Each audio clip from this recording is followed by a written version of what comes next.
And in this first lesson, I thought it would be, or it might be useful to start with the pronunciation of the vowels. Okay, and after that, of course, consonant will come, but it will be in the next lesson. Okay, so let's see now for the vowels, how it goes.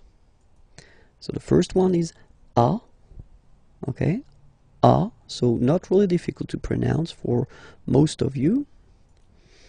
Second one is repeat,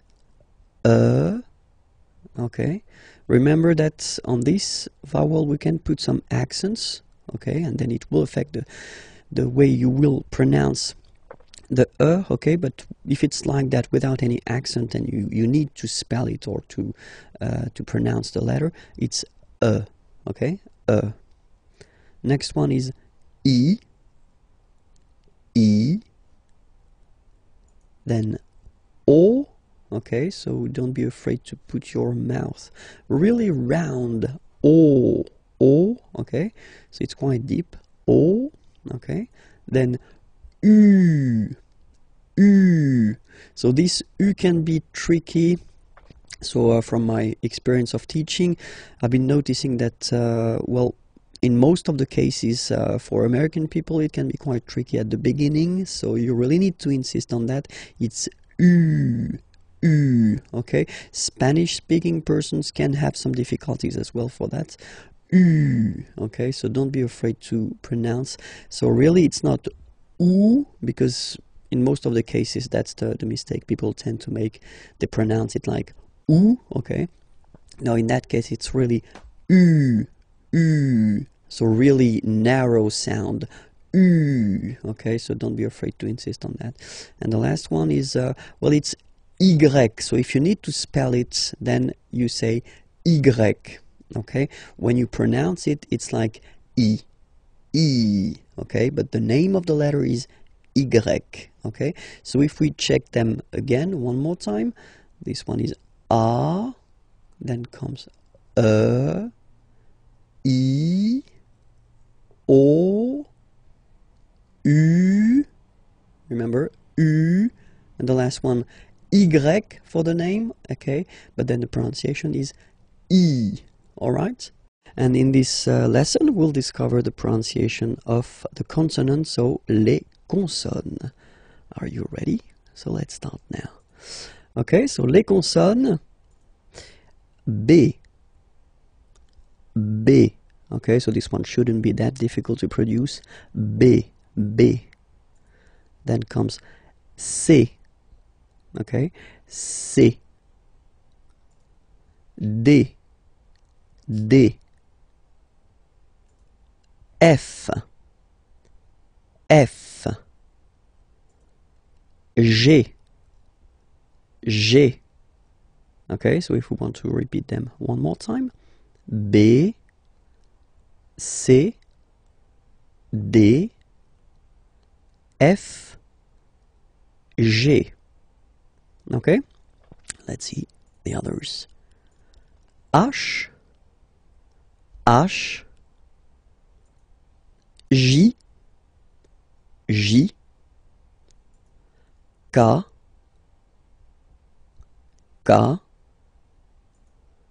L, M. Okay, one more time. H, J, K, L, M. Okay, and then of course it continues. N, P, Q, R. So it's quite important because people tend to think that French people are making this R like that, really deep and really, well, it will hurt your throat if you try to insist too much on that. And if you listen to me, well, basically it's not that strong. R. Okay, so it's quite soft. R. the next one is S, S. Okay, so let's see them one more time. N, P, Q, R, S. And the last consonant are T, T, V, V, W, W. Okay, so we've got this double, and then V, W, okay, X, X, and the last one, Z, Z. Okay, so remember to pronounce this D at the end. Z, Z. Okay, so let's see them one more time.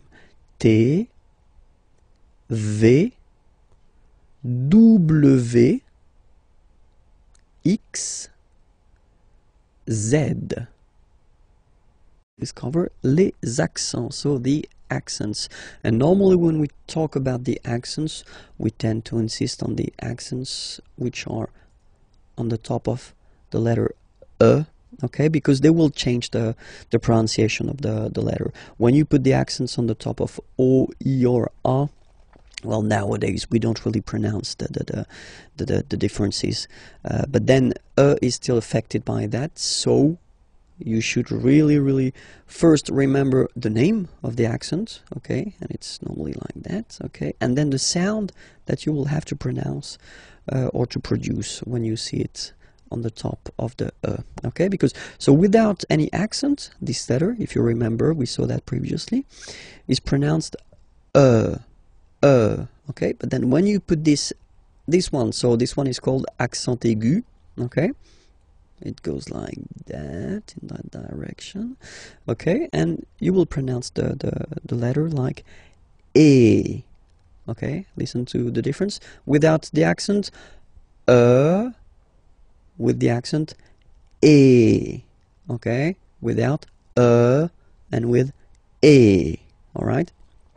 Second accent that we can work on, it's a little bit the same, but it goes in the other direction. So if you look, it goes like that, okay, and then it's called accent grave, okay, and the sound that you will have to produce is eh. So it's really open. I mean, the sound is really open, and normally your mouth should be opened a little bit more than with the accent aigu as well. Okay, so it goes like eh. All right, don't be afraid to insist a little bit on the pronunciation. Okay, first, and then you can make it shorter after, of course. Eh, eh. All right. So let's compare them. The first one is e, and then the second one is eh. All right.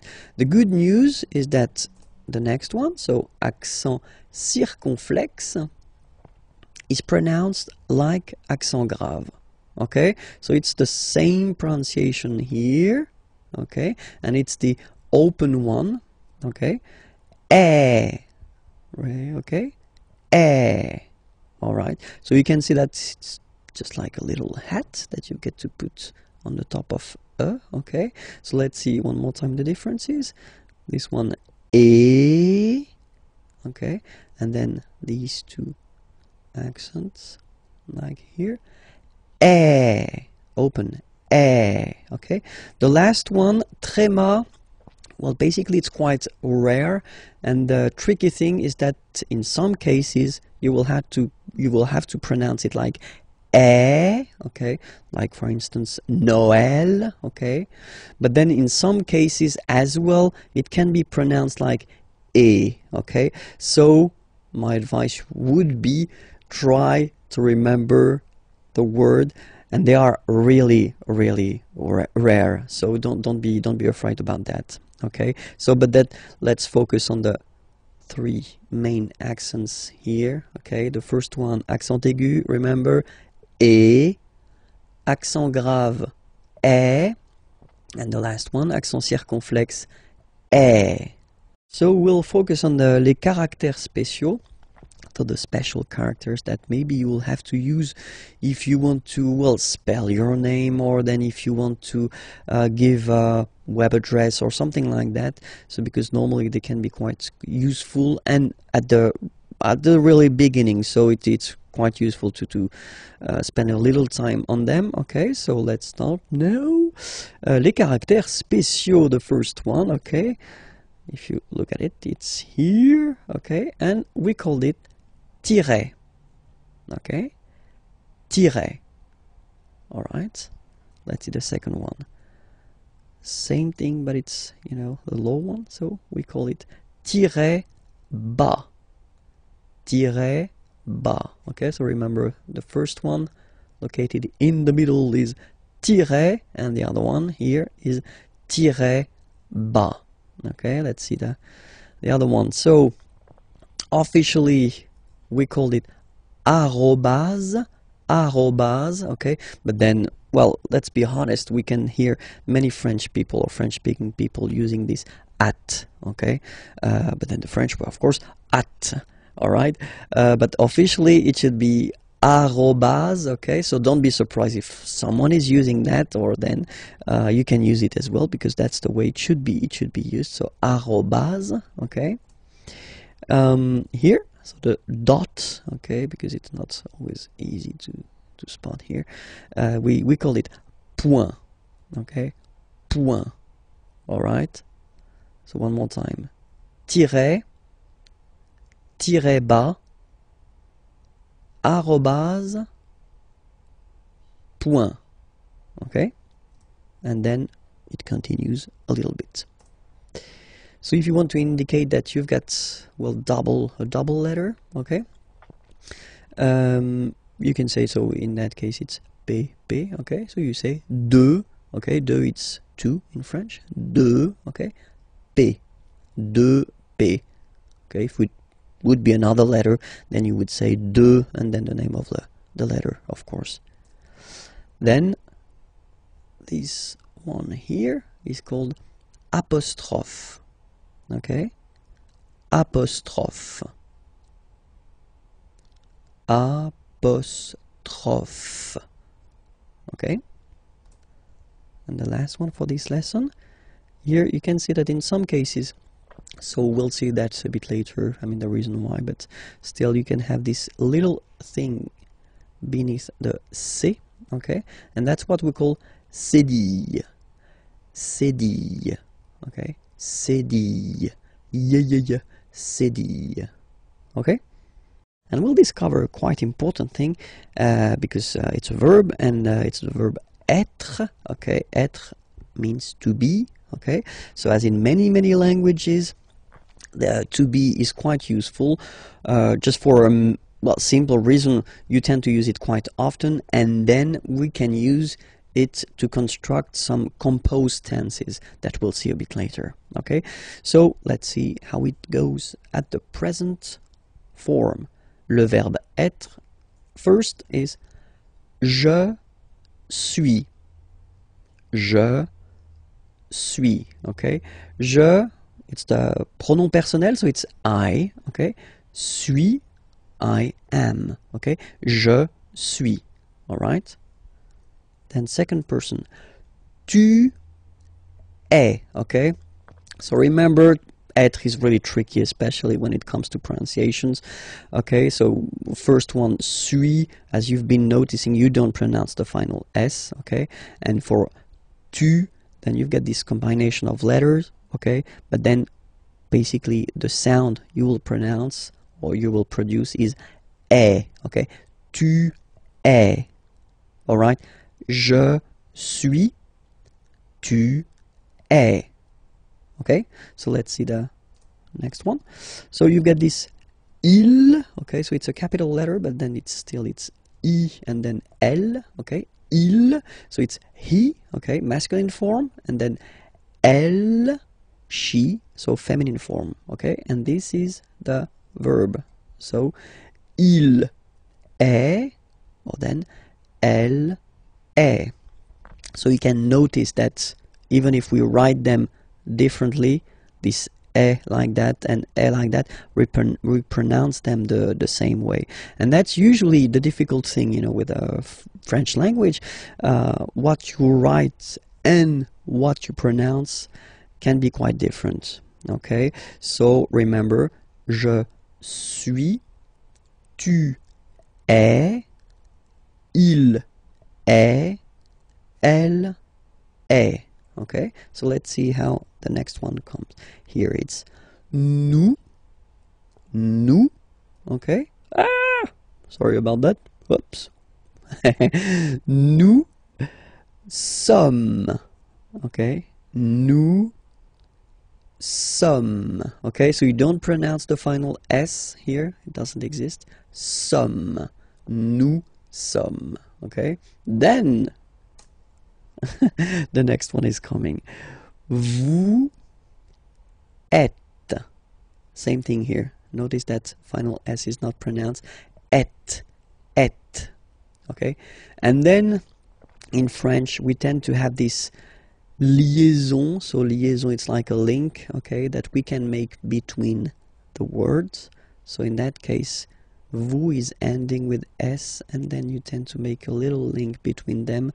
So vous êtes, z, it goes like that. Vous êtes, okay? Vous êtes, vous êtes. All right, so let's see one more time. Je suis, tu es, il est, elle est, nous sommes, vous êtes. Okay, and let's see the last one.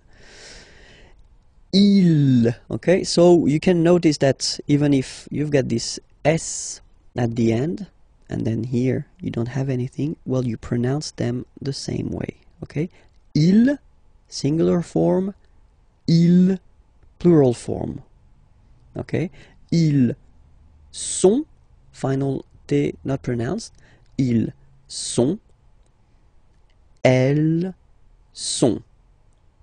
Okay, ils sont, elles sont. So let's see it again.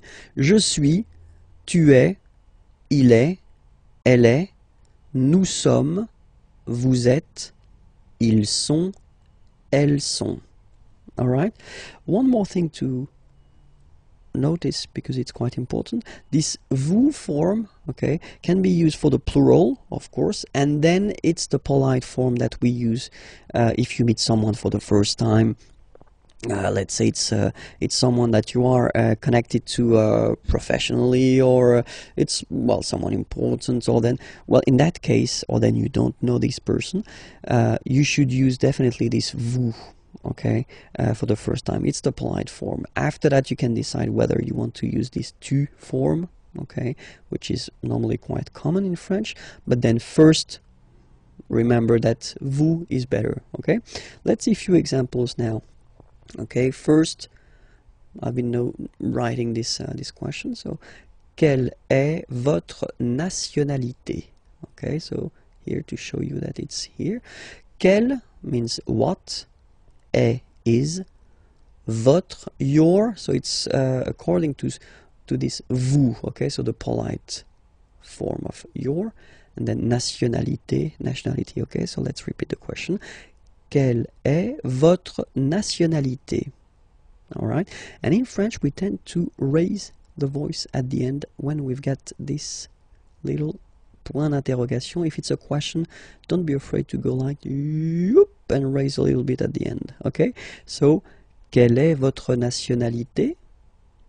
Okay, quelle est votre nationalité? So if you want to present or to say where you're from, okay, so we're using this être for that, you know, je suis, okay, so you've got here it already, and then you put this français, français, okay, it's French, je suis français, je suis français, okay, then another example, quel est votre nom de famille? Famille, family, nom, name. So nom de famille, family name, last name if you want. Okay. Quel, it's still what. Okay, in that case it's written like that. So we will see that in a coming lesson, but just to inform you, that's the masculine form, just because nom is masculine, and here you've got the feminine form because nationalité is feminine. Okay, but then we pronounce them the same way. So quel est, what is, votre, your nom de famille, so family name or last name. Okay, it's a question. Quel est votre nom de famille? Okay, so it's not the opera or something that you want to sing. Okay, so just raise a little bit your voice at the end of the question. Okay, so the answer, c'est le François. So it's interesting because you can see that we've got this c'est here, and it doesn't show in the examples that we saw previously, or for the conjugation, just because it's so, well, basically you could translate it like it is, or this is, or yeah, it is. Okay, c'est le François. Okay, and the last one, quelle est sa profession? Okay, quelle est sa profession? What is, so être, hein, same, ça, so it's her, profession, profession. Okay, elle est directrice. Elle est directrice. Okay, so she's a director, and then it's the feminine form here. All right. So the last lesson was introduction of le verbe être, okay, and I thought it would be more logical to continue with le verbe avoir. So avoir means to have, okay, and for the same reason as to be, okay, it's really useful and really used, so you should definitely know this verb avoir by heart if you want to master French language. Okay, so let's see that, the verb avoir, okay. And so we'll see the different forms. So the first one is j'ai. Okay, j'ai. All right. So if you remember correctly, we had this je, personal pronoun, and then when it comes near another vowel like a, for instance, then it tends to disappear. Okay, so just to avoid pronouncing this je ai, because we think that in French it doesn't sound that beautiful, so we tend to take this away, okay, so that you get this sound j'ai, j'ai. Okay, so j apostrophe ai. Remember, when you combine this ai, you get the e sound. Okay, second one, tu as. Okay, as usual in French, final S is not pronounced. Tu as. Tu as. Okay, first one. J'ai. Tu as. Then comes il. So masculine form, he. Okay, il, he. Elle, she. Okay, and then a.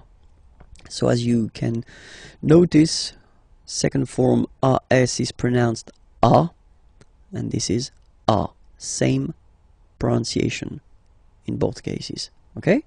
Then nous avons, final S not pronounced, avons.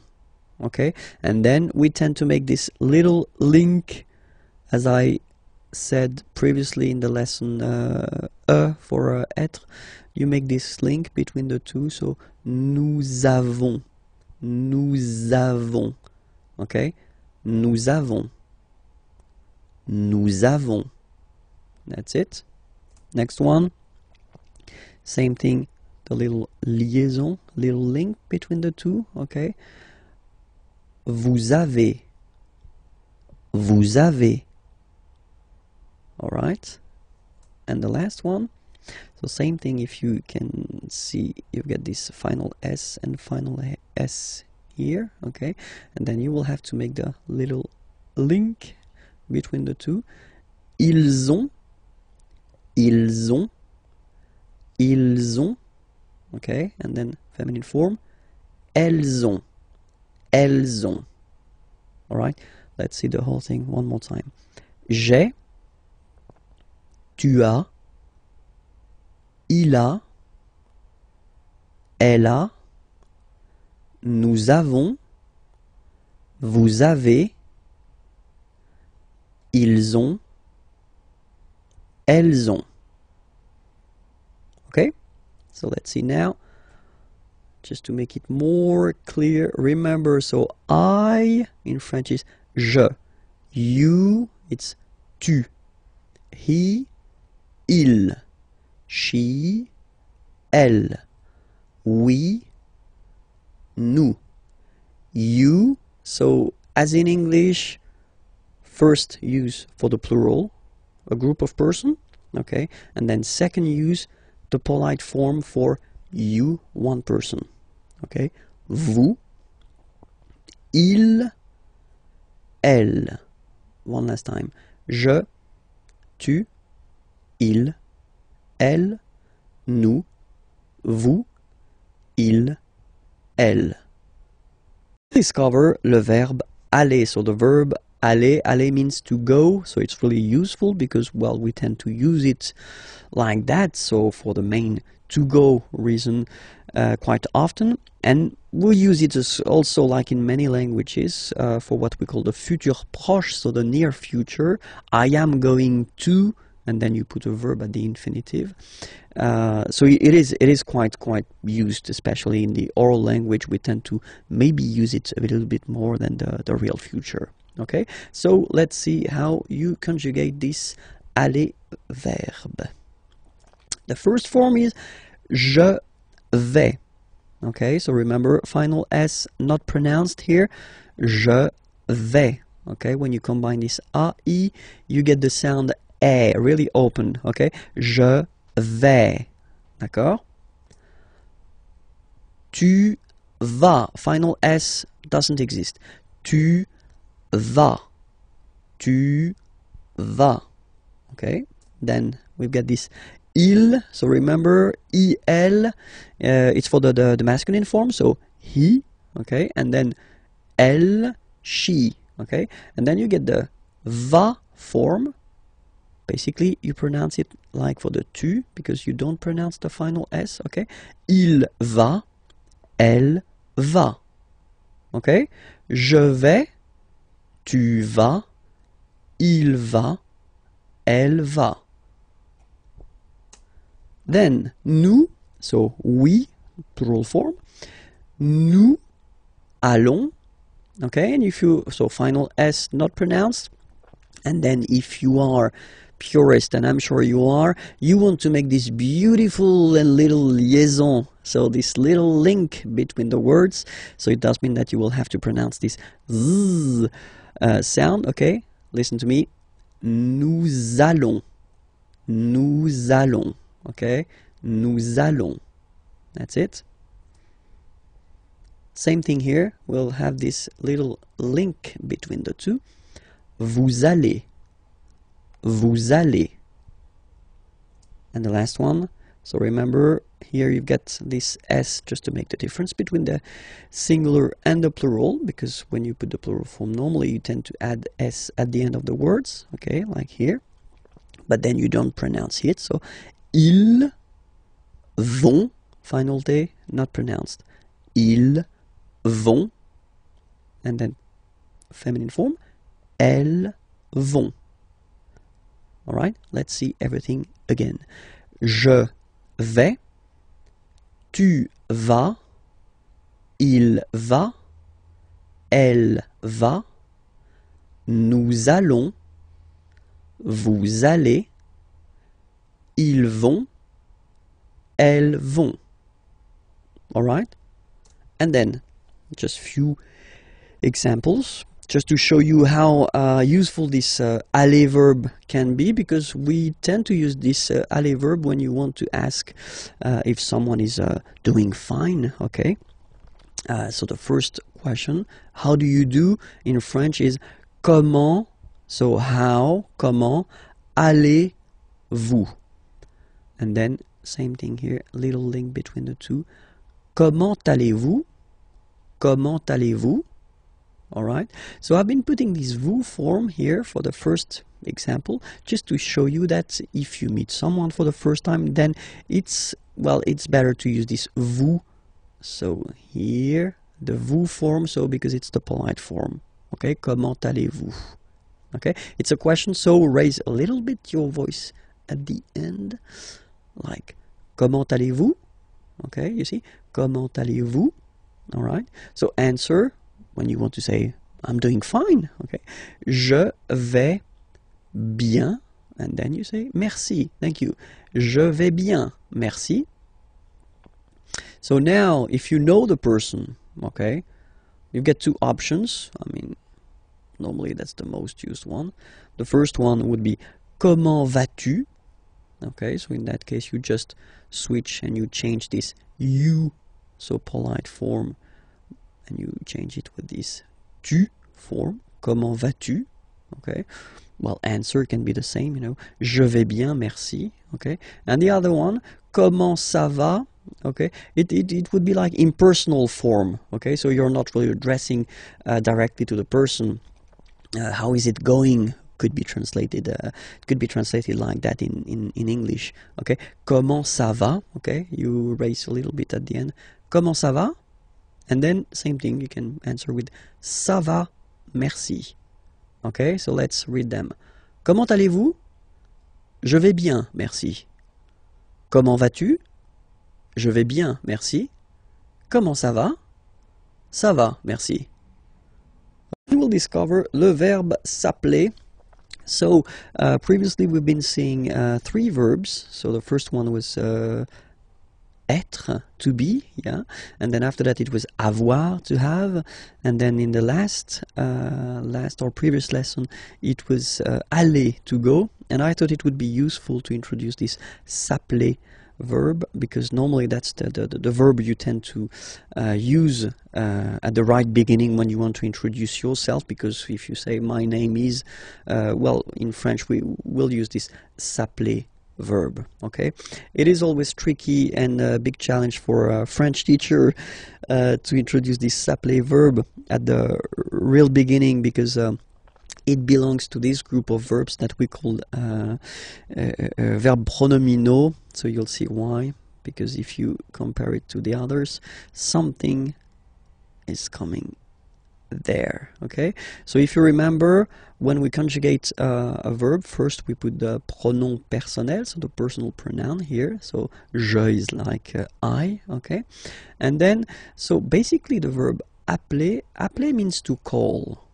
Okay, so without this s, okay, appeler is to call. Okay, and then when you had this s here, and then if you transform it like in this form, I call, and this is a pronoun, it's like me, so it's like I call myself, I call me. So it's just the way we've got in French to introduce ourselves. Okay, so it's je m'appelle.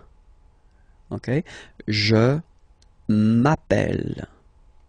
Alright, second form, tu t'appelles. Okay, remember, final S not pronounced. Tu t'appelles. Okay, then il s'appelle. Il s'appelle. Elle s'appelle. Elle s'appelle. And then the funny thing for nous or vous, you'll see that, well, basically we repeat it, it's just a pronoun. So we call ourselves, if you want, okay, but then we put the pronouns before the verb. Okay, nous appelons, and then little link would be perfect. So let's pronounce the whole thing again. Nous appelons. Nous appelons. Okay, final S doesn't exist. Nous appelons. Okay, then vous appelez. Vous appelez. Okay, so you can hear we put the little link again here. Vous appelez. All right, and the last one, il s'appelle, elle s'appelle. Okay, so one thing that you should remember, and probably you did here. Okay, so here for nous and vous, so we've got only one L, like here in the infinitive form. So that's the reason why I've been pronouncing appelons. Okay, and then appeler. Alright, but for je, so if you can spot it here, look, we've got double L here, double L, and then for the plural form double L. So when you get this E vowel and then you get a double consonant, and well, they are the same, then it does change the pronunciation of E. You tend to pronounce it like really open. That's the reason why you pronounce it appel, okay? Appel, and appel. Alright, so as I said, that's the tricky thing with French language. I mean, you write them like here without S, here with S, and here with E and T, you pronounce them the same way. Je m'appelle, tu t'appelles, il, elle s'appelle, elle s'appelle. Okay? Alright. And now a few examples. Comment vous vous appelez? Okay, so comment vous vous appelez? So when you want to know the name of someone, you know. Comment vous vous appelez? Answer. Je m'appelle Vincent. Et vous? Okay, so I am Vincent. I call myself Vincent if you want. Vincent. Et vous? And you? Okay, so you want to know the name of the person who is asking this question. Okay. The other possibility that you would have, you know, so first you've been starting with comment and then vous vous appelez. Okay, so that's the, well, a common way of asking the question. All right. Other possibility would be to start with vous vous appelez. Okay, so technically you just take the verb and then you put this comment, how, at the end. Okay, it would be possible as well. Okay, remember to raise your voice. Vous vous appelez comment? All right. And the last one is the more correct form. Okay, so first you should start with comment, how, and then, as in many languages, you should, well, change a little bit the order of the structure of the sentence. Okay, vous appelez vous. Okay, that's the real correct way to ask the name of someone, you know. Comment vous appelez-vous? All right, and then you raise your voice. Comment vous appelez-vous? All right, so let's repeat them. Comment vous vous appelez? Vous vous appelez comment? Comment vous appelez-vous? All right, we'll discover in this lesson pour se présenter. So if you want to present yourself, okay, so it will be a really short lesson, but still quite useful. Because, well, technically you will have to present yourself at one point when you speak with French people or French-speaking people. Okay, so let's discover how it goes. The first one, well, you tend to use this appeler verb, okay. Je m'appelle Vincent Lefrançois, okay. Je m'appelle Vincent Lefrançois. So you use this s'appeler verb. So I did introduce this verb in the previous lesson, so it was leçon H. Okay, so if you didn't see this lesson, I definitely invite you to watch it, because I tend to explain the reason why, you know, I've got this, well, there is this je m'appelle form. Okay, so je m'appelle Vincent Lefrançois. So that's the first possibility you will have. The other possibility is to use this être, so to be verb. Je suis, I am. Je suis Vincent Lefrançois. Okay, so the first one. Je m'appelle, so basically s'appeler or je m'appelle, you could translate it directly, but well, it's not really interesting, but still, you know, I call myself, okay? So that's the verb we tend to use when we introduce ourselves.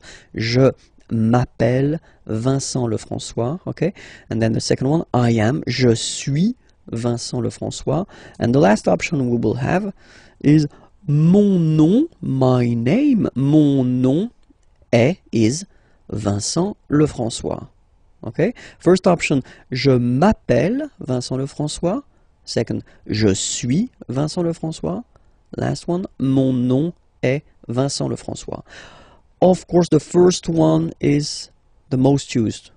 Okay, even if the verb is a bit tricky at the beginning, definitely you should work on it, and you should, well, master this s'appeler verb, because that's the one we will use when we introduce ourselves. Okay, we'll discover les articles définis, so definite articles.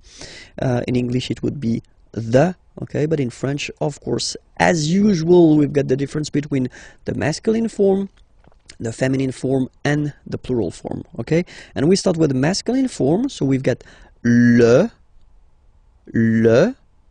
okay, and then in some cases this vowel if it's close to other vowels, so if there is a word after that starting with a vowel, in some cases it will have to disappear. Okay, so you will get this L apostrophe, so that's the reason I've been writing it here. Okay, but then the main form is le.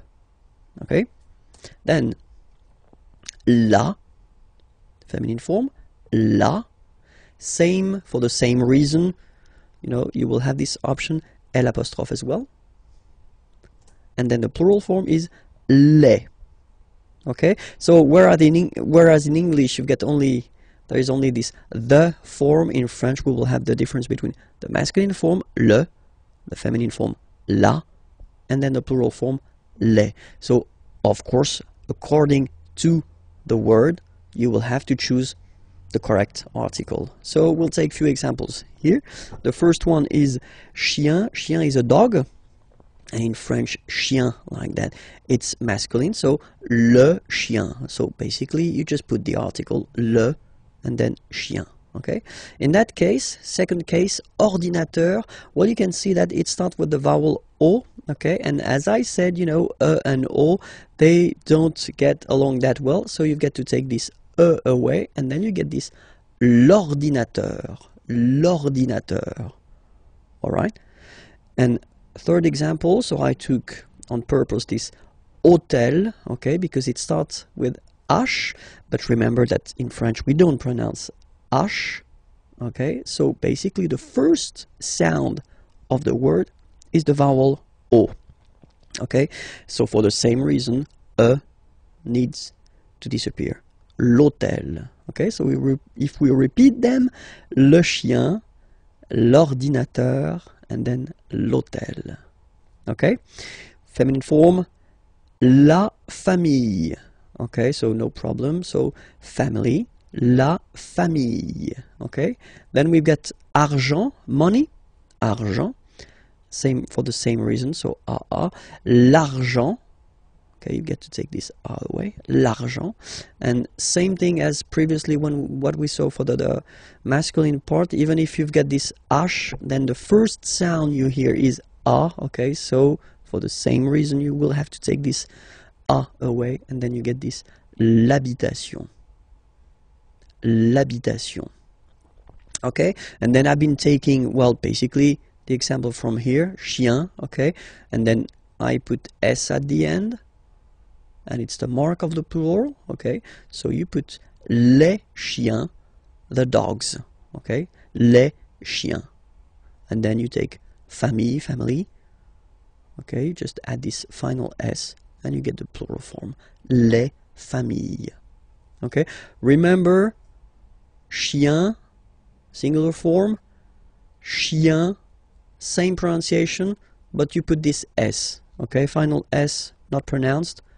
Famille, singular form, famille, plural form, same pronunciation, s, not pronounced.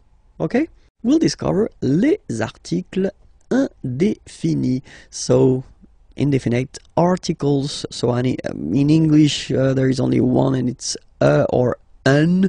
Okay, and in French we've got always the difference between the masculine form the feminine form and the plural form, as we saw in the previous lesson. Remember, for the definite articles, okay, it was the same, okay, and in this lesson, so article indéfini, well, it's the same. We'll start with the masculine form, and the masculine form goes like that. So when you put these two letters together, it can be quite tricky to pronounce at the beginning. Of course, after that you will master it without any problem and without any doubt, but you've got to pronounce it like un. So it's what we call the nasal, so it goes in your nose, okay? Un. So if you listen to me, you don't hear any N, okay? So it's just a combination of the two. Un, un, un. All right? Okay, so that's the masculine form. Then the feminine article is here, and it's easier because if you have this U, N, E, then you pronounce it une, une. Okay, masculine, un, feminine form, une, une. Okay, and then the plural form, des. All right, here s you pronounce it like e. Okay, un, une, des. All right, let's see a few examples now. Okay, here ami means friend. Okay, un ami, and then we tend to make this little link between the two. Un ami, un ami. Okay, soleil, sun.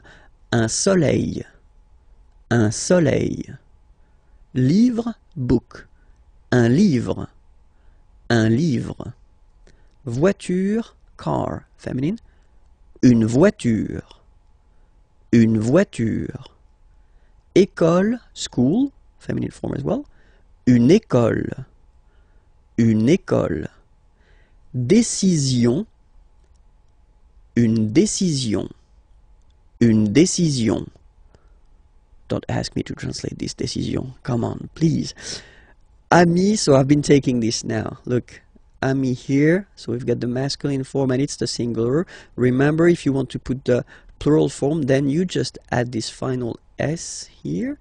Okay, but then technically you pronounce it the same way. So singular form ami, plural form you add this S, but it's ami as well. Okay, in that case you get des, so here des, okay, here, and then there is this little liaison. Remember, it's been introduced in a previous lesson. You put this little link between the word. Des amis, des amis. Okay, I've been taking voiture here, voiture, a car. Okay, just add this S at the end and then you get the plural form, des voitures. Okay, and then I've been taking back this livre, same thing, you just add S at the end, des livres. Okay, let's repeat them one more time. Un, une, des. Un ami, un soleil, un livre, une voiture, une école, une décision, des amis, des voitures, des livres. Discover together l'article interrogatif, so it's really useful and we'll see that now. So l'article interrogatif, here you get the masculine form and it's quel. Quel means what. Okay, so that's what you'll use when you want to ask a question with what. Okay, and you've got a good example here. So quel est votre nom de famille? What is votre, your, so the polite form of your. Nom de famille, family name, last name, okay? Quel est votre nom de famille? What is your last name? Second example, quel est votre prénom? Prénom is first name. What is votre, the polite form for your? Quel est votre prénom? What is your first name? Okay, so you can see now, more in detail, that nom, prénom are masculine words. And that's the reason why, in that case, you get to choose the article here according to the gender of the word it is connected to. Quel, masculine form, because nom is masculine. Quel, masculine form, because prénom is masculine. Okay, let's see now the feminine. And the good news is that, as usual in French, we write the thing differently, but then we can pronounce them the same way. And then the feminine form is written like that, Q-U-E-L-L-E, but it's pronounced like the masculine form. Quelle at the masculine, quelle at the feminine. Okay, so it's basically same pronunciation. Okay, and then here we've got two examples. So for the same reason as previously, we had this nom and then prénom. They were masculine words, so you will have to put this quelle form at the masculine. And then here, nationalité and adresse, so nationality, address, are feminine words. So it does mean that you will have to use this article interrogatif, quelle, at the feminine form. Quelle est, what is, votre, your, nationalité. What is your nationality?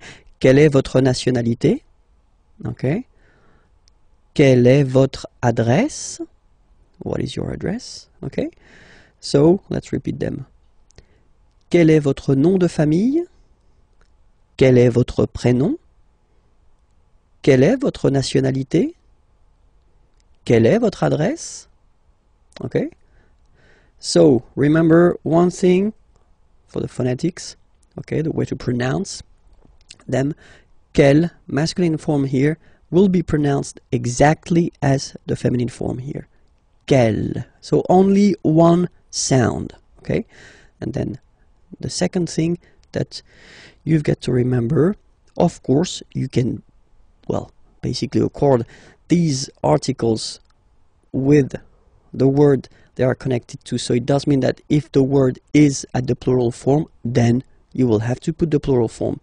The rule in French, if you remember correctly from the previous lessons we've been doing, is to put this final S at the end of the words to put the plural. Okay, so quelle here for the masculine singular will become quelle here, masculine plural. Okay, quelle here, feminine singular, will become quelle with the S, feminine plural. And the good news is that you will pronounce them the same way. Alright, so quelle, quelle, quelle, and quelle. Okay, remember that in some cases, of course, you will have to make this little liaison, you know, this little link between the words. So if the word or the verb or whatever is coming after is starting with the vowel, of course you will have to put this little link. But then if you pronounce it, or if you pronounce them just like that, quelle, quelle, quelle, quelle. Okay? We're going to discover together les jours et les mois. So the days and the month. Okay? Les jours et les mois. So let's see that together. And so we'll start with les jours de la semaine. Okay, semaine is week. Les jours, so you can see that it's the plural form. Huh? The days. Huh? Les jours of de la semaine. Les jours de la semaine, the days of the week. Okay, so we'll start with the first one. And in France, the week starts with lundi, Monday, lundi, lundi. Okay, remember, UN is pronounced like un, lundi, lundi, lundi. Then mardi, mardi. So you can hear that you don't pronounce it that strongly, this R. Mardi, mardi, okay? You don't need to go too deep like mardi. No, no, no. You don't move your tongue, so it doesn't sound like mardi. No, it's really soft. Mardi, mardi, mardi. Okay? The next one is mercredi, mercredi, Wednesday, mercredi, mercredi. Okay? Next one, jeudi. Jeudi. Remember, when you combine this U, you get the sound jeudi. Jeudi, so I insist a little bit, so make it softer. Jeudi, jeudi. Then en, nasal, and it's en. So remember, vendredi, vendredi, vendredi, vendredi. Okay? Then samedi, samedi, don't insist on the hein? Samedi, samedi, alright? And the last one, dimanche, dimanche. You get the sh, and then an, en, dimanche. Okay, let's see them one more time. Lundi, mardi, mercredi, jeudi, vendredi, samedi, dimanche.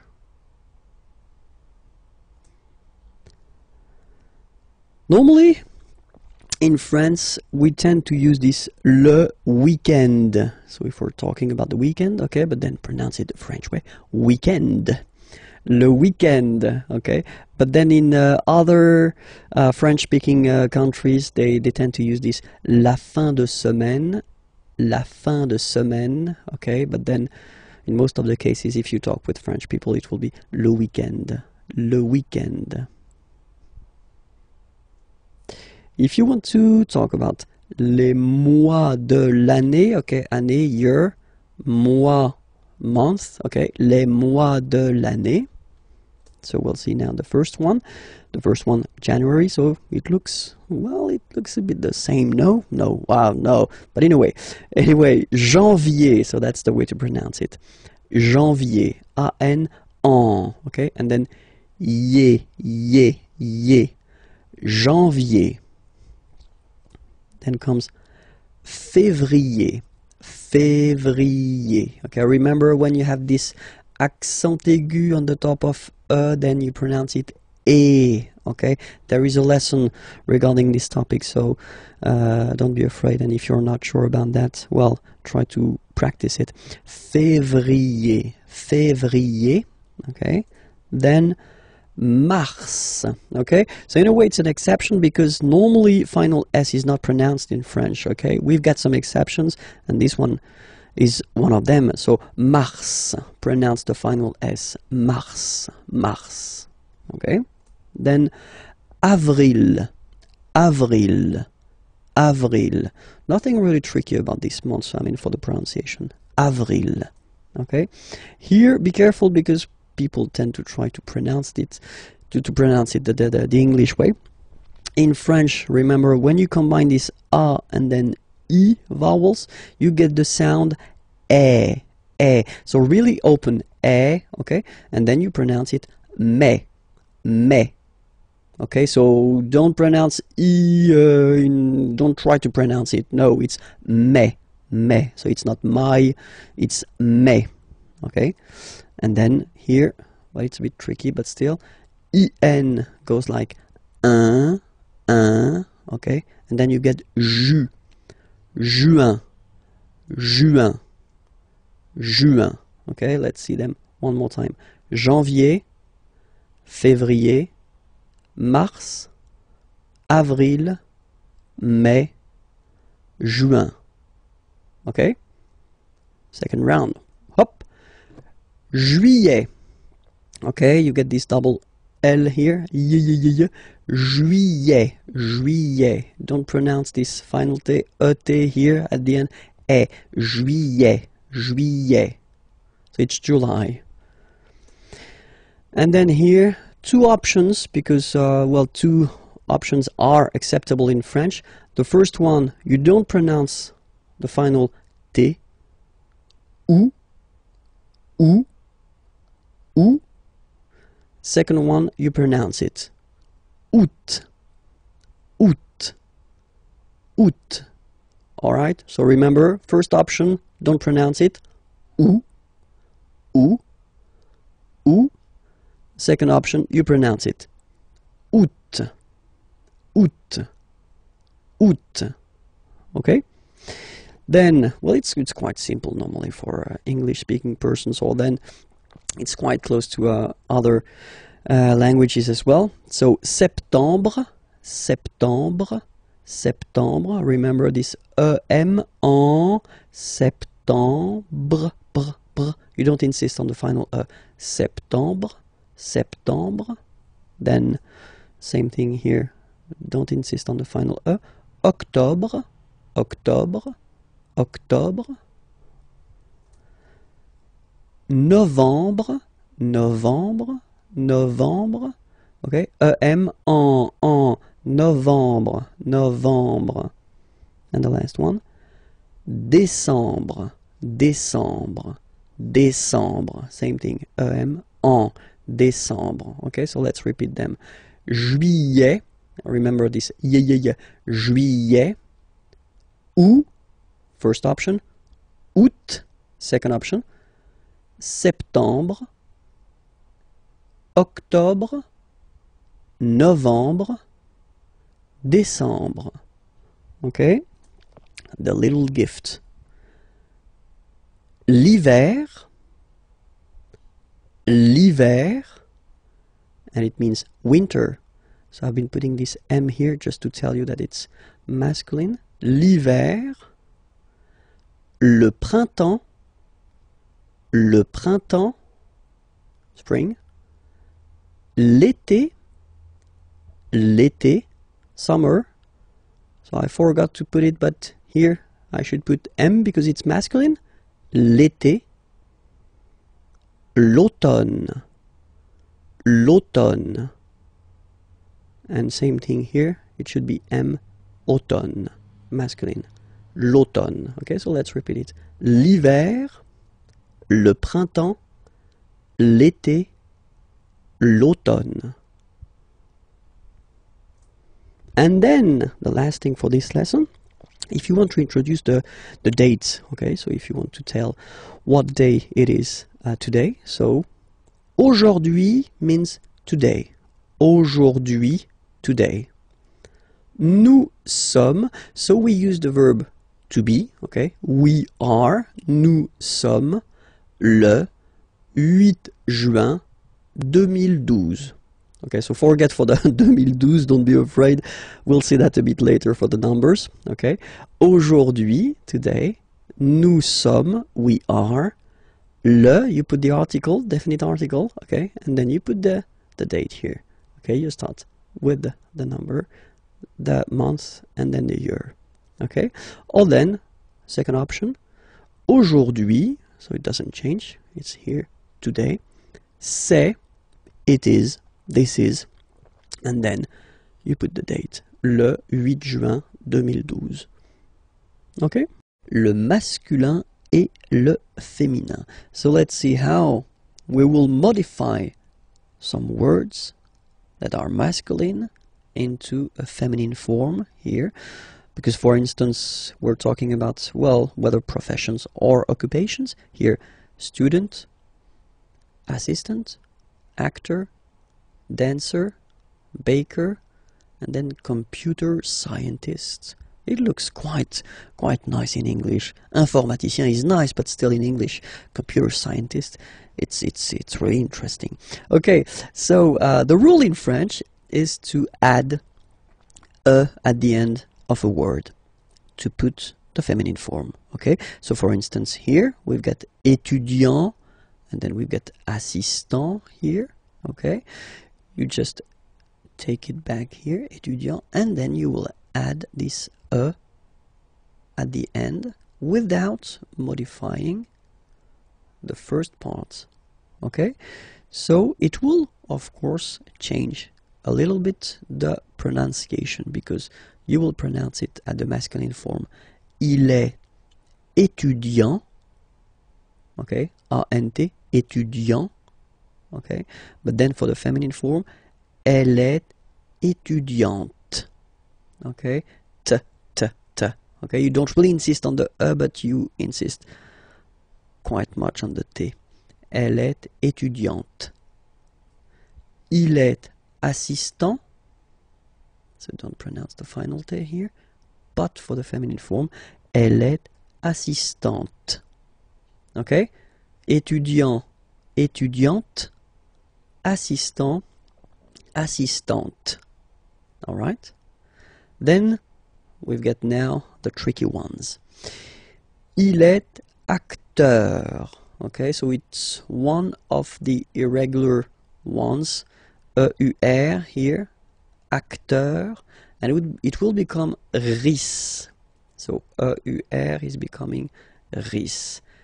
Elle est actrice. So acteur is becoming actrice. Okay, and then we've got a second group with this E-U-R combination. Il est danseur. E-U-R is becoming euse. Danseuse. Okay, danseur masculine, danseuse feminine form. Il est danseur, elle est danseuse. Okay, then we've got this group like boulanger, boulanger, ER. So if you add this final E at the end, then you will have to put this accent here, accent grave. Remember, when you've got this E plus this accent grave, you pronounce it like E, really open E sound. Okay, so boulanger, boulanger, and then feminine form, boulangère, boulangère. Same thing, don't insist too much on the final E, boulangère. Okay, il est boulanger, elle est boulangère. Alright? And the last group is IEN, informaticien, yin, yin, yin. So that's the way to pronounce this IEN, yin, yin. Okay? Informaticien. Alright? And then, if you look carefully, then here, okay, you will have to double the N and then add this final E. Okay? And you get the sound informaticienne. Sienne. Remember E and then double N, or then it could be double L or double consonant here. You open your E, so it's E. Informaticienne. Okay, so I tend to insist a little bit. Okay, don't worry, I will pronounce it a bit more normally after. Il est informaticien, elle est informaticienne. Okay, so let's see them one more time. Il est étudiant, elle est étudiante. Il est assistant, elle est assistante. Il est acteur, elle est actrice. Il est danseur, elle est danseuse. Il est boulanger, elle est boulangère. Il est informaticien, elle est informaticienne. We'll work on the vowels, les voyelles, in this lesson, and then we'll see how they behave when we combine them with another letter. So the vowels that we will work on, we won't take this Y vowel on purpose, okay? So we'll focus only on A, E, I, O, U. Okay, so remember, one more time, A, E, I, O, U. Okay, remember this U is usually can be quite tricky for English-speaking persons, especially the difference between the U and the U. Okay, but we'll see that a bit later. So if you combine this vowel A with the vowel I, okay, you will get the sound E. So really open E. Okay, and then if you combine it with the vowel U, then you will get the sound O. O. Alright, so, well, exactly the same sound as this O vowel here. So it's the same O. Okay? And then if you combine it with the letter N, in that case, you will get what we call nasal. So it goes in your nose, and then you get the sound en. En. Okay? If you listen carefully, well, basically you don't listen, or you don't hear, sorry, any N in my pronunciation. En. En. Okay, let's see what happens with a. So a combined with the vowel e will give you the sound e. So the same sound as we had previously here. Okay, so it's the same sound and it's e, so really open. And now if you combine it with the u, you will get the sound e. And if you combine it with n, then you get the sound en. So the same sound as we had when we combine n with a, okay? En. Alright, so let's see now for e. So for e, obviously, if you get two times the same letter, then it will be a bit longer, so e. Okay, same thing for u, it doesn't really happen. And then here, that's the interesting one. If you combine e with n, then you will get the sound un. Okay, in your nose, un. Alright, so let's see o now. If you combine o and e, you will get the sound wa. So make it, repeat it like that, you know, wa. And then after that, only one, wa. Okay? Then if you combine it with u, you will get the sound oo. So as I said previously, the difficulty, one of the big difficulty for English speaking persons is this difference between the oo here and the u here. Ooh, oo. Okay, so you'll have the time to work on that, but still it's oo in that case. If you combine it with n, then you will get the sound on. Same thing, nasal, so in your nose, on. Alright, let's see the last one. So if you combine u and e, you get the sound oui. Alright, so really u, it's not oo, okay, so it's u, oui. Alright, and then, well, basically it doesn't exist, this uo. And if you combine it with the n, then you get the sound un. So before we had the difference between this un here and this un here, but nowadays in France, at least, you don't make any difference between the two. Okay, so it's un here and un here. All right, so let's see them one more time. A, e, o, en. E, e, en. I, un. O, wa, ou, on. U, ui, un. So we'll discover les chiffres in this lesson. I hope you're ready because it's starting right now. Les chiffres. 0.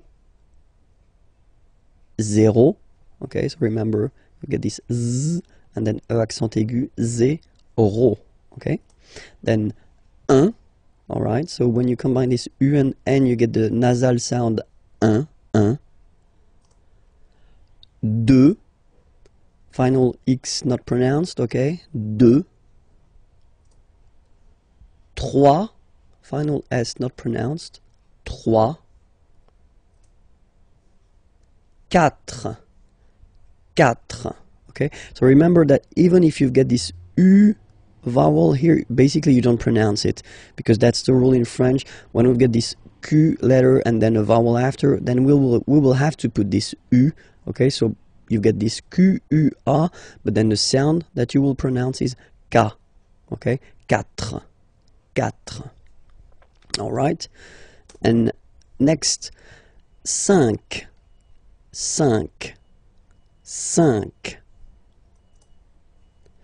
Then be careful here, because even if it's ending with this X, well, you'll have to pronounce it like S, okay? So you get the 6 pronunciation. 6. Okay, so it's not 6, it's 6. All right. Then here, remember, P is not pronounced. Okay, it doesn't exist. So you got this set sound. Set. Okay. Then here, final T is pronounced. So huit, huit. Remember in French this H letter here, okay, doesn't exist phonetically, so we don't really pronounce it, okay, so if you listen carefully, you will only listen or hear these vowels at the beginning of the word. Huit, huit, okay, and then neuf, neuf, neuf, okay. And we'll discover a quite useful thing, because in leçon B, if you remember carefully, I did introduce the numbers till 9, and then we'll continue, so from 10 to 20, okay, de 10 à 20, okay, so let's start now. 10, okay, so remember, final X here is pronounced like S, 10, 10, okay, then 11, 11, okay, so O plus N give you the sound on, onze, onze, okay, final E doesn't exist phonetically, onze, okay, douze, douze, O, U, the two together will give you the sound OU, okay, and then Z, douze, douze, alright. Then now if you combine this E and E, you get the sound E, really open. Treize, treize. Final E, as usual, not pronounced. Treize, treize. Okay? And here, quatorze. So remember, Q and U here, well, basically you get to put this U vowel, because that's the rule in French, even if you don't pronounce it, okay? So you will get the sound K here. K. Quatorze, quatorze, okay? Same thing here, U doesn't exist, so quinze, quinze, quinze, alright? IN, nasal, so it's un, quinze, quinze, okay? Then it continues, of course. Now you get this seize, seize, same thing, final E doesn't exist, seize. E and E together, they give you the sound really open. Says, says, okay? Then it becomes logical now, because if you look carefully, you get this dix, okay? Dix, and then sept. So if you remember this, it's here, it's 10, and then sept, 7, okay? So it's clear. But then for the pronunciation, 17. Okay, so you don't insist on the S.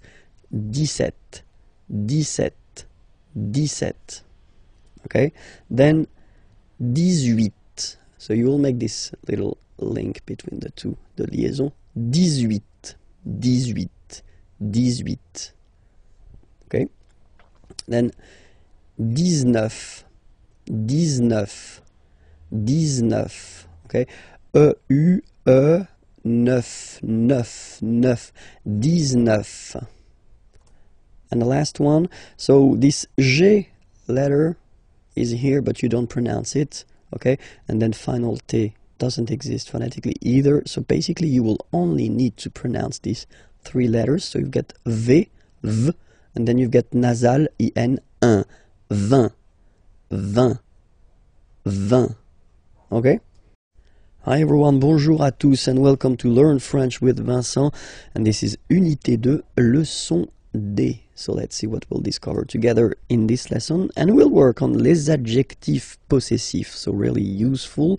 Well, in French, as usual, we will have the difference between masculine form. So for the masculine form, we'll have mon, mon, ton, ton, son, son, notre, notre, votre, votre, leur, leur. Okay, so let's be clear, you know, when we talk about les adjectifs possessifs, in English it will be my, your, his, are, your, their. Okay, but then in French, well, basically we'll have the difference between the masculine, the feminine, and the plural. And then keep in mind, we'll see that a bit later when I will give you some examples, that in French we don't decide whether it's masculine, feminine, or plural according to the subject, like in English, because in English you put whether the masculine or the feminine according to the subject, but we will in French put the masculine according to, or the feminine or the plural, according to the word it is connected to. Okay, so it's quite important to just remember that, because it will be really important for the decision whether you put the masculine or the feminine or the plural form. Okay, so we saw first now here the masculine form. Let's check the feminine form, and it's ma, ta, sa.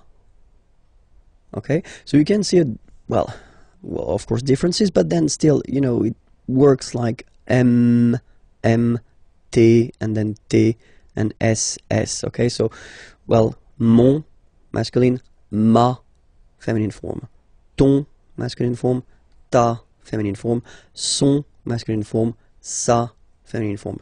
And then the good news is that notre is the same, votre is the same, and then leur is the same. Okay, so you don't really have a difference between these three persons. You will have to use the same adjective possessive. Okay, so the only difference is there: mon, ton, son, ma, ta, sa. Okay, and now let's see the plural part here. Okay, so for the phonetical or pronunciation aspect of it, then remember that this es here combined will give you the sound e. Okay, so you'll pronounce it like me, me, me. Okay, te. So logical, same pronunciation here. Te, se. All right, so me, te, se. Okay, and then for the plural, no, vos, and then leur. Okay, so remember, even if you've got this final S, you don't pronounce it, as it was the case already for this word, no, you don't pronounce the final S, vos, you don't pronounce it, leur. Okay, so if we see that one more time, it's me, te, se, and then no, vos, leur. Okay, so let's see a few examples now. So for the masculine, mon père. Okay, so père means father. Okay, so father is masculine, and so you will put mon père. So you will put here the masculine adjective possessive, my father, just because father is masculine. Okay, so the subject, the person who is actually talking about his father or her father, doesn't really affect the fact that you use the masculine or the feminine here. You put the masculine because father is masculine. Okay, so vélo, bicycle. If you want to say my bicycle, you will say mon vélo. Okay, just because vélo is masculine. Un vélo, and then mon vélo. All right, let's see now a few or two examples for the feminine. Mother, mother is feminine, and then you will have ma mère. Ma mère, my mother, ma mère. Okay, here you've got voiture. Voiture means car, a car. Okay, and it's feminine, so une voiture. Same thing here, you will put the feminine form, ma voiture. Ma voiture. Okay, and let's see now for the plural. So parents, parents, mes parents. Okay, because it's the plural form here. Okay, so you get the plural form here as well. Mes parents. Okay, and then amis, friends. Okay, it's the plural form, so it's mes amis. Okay, and then let's be purist and make this beautiful liaison between these two words. Mes amis, mes amis, mes amis. Alright, so I hope it's clear, because of course, as usual in French, we've got some exceptions, and the exceptions are for the feminine words, like identité, for instance. Identité, so it does mean identity, okay? If you look carefully at this word, you can notice that it is starting with a vowel, so I in that case, okay? And then for aesthetical reasons, we think that ma identité, so the way that normally you should put the feminine form, so ma identité, doesn't sound nice, so for that reason we put the masculine adjective possessive. So remember, with the words, feminine words that start with a vowel like I here, identité, you will have to use les adjectifs possessifs masculins, so the masculine form. So it goes like mon identité, so my identity, mon identité. Okay, another example, adresse, so same thing here, adresse is a feminine word, but then it starts with a, okay, same thing, you will have to use adjectif possessif masculin. Mon adresse, my address, mon adresse, okay, you can hear now this little link, so you get to pronounce this N, mon adresse, okay.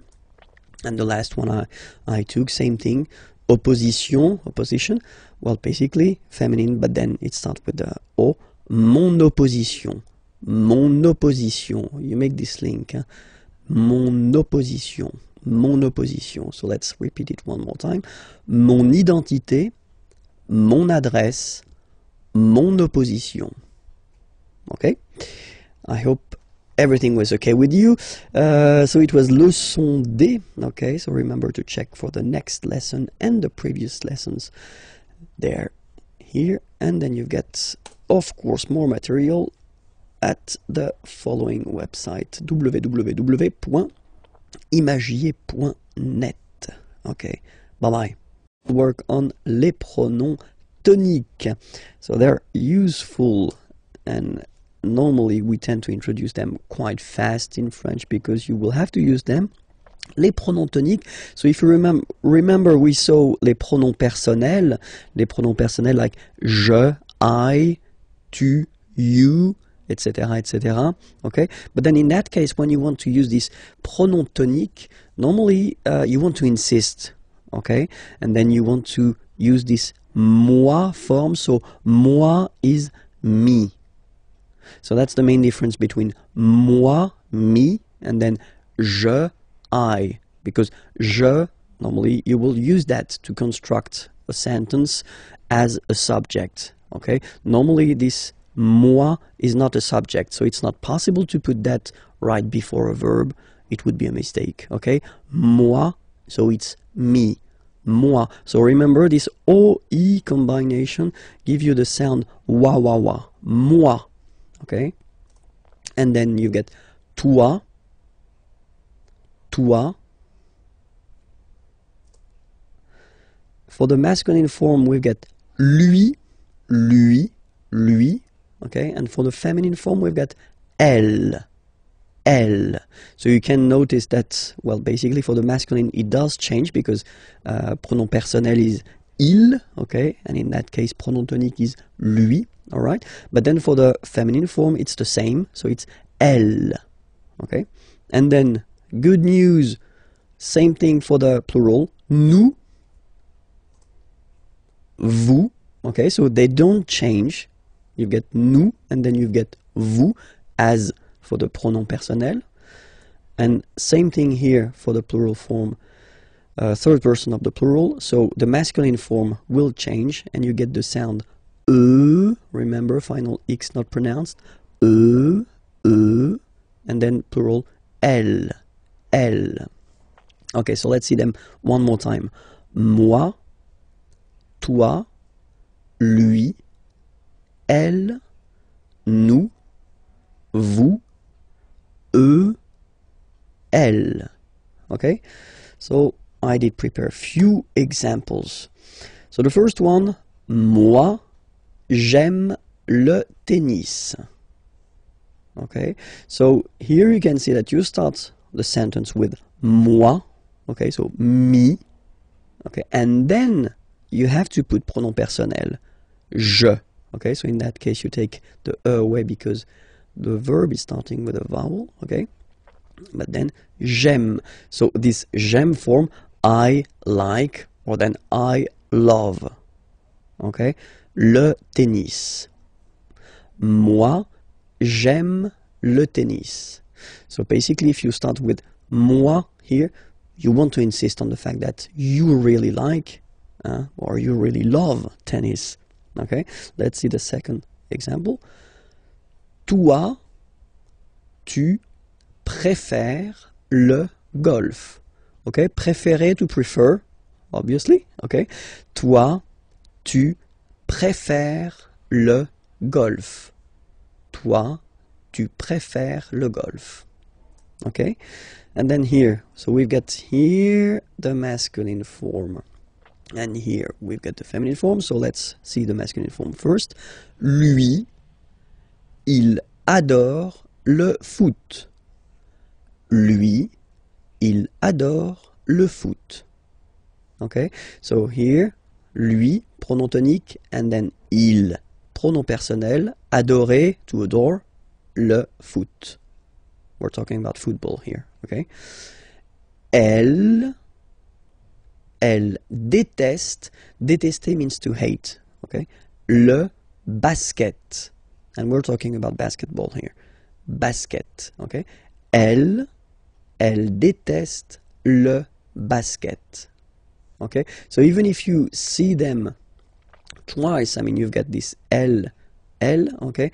Then remember that in that case, basically you want to insist, really, so you put first pronom tonique. It does look the same as pronom personnel here, but still, you get two different pronouns here. Pronom tonique and then pronom personnel. Elle déteste le basket. Okay? Same thing here. Nous aimons bien la boxe. Okay?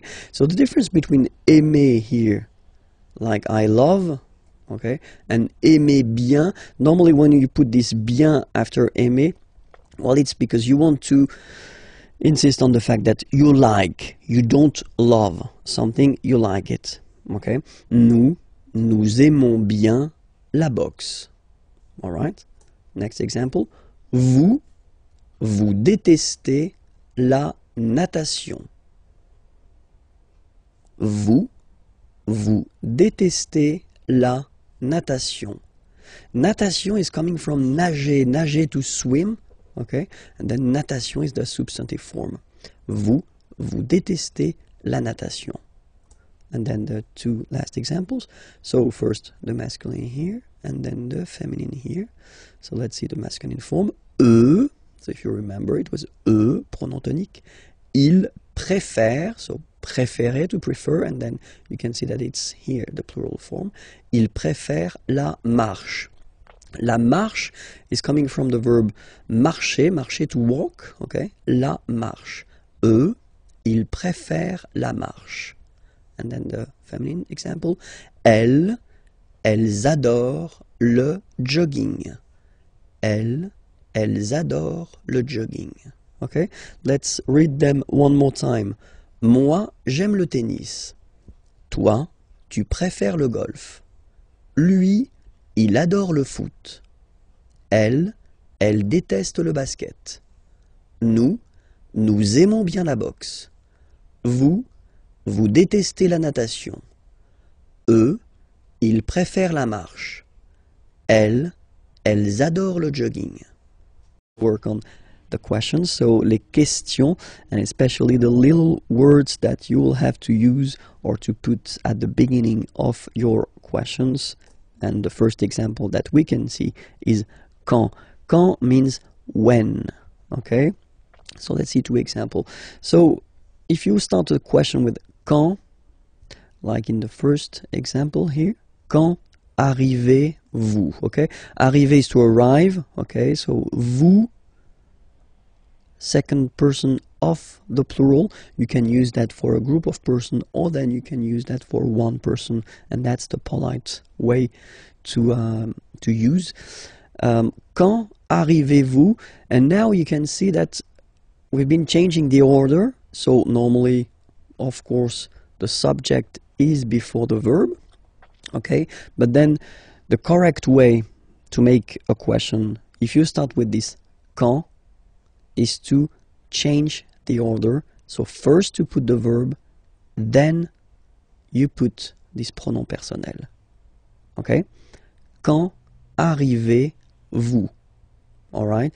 And then the rule is like in French, you get to raise a little bit your voice at the end of a question. Quand arrivez-vous? Quand arrivez-vous? Okay? Make this little link between the two. Quand arrivez-vous? Quand arrivez-vous? All right. And then, well, when we talk, then we normally have this option to drop this rule.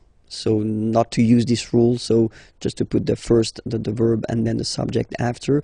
And we tend to add this est-ce que form here, est-ce que, okay? So, and you'll get this question. So, quand est-ce que vous arrivez?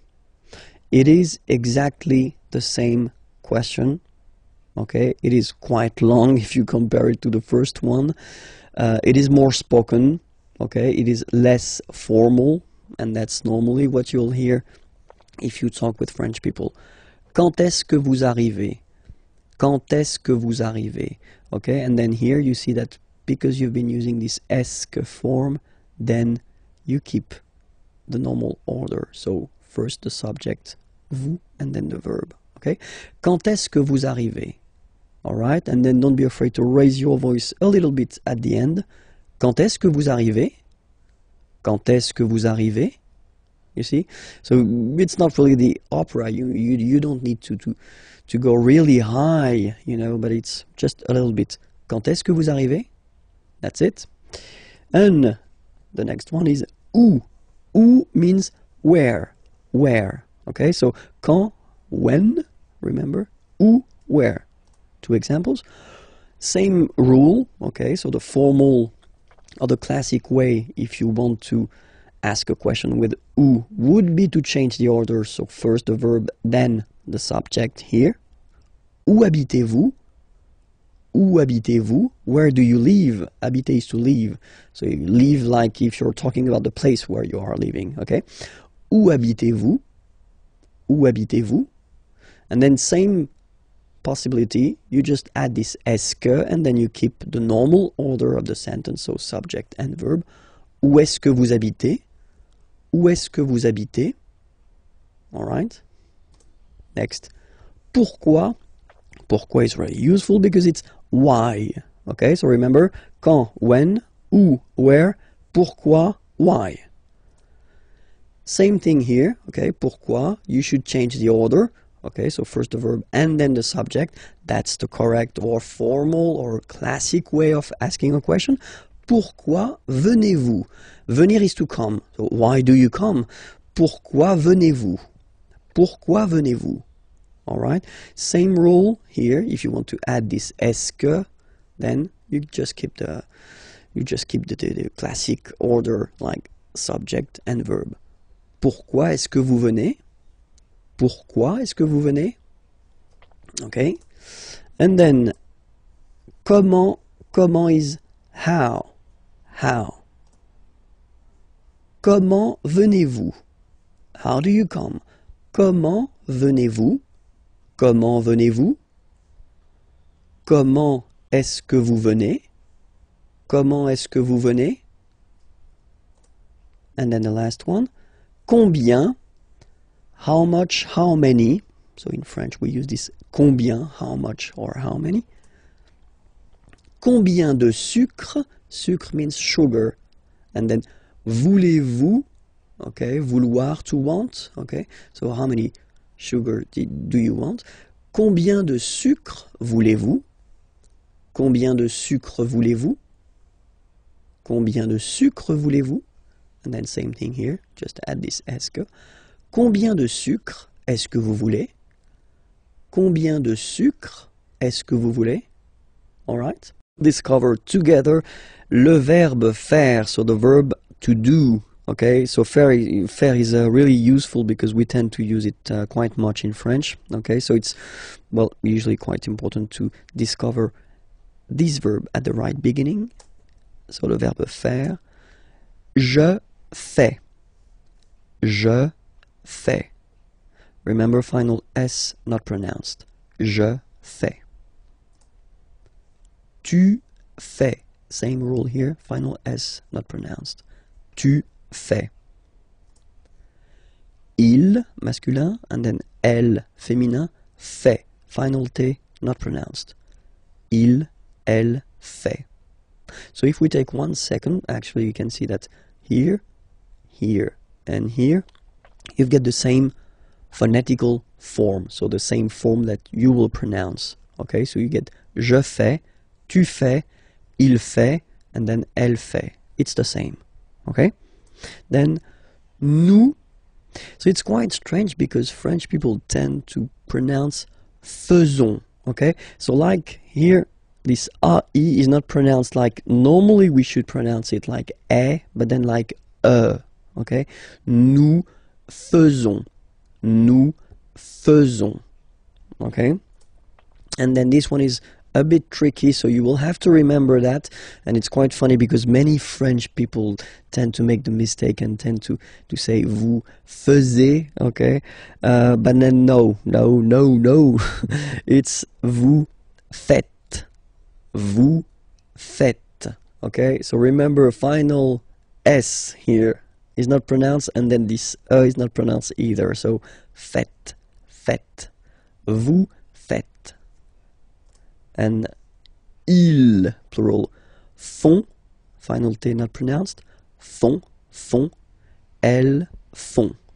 Okay, so I will repeat the whole thing one more time.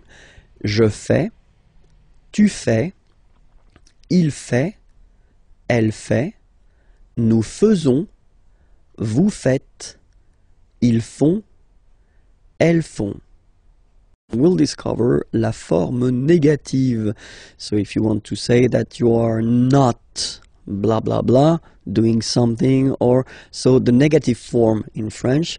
And so the negative form in French is composed of 2 elements. The first one is ne, and then you get your verb, and right after your verb you will have to put this pas. Okay, so first ne, then the verb, and after that, pas. Okay, we write it PAS, okay, but as usual, final S is not pronounced, so it's pas. Okay, remember one thing, in some cases, we will have verbs starting whether with a vowel, or then with H, plus a vowel, and in French, H is not pronounced, okay, so for these verbs, will have to disappear, and it will be written like that. N. Okay, then will come the verb, and after that, doesn't change, it will be pas. Alright, so let's see a few examples now. So for ne pas, so if you get a sentence like il parle avec moi. So il parle, he is talking, avec, with, moi, me. Okay, remember this moi, we introduced that in this unit, and it was a pronom tonique. Okay, il parle avec moi. So if you want to put the negative form of this sentence, so remember, first part ne, so before the verb, then you put your verb, parle, basically you don't change it, just put it there, parle, and after that you put the second part, pas. Okay, then you get the sentence, il ne parle pas avec moi. And that's it. You've got your negative sentence here. Okay, let's see now how it will go with N apostrophe pas. Okay, so nous allons en France. Okay, so in that case, if you look, you've got the verb aller. Aller means to go. Okay, nous allons, we are going. Okay, en France, to France. Here, first letter is A. Okay, remember the rule. If it starts with a vowel, like here it is the case, you will have to drop and take away this form. So that's the reason why we've got this N apostrophe like that. N'allons. Nous n'allons. And then you don't really need to think. You just put this pas after the verb en France. Nous n'allons pas en France. Nous n'allons pas en France. And that's it. Okay, second example here. It's with the verb habiter. Habiter is to live. You know, when you introduce the place where you live. Okay, and then here I took this example or this verb just because, of course, it's starting with H, but as I said, you don't pronounce it. So the first sound you hear here is the vowel, and that's enough just to drop and to take away this E. So you will basically make it like in this example. You will put this N apostrophe. Elle n'habite pas dans cette maison. So elle habite, she lives or she is living, in this house. Elle habite dans cette maison, and then negative form. Elle n'habite pas dans cette maison. This lesson will work on les adjectifs démonstratifs. So les adjectifs démonstratifs, in English it would be this or these, okay? But then as usual in French, we've got the difference between the masculine, the feminine, and the plural, okay? So we'll see that. So for the masculine form, it will be ce, and then it will be cette, okay?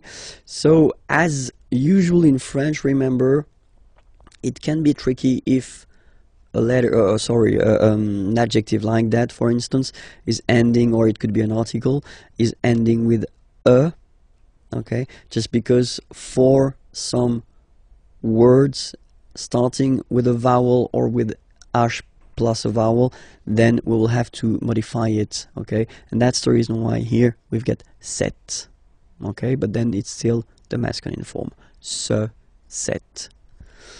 For the feminine, it will be cette, so only one, cette. And then for the plural form, it will be c'est.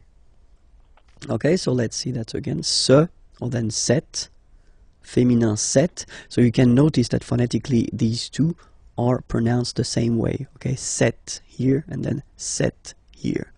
And for the plural, c'est. Really open this c'est. Okay, so let's see a few examples now.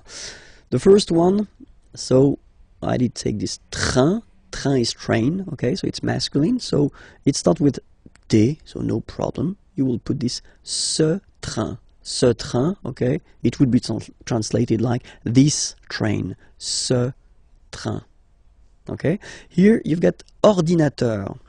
So ordinateur, a computer, okay, and it's masculine, un ordinateur, okay. But if you look carefully, it starts with O, okay, so vowel, and then you will have to take this cette form, so the masculine form, but the one that we'll use with the words that start with vowels, or then H plus voyelle, okay. So cet ordinateur, this computer, cet ordinateur, okay. And then here we've got the word homme, man, okay, but then it starts with H, as in French, H is not pronounced, so the first sound that we hear is O, okay, and then it will follow the same rule. You'll have to use the masculine adjective démonstratif, but this form, cet homme, all right.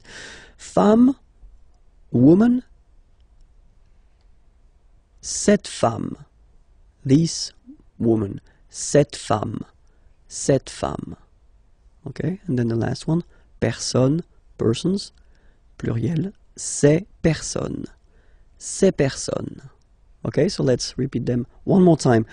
Ce train, cet ordinateur, cet homme, cette femme, ces personnes.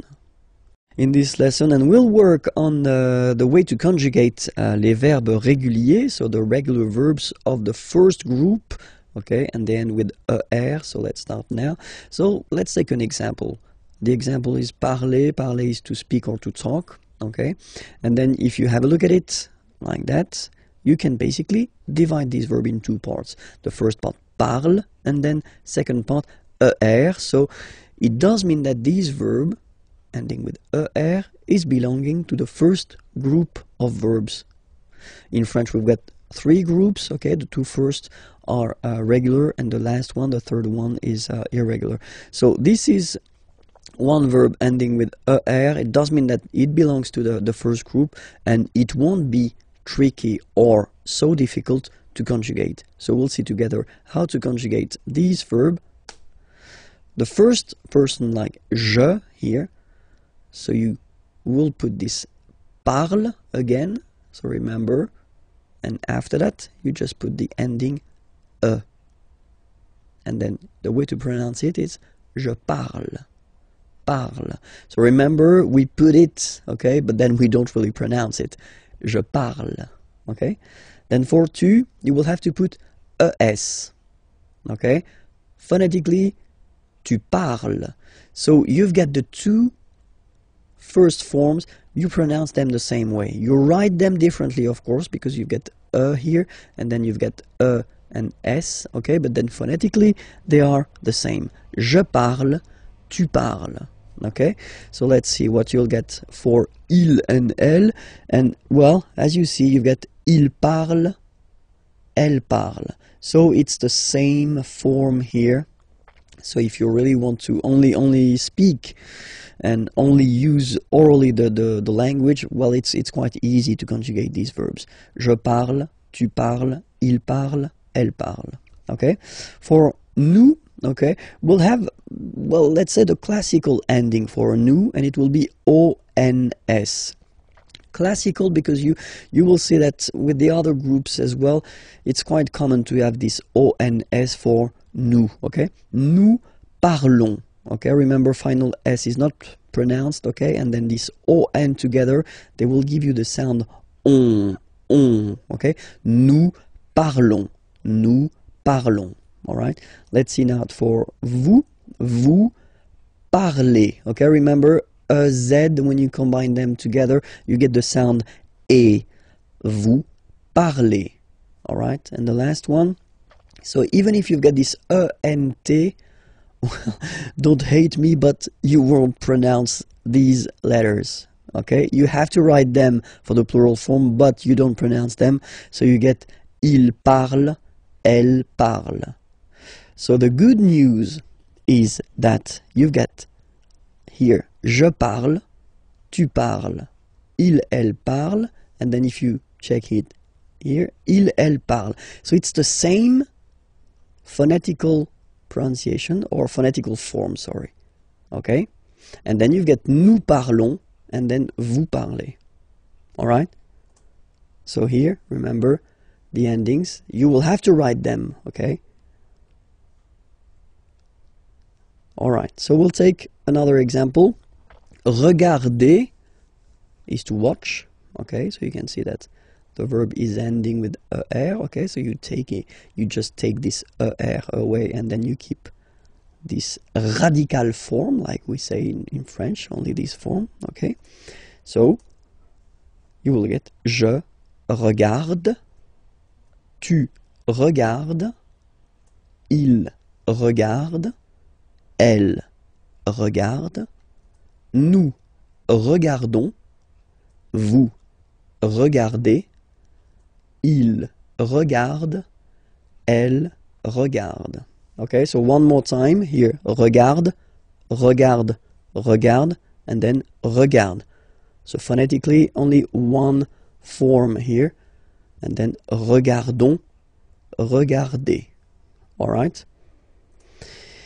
remember that even if this beautiful verb aller, that we tend to use quite often because it means to go, okay, even if it ends with er, it is not regular at all.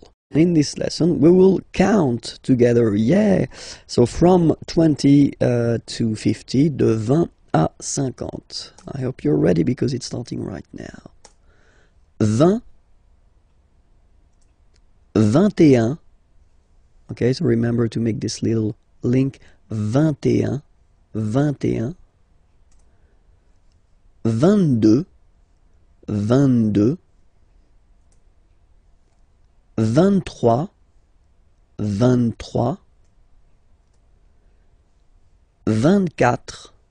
24, 25, 25, 26, 26, so remember it's ending with X, but then we pronounce it S, 26, 27, remember set, it was this P disappear, you don't pronounce it, 27, 28, so here you make the liaison, 28, 28,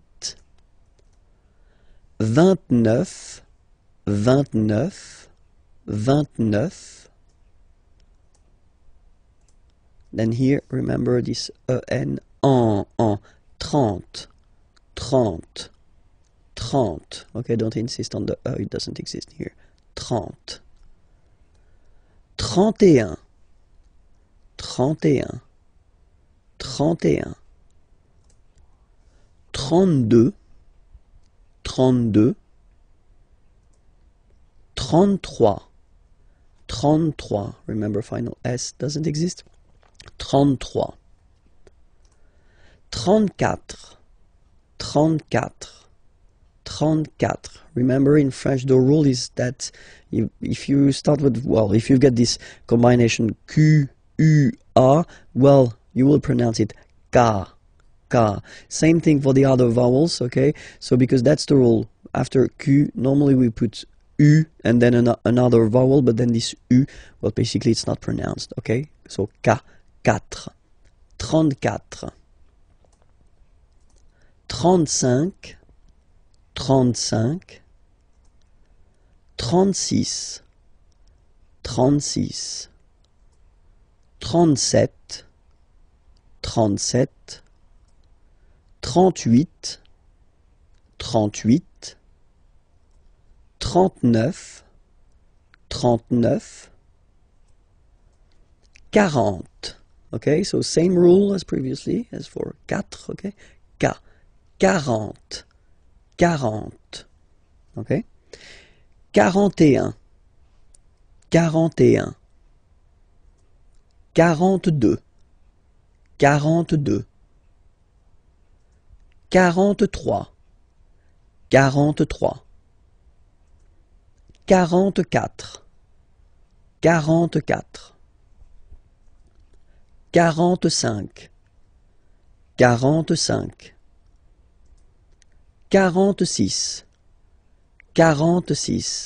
47, 47, 48, 48, 49, 49, 50, 50.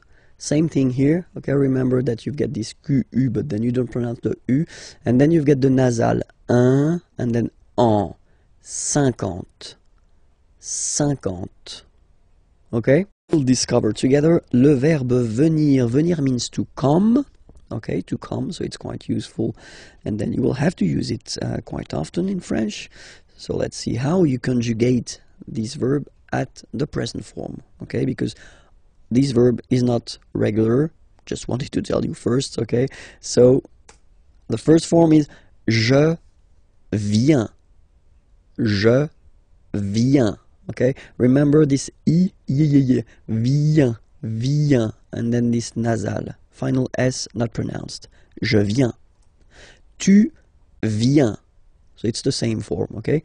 Tu viens. Il, elle, vient. Final T not pronounced. Il vient, elle vient. So if we take 1 second just to have a look at the je, tu, il, elle forms, they are phonetically the same. Vient, vient, vient. Okay? You write the S, S, T, but then you pronounce these forms the same way. Okay? For nous, it will be different because nous is here. Nous venons. Okay? O-N-S, classical ending for nous. Okay? Final S not pronounced. So O-N, on, venons, venons. Nous venons. Nous venons. Okay? And then vous venez. Remember a Z combined like that? Et venez. Venez. Vous venez. Okay?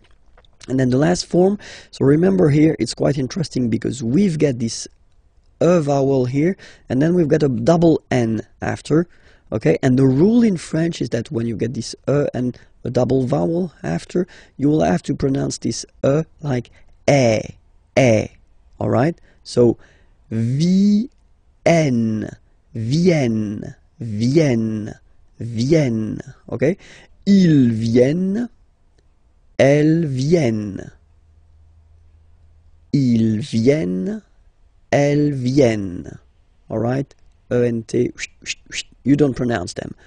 Ils viennent, elles viennent. Alright? So, je viens, tu viens, il vient, elle vient, nous venons, vous venez, ils viennent, elles viennent. Alright? This lesson will work on vocabulary and then the vocabulary connected to la famille, so the family, la famille. And then we'll start with the grandparents. Les grands-parents. Les grands-parents. Remember, you don't pronounce this final S here. Grands-parents, okay?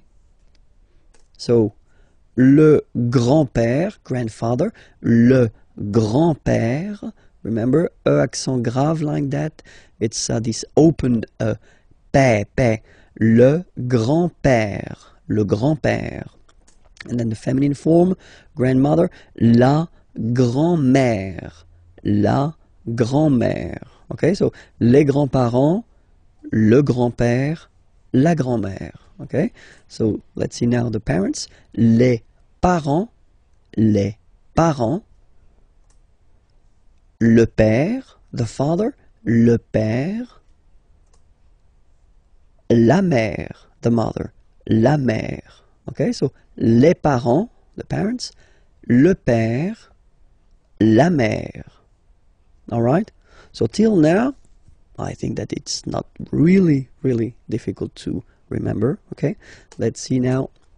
Les enfants. Okay? So first, I don't make the liaison. Les enfants, just for you to see that we've got this en, and then we've got this en as well. Same pronunciation here. Enfant. Don't pronounce the T, you don't pronounce the S. Enfant, okay? And now we can focus on the liaison here. So you should make the little link. Les enfants. Les enfants. Okay? Enfants, children. Les enfants, the children. So let's see. It will be the masculine form, so the son, okay? So it's le, and then even if you've got this L, well, basically you don't pronounce it, and then strangely you pronounce the final S. Le fils. Le fils. Le fils. Le fils.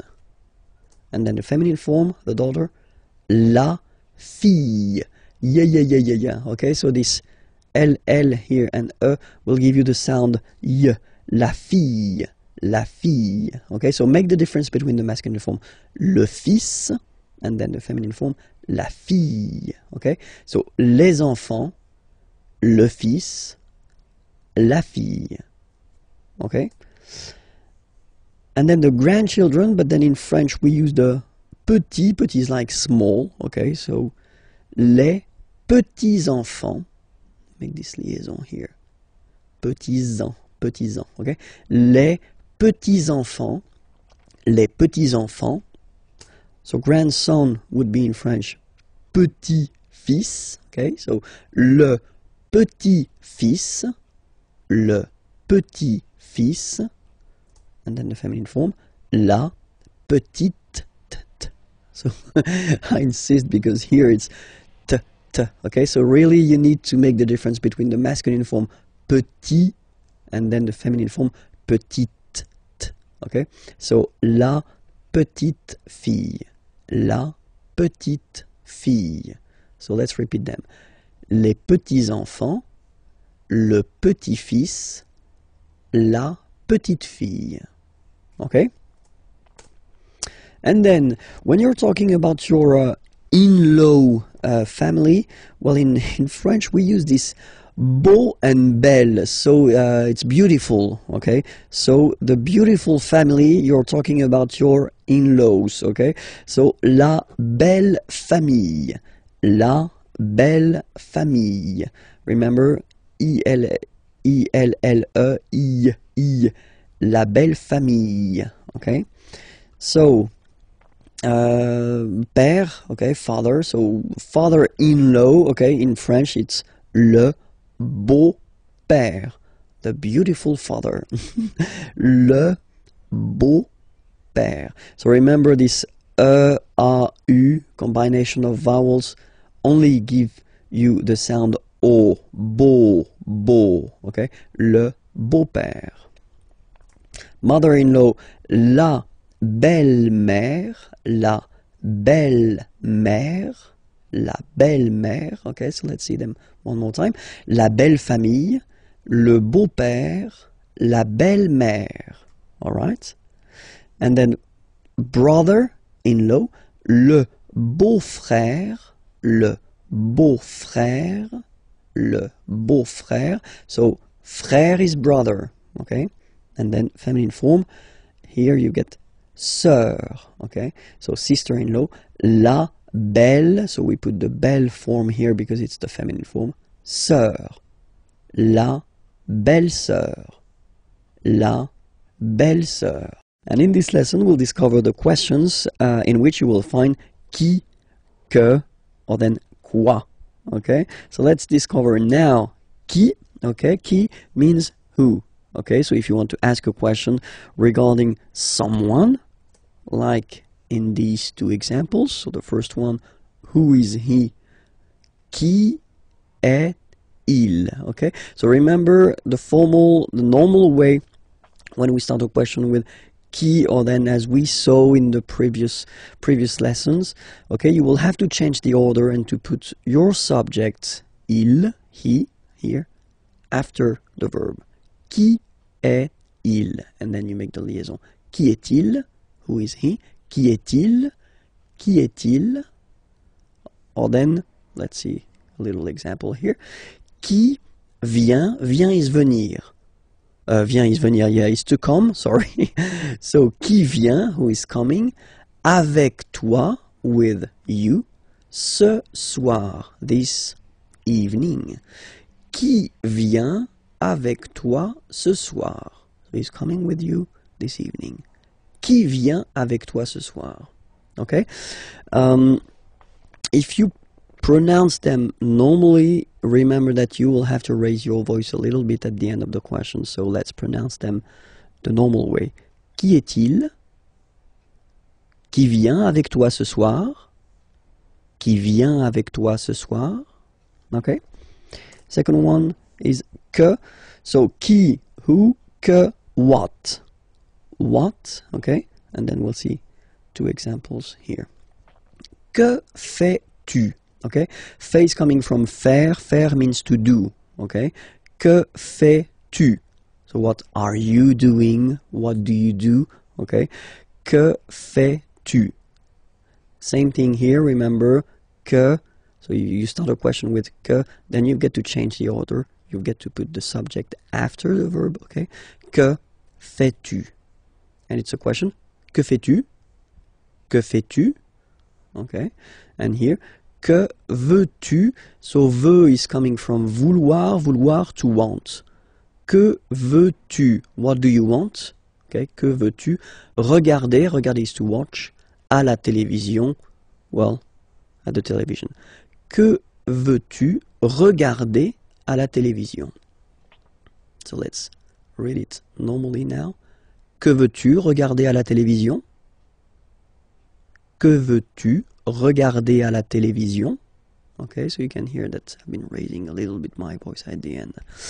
And then the other option is quoi. So quoi means what as well. So you will tell me, oh, you get two what here, you get que and quoi. Yeah, for a good reason. Look at that. Well, tu fais quoi? So I've been just taking the same question as we had here. This que fais-tu? What do you do? What are you doing? Okay, but then if you're using this quoi, then it does mean that you don't start the question with it. You just put it here, for example, at the end. Okay? Tu fais quoi? It is exactly the same meaning as this question, okay? But then you can see that you just keep the normal order of the sentence, subject, verb, okay? In that case, you definitely need to raise your voice at the end, okay? Tu fais quoi? Tu fais quoi? And then I took the same example as we had here, okay? Tu veux regarder quoi à la télévision, okay? So let's raise the voice at the end to make it clear that it's a question. Tu veux regarder quoi à la télévision? Tu veux regarder quoi à la télévision? Okay, so let's repeat. Qui, who, qui est-il? Qui vient avec toi ce soir? Que, what? But you start the question with it. Que fais-tu? Que veux-tu regarder à la télévision? And then quoi? You don't start the question and it means what? Tu fais quoi? Tu veux regarder quoi à la télévision? In this lesson, we'll just focus on the short thing but quite useful, les présentations. Okay, so the first thing, when you meet someone and you want to know the name of this person, well, that's the common question or the normal question that you will have to use. Comment, so how, vous appelez-vous? Okay, we've been seeing in Unit 1, if my memory is correct, the verb s'appeler, so to call oneself. Okay, when you introduce yourself, you use this s'appeler verb. Okay, so that's the reason why it will look this way. Comment vous appelez-vous? Okay, so comment vous appelez-vous? So what's your name? How are you calling yourself? If you want a direct translation, but it sounds a bit strange in English, but then that's the question. Comment vous appelez-vous? All right. The other possibility that we've got is to keep the normal order. So vous vous appelez, and then we put this comment thing at the end of the question. Okay. So in that case, remember to raise your voice at the end. Vous vous appelez comment? Vous vous appelez comment? Okay. So it is exactly the same question, okay? It is a bit less formal, this second option, okay? Because the first one is the classic option that we've got. We start with how, and then we change the order. We put the subject after the verb, okay? But then it is, completely correct to ask a question like that. Vous vous appelez comment, okay? And then the other possibility would be, quel est votre nom? What is your, votre nom, name? What is your name? Quel est votre nom? Quel est votre nom? Raise a little bit. Quel est votre nom? Okay, so let's see them one more time. Comment vous appelez-vous? Vous vous appelez comment? Quel est votre nom? All right. In the first example, we've been using this vous form, so the polite form that normally we should use when we meet a person for the first time, okay? But then let's be frank, that if you're young and if you're meeting other young persons, then you can use this tu form, so the less formal way, okay? So the question will look like that. Comment tu t'appelles? comment tu t'appelles? Okay, or then same option that we've got. Tu t'appelles comment? So you put this comment at the end. Okay, don't forget to raise your voice because it's a beautiful question here. Tu t'appelles comment? Tu t'appelles comment? And then, quel est ton nom? What is your name? Quel est ton nom? Or other options. So I've been putting this option for this tu, okay, you, the less formal one, and not for the vous, because it is quite spoken this way. C'est quoi ton nom? Well, if you want to translate it directly, it's what your name, okay? It looks really, or it sounds really strange in English, but still it's possible in French. It is not formal at all, of course, okay? So don't use that if it's quite important or if the situation is quite formal, okay? C'est quoi ton nom? C'est quoi ton nom? Okay, and then if you want to, well, present yourself, then remember we're using this appeler, s'appeler, okay, to call oneself, okay. Je m'appelle Vincent Lefrançois. Je m'appelle Vincent Lefrançois. Okay, I call myself Vincent Lefrançois, all right? But then that's the way we use to present ourselves. Okay. Other option would be to use, not to use this s'appeler to call oneself, but to use to be, which is totally possible. Je suis Vincent Lefrançois. Je suis Vincent Lefrançois. I am, okay. Je suis Vincent Lefrançois. And then, third option, mon nom, my name, okay. Mon nom is, mon nom est Vincent Lefrançois. Mon nom est Vincent Lefrançois. Okay, so let's see them one more time. Je m'appelle Vincent Lefrançois. Je suis Vincent Lefrançois. Mon nom est Vincent Lefrançois. This lesson will discover la situation de famille. So if you want to say what is your situation, your personal situation, then that's the correct lesson to watch now. Let's start. Je suis célibataire. So I know that many of you will laugh when they will see this beautiful célibataire word. It doesn't have any other indication but the fact that you are single. Okay, so if you want to say that you are single, whether it's the masculine form or the feminine form, it will be like that. Je suis célibataire. I am single. Okay, second option. J'ai un copain. Okay, boyfriend would be copain, okay, and then it's the feminine form here, girlfriend, copine. J'ai, so j'ai, I have, okay, j'ai un copain. I have a boyfriend. J'ai un copain. Féminin, j'ai une copine.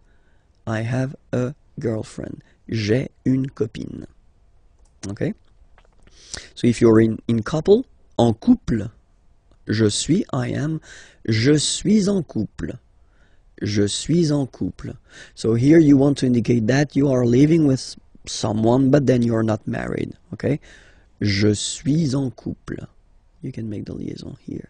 Je suis en couple, okay? And then fiancé, engaged, all right? And then here you've got the masculine form. I've been putting here the feminine form. All right, so you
next lesson, we'll see how to conjugate the verbs ending with IR. So not all the IR verbs are belonging to the second group, but some of them, and then we'll see how to conjugate them at the present form. Okay, so we'll take an example. The example is finir. So finir means to finish. Okay, and then you can see that it's ending with IR. All right, so we'll do it like that. We'll divide it in two, so FIN, and then we take away this IR ending. All right, and we'll just keep this form here, FIN, to construct the present. So you take it and you put it here, and after that you will add this ending. So for je, it will be IS. Je finis. Remember, final S is not pronounced. Je finis. Okay? Tu finis. So ES as well, like we had for je. So same way to pronounce it as well. You don't pronounce the final S. Tu finis. Il, elle finit. So IT, final T not pronounced. Il, elle finit. So je finis, tu finis, il finit. Phonetically, it's exactly the same form for these persons. Okay, so it's quite good if you want only to talk and not to write. So just focus on this fini form. You know that it's for je, tu, and il, elle.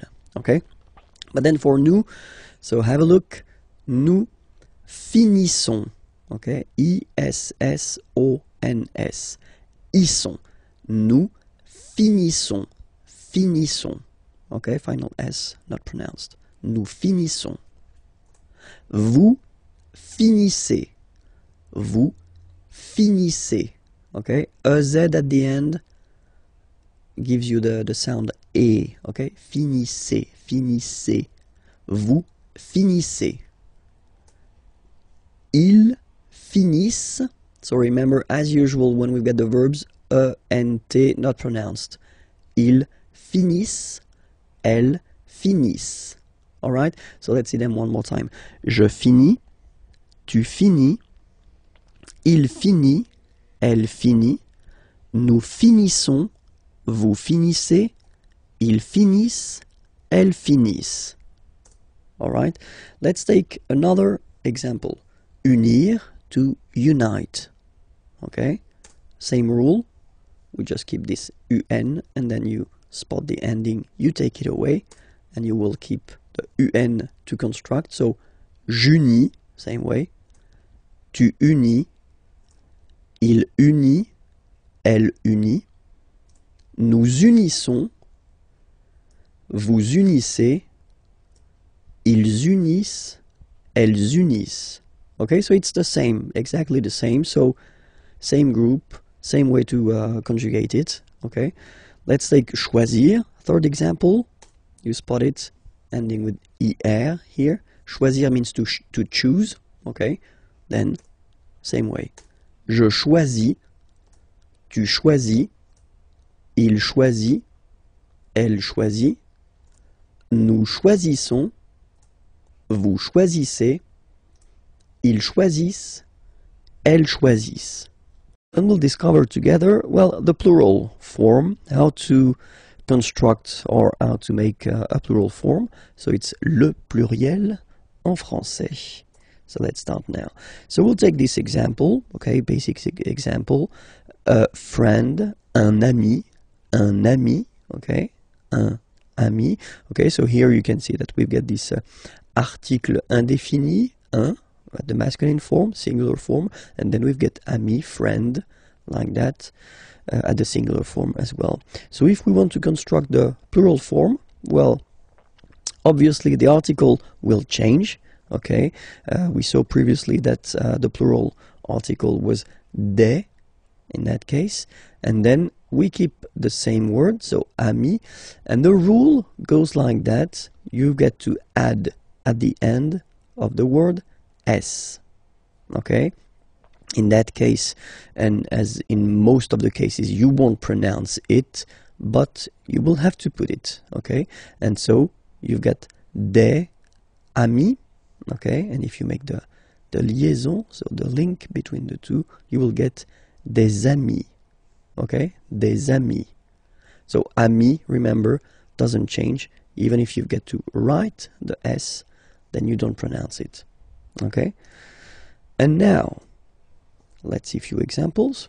So this one, une femme,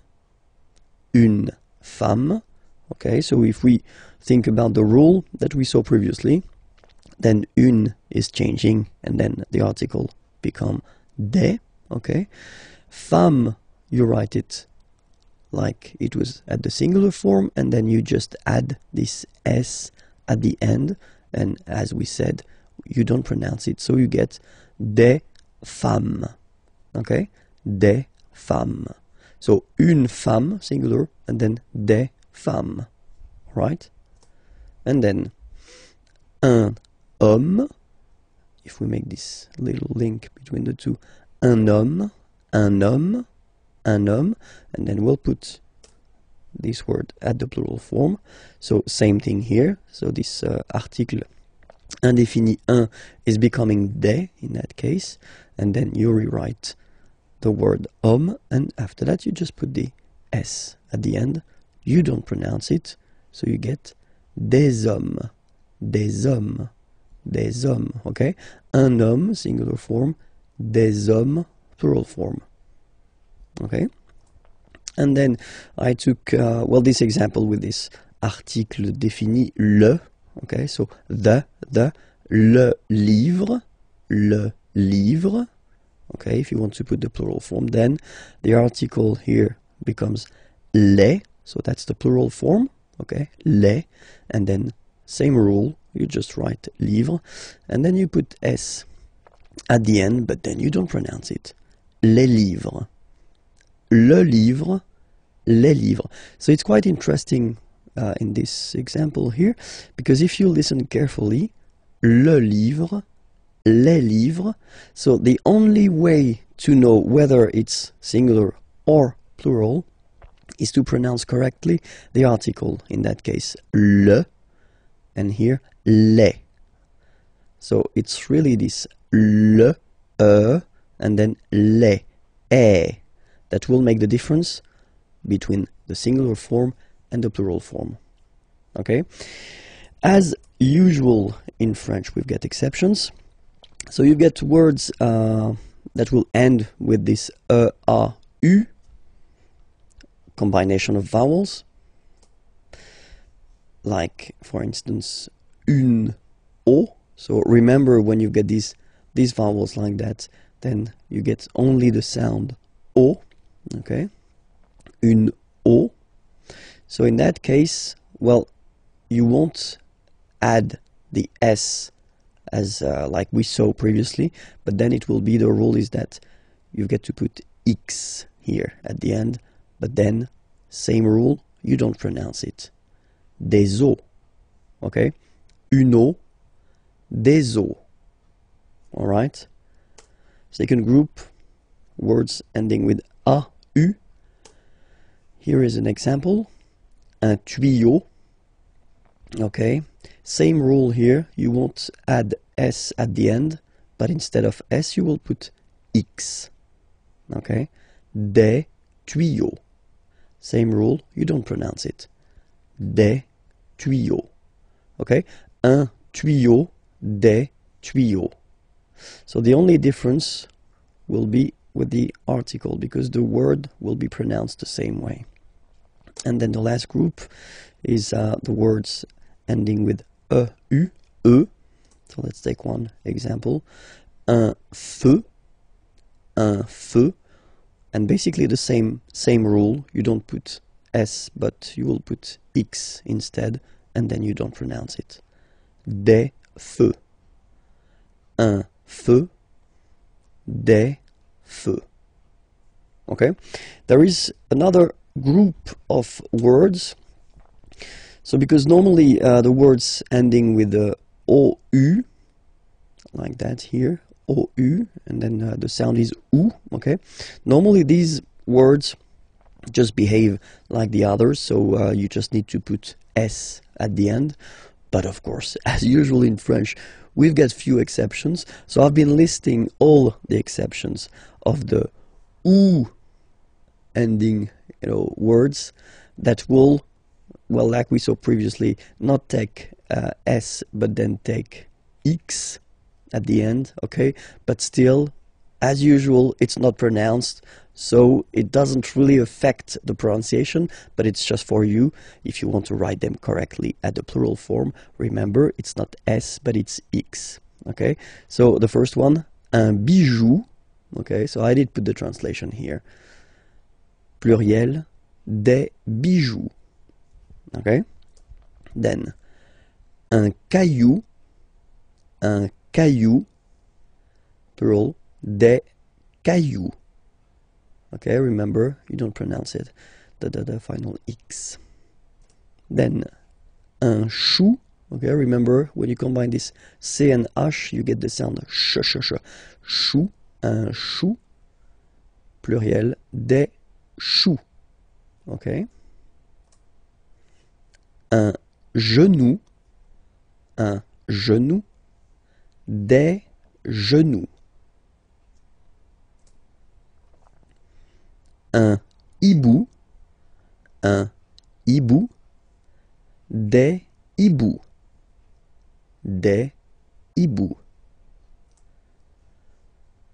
un joujou, des joujoux,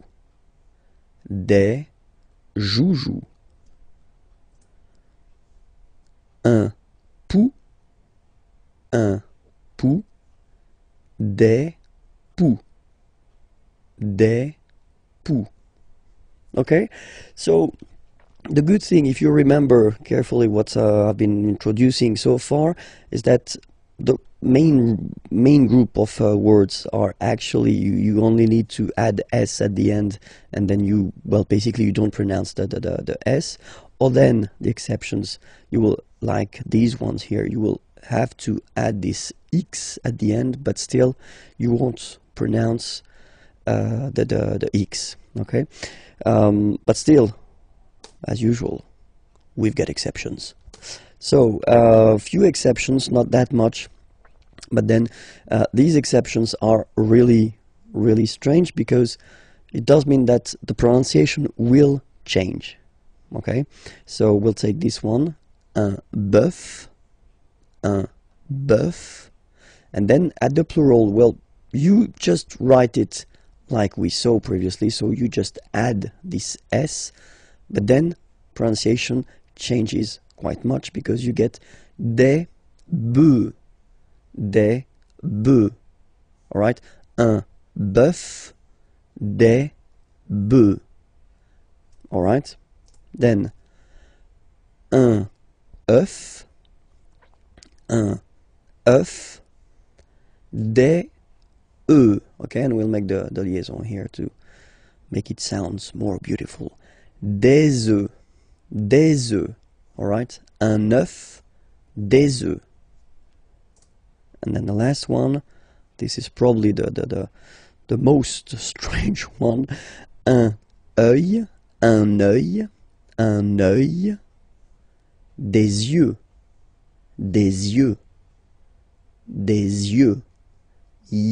yeux, okay? Don't pronounce the final x as usual. Des yeux, all right?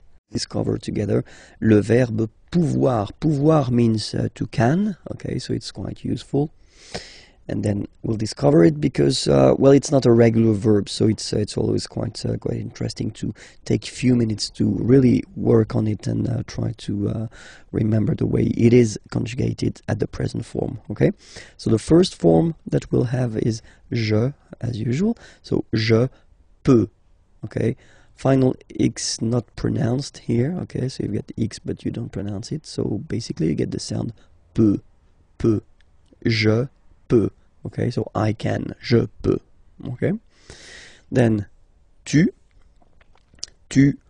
peux, same pronunciation and same spelling or writing, okay? P-E-U-X, okay? You don't pronounce the final x. Tu peux, okay? Je peux, tu peut. Then il, elle, peut. So you will put T at the end, you don't pronounce it. Il peut, elle peut. Okay? So if you look carefully, you've got peut here, you've got peut here, and you've got peut here. Okay? So for the three first, or four, because there is the feminine form as well, for the four first persons here, well, it's the same phonetical form. It's peut. Okay? And then nous. So classic ending for nous, this ONS ending for nous. Okay? Nous pouvons. Nous pouvons. Okay? You don't pronounce the final S. Nous pouvons. Then vous pouvez. Okay? Classic ending as well for the vous form. A Z like that. Okay? Remember you pronounce it E. Okay? Vous pouvez. Vous pouvez. And then plural form, ils, elles, peuvent. Ils, elles, peuvent. Okay, so be careful because as you can see, you've got this EU here, EU here, EU here, and then it's coming back here as well. Okay, so the only OU that does connect to the infinitive here. Pouvoir, it's only for nous and vous. Okay, so let's read them one more time. Je peux, tu peux, il peut, elle peut, nous pouvons, vous pouvez, ils peuvent, elles peuvent. Okay, as usual, this ending, this ENT ending, you write it, you don't pronounce it. Okay, peuvent, peuvent, peuvent. Okay, so it's really useful. You should really, definitely know it by heart. Okay, so try your best. Well, watch again this video if you need it, and then I hope it will enter in your head quite easily. Okay, let's see some example now. Je peux chanter. Okay, je peux chanter. So you can see that in that case, when you construct a verb, you construct a sentence with the verb pouvoir, here you've got a second verb, chanter, and it means to sing. Okay, so I can sing. Well, you should all the time put the second verb at the infinitive form. Okay, so when we talk about the infinitive form, normally it's the basic form of the verb. Okay, je peux chanter. Another example, tu peux partir. Partir is to leave. You can leave. Tu peux partir. All right, same thing here. Okay, second verb, well, basically coming right after, of course, and then at the infinitive form. All right, elle peut dessiner. Dessiner is to draw. Elle peut dessiner. She can draw. Okay, elle peut dessiner. And in this lesson, we will try to focus on le verbe devoir. Devoir means to must, okay, so it's quite useful. And especially it's not a regular verb, so it's always good to spend a few minutes on the conjugation at the present of this verb. Okay, so let's start now. Let's see, so le verbe devoir, to must, at the present form. Je dois. Okay, remember final S is not pronounced. Je dois. OI, when you combine the two, you get the sound wa wa wa. Je dois. Okay? Tu dois. Final S not pronounced. Tu dois. Il, elle, doit. Final T not pronounced. Il doit. Elle doit. Okay? So if you have a look at these forms, phonetically they are the same forms. Okay? So doit, doit, and then doit, okay? And then nous is coming. Nous devons, okay? Classic ending, ONS for nous, okay? You just pronounce this on, O-N, this nasal, okay? And then the S, final S is not pronounced. Nous devons, nous devons, okay? Nous devons, well, basically we must, okay? And then vous devez. Remember, classic ending for vous here, a Z, but then you pronounce this combination of two letters, et, devez, devez, vous devez. Alright? And then the last one, ils doivent, so same thing, classic ending for the plural form, ENT here, okay, but then you don't pronounce it. Doivent, doivent, elles doivent, ils doivent, elles doivent. Okay, so let's repeat them one more time. Je dois, tu dois, il doit, elle doit, nous devons, vous devez, ils doivent, elles doivent. Alright, so let's see a few examples now. The first one, je dois étudier. Étudier is to study, okay? So it's a verb, and then the rule in French goes like that.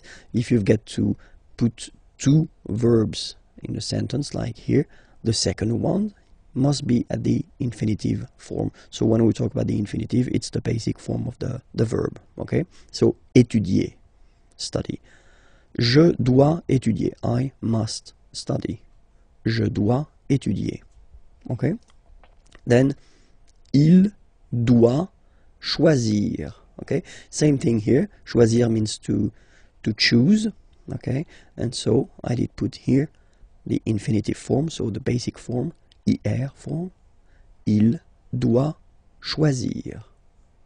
Okay? He must choose. And the last example, nous devons répondre. Répondre is to answer.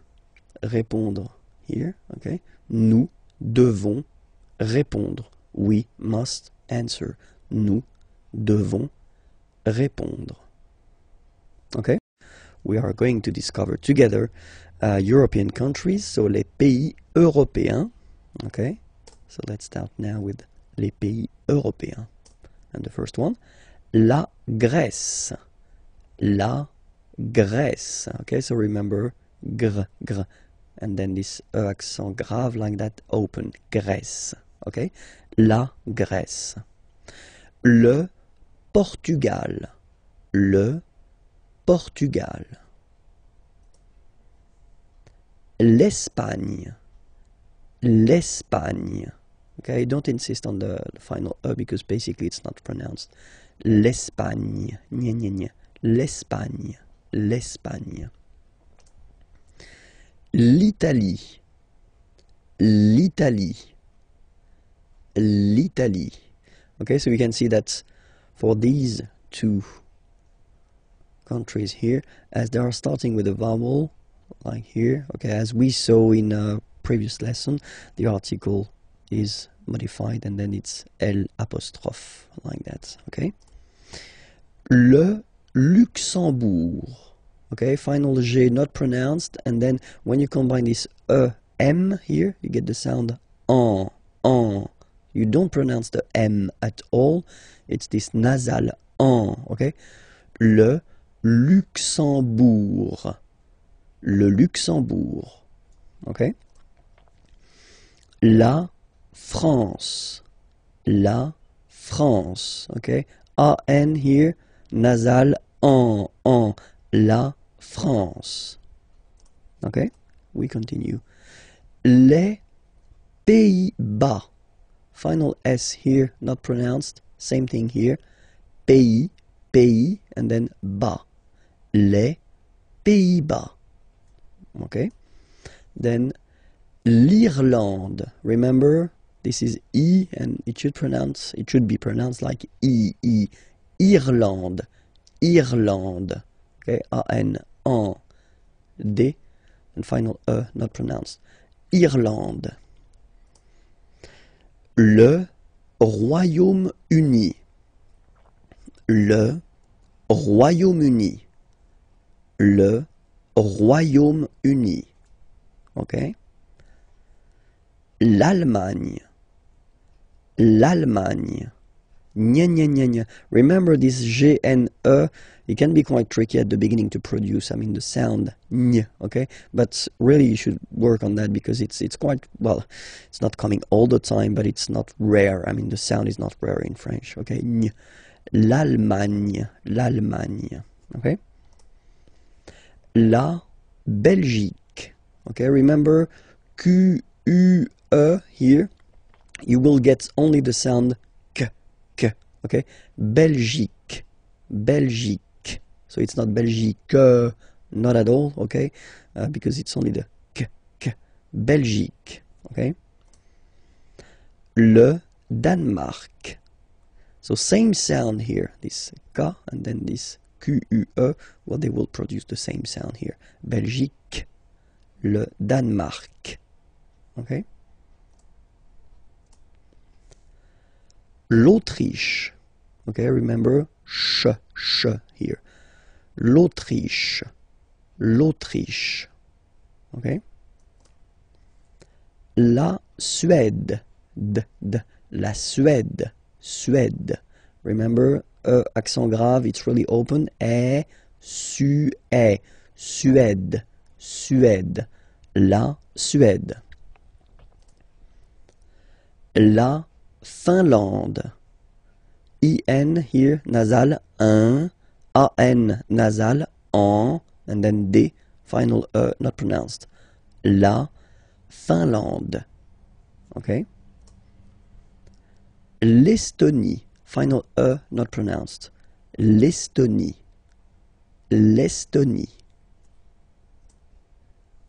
La Lettonie. So remember when you've got this E and then a double letter like that, T, okay, then you will have to open your E and it will become E, le, Lettonie. La Lettonie. La Lituanie. Remember in French, sorry, H doesn't exist, okay, so you don't pronounce it, and it's li, tu, a, ni, Lituanie. La Lituanie. Okay, continues. La Pologne. Nya, again. La Pologne. La République tchèque. So remember, Q-U-E, K, Tchèque. La, and then here as well, République. La République tchèque. Okay, la République tchèque. Chypre. Chypre. So remember, we've got this Y letter here, but then phonetically when you pronounce it, it's like I, okay? Chypre. Okay? Malte. Same thing here, you don't insist on the final E. Malte. Malte. La Slovénie. Remember, you get this E accent aigu here, it's E. Slovénie. Final E, as usual, not pronounced. La Slovénie. Okay? La Hongrie. So remember, H doesn't exist, so you don't pronounce it. So it starts with O-N, on, and then gris, final E, not pronounced. La Hongrie. La Hongrie. Okay? Les nationalités. So basically I've been making this nationalities lesson based on the previous lesson. So leçon D. Okay, so I definitely invite you to check the leçon D if you want that everything is clear for you. Okay, but then les nationalités, and it's starting right now. La Grèce. Grec, so I will put each time the masculine form for the nationality, Grec, and the feminine form here for the nationality, okay? So you get the country, la Grèce, and then you get Grec, masculine form, Grec, feminine form. You write them differently, but then, if you listen carefully, Grec, you pronounce them the same way. Okay? Le Portugal, portugais, portugaise. Okay, so listen carefully. Portugais, portugaise.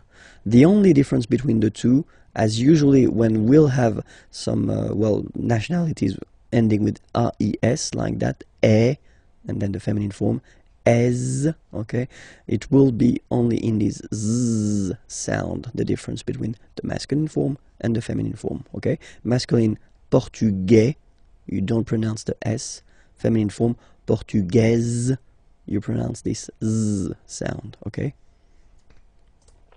And then l'Espagne, espagnol, remember, espagnol, espagnol. So you get this final for the feminine form, but then phonetically it's the same. L'Italie, italien, italienne. Remember, when you get this followed by a double consonant like here, then you will have to open it. Italienne, italienne. Okay? Le Luxembourg, luxembourgeois, luxembourgeois, and then feminine form, luxembourgeoise. Okay? Same thing here, only difference, joie, joie, joise, z. Okay, you insist on it. Luxembourgeois, masculine form, and then luxembourgeoise, feminine form. Then, la France, français, française. Okay? C'est, and then seize. Okay? Français, française. Alright? It continues. Les Pays-Bas, néerlandais, néerlandaise. Néerlandais, néerlandaise. Okay? L'Irlande, irlandais, irlandaise. Le Royaume-Uni, britannique. Okay, only one form, whether it's masculine or feminine, britannique. L'Allemagne, allemand, allemande. Okay, same thing here. Okay, you don't pronounce the final D, but then you pronounce it here for the feminine form. Allemande, okay? Allemand, allemande. La Belgique, belge. So only one form here for the masculine and the feminine form. Le Danemark, danois, danoise. Z, okay, insist on that. Danois, don't pronounce the final S. Danoise, here you pronounce it. L'Autriche, autrichien, autrichienne. So same thing here. You get and then double N, you open the autrichienne. Okay?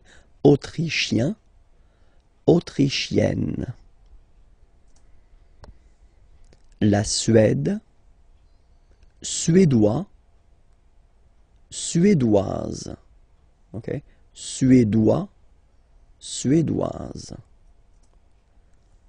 La Finlande, finlandais, finlandaise. Finlandais, finlandaise. L'Estonie, estonien, estonienne. Same thing here, double N, and then you open it. Estonienne, estonienne. La Lettonie, letton, lettonne. Letton, lettonne. La Lituanie, lituanien, lituanienne. Same thing here. You open the lituanienne. Okay? Lituanien, lituanienne. La Pologne, polonais, polonaise. polonais, polonaise. La République tchèque, tchèque. Okay, so here as well, you get only one nationality. So whether for masculine or feminine form, it will be the same. Tchèque. Okay. Chypre, same thing here. Chypriote. Remember this Y is pronounced like I. Okay. Chypriote. Chypriote. Okay. Malte, maltais, maltaise. So remember, as I said previously, the only difference est. Maltais, maltaise. La Slovénie, so only one form here, Slovène, Slovène. Remember, E accent grave, you open it, Slovène. La Hongrie, hongrois, hongroise. Okay, hongrois, grois, hongroise. Okay, so here final S not pronounced for the masculine form, and then you pronounce it here for the feminine form. Hongrois, hongroise. Okay, les Amériques, les Amériques. So let's see now. Les États-Unis. Okay, so if we make every links, we'll have it here and then here. Okay, les États-Unis, les États-Unis. Le Canada, le Canada. Le Mexique, le Mexique. Mexique. It's really the X. Huh? Le Mexique. And then remember this Q-U-E, it's only K. Mexique. Okay? Le Brésil. Le Brésil. Okay, you will pronounce the final L here. And then remember, accent aigu goes like E. Brésil. Le Brésil. L'Argentine. Okay, so you've got this nasal here. En, l'argent, and then tin. Don't pronounce the final it just gives you the pronunciation of the N. In. L'Argentine. L'Argentine. Le Chili. Le Chili. Okay, remember, C-H, sh. Okay, Chili. Le Chili. La Bolivie. Okay, final not pronounced. La Bolivie. La Bolivie. Alright, so I assume everything is clear. We can repeat them one more time. Les États-Unis, le Canada, le Mexique, le Brésil, l'Argentine, le Chili, la Bolivie. Okay, and then we'll see now the nationality.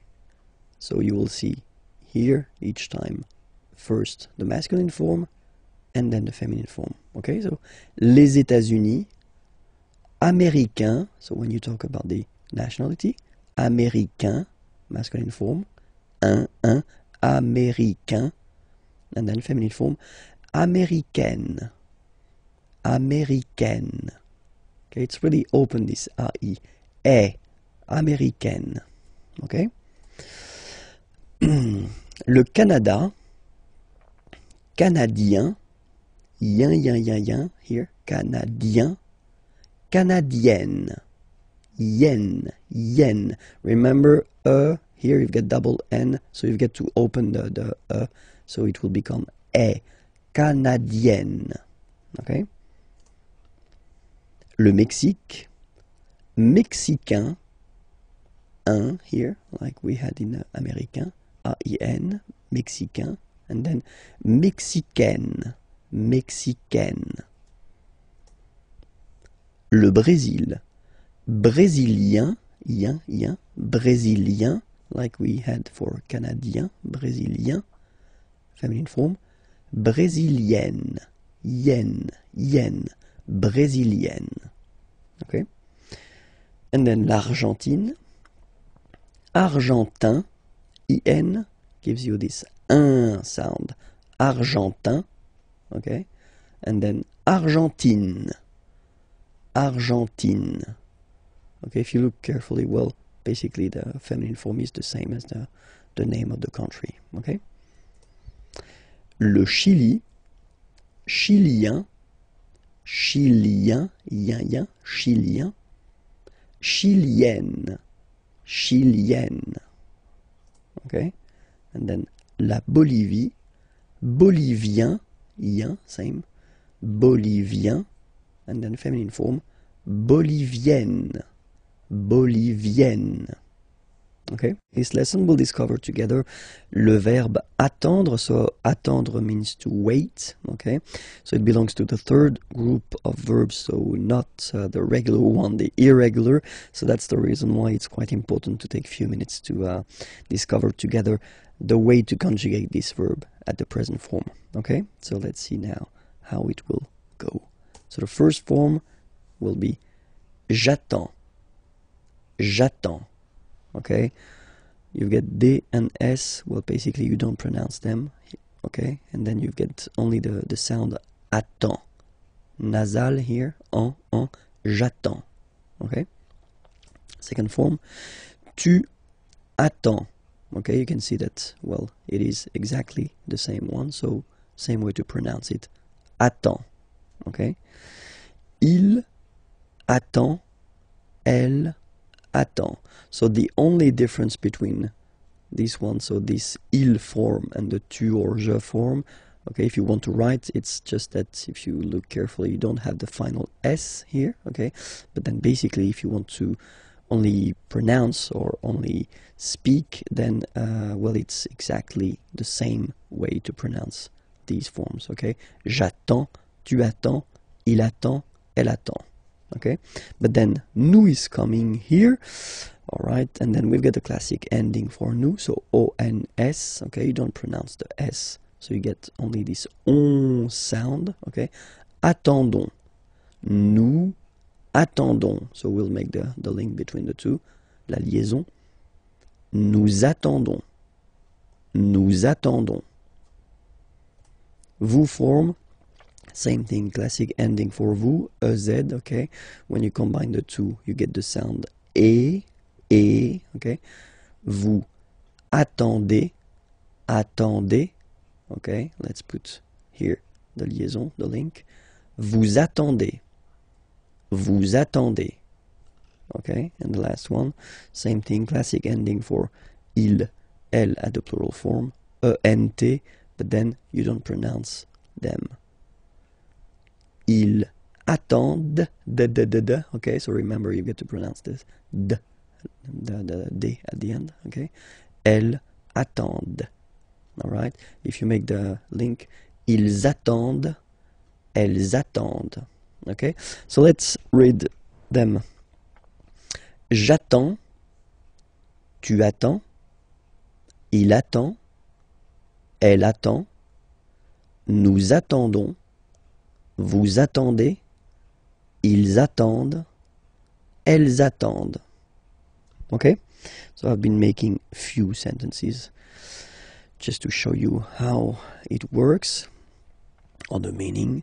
J'attends le train. So le train, the train, I wait. Okay? I wait for the train, but then j'attends le train. Okay? Tu attends avec moi. So you wait, and then avec means with, moi, me. You wait with me. Tu attends avec moi. Il attend sa femme. Okay, remember, sa, it's the possessive, his in that case, and then femme, wife. Il attend sa femme. Nous attendons tranquillement. Nous attendons tranquillement. So here I wanted to show you how it could work if you put this tranquillement. So tranquillement is quietly, and it's an adverb. Okay, it's ending with ment like that, which is one of the classic ending for the adverbs. We'll have the time to see that a bit later. But then, yeah, quietly is tranquillement. Nous attendons tranquillement. So basically you put this adverb after your verb. Okay? Nous attendons tranquillement. Vous attendez les enfants. Okay, children, les enfants. Vous attendez les enfants. Elles attendent votre réponse. Réponse, answer, and then remember, votre, it's the possessive, your. Elles attendent votre réponse. Okay, so I will read them one more time, and I will read them at my normal speed. Okay, just for you to get used.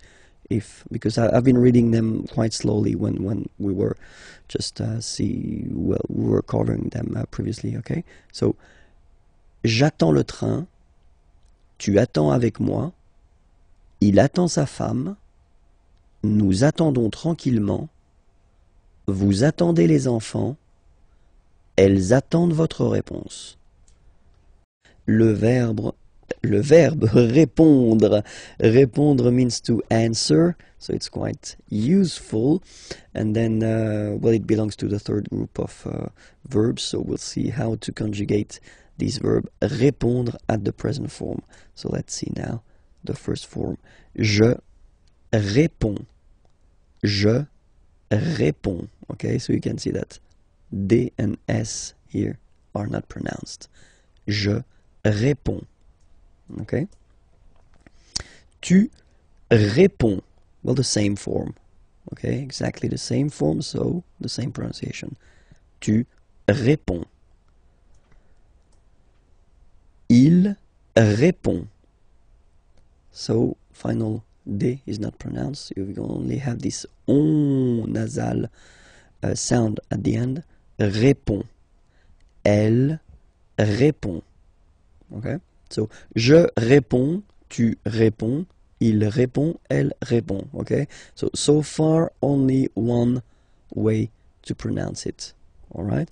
Then, of course, for nous, we've got the normal and classic ending ONS. Okay? Don't pronounce the final S. You only pronounce this on sound.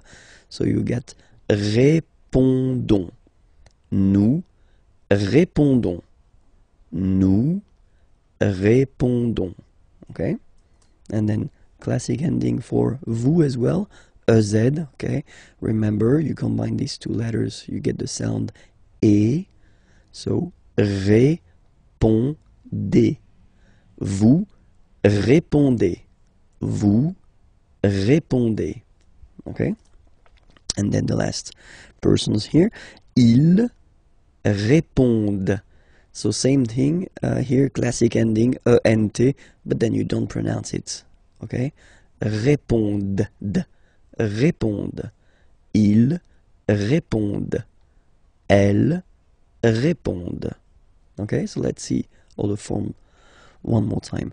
Je réponds, tu réponds, il répond, elle répond, nous répondons, vous répondez, ils répondent, elles répondent. Alright? Hier, yesterday, aujourd'hui, today, demain, tomorrow. Okay? Hier, yesterday, aujourd'hui, today, demain, tomorrow. So let's see now. Hier, so yesterday. Hier matin. Matin is morning. Okay, so yesterday morning will go in French like hier matin. Hier matin. Okay? Après-midi means afternoon. Hier après-midi. Yesterday afternoon. hier après-midi. Hier après-midi. Alright? And then soir, evening. Hier soir. Hier soir. Okay, so let's repeat that. Hier. Hier matin. Hier après-midi. Hier soir. Okay? So now, aujourd'hui. Today. Aujourd'hui. Ce matin. So we put here this this matin, morning, this morning, ce matin. Cet après-midi, this afternoon, cet après-midi, cet après-midi.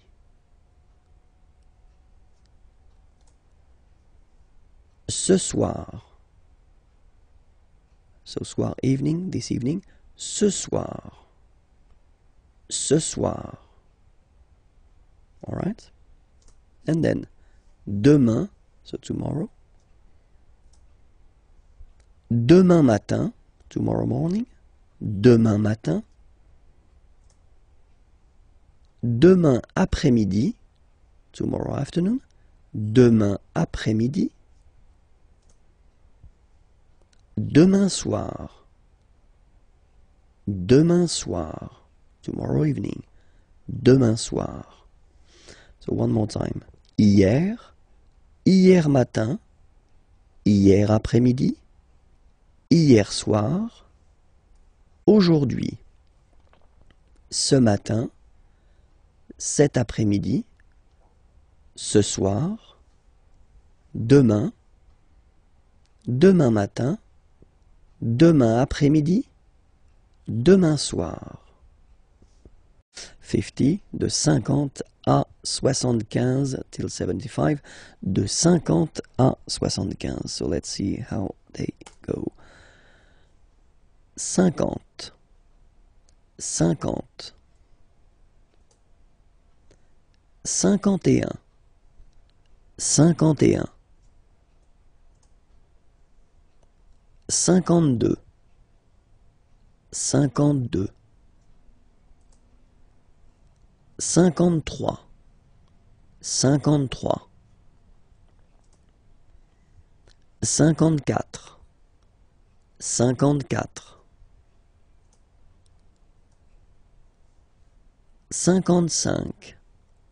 55, 55, 56, 56, 57, 57, 58, 58, 59, 59,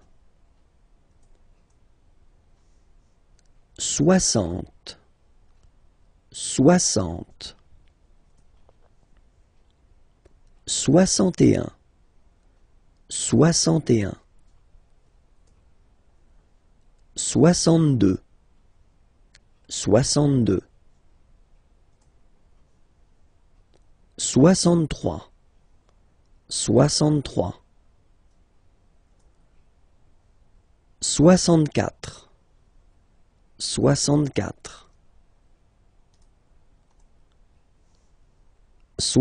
63, 63, 64,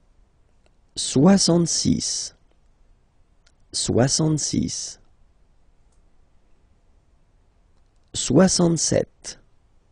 66, 66, 67, 67, 68, 68, 69, 69. And that's normally when my students, when I'm in class with them, start to look at me like they would like to kill me, because now we're getting to the tricky point in French, okay? So have a look here. Now we've got this 70, of course. But then in French, it's a bit more tricky because you take back the 60, 60, and then you will add the 10. Okay, so for this 70 session here, you will have to use this 60 and then 10, and so all the numbers from 10 to 19, you will have to put them right here after. Okay, so let's see how it goes. 70, 70, 71, 71. Okay, so you can see here now. 60, 60, and then 11, 11. 71. 72, 72. Same thing here. 60 and then 12. Okay. 73, 73. 74, 74. 75, 75. Okay, so we won't go further, not to be more traumatized, because I've got some nice surprises after that as well. Okay, so remember that well, till 70, well, it's quite not easy, because it's always difficult to remember the numbers, but still it's not that tricky. Okay, so remember that for 70 here, so from 70 to 79, you will have to use this 60, so 60, and then the numbers from 10 to 19. Okay, 10, 11, 12, 13, 14, 15, etc. So we'll see the rest in a coming lesson. So now what we'll do, we'll go to till 100, and then we'll see all the tricky and irregular forms. Okay, so if you remember, when we stopped, it was here. Okay, so 75. In French, we'll have to use this 60, so 60. Okay, and then after that, you will have to put this 15, 15. Okay, so remember, from 70 to 79, it will work the same way. So you will have to put this 60, and then the numbers from 10 to 19 after. Sorry, yeah, 19, yes. Okay, so in that case it's 75, 75, okay, 60, and then 15. Okay, next one, 76. Okay, so 60 and 16. Okay, 76. All right. 77. 77. 78, 78, 79, 79, and then 80. Okay, so for 80 it's 80, 80. All right. 81, 81, 82, 82, 83, 83, 84, 84,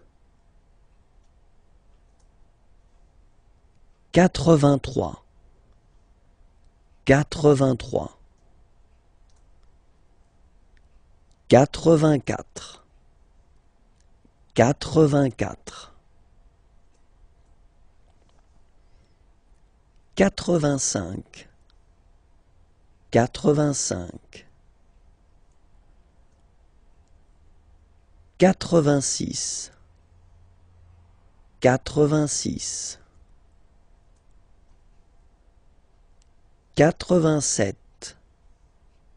85, 86, 86,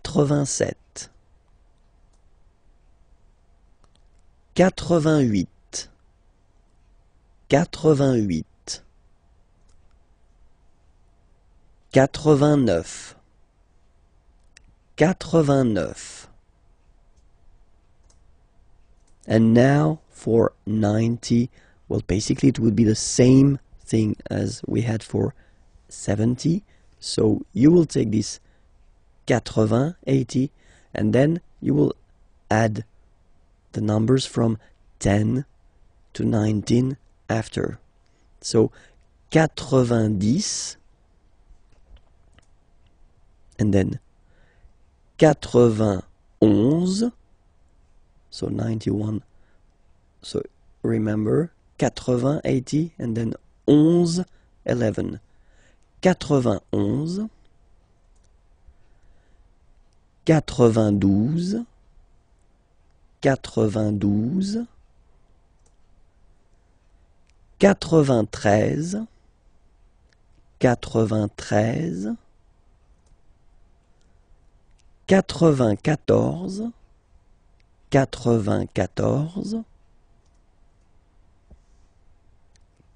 93, 93, 94, 94, 95, 95, 96, 96, 97, 97, 98, 98, 99, 99, and the last one, 100. Remember, final T not pronounced. 100. Okay? Discover this parce que form. So parce que means because. Okay, and it's really useful. So we'll see how to use it. Okay, so parce que here. So the first use of parce que is when you want to introduce the reason. Okay, so we've got two examples here. Il ne mange pas tout de suite. Okay, so here you've got the negative form, remember, ne, and then pas. Manger means to eat. Il ne mange pas, so he doesn't eat. Tout de suite, well, basically it means right now. Parce qu'il, okay, préfère attendre. So in that case, because he prefers to wait. Il préfère attendre. Okay? Préférer, to prefer. And then here you can see that attendre is to wait. Second verb, okay? And then you should put it like here at the infinitive form, so the basic form of the verb, okay? Il ne mange pas tout de suite parce qu'il préfère attendre. Okay? Second example, nous allons dehors. Aller is to go, dehors, outside. Nous allons dehors, so we go outside. Parce que, so because. Nous voulons marcher. Vouloir, to want. Marcher, to walk. Nous voulons marcher, we want to walk. Okay? Nous allons dehors parce que nous voulons marcher. Okay? And then the second option to use this parce que is when you want to introduce the cause, la cause. Okay? Example here. Il prend son parapluie. Parapluie, umbrella. Prendre is to take. Il prend son, his. So he's taking his umbrella. Il prend son parapluie parce qu'il pleut. Pleuvoir, to rain. It rains, il pleut. Il prend son parapluie parce qu'il pleut. Okay? And then, second example. Il appelle le garagiste parce que sa voiture ne démarre pas. Okay? Appeler is to call.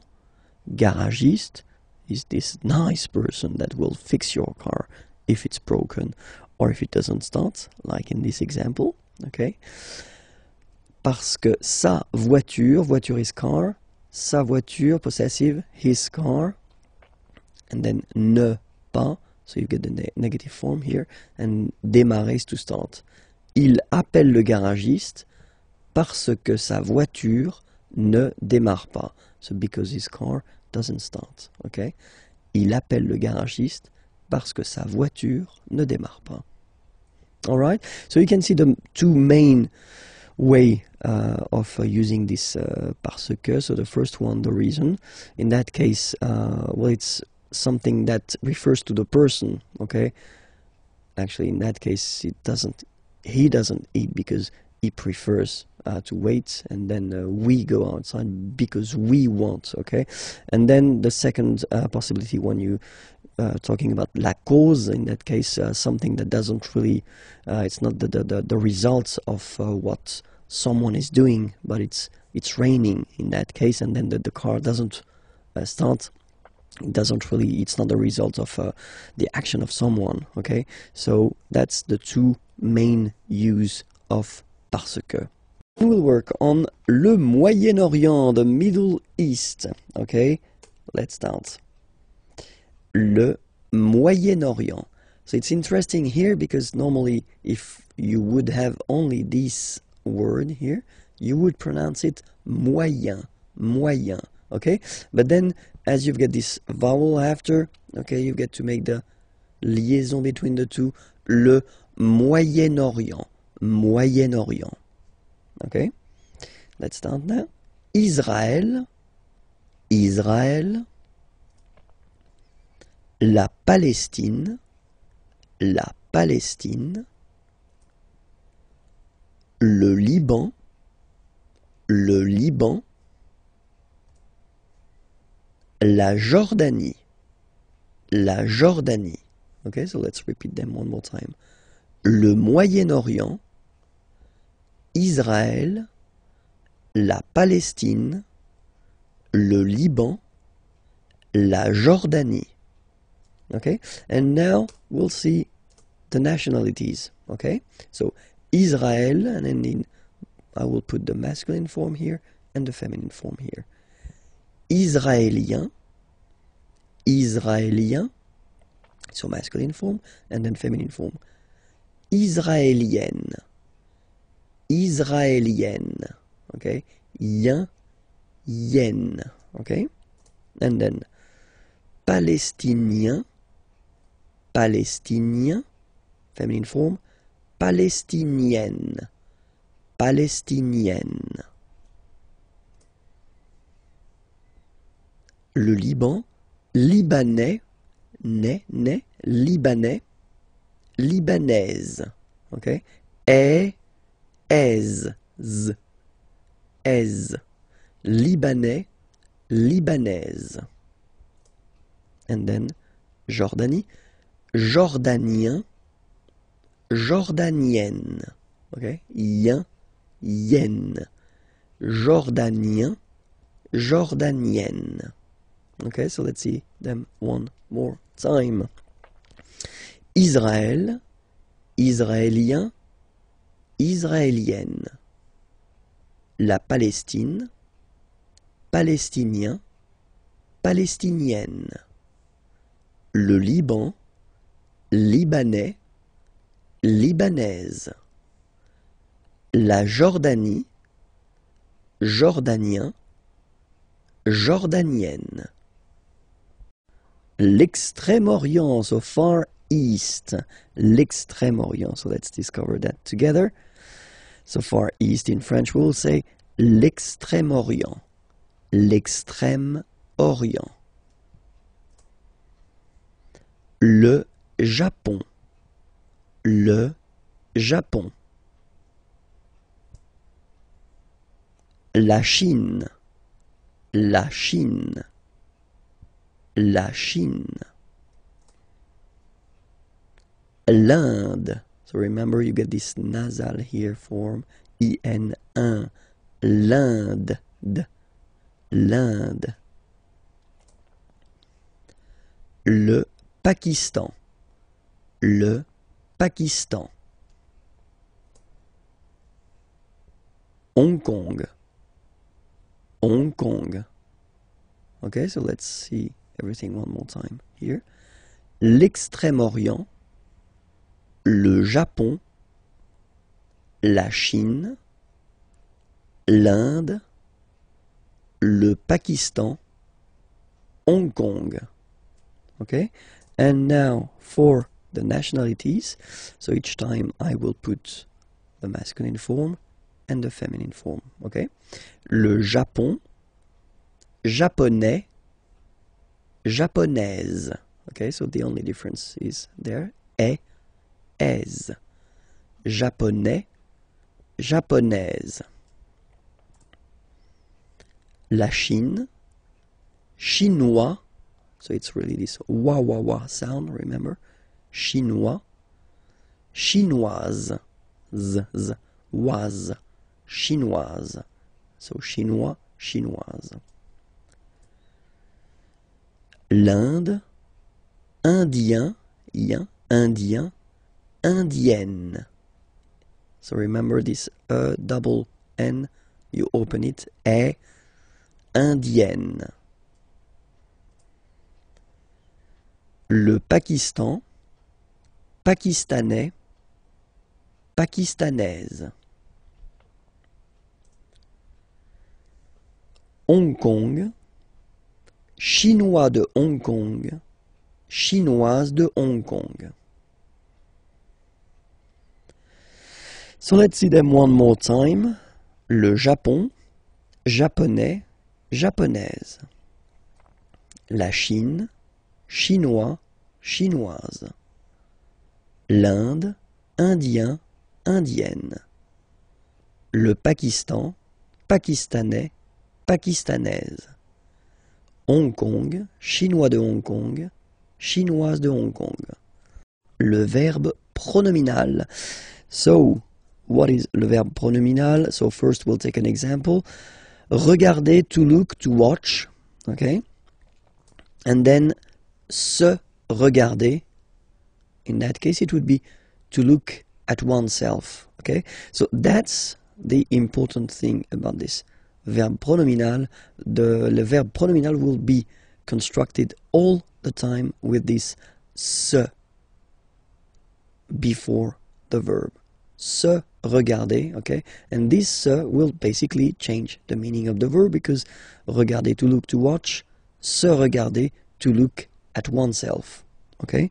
So we'll take an example. So if we take the regarder verb, okay? So normally you will construct this sentence, je regarde la télévision, okay? I watch the television. Je regarde la télévision, okay? But then, if you use this se regarder, so as I said, to look at oneself, in that case, je me regarde. Alright, so you will have to add this me thing here before the verb. Je me regarde. Okay, so let's see how we will conjugate this verb at the present form. Je me regarde. Tu te regardes. Il se regarde. Elle se regarde.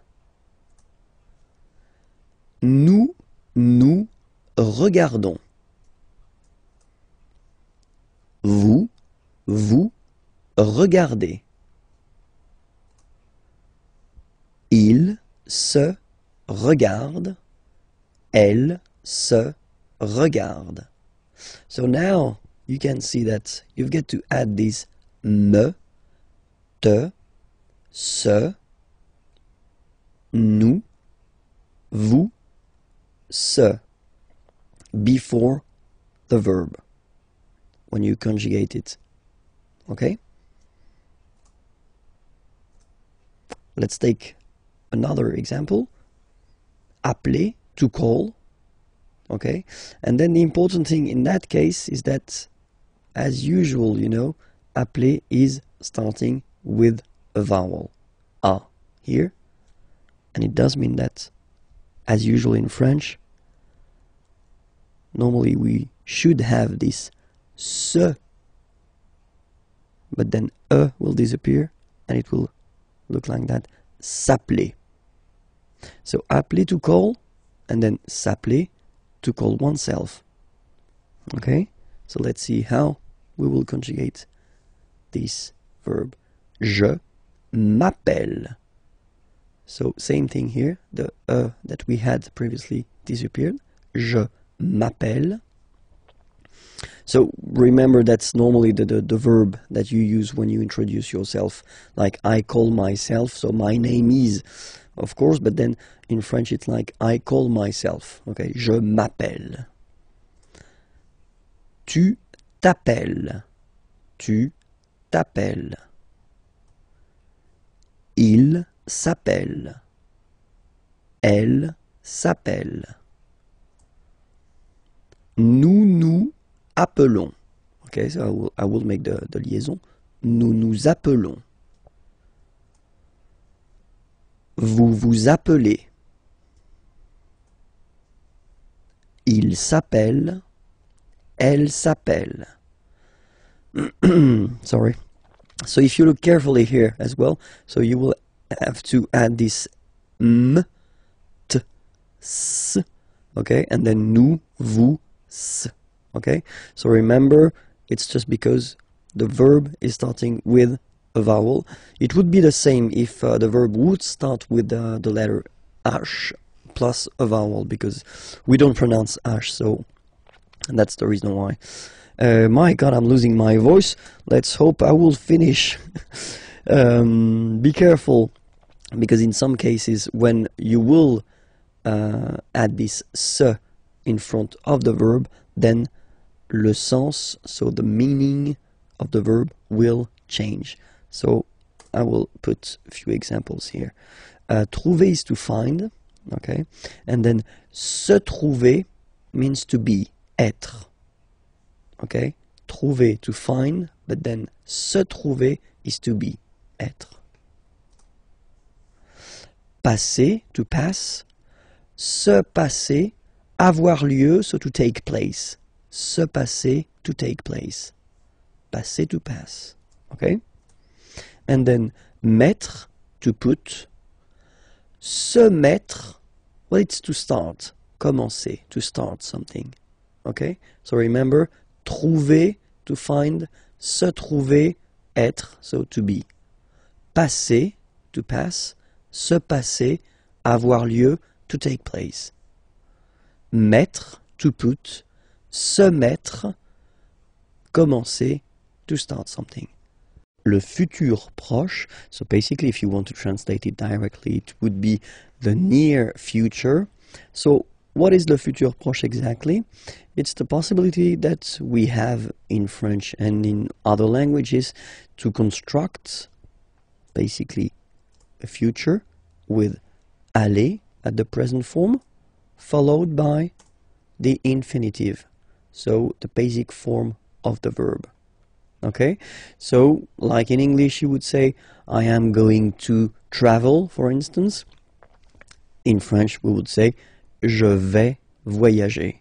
Okay, so remember, first aller, that you conjugate at the present form, and then you will put your verb at the infinitive form.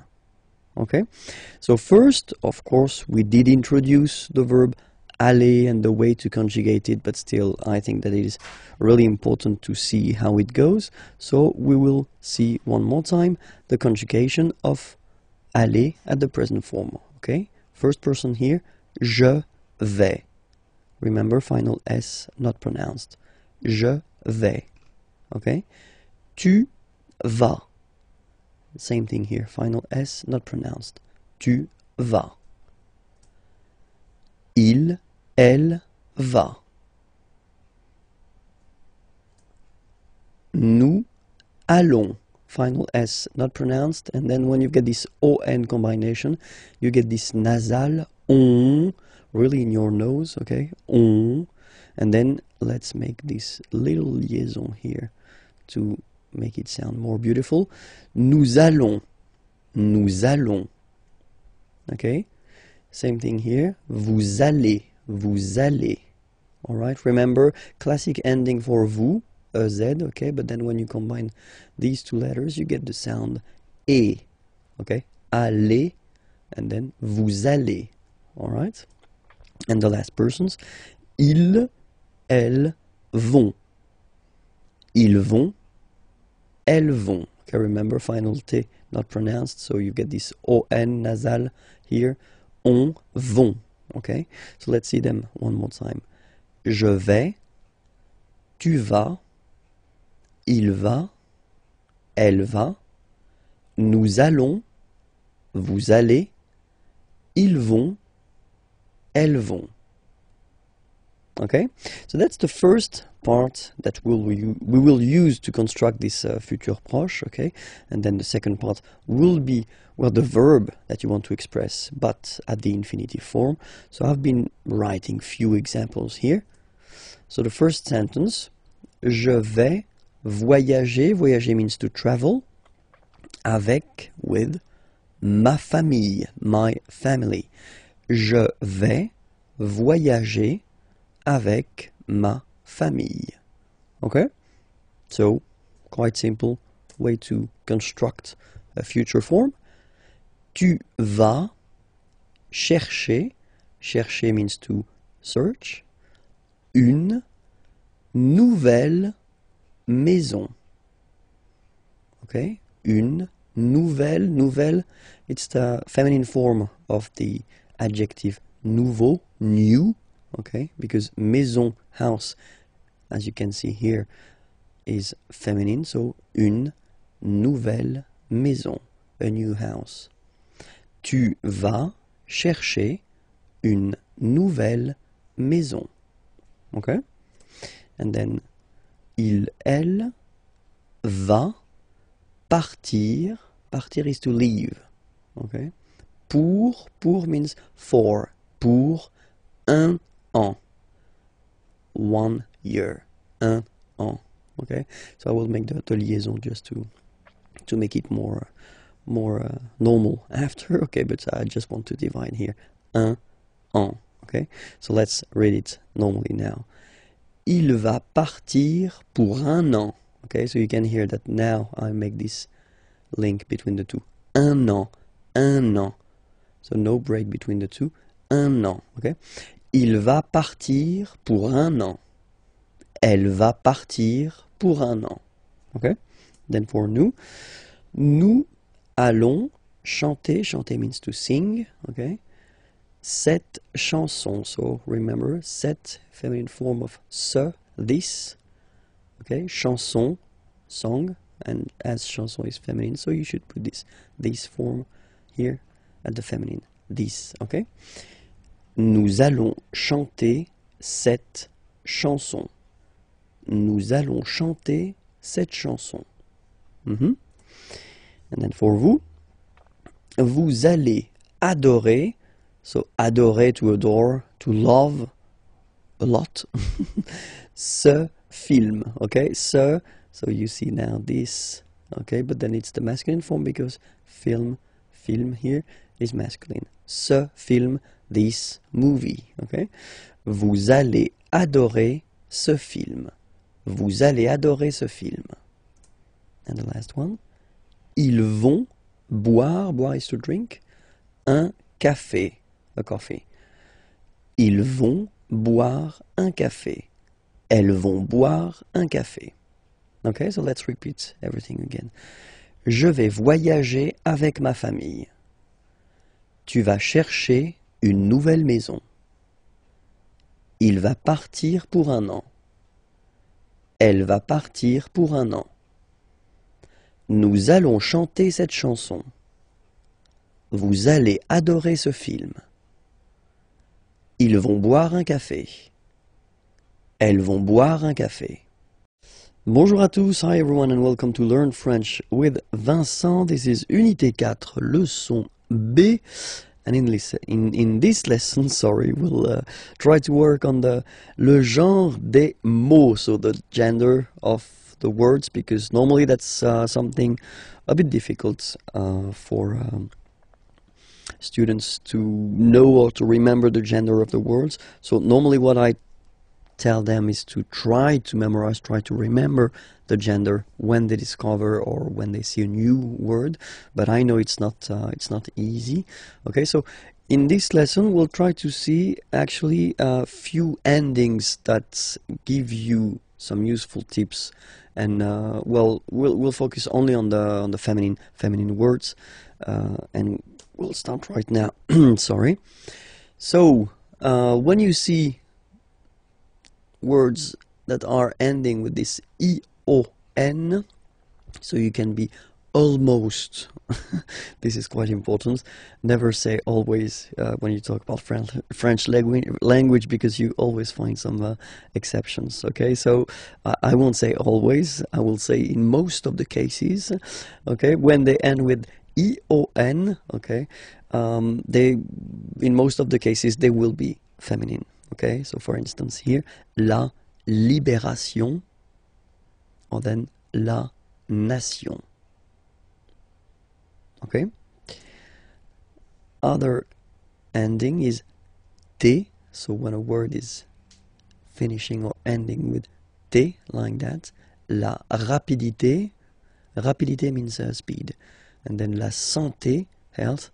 Okay. In this case, you can be almost sure that these words will be feminine. Okay. When they're ending with ure, ur. Okay. La peinture, paint, la voiture, car, okay, so they are feminine. And then when they're ending with s, like that, s-s-e, so for instance, la politesse, la vitesse. Vitesse means speed, okay? So these words are feminine, and these endings are classical ending for feminine form, okay? So let's see them one more time. La libération, la nation, la rapidité, la santé, la peinture, la voiture, la politesse, la vitesse. Okay? So let's see a few more. So still for the feminine form. So when you will have a word ending with this double T, et, okay, for instance, la chaussette, la roulette, so they will be feminine, okay? Chaussette means sock, and then roulette, well, it's the same, the thing you will find in casinos. And then when they're ending with ie, like here, okay, so basically you don't pronounce the okay, so it will be only the sound I, okay, for instance, la vie, life, okay, la partie, the part, okay, so they will be feminine as well, okay, and then words ending with accent aigu, and then here, okay, remember this final is not pronounced, so you will have this e, remember accent aigu, it's e sound, okay, la poupée, the doll, l'arrivée, the arrival, okay, la poupée, l'arrivée, so feminine as well. In that case, remember that normally it should be la arrivée, but as arrivée, as usual, you know, start with a vowel, then a is disappearing, and then you just put this apostrophe, okay? And then words ending with ud, like that, ude, ud, okay, are normally, in most of the cases, feminine. La gratitude, well, if my understanding is correct, it's exactly the same in English. La gratitude, and then same thing here, latitude. Latitude. Okay, so let's repeat them one more time. La chaussette, la roulette, la vie, la partie, la poupée, l'arrivée, la gratitude, latitude. Okay, I know it's not the key, it's not the magic key that will help you forever and that will give you all the time the correct gender of the words, but still you've got some tips now. Okay, it was leçon B. Okay, remember that I've been doing many lessons, so they can be found there on youtube.com/imagier, okay, and then the website is here, imagier.net. You can find more material there. Have a nice day. Bye bye. L'article partitif. So what's l'article partitif? Well, basically it's when you want to say that you want some sugar, for instance, so you don't want to specify the quantity, okay, just want to say that you want some, but you don't want to say 1, 2, 3, okay, then as usual we will have the difference between the masculine form and the feminine form, okay. So for the masculine form it will be du, okay, du, simple thing, d, u, this is u, this is d, du, alright. And then for the feminine form it will be de la, okay, de la, alright. Masculine form du, feminine form de la, alright. Let's see few examples now. Je bois, boire is to drink, okay, so je bois du café, alright. So you can see the difference here. It would be possible to say je bois un café, okay. In that case you would translate it je bois un café by I drink one coffee or I drink a coffee, okay. In that case when you put this du café, so first you put the masculine form because café is masculine, okay, and then you want to say, you don't want to specify the quantity, you want to say I drink some coffee, okay, je bois du café, okay. The other option as well would be to say je bois le café, so if you want to put this article défini, but then you would have to put more information after, le café de ma mère, the coffee of my mother if you want, okay. So in that case, in this lesson we'll only focus on l'article partitif, so it's some, okay, je bois du café, alright. Let's see another option. Tu voudrais, so I wanted to introduce this voudrais form, okay, so it's coming from vouloir, vouloir is to want, okay, but then it's not the present form here, the classic present form, it's the conditionnel form, okay, so it's the polite form that normally we should use. So I would like to have, you know, you don't say tu veux, you don't say you want, because it is too strong and too direct. So normally we tend to use this conditionnel form. So tu voudrais, you would like to have, and then salade, okay, and it's feminine, so you should put the feminine form of this partitif, so de la salade, so some salad, okay. Tu voudrais de la salade, all right. Let's see another example here.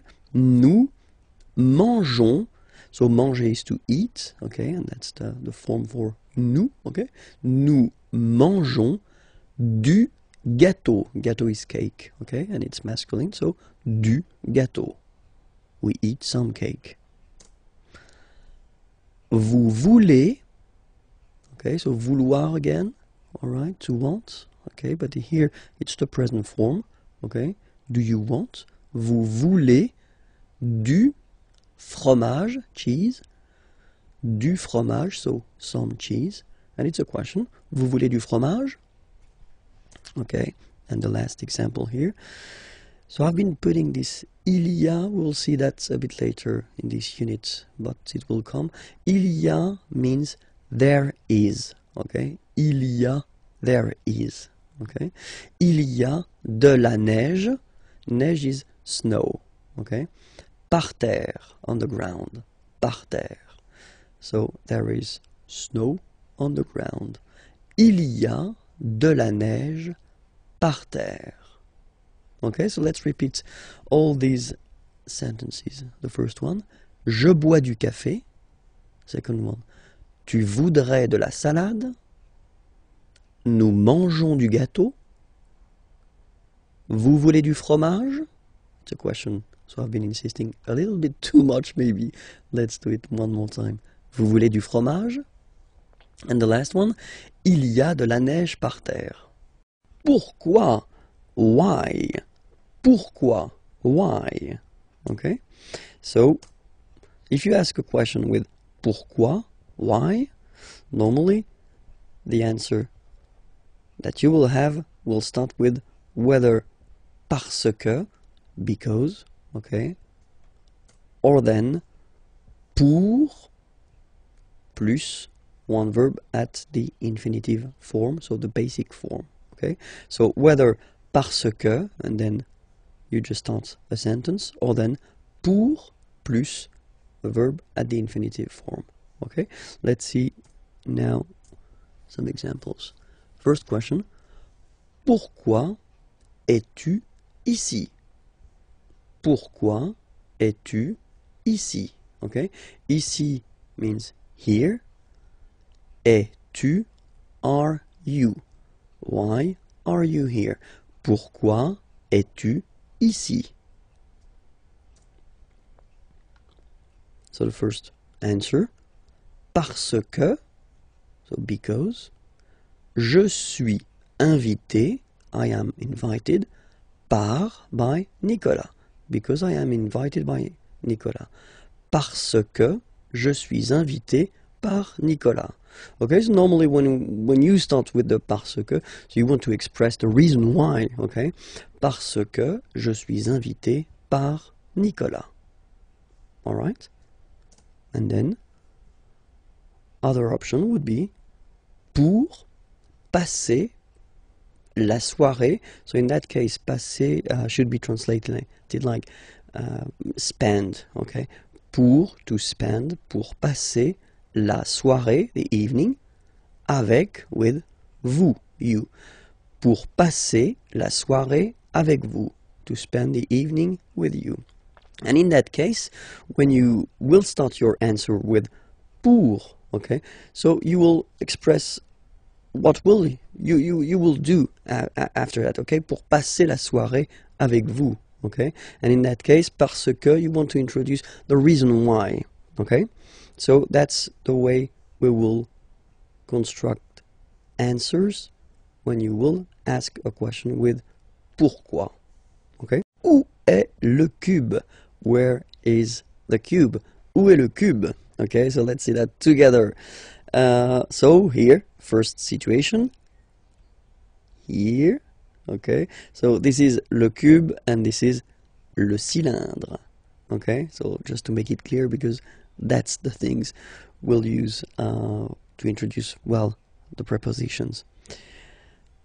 Le cube est sur le cylindre. So you can see it's on, okay, so sur le cylindre, okay, and there is contact here, okay, it's quite important. Second option, same thing, but it's basically under here. Le cube est sous le cylindre, okay, le cube est sous le cylindre. Don't pronounce the final S, and then this OU combination of vowels is pronounced OU, okay? Sous, sous. Le cube est sous le cylindre. Alright? Then, here, no contact, and that's really important, okay? Le cube est au-dessus du cylindre. So let's repeat it. Le cube est au-dessus, final S not pronounced here, au-dessus du cylindre. Okay? Then, same situation, sorry, but then the opposite, so it's here and no contact here. You can see no contact. Le cube est au-dessous du cylindre. Okay? Au-dessous, final S not pronounced, du cylindre. Le cube est au-dessous du cylindre. Alright?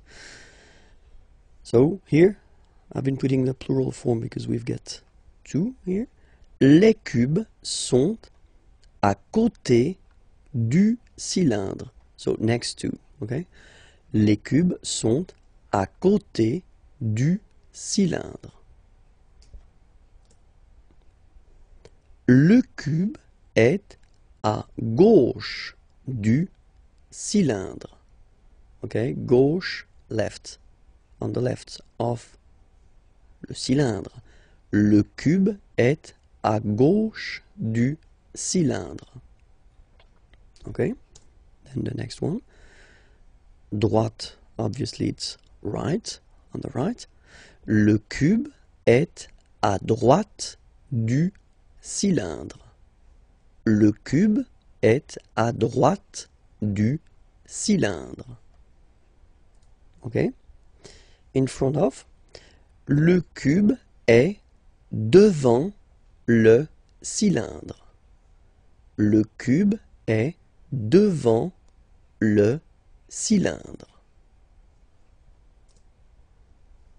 And now, behind, it's not possible to see it, that's the reason why. Le cube est derrière, so behind, le cylindre. Le cube est derrière le cylindre. So I've been taking away the color just to show you that it's inside, okay? So in, le cube est dans, so in, le cylindre. Le cube est dans le cylindre. Les adverbes de lieu. So really useful.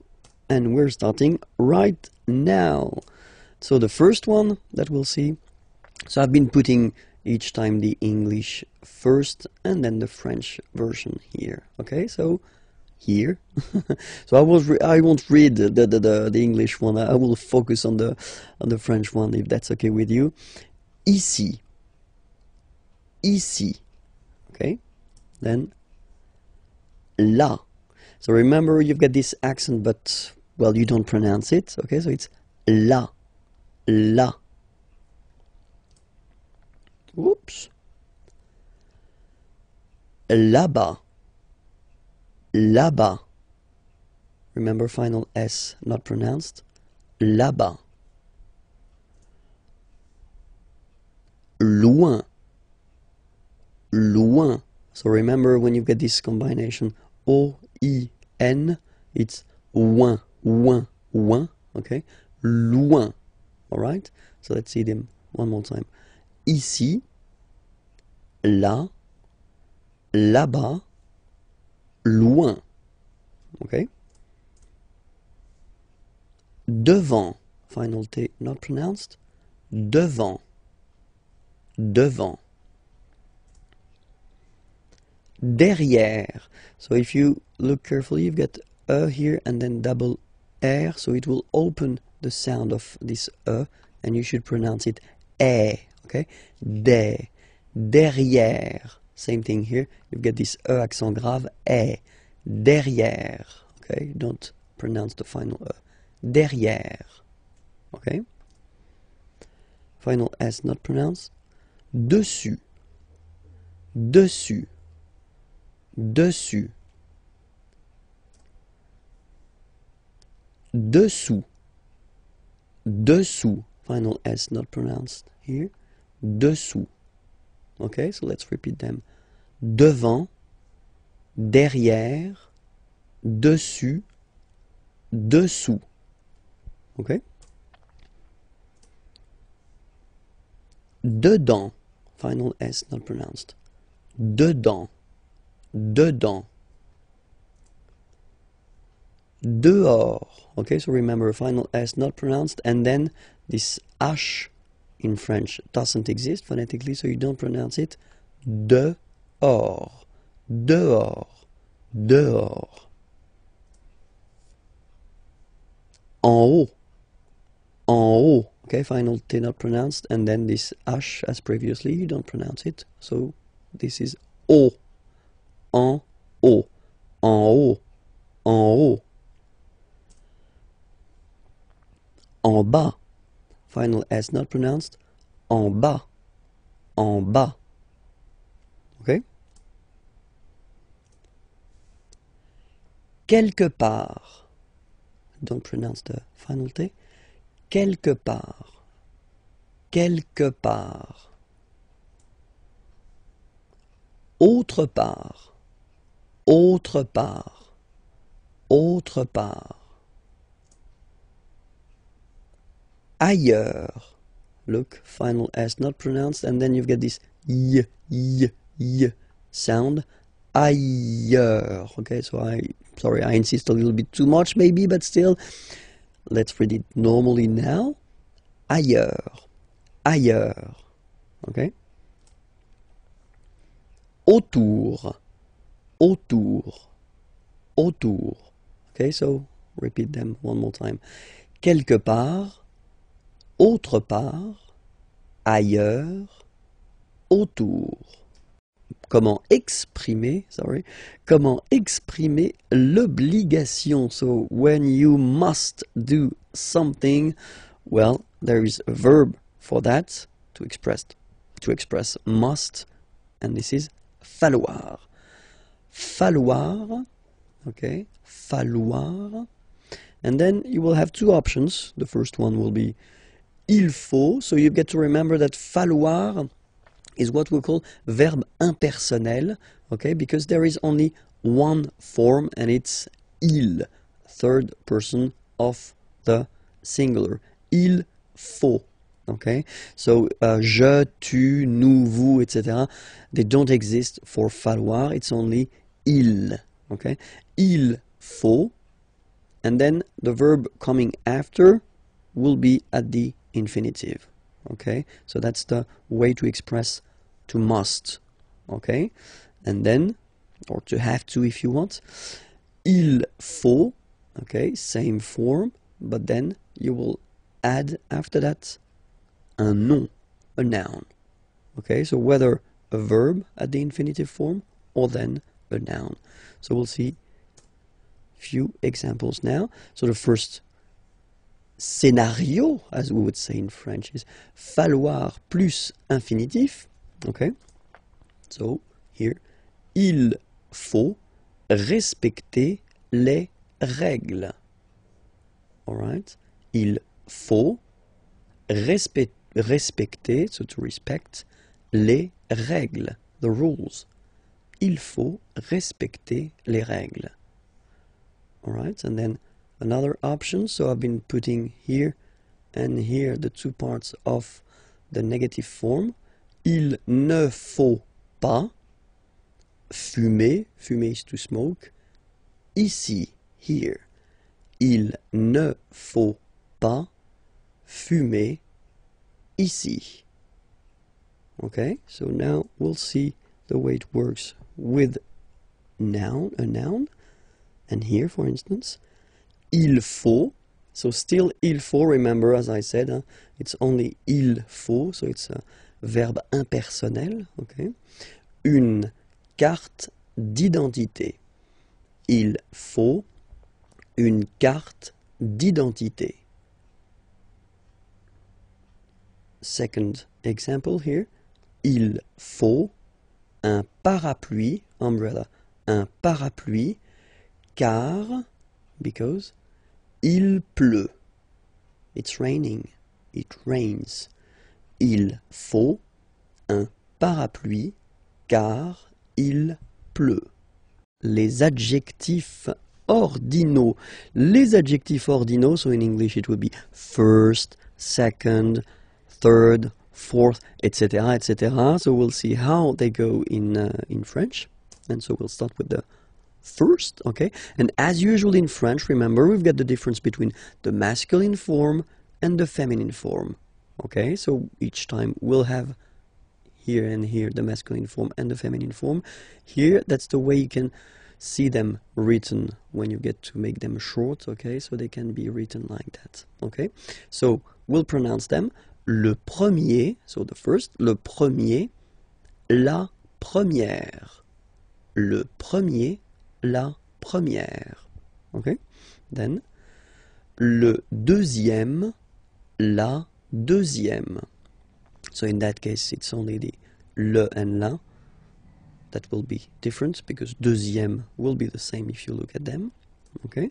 Then, same thing here. Le troisième, la troisième. Le troisième, la troisième. Okay? Le quatrième, la quatrième. Le quatrième, la quatrième. Le cinquième, la cinquième. Le cinquième, la cinquième. Le sixième, la sixième. Le sixième, la sixième. Le septième, so remember we don't pronounce this P here. Le septième, la septième. Okay? Le huitième, remember H doesn't exist. Huitième, huitième, la huitième. Le neuvième, neuvième, so it's V here, remember, vième, la neuvième. Le neuvième, la neuvième. Le dixième, so remember, even if you've got this X here, you pronounce it Z.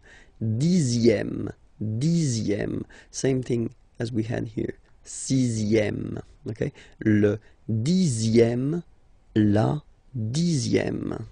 Le verbe partir, partir means to leave, okay, at the present form.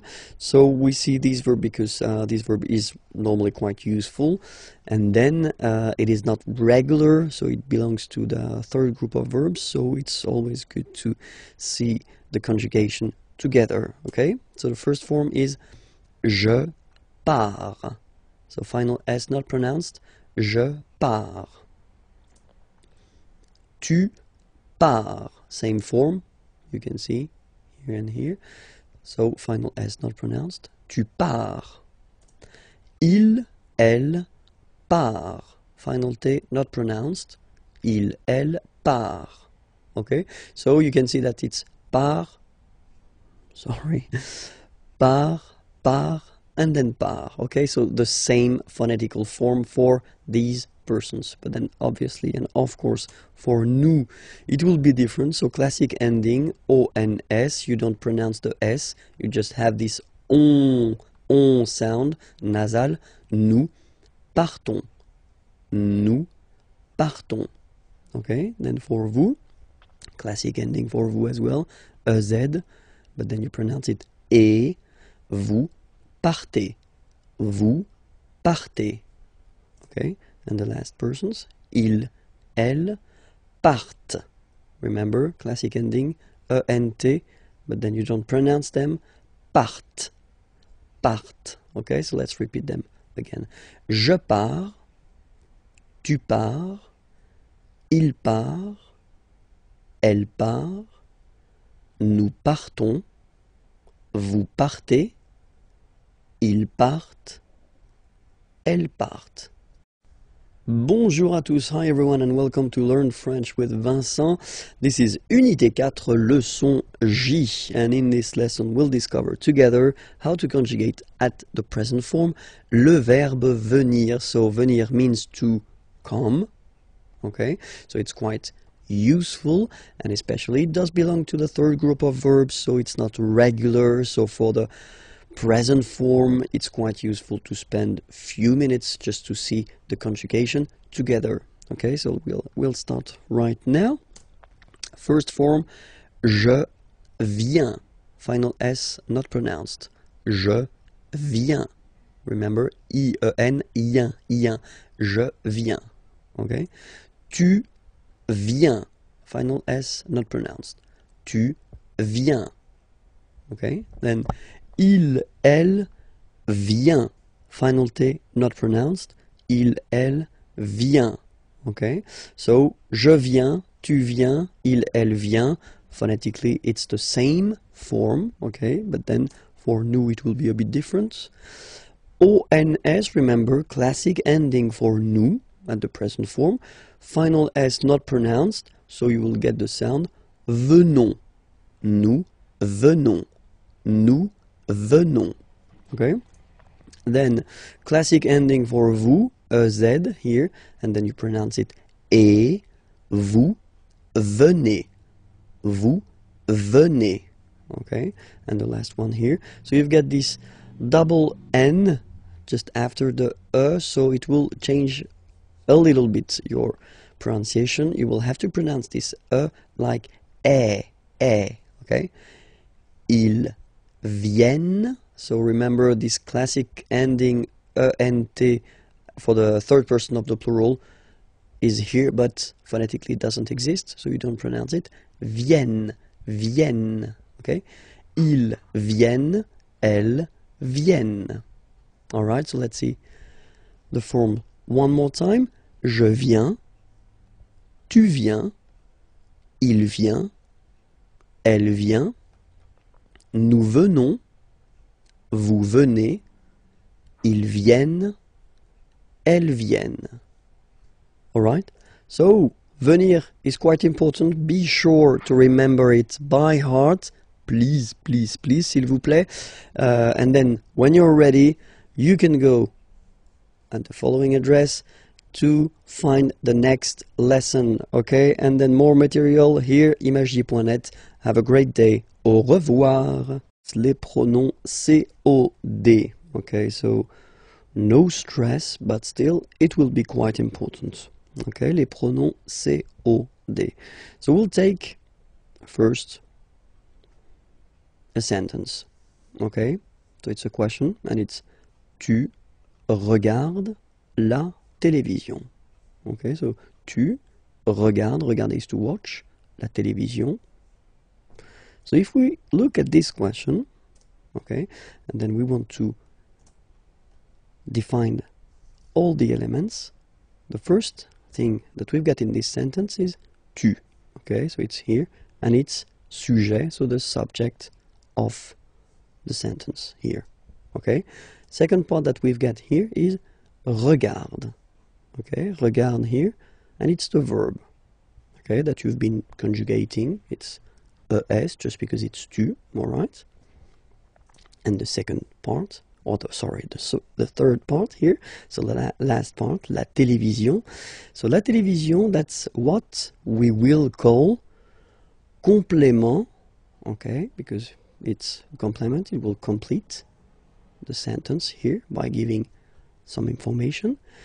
It's objet, it doesn't have anything to do because it's la télévision, okay, so it's not an object like that, but it's what we call grammatical object. Okay, and we say that it's direct because you don't have any preposition between the verb and this complément.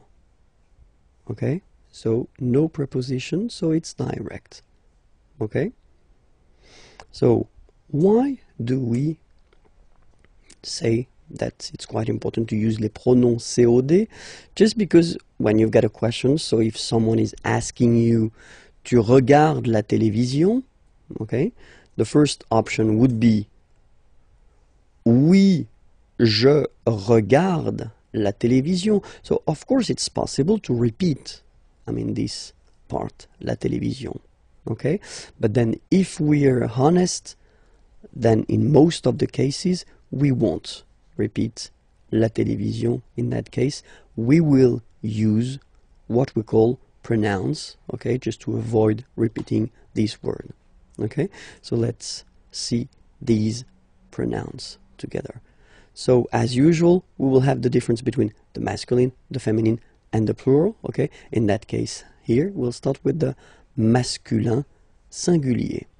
Masculin singulier will be first le, or then, as usual, if we've got a vowel coming after, the E will disappear, so it will be L apostrophe.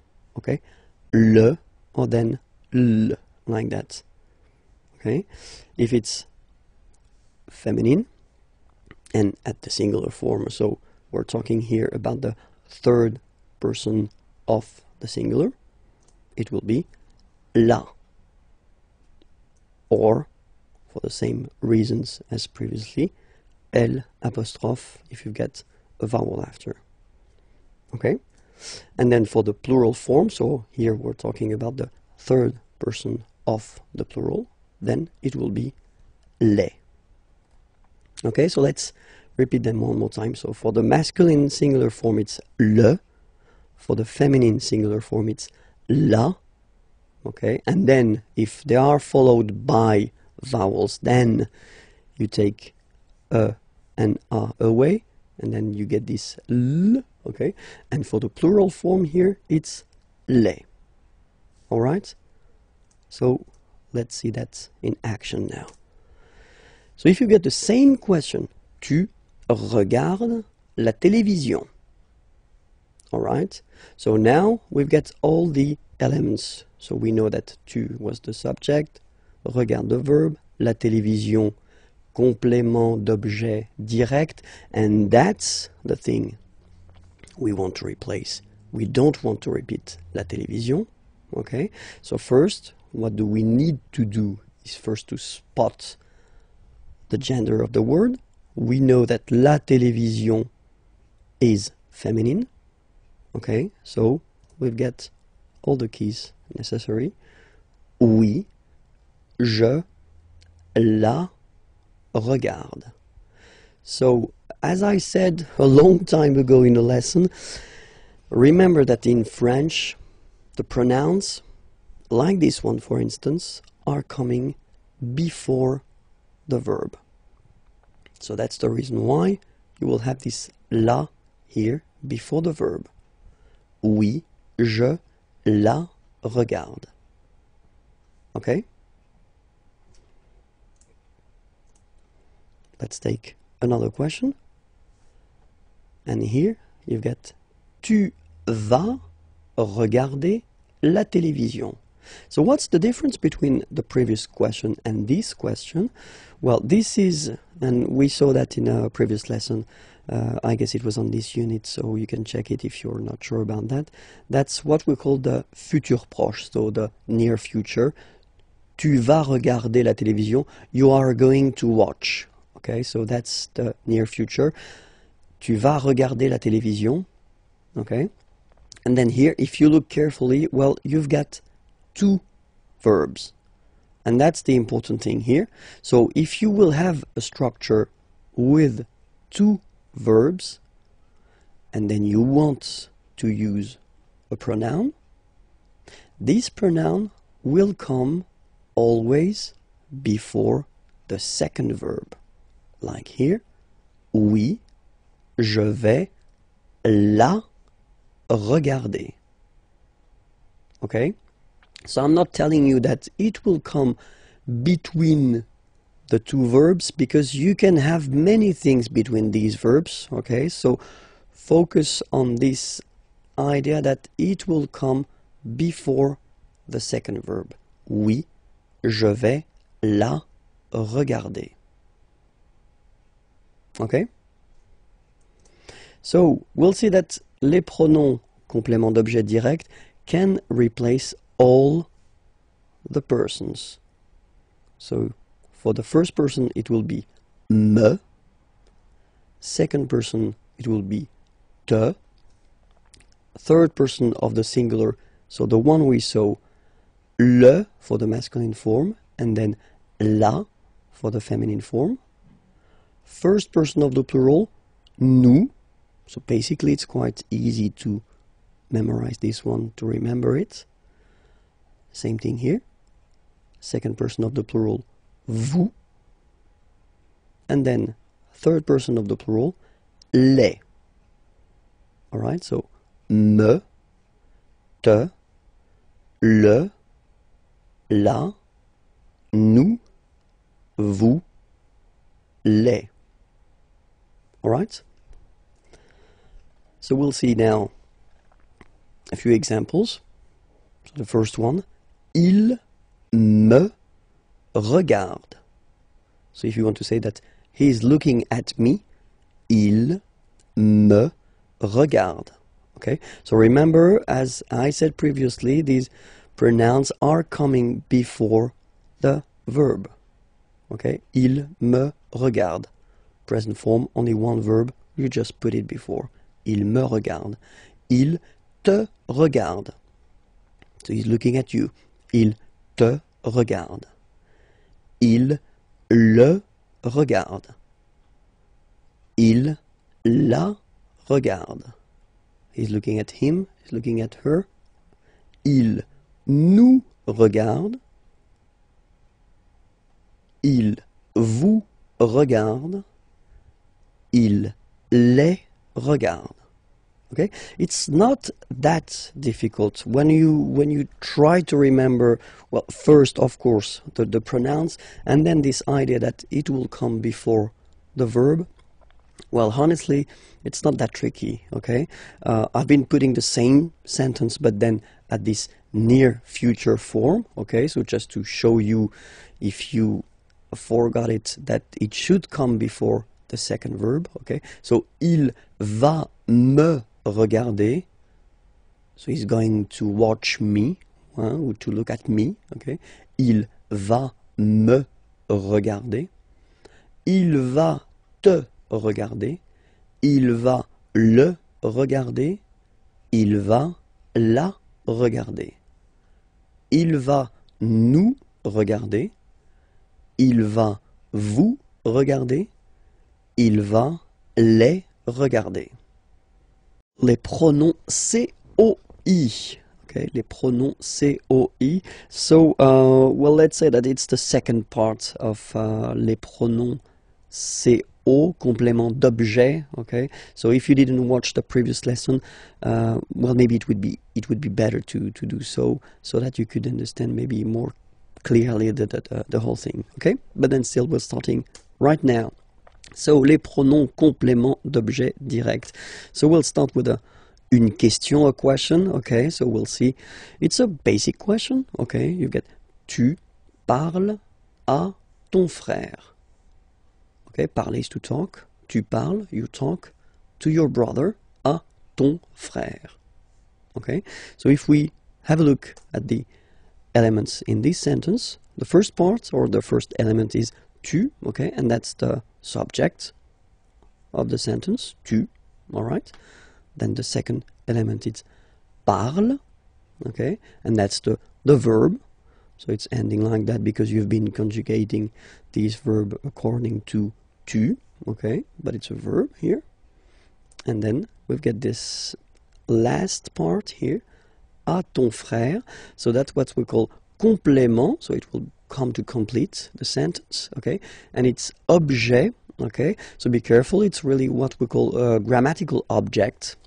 So it's not an object, because in that case it's a good example because it's a person, okay, but then it's a grammatical object, and it's indirect because you've got this preposition à here, okay. So in the previous lesson we saw the direct ones, okay, they were without any preposition, okay, but then in this lesson it's indirect because you've got the preposition à here, okay, and it will change the things. So let's see the question. You can ask the question, so it's the same. Tu parles à ton frère, okay, and then the answer that you could give, of course, would be oui, je parle à mon frère. But let's say that in most of the cases in French, we won't repeat this à mon frère part, okay? We'd rather use pronouns just to avoid repeating this complément d'objet indirect, okay? So we'll see how they go. As usual in French, we will have the difference between the masculine form, the feminine form, and the plural form, okay? And here, just to start, we'll start with masculine singular, okay? Masculine singular form will be lui, okay?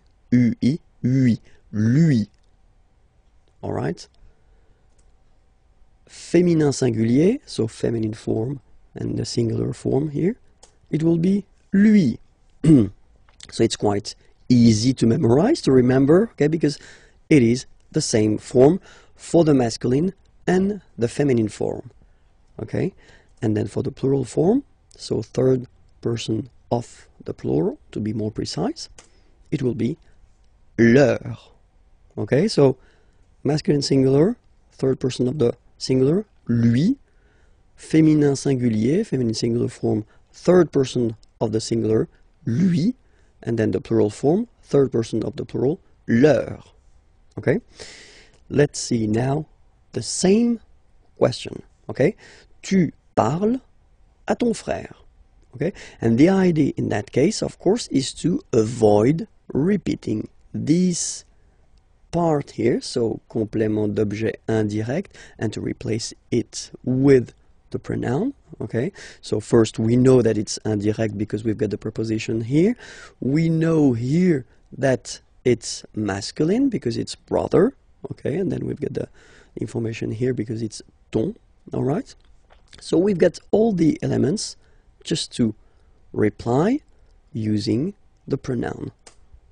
Oui, je lui parle.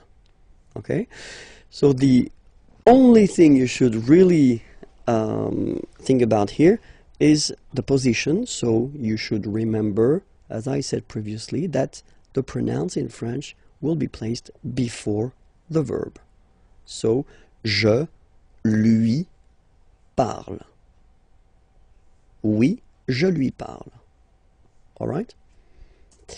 And then we could have, well, basically the same question, but then this question would be like it is here at the near future. So if you didn't see the lesson regarding the near future, maybe it would be more useful for you to watch it, but still the near future, it's a way to construct the future, but at the present tense with the verb aller, to go. You are going to speak or talk, okay, to your brother. Okay, so you are going to, but then the important thing in that case is that you've got two verbs. Okay, you've got aller here, to go, and then you've got parler, to speak or to talk. Okay, and when you've got two verbs, then for the pronoun that you would like to use, you will have to put it just before the second verb. Oui, je vais lui parler. Okay, so I'm not telling you that it should be between, because that's the case here, but then between these two verbs you could put many things, okay, like adverbs or other things. Okay, so remember that this pronoun lui should be before the second verb. All right, so now we'll see these pronouns, but then for all the persons. Okay, for the first person of the singular, it will be me. Second person of the singular, te. Then third person, like we saw, so masculine and feminine, I only put one, so lui, because it's the same. First person of the plural, nous. Second person of the plural, vous. Third person of the plural, leur. Okay, me, te, lui, nous, vous, leur. All right? So let's see examples now. So he's talking to me. Il me parle. Okay, remember, me, and then before the verb, il me parle. He's talking to you. Il te parle. Il lui parle. I don't know why lui is still white.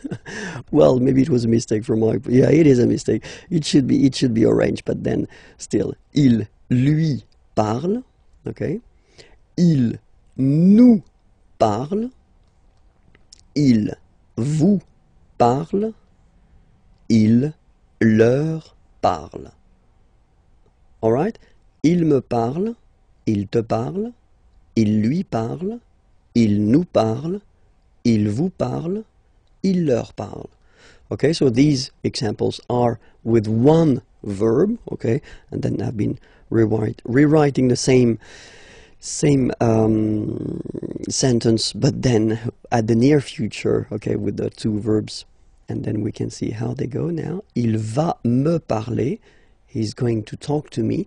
Il va me parler, so remember, you know, me before the second verb. Il va te parler, he's going to talk to you. Il va lui parler, he's going to talk to her, or he's going to talk to him, okay? Il va nous parler, he's going to talk to us. Il va vous parler, he's going to talk to you. Il va leur parler, he's going to talk to them, okay? Il va me parler, il va te parler, il va lui parler, il va nous parler, il va vous parler, il va leur parler.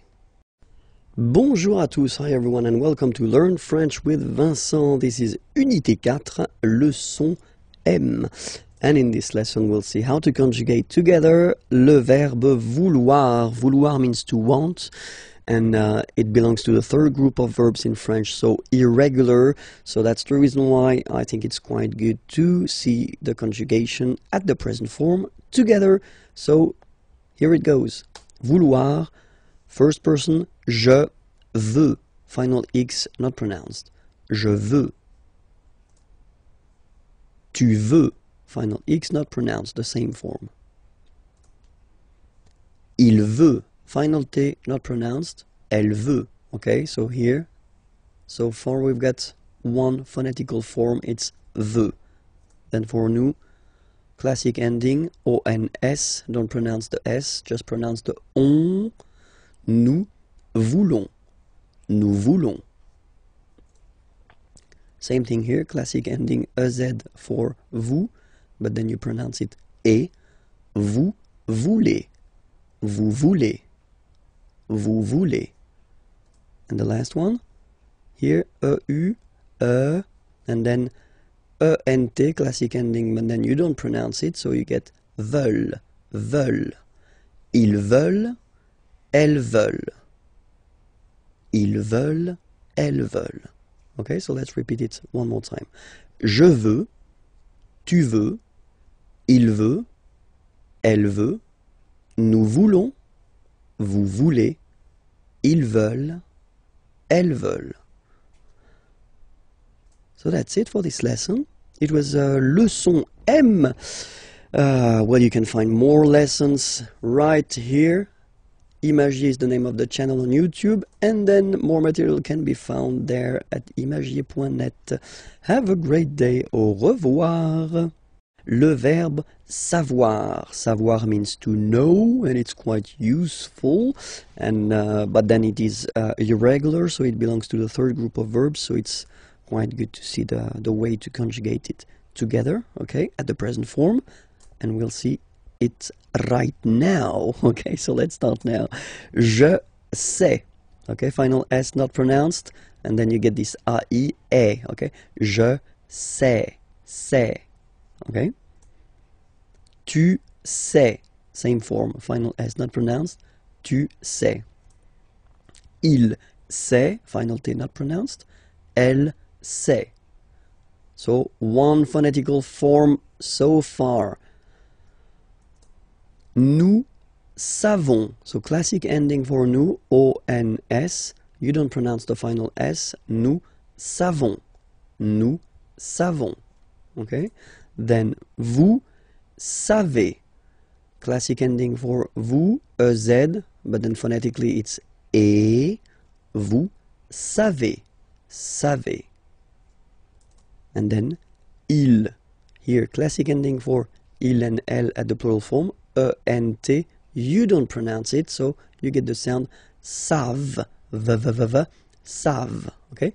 Ils savent, elles savent. So let's see that one more time. Je sais, tu sais, il sait, elle sait, nous savons, vous savez, ils savent, elles savent. Il y a, so we saw it in a previous lesson quite shortly. So il y a means there is or there are. But then in French, we will have only one form, il y a. Okay? So let's see, for instance, here, a question. Est-ce qu'il y a un magasin dans le quartier? Okay? Est-ce qu'il y a? So, is there un magasin, a shop, dans le quartier, in the neighborhood. Okay? Est-ce qu'il y a un magasin dans le quartier? All right. So the answer would be oui, il est juste ici. Yes, it is right here. Oui, il est juste ici. Okay? So in that case, we've been using this il y a, there is, okay? Just because un magasin, well, it's singular. Okay, so it's basically there is a shop, there is something, okay? Let's see now. Here, same thing. Il y a une piscine, a swimming pool, dans cette ville. Il y a une piscine dans cette ville. All right. So you can see that in the first example, I've been using this est-ce que. You remember we saw that previously that you can add if you want to ask a question, okay? Or then it's possible here just to keep the same order. There is, il y a, okay? Une piscine, a swimming pool, dans cette ville, in this town, okay? But then don't forget to raise your voice at the end because it's a question. Il y a une piscine dans cette ville? Il y a une piscine dans cette ville? Okay, just a little bit to make it clear that it's a question, okay? So answer, oui, elle est à côté de la mairie. À côté, remember it was next or near, okay? And then la mairie, city hall. Oui, elle est à côté de la mairie. All right? So in both cases here, il y a, just because it was masculin singulier, okay? And then here, il y a une piscine, féminin singulier. All right, and we'll see now the other option that we would have to ask correctly the question. So first, look at it. Il y a, actually, you should change the order and put it like that. And the way you will pronounce it is y a-t-il, y a-t-il. Okay, so that's the correct form to ask a question with il y a, so the formal form, if you want. And then des toilettes, here it's the plural form, okay, toilets, okay. So it doesn't really change because it will stay il y a, okay, but then here, of course, the order is changing, so that's the reason why it can be a bit tricky to notify the fact that basically it doesn't change even if it's plural here, okay. Dans ce restaurant, in this restaurant. Y a-t-il des toilettes dans ce restaurant? Y a-t-il des toilettes dans ce restaurant? Okay, and then the answer, oui, elles sont juste à droite. Okay, droite, remember, it was on the right. À droite, on the right. Just on the right. Oui, elles sont juste à droite. Okay, so to resume the whole thing, remember this il y a will be used so for there is, so like here, un magasin, a shop, so it's the singular form, okay? Or then here as well, il y a, there is, une piscine, a swimming pool, but still it will be also used as like that, il y a, okay, or then in the other order here, for the plural form, okay? It doesn't change. So that's one interesting thing in French. For once, it's easy. It doesn't change. Il y a plus singulier or then il y a plus pluriel. Okay? We will discover together the passé composé form of the verb aller. Aller is to go. Okay? And remember that aller is one of the tricky verbs in at the passé composé form because it will use être and not avoir as most of the verbs. Okay, so that's the reason why here you will have the form je suis allé. Okay, and then you can make the liaison here. Je suis allé. Je suis allé. Tu es allé. Tu es allé. Il est allé. Il est allé. You've got this little liaison between the two. Il est allé. Feminine form. Elle est allée. Okay, so have a look here. Remember, If you don't know that already, then I would advise you to check the lesson on the passé composé that we did previously. Okay, so you get to add this feminine mark at the end of your participe passé here, just because elle is feminine, and then you're using this être verb to construct the passé composé. That's the reason why. Phonetically, it doesn't exist. You don't pronounce it, so you get elle est allée, and then for the masculine form, il est allé. So aller is pronounced the same way, but still you have to write it. Okay. Same thing that if you get to put the plural form, then you will have to add this s mark of the plural at the end of your participe passé form here. Okay. Nous sommes allés. You don't pronounce it. Okay, but you write it. Nous sommes allés. Vous êtes allés. Vous êtes allés. Same thing here. You put it, but you don't pronounce it. And then here, masculine form. Ils sont allés. So masculine plural. You put this S. Ils sont allés. Little liaison between the two. Ils sont allés. Elles sont allées. Feminine and plural here. Okay, S, you don't pronounce them, but still you've got to write them. And then this little liaison here. Elles sont allées. Okay, so let me repeat the whole thing for you. Je suis allé. Tu es allé. Il est allé. Elle est allée. Nous sommes allés. Vous êtes allés. Ils sont allés. Elles sont allées. The passé composé form of the verb parler. Parler is to speak or to talk. Okay, so let's discover it right now. First person, j'ai parlé. Tu as parlé. Il a parlé. Elle a parlé. Nous avons parlé. Vous avez parlé. Ils ont parlé. Elles ont parlé. Alright? So remember, passé composé, you've got to use two parts. The first one, avoir in that case, and then what we call participe passé. This participe passé form, as you can see, doesn't change for all the persons. You will have to put avoir at the present tense here.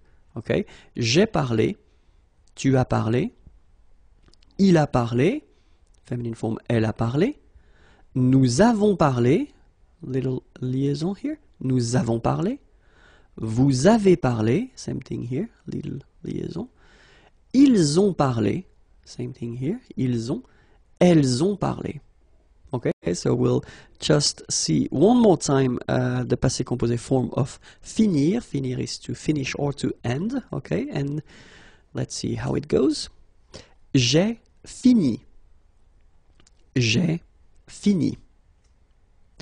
Tu as fini. Tu as fini. Il a fini. Feminine form, elle a fini. Nous avons fini. Nous avons fini. Vous avez fini. Vous avez fini. Ils ont fini. Elles ont fini. Okay, so let's see them one more time. Remember, as we saw previously, you've got avoir here, and then you've got fini. So this participe passé form, the second form that you get to add to construct the passé composé. And fini doesn't change. It's here all the time, and it's written the same way. Okay, j'ai fini. Tu as fini. Il a fini. Elle a fini. Nous avons fini. Vous avez fini. Ils ont fini. Elles ont fini. Les unités de mesure. Okay, so let's start. 1 millimètre. Les millimètres. 1 centimètre. Les centimètres. Un mètre. Les mètres. Un kilomètre.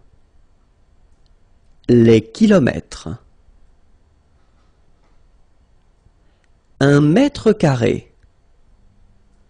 Les mètres carrés. Un litre. Les litres. Un gramme. Les grammes. Un kilo. Un kilogramme. Les kilos. Les kilogrammes. Les faux amis, so they look the same in English and in French, but then the meaning is different. Okay, so let's start now. And then the first one, it will be travailler. Travailler. Okay, remember when you get this I and then double L like that and a vowel. I. Travailler.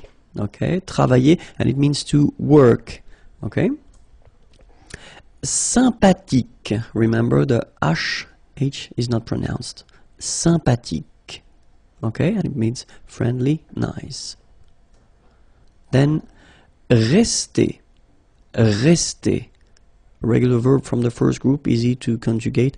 Rester, okay, and it means to stay, to remain. Then la monnaie. Monnaie, okay, final not pronounced. La monnaie, okay, and it means small change. Le magasin. Le magasin. Okay, remember you've got only one S between two vowels. Then you get the sound Z, alright? And then the ending here is IN, so it's nasal, it goes in your nose, and it's un. Magasin. Okay? And it's shop. Alright? Then, la librairie. Okay, remember, I here, librairie. Final not pronounced. La librairie. Okay, and it's a bookshop. Then, la journée. La journée. Final not pronounced. And it's day. Grand. Final day not pronounced. Okay, G-R, gr, gr, gr. And then the nasal en, grand. Okay, and it means big or tall. Then, gentil. So remember this final L is not pronounced. Gentil. Gentil. And it's nice or kind. Then, attendre. Attendre. Remember, final you don't insist on it, it just gives you the possibility to pronounce the dr, dr. Okay, so attendre, attendre. Alright, and it's to wait. Bonjour à tous and welcome to Learn French with Vincent. This is Unité 5, leçon N. And in this lesson, we'll discover vocabulary regarding le corps humain. Le corps humain. So let's start now. La tête. La tête. L'épaule. L'épaule. Okay, so in that case I did put this F here just to indicate you that it's feminine, okay, because you cannot see it here with the article L, okay? L'épaule. La poitrine. La poitrine. Le tronc. Le tronc, okay, remember, final C is not pronounced here. Le tronc, okay? L'estomac. L'estomac, okay, same thing here, final C not pronounced, and then M means that this word, estomac, is masculine, okay? L'estomac. La hanche. La hanche, remember, H here is not pronounced, so you get the sound en, hanche at the beginning. Le poignet. Le poignet. So this combination of ET at the end will basically open the sound, so you get poignet, Okay, remember, G-N, poignet, le poignet. La cuisse, la cuisse, double S, and then two vowels before and after. It will give you a really strong S sound, okay? Cuisse, cuisse, la cuisse. Le genou, le genou. La jambe, la jambe.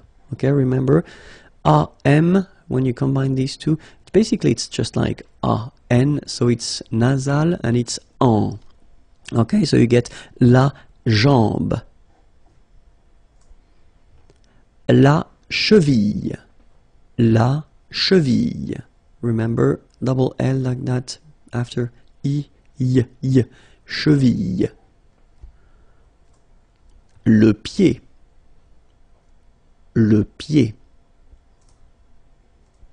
Le dos, final S not pronounced, okay? Le dos. Le cou, le cou. Le bras, same thing here, final S not pronounced, le bras. Le coude, le coude. So it's actually quite funny because the only difference between these two is this d at the end. Okay, so here in this one you've got le cou, okay, and then the second one here is le coude. Okay, remember you don't insist on this final e, it only gives you the sound of d at the end. Le coude, okay. Le nombril, le nombril. Le doigt de pied, le doigt de pied. La main, la main. So this combination A-I-N is quite interesting because it will give you the sound un. So it's really a nasal, it goes in your nose, okay? And it's un, main, la main. Le doigt, le doigt. Okay, so don't be frightened by this G because basically you don't pronounce it and then the final T you don't pronounce it. So the only thing you get to pronounce is this combination of three letters, sorry, here, D, O, I, okay? O, I, it's wa and then D, doigt. That's the only thing. Doigt, le doigt, okay? Le pouce, le pouce. L'ongle, l'ongle, okay, I forgot to write it, but it's masculine, okay, l'ongle. La peau, okay, remember this combination of three vowels, well, it's quite rare in France, but then, well, you can see it, but then, so the sound that you will have to pronounce when you've got these three vowels combined together, it's the sound O. Okay, so really simple, O, okay, so you get la peau, okay, la peau. That's it. If you want more, then the address is here, youtube.com/imagier, and then the website is here. If you want to see more material, then write me a beautiful letter or a mail. Okay, have a great day, bye-bye. Le visage, the face, so we just saw the human body previously, and so we'll continue with le visage, if that's okay with you. Let's hope so. So let's start now.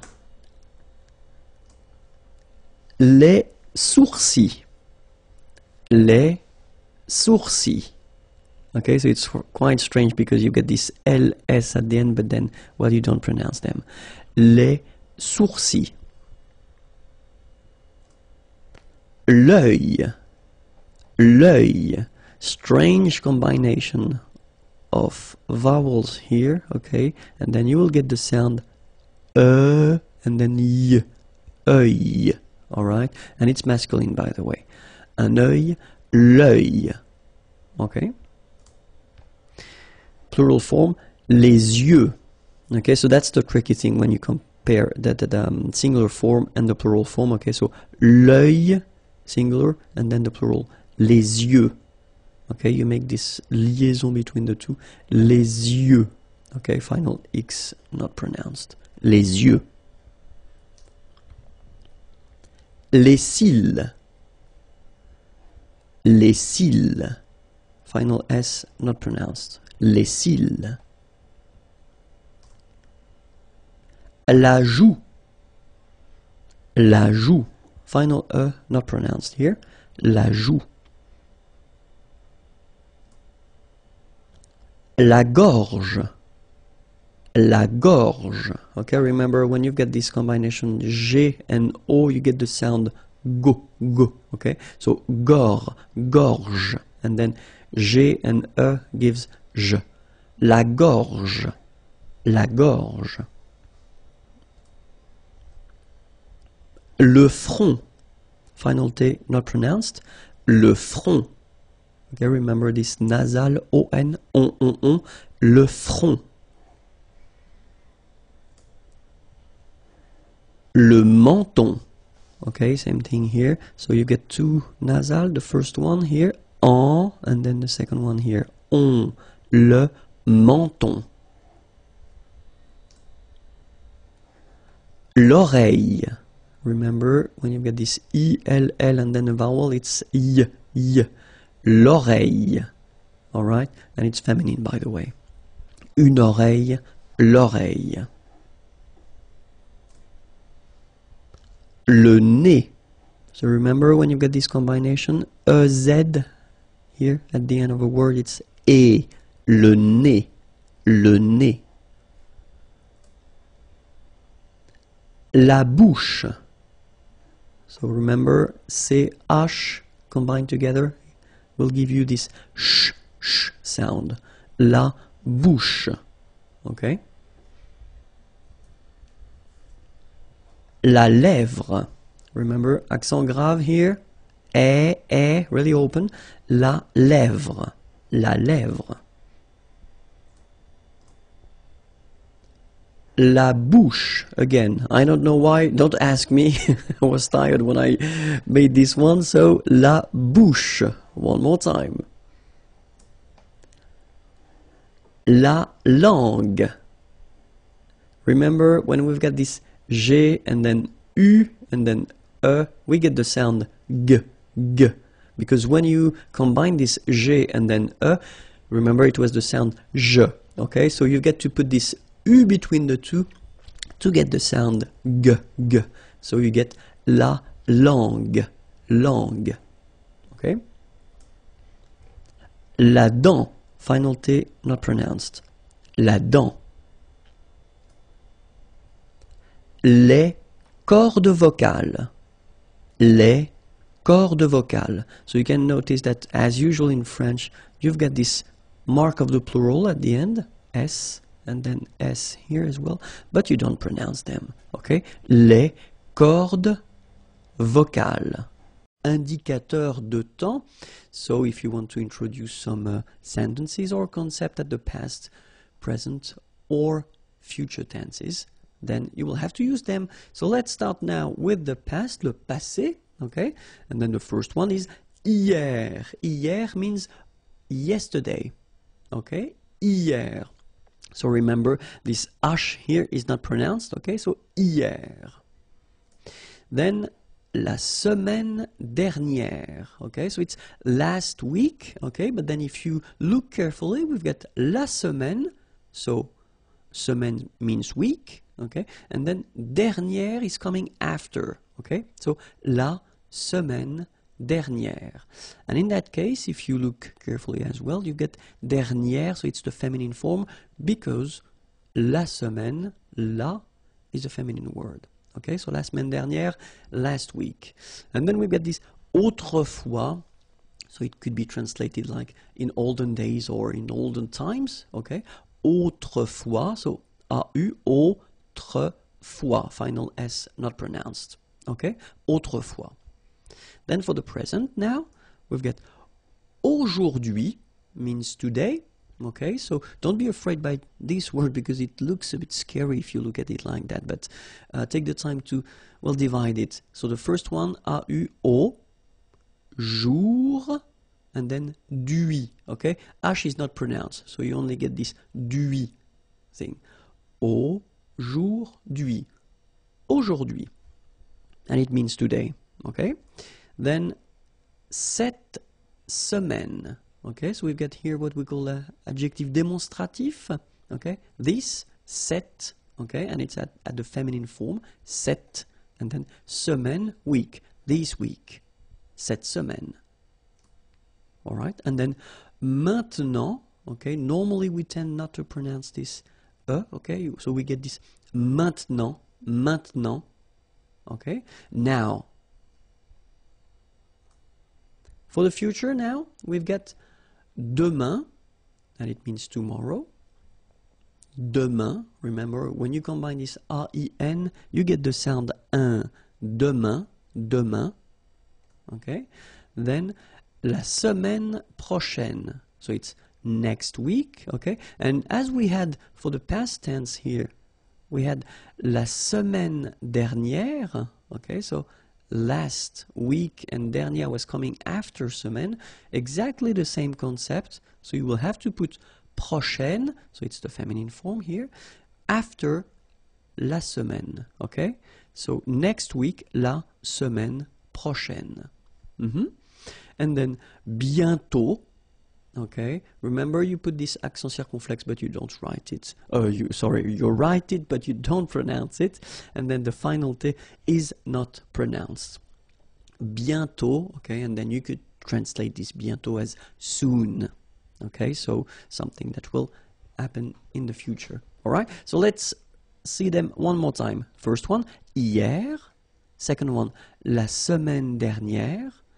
Then autrefois, aujourd'hui, cette semaine, maintenant, or then maintenant, okay, demain, la semaine prochaine, and then bientôt.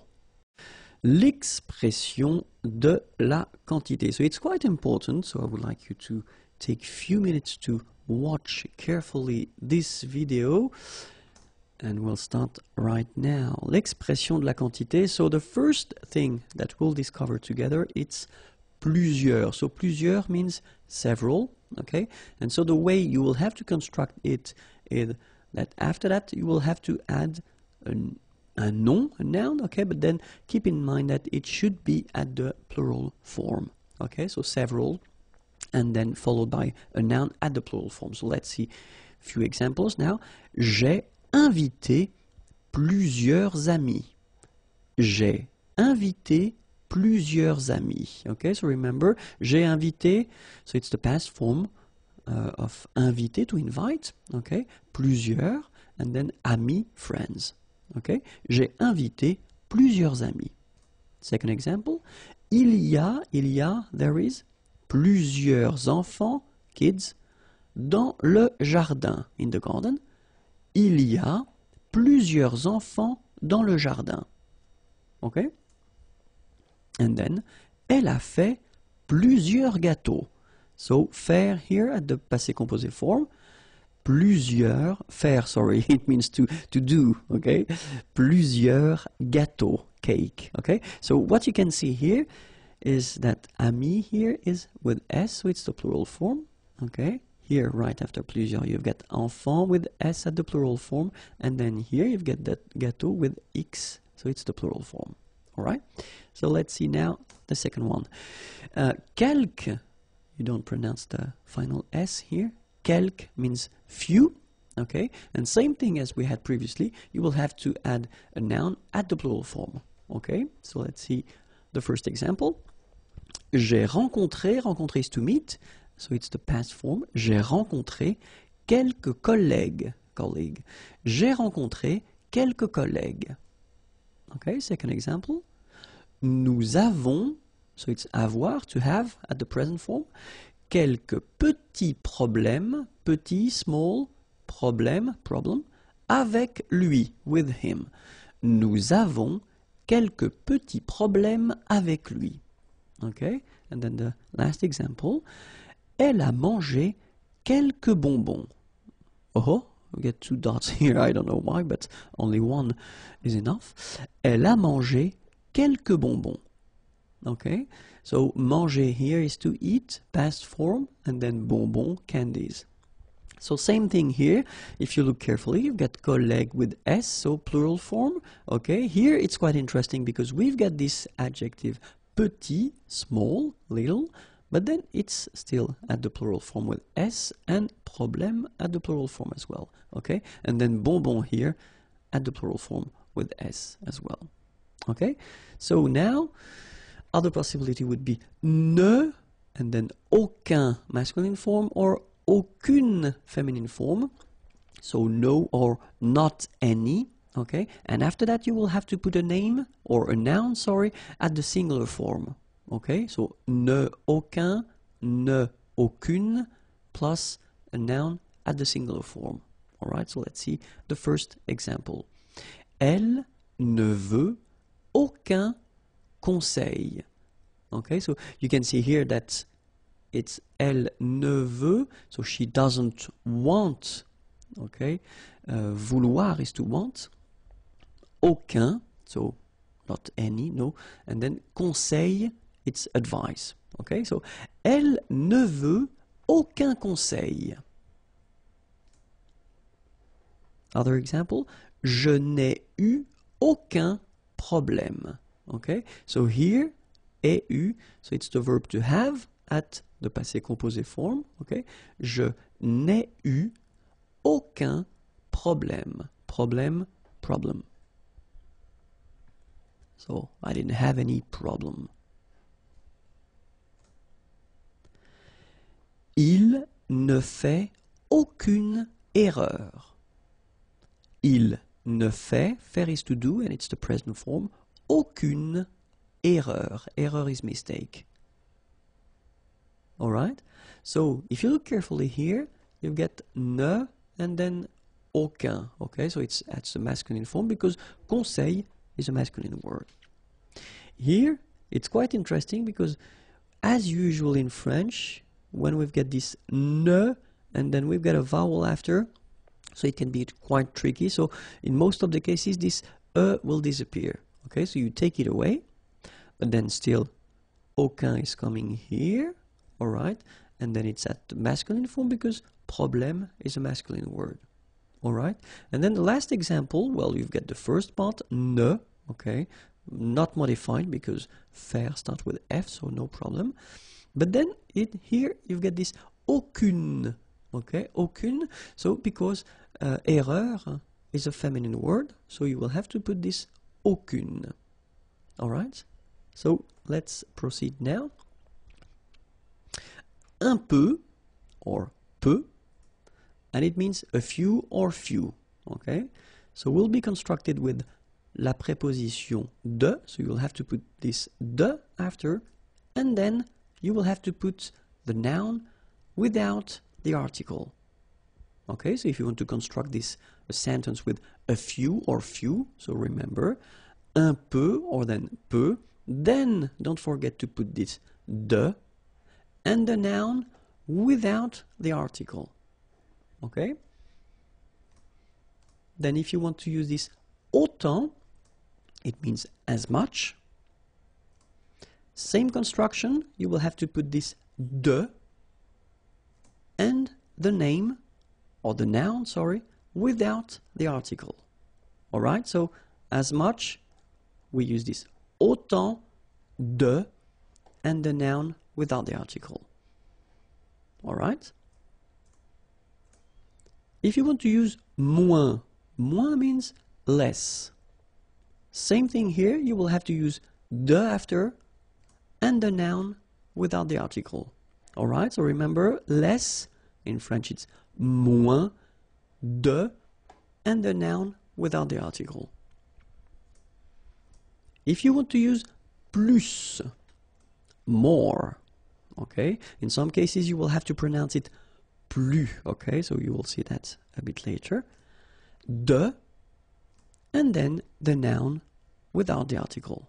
Alright, remember, more, plus, or then plus, de, and the noun without the article. If you want to use beaucoup, beaucoup means a lot of. It looks a bit strange, huh? Beaucoup, like that. Remember, you don't pronounce the final P, okay? And then you get this combination of vowels, E, A, U, and you get the sound O. So technically it's beaucoup, okay? So it's not difficult to produce orally. Beaucoup, a lot of, okay? Same construction, you will have to put de after, and then the noun without the article, okay? A lot of, beaucoup de, and the noun without the article. If you want to use trop, and trop means too many, okay? Then you will have to put de and the noun without the article, okay? Remember, too many, trop, don't pronounce the final P. Trop, de, and the noun without the article. All right? And then assez. Assez means enough, okay? Assez. Remember, two vowels here, a and then e, and then double s, so it's really strong, the s. Assez, assez, okay? Assez, so same construction, de, and the name, or the noun without the article. Okay, so enough, assez de, and the noun without the article. Well, we'll see few colors, les couleurs, okay, so not all the colors because we're just starting, okay, so let's see what we've got. Blanc, blanche, okay, so I wanted to put for each color the masculine form here and then the feminine form here, okay, so here, masculine, blanc, don't pronounce the final C, and then blanche. Okay, remember when you combine this CH, you get the sound sh, blanche. Okay, so blanc, blanche. Noir, noir. So it's quite funny because you will have to add this E at the end of noir for the feminine form, but then you don't pronounce it. Okay, so phonetically it is exactly the same. Noir, noir. Okay? Gris, don't pronounce the S, but then for the feminine form, grise. Remember? Grise. Alright? So when you add this E, basically it gives you the pronunciation or the possibility to pronounce the previous letter here. It's Z. Grise. Alright? So gris, masculine form, feminine form, grise. Bleu, bleu. So same thing that we had for noir, you just add this E at the end, but then you don't pronounce it. Bleu, bleu.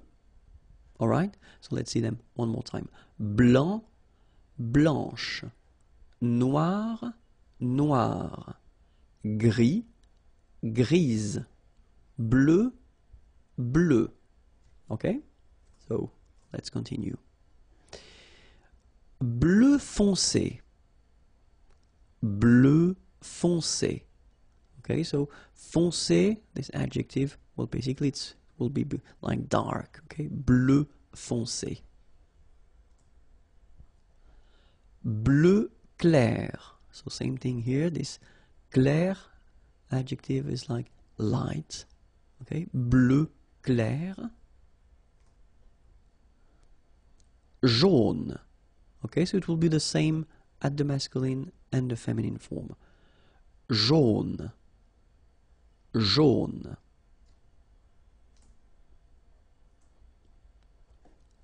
Rouge. So same thing here, same form for the masculine and the feminine. Rouge.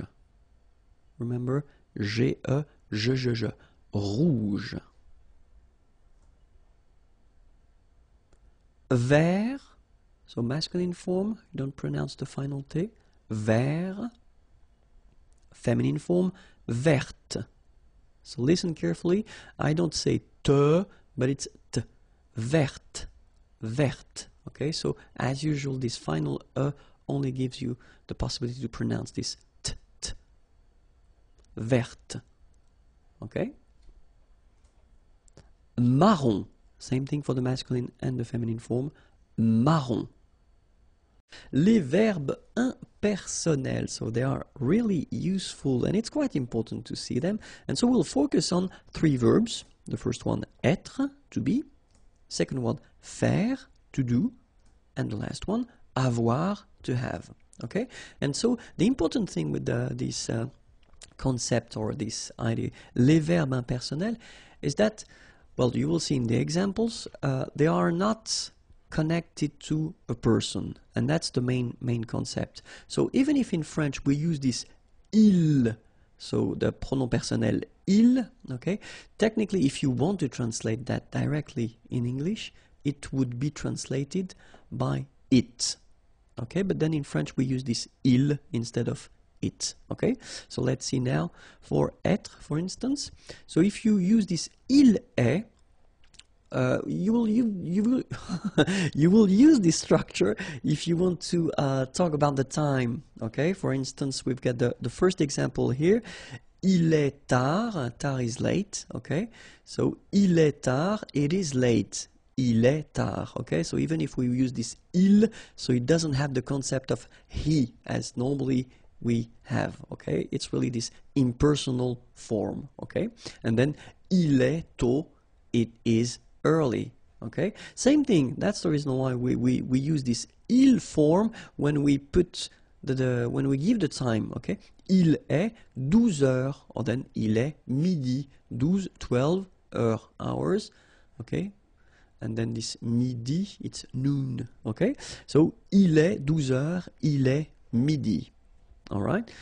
Second example is faire, and then it's really useful to use this faire. So il fait, if you want to talk about the weather, pour parler du temps, okay, pour parler du temps. So for instance, il fait chaud, okay, chaud, warm, hot, okay. So il fait chaud. So if you want to say it is hot, it is warm, then that's the structure you will have to use. Same thing if you want to say that it is cold, okay, froid is cold, il fait froid, okay. Il fait chaud, il fait froid. All right? And then, if you want to talk about the weather, okay, in that case it's beau, okay, it's a nice weather. Il fait beau, okay. The opposite, mauvais, bad. Il fait mauvais. All right? Il fait chaud, il fait froid, il fait beau, so it's a beautiful weather. Il fait mauvais, it's a bad weather. Okay, and the last one, avoir. Avoir, so if you, well, we did introduce that a little bit earlier, but then this il y a structure is quite useful because you can, well, situer dans l'espace, parler du temps, parler de l'heure. So if you want to locate into space, say where things are, or then parler du temps, talk about the weather, or then parler de l'heure, talk about the time. So that's the structure you will have to use, this il y a, il y a. Okay, so let's see one example. Il y a un parc ici. Okay, so there is un parc ici, here. Il y a des nuages, clouds. Il y a des nuages. So even if we've got this il y a, okay, remember that it can be for the singular, or then it can be for the plural as well. So this a won't change. Il y a des nuages. Il y a du soleil, sun. Il y a du soleil. So there is sun. Il y a de la neige. Snow. Il y a de la neige. Okay? And then, if you want to talk about the time or a period, il y a 15 ans. So in that case, it's quite interesting because when we use this il y a 15 ans, technically it's 15 years ago. So this il y a will mean ago. Il y a 15 ans, j'ai voyagé en Chine. Okay, voyager is to travel. You've got the passé composé form here. En Chine, in China. Il y a 15 ans, j'ai voyagé en Chine. So let's see them one more time. Il y a un parc ici. Il y a des nuages. Il y a du soleil. Il y a de la neige. Il y a 15 ans, j'ai voyagé en Chine. Les démonstratifs. Les démonstratifs, so we'll see two types of demonstrative. The first one will be adjectif démonstratif, okay? And then the second one will be pronom démonstratif. All right, so let's start. So we'll see for the adjective démonstratif, the masculine singular form, feminine singular form, masculine plural form, and then feminine plural form. Okay? Masculin singulier, féminin singulier, masculin pluriel, and then féminin pluriel. So let's see how they are. So when we talk about les démonstratifs, technically it would be translated in English like this. Okay? But then of course we've got in French the difference between the masculine and the feminine form, and then masculine plural and feminine plural. Okay, so we'll see them now. The first one, so for the masculine, so this okay, adjective will be translated in French with ce, so it's the basic form, or cette. Okay, so you will have to use this second option here, this cette, when you will have a name or a noun after that will start whether with a vowel or then with h plus a vowel. Okay, remember this h letter in French is not really pronounced. Okay, so it does indicate to you that, well, when you get a word starting with the sound of a vowel, then you will have to use this cette adjective. Okay, and then feminine form is cette, like that. So it's quite interesting because if you listen carefully, the masculine form here, cette, and the feminine form here, cette, you write them differently, but then you pronounce them the same way. All right? For the plural form, so masculine plural, it would be c'est, okay? And then feminine plural, good news, it's the same. So we've got one form here, ce, and the option cette, when you've got a noun starting with a vowel after, and then cette, feminine form, and for the plural you've got only one form, okay, and it's c'est. Okay, remember, open, c'est, okay. One example, ce livre, so this book, okay, livre is book. Here livre is masculine, so you will have to use the ce, okay, and then it doesn't start with the sound of a vowel, so it's the basic ce. This book, ce livre. And now we've got ordinateur. Ordinateur is a masculine word, means computer, okay, but then if you look carefully, it starts with o, okay, a vowel, so this ce ordinateur wouldn't be possible, so we've got to use the second option as we saw previously, so it's cet, written like that, okay, cet ordinateur, this computer. Third possibility here, we've got homme, man, okay, but then o is here, we've got this h letter, remember h is not pronounced, okay, so you've got the sound of o at the beginning of this word, okay, cet homme, so that's the reason why you will have to use the cet, so it's masculine but still cet homme. So now feminine word, femme, woman, no problem about that because we've got only one option for this at the feminine form, and it's cette, written like that, cette femme. Same thing here, if you've got a word like organisation, well, it's the same in English, so it starts with a vowel, but it doesn't change anything for the feminine demonstrative here, okay, cette organisation, cette organisation. And then plural, so whether it's masculine, so we've got friends here at the masculine form, so masculine plural, and then friends here at the feminine plural form, okay, but then the adjective démonstratif here, as you can see, will be the same, ses amis, All right, and it's quite funny in a way, because if you only listen to these two things here, ses amis and then ses amis, you don't have really any phonetical information regarding the fact whether it's masculine or feminine. That's the way it is. Sorry about that. But, so let's continue now with le démonstratif. So we'll see now the pronouns, okay? So same thing, we'll see the masculin singulier, then féminin singulier, then masculin pluriel, and then féminin pluriel, okay? So pronouns, okay, so it does mean that you will have to use these pronouns instead of the name, okay? So for the masculine form, we will have celui-ci and then celui-là. Okay, so we'll see the difference of use, but then celui-ci, celui-là. In English, it would be directly translated as this one. Okay, so you don't want to repeat the name or the thing that was previously stated, so you use this one. Okay.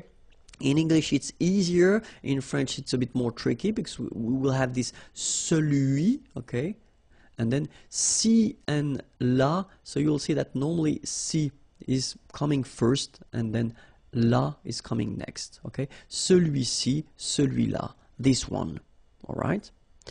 Same thing with the feminine form, celle-ci, celle-là, alright, and then for the masculine plural, ceux-ci, okay, remember final X is not pronounced, so you get the sound ce, ceux-ci, and then ceux-là. Alright, feminine plural, celle-ci, okay, don't pronounce the final S, celle-ci, celle-là. Alright, so let's see a few examples now. So if you ask a question, quel est mon livre? Okay, what is my book, or which one is my book? All right, and then the answer could be votre livre, your book, c'est celui-ci, this one. Okay, votre livre, c'est celui-ci.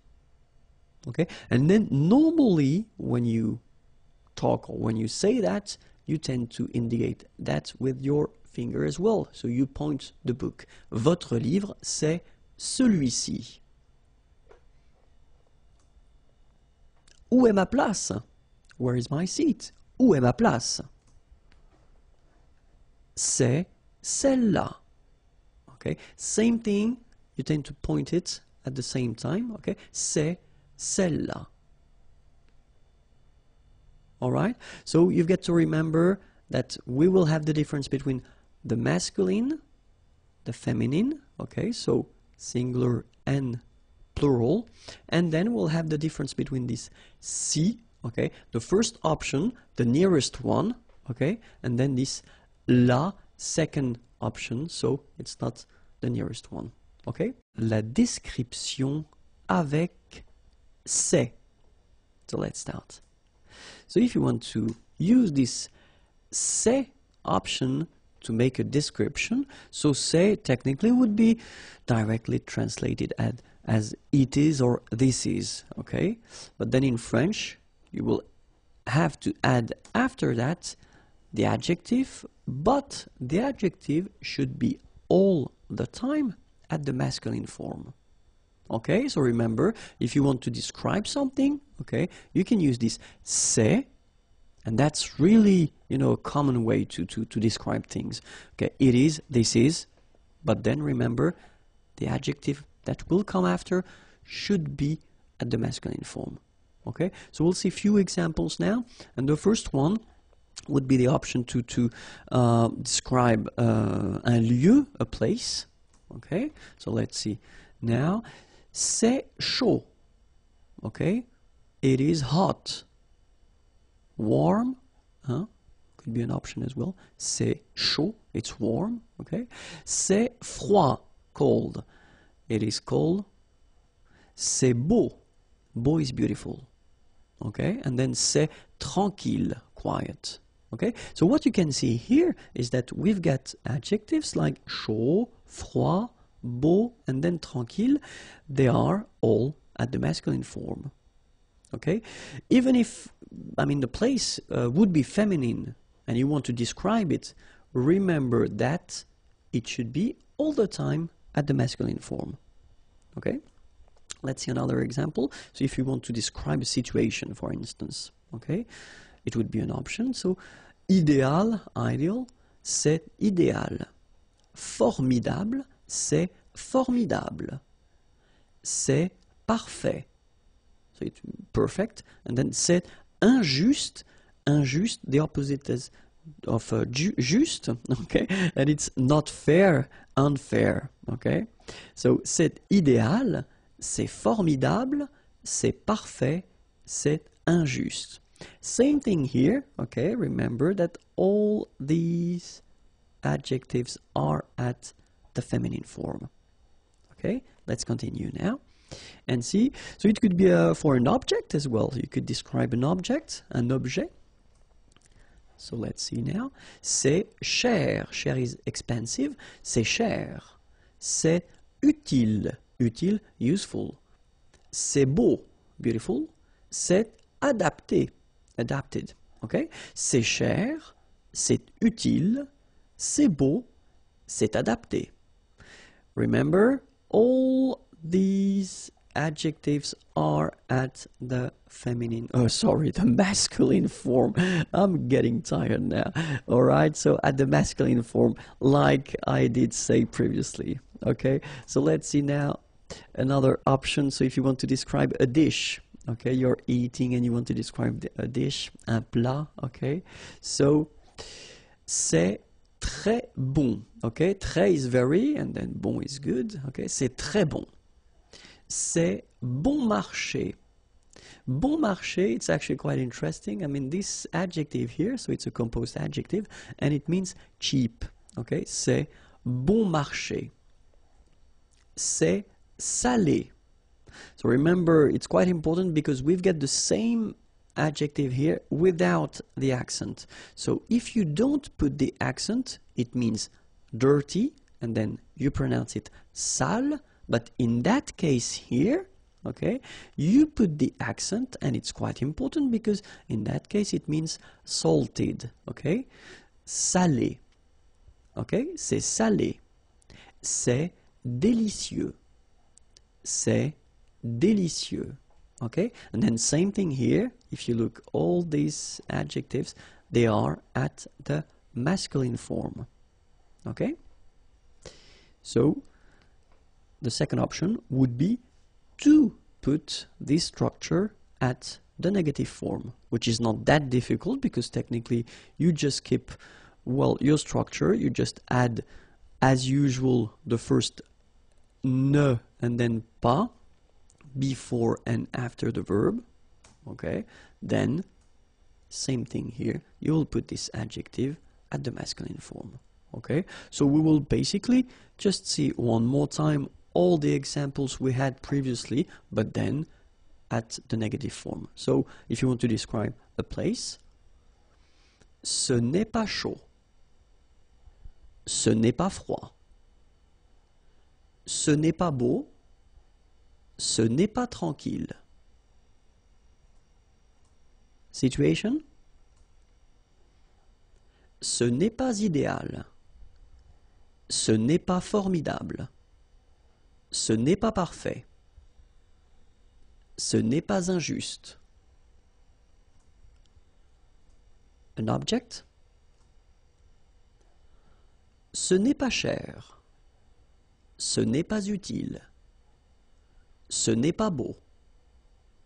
Ce n'est pas adapté.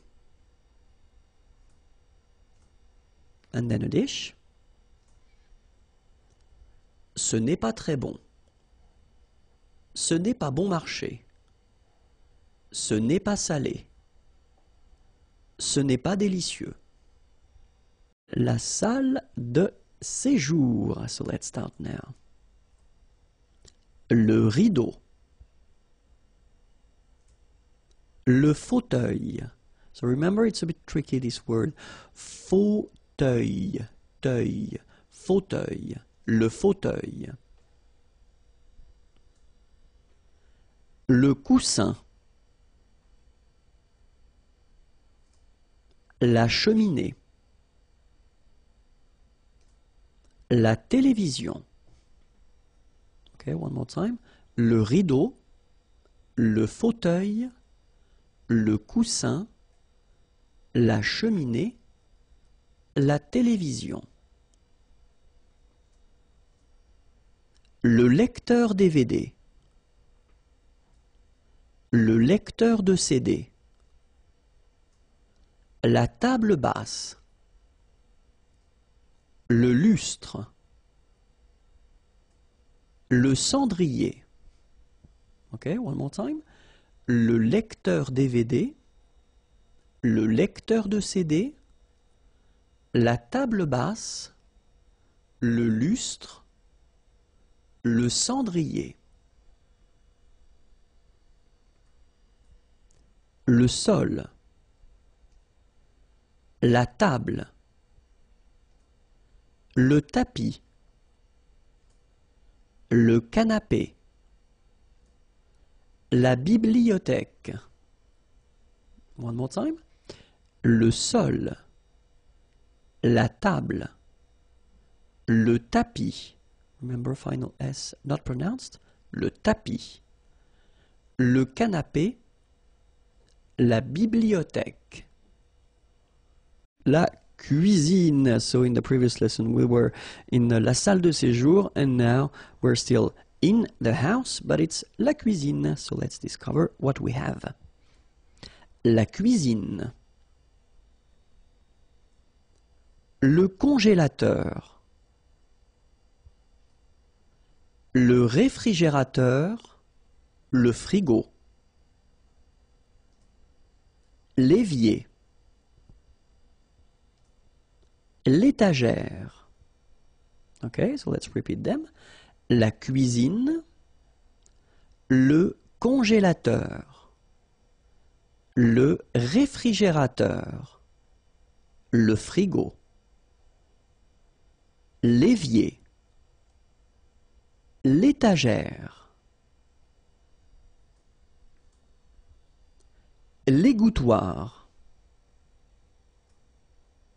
l'armoire murale, le four, la cuisinière,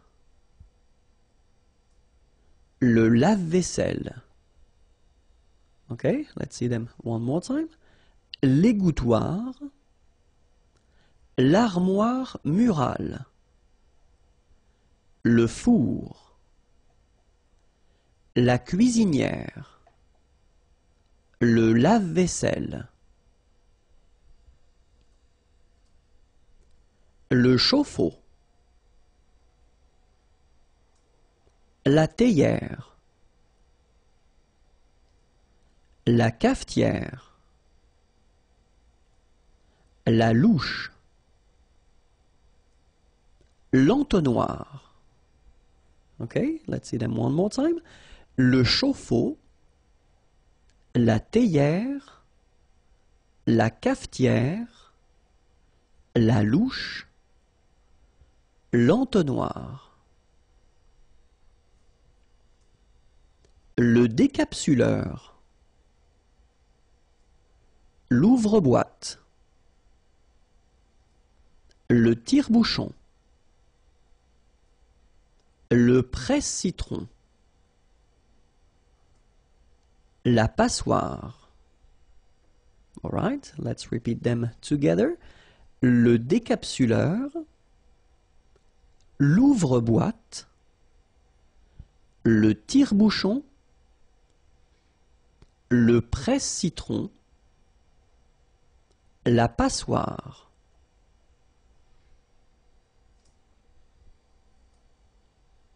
La râpe, le couteau, le casse-noix, le hachoir, le rouleau à pâtisserie. Okay, let's see them. la râpe, le couteau, le casse-noix, le hachoir, le rouleau à pâtisserie, les fruits et légumes, so fruits and vegetables. So I hope you're ready because we are starting right now. Les fruits. L'orange. So I did put this little F just to indicate you that it's feminine. Okay? L'orange. La pomme.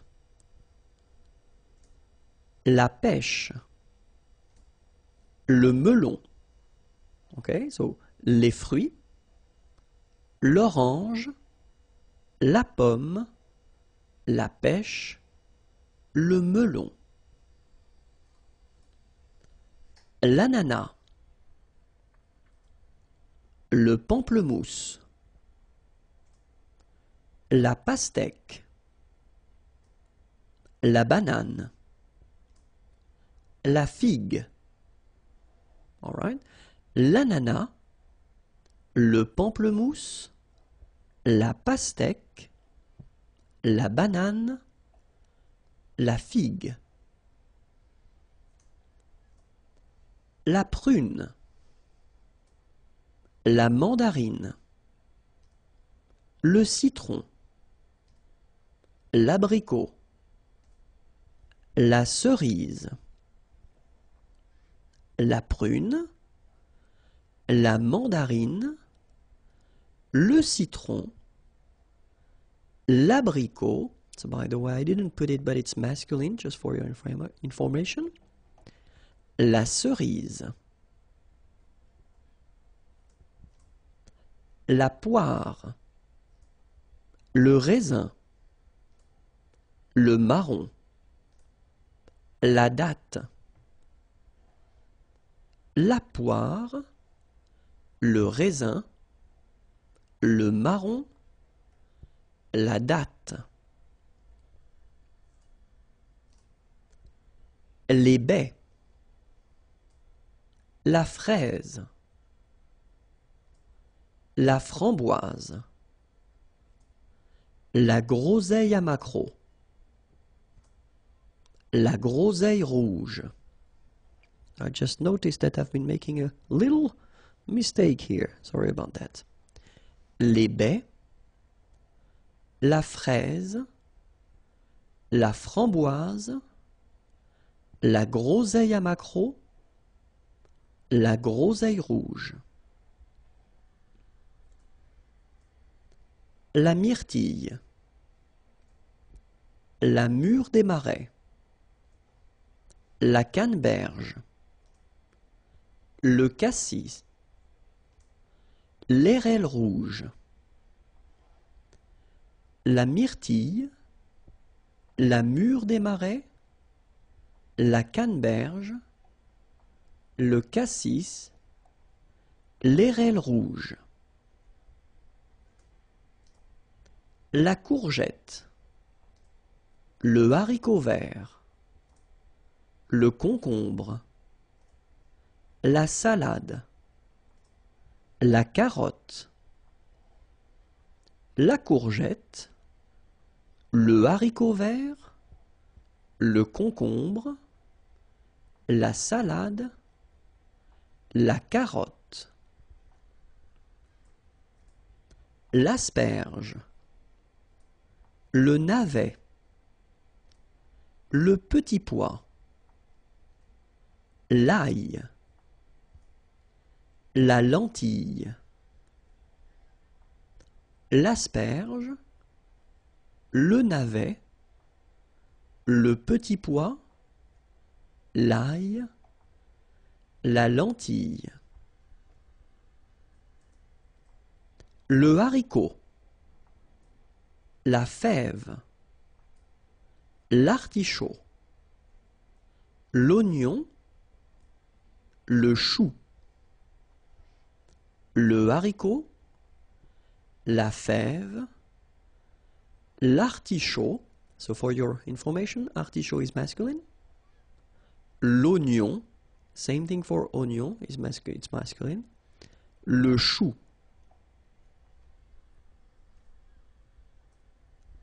La tomate.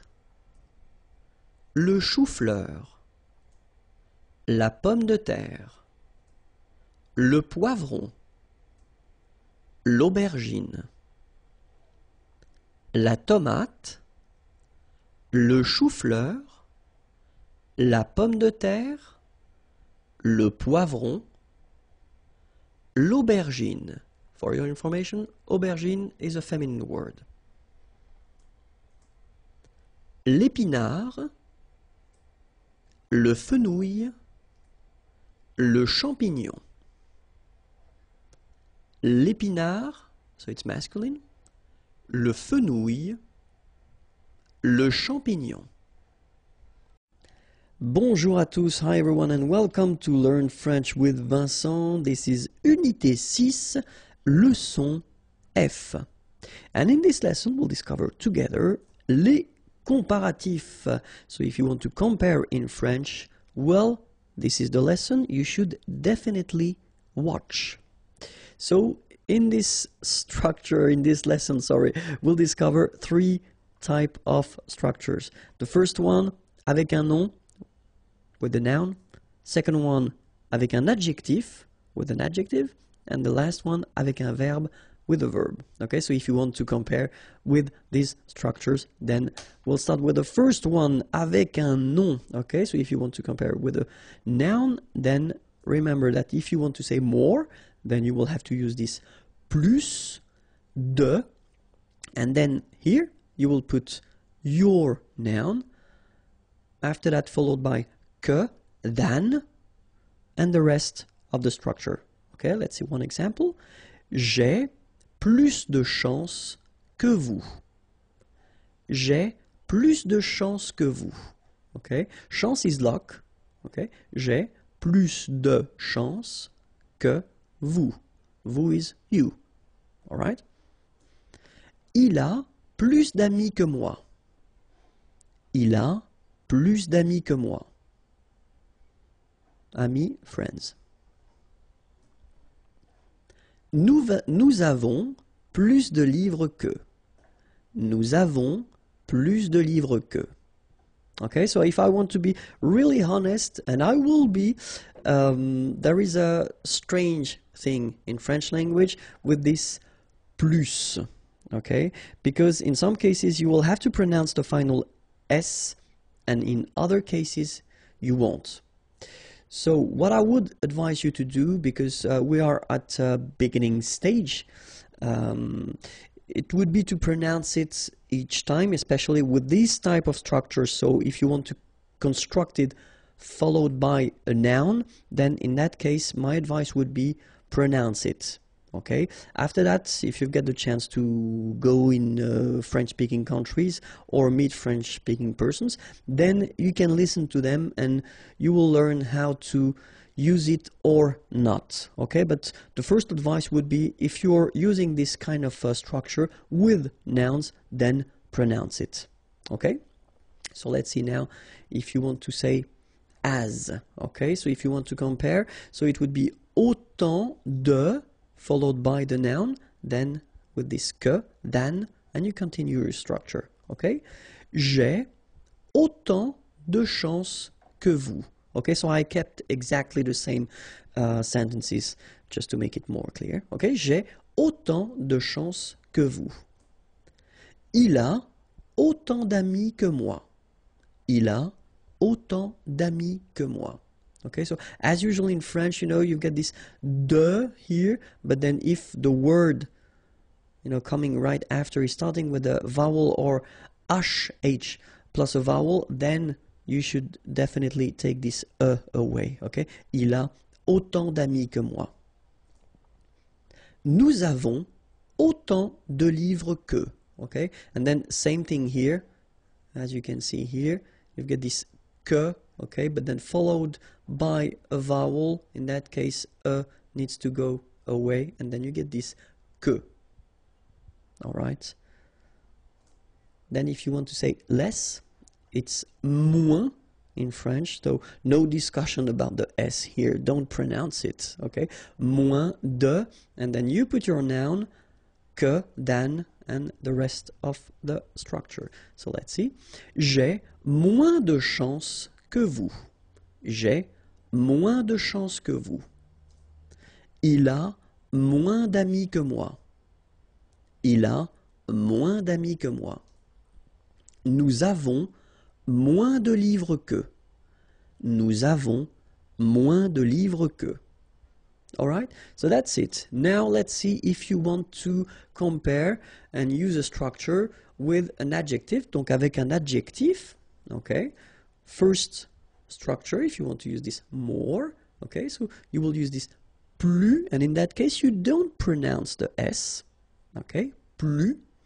Then you put your adjective, and after that you put this que, than, and the rest of the sentence. Okay, so let's see now. Elle est plus rapide que moi. Rapide is fast. Okay? Elle est plus rapide que moi. Il est plus fort que son frère. Fort is strong. Il est plus fort que son frère. Nous sommes plus intéressés que vous. Okay? And in that case, well, you make this little link, little liaison between the two, so you hear a little bit this S, okay? Nous sommes plus intéressés que vous. Alright, so let's see them one more time. Elle est plus rapide que moi. Il est plus fort que son frère. Nous sommes plus intéressés que vous. Alright? And then, aussi, then you put your adjective, que, then, and the rest of the sentence. Okay, so the same examples. Elle est aussi rapide que moi. Il est aussi fort que son frère. Nous sommes aussi intéressés que vous. Okay, so I'll repeat them. Elle est aussi rapide que moi. Il est aussi fort que son frère. Nous sommes aussi intéressés que vous. All right? And then, moins, same thing here. Remember, we don't pronounce the final S. Then you put the adjective que, than, and the rest of the sentence. Okay? Elle est moins rapide que moi. Il est moins fort que son frère. Nous sommes moins intéressés que vous. Okay, one more time. Elle est moins rapide que moi. Il est moins fort que son frère. Nous sommes moins intéressés que vous. Alright?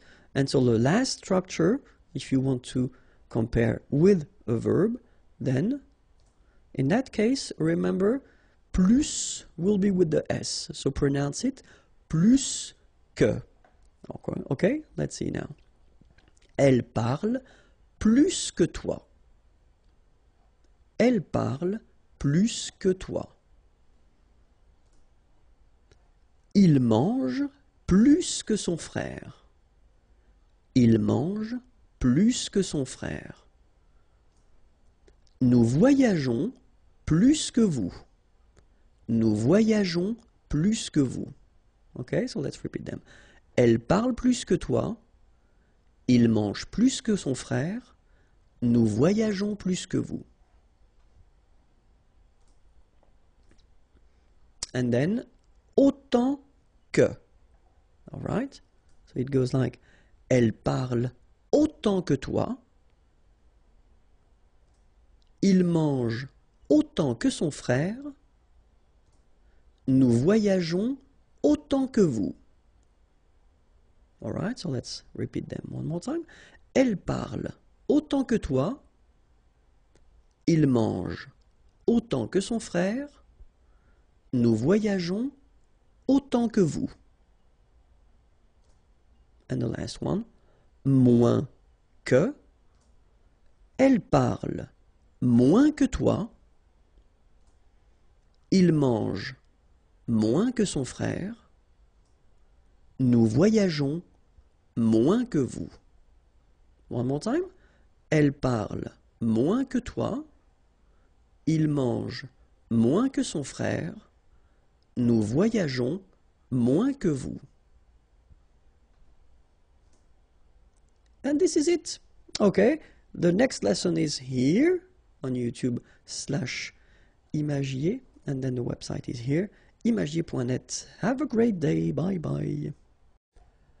Bonjour à tous and welcome to Learn French with Vincent. This is Unité 6, leçon G, and in this lesson we'll see together, let me click, le passé composé of the verb faire. Faire is to do, and then we'll see together the passé composé form. So we did introduce the passé composé in the unit 5, okay, but I just want to check and make it clear that everything is okay for you. So we'll start with faire. It will be quite fast, but still quite useful.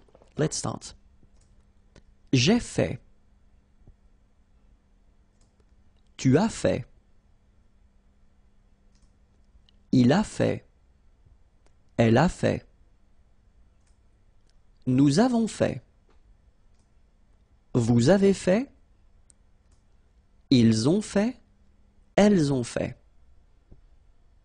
Alright, so to make it clear, one more time, remember that in most of the cases for the passé composé, you will have to use avoir at the present form, followed by this participe passé form. So if you're not sure how to construct that, check Unité 5, and then you will see the lesson that explains everything, okay? But then we'll repeat it one more time. J'ai fait. So remember, final T is not pronounced. J'ai fait. Tu as fait. Il a fait. Elle a fait. Nous avons fait. Little link between the two. Nous avons fait. Same thing here. Vous avez fait.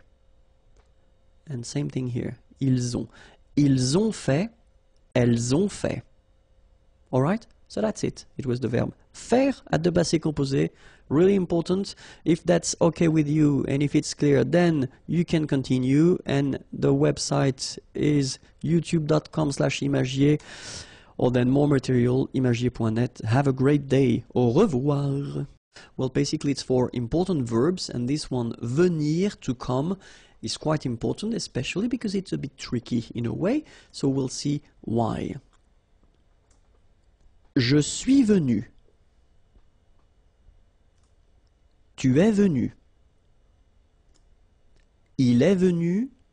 Elle est venue. Nous sommes venus. Vous êtes venus. Ils sont venus. Elles sont venues. Okay, so if you remember carefully when we introduced the passé composé construction in the unit 5, I told you that most of the verbs were constructed with avoir, but then we had the list of the verbs that requires this être verb. Venir is among them, okay, so that's the reason why you put être here at the present form, okay, and then remember that if you get to put être, then have a look at the feminine form here. You will have to add this final e, okay, feminine singular, but then for the plural form you will have to add this s here, okay, and then for the feminine plural you will have to add this es. Alright, but then the good news, there is a good news, yes, it's that you don't pronounce them, so basically you get the pronunciation venu, venu, venu, and then the same thing, venu, you don't pronounce this final venu, you don't pronounce the final s, venu, you don't pronounce the final s either, same thing here, venu, and same thing here, venu, you don't pronounce s. So phonetically you only have one way to pronounce it, but remember, if you want to write correctly, you will have to put e for the feminine, s for the plural, es for the feminine plural. Okay, let's repeat them one more time. Je suis venu. Tu es venu. Il est venu. Elle est venue. Nous sommes venus. Vous êtes venus. Ils sont venus. Elles sont venues. So we'll see together le passé composé form of pouvoir, pouvoir, can, and then we'll see how it goes at the past form, this passé composé form. Okay? So, j'ai pu, tu as pu, il a pu, elle a pu, nous avons pu, vous avez pu, ils ont pu, elles ont pu. Okay, so if you remember carefully, as I said in Unit 5 when I introduced this passé composé form, most of the verbs are using avoir at the present form, so that's the case here. And then after that you've got to put the participe passé. Same thing, it was introduced in Unit 5, so check it if you want. And then for pouvoir, it's a bit tricky because pouvoir becomes pu, like that. Only 2 letters, okay? But then it doesn't change. If you look carefully, then it's always the same form. Okay, so let's see them together. J'ai pu. Tu as pu. Remember, you don't pronounce the S here. Il a pu. Elle a pu. Nous avons pu. Little link, little liaison between the two. Nous avons pu. Vous avez pu. Same thing here. Little liaison between the two. Ils ont pu. Same thing here. Elles ont pu. Le passé composé, and the verb is attendre. Attendre is to wait, okay? And so we'll see the past form. So it's just some reviews that we are doing, but they are really important. So let's see how it goes now. J'ai attendu. Tu as attendu. Il a attendu. Elle a attendu. Nous avons attendu. Vous avez attendu. Ils ont attendu. Elles ont attendu. Alright, so if you remember, when I introduced the passé composé form, I told you that most of the verbs are using this avoir verb at the present form and then the participe passé. Okay, in that case, attendre becomes attendu at the participe passé, and then that's the form you will have to add at the end, and it doesn't change here, as you can see. J'ai attendu, tu as attendu, il a attendu, elle a attendu, nous avons attendu, so 2 liaisons here, nous avons attendu. Nous avons attendu, vous avez attendu, same thing here, vous avez attendu, okay? Vous avez attendu, then same thing here. Ils ont attendu, okay? Liaison here as well. Ils ont attendu, okay? But make it fast. Ils ont attendu, elles ont attendu. A passé composé of répondre. Répondre is to answer, and it's quite useful. So let's see how it goes for the passé composé form. J'ai répondu. Tu as répondu. Il a répondu. Elle a répondu. Nous avons répondu. Vous avez répondu. Ils ont répondu. Elles ont répondu. Alright, so it's not that difficult. Keep in mind that répondre, so the infinitive form, becomes répondu at the participe passé form. Okay, so this form that you will have to add each time here doesn't change. You know, you don't put the the feminine form or the plural form. You just keep it like that. Okay, so let's see them one more time. J'ai répondu. Tu as répondu. Il a répondu. Elle a répondu. Nous avons répondu. Vous avez répondu. Ils ont répondu. Elles ont répondu. Okay? Le passé composé, but this time it will be for the verb partir. Partir is to leave. Okay? And then you will see that it goes like that. Je suis parti. Tu es parti. Il est parti. Elle est partie.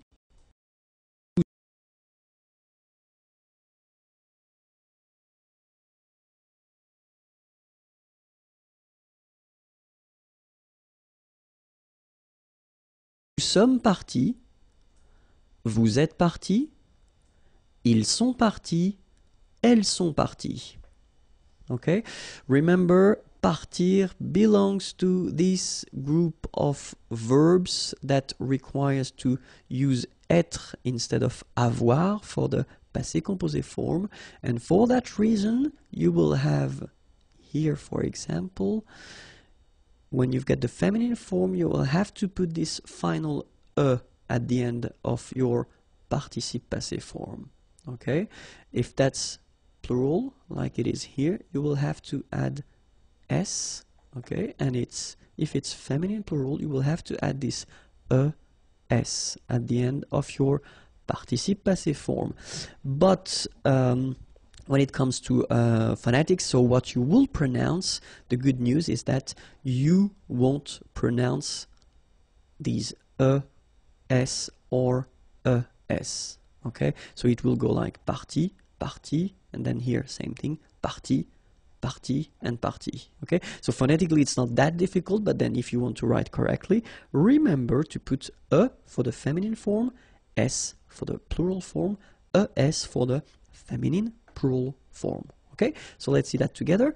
Je suis parti, tu es parti, il est parti, elle est partie, nous sommes partis, vous êtes partis, ils sont partis, elles sont parties.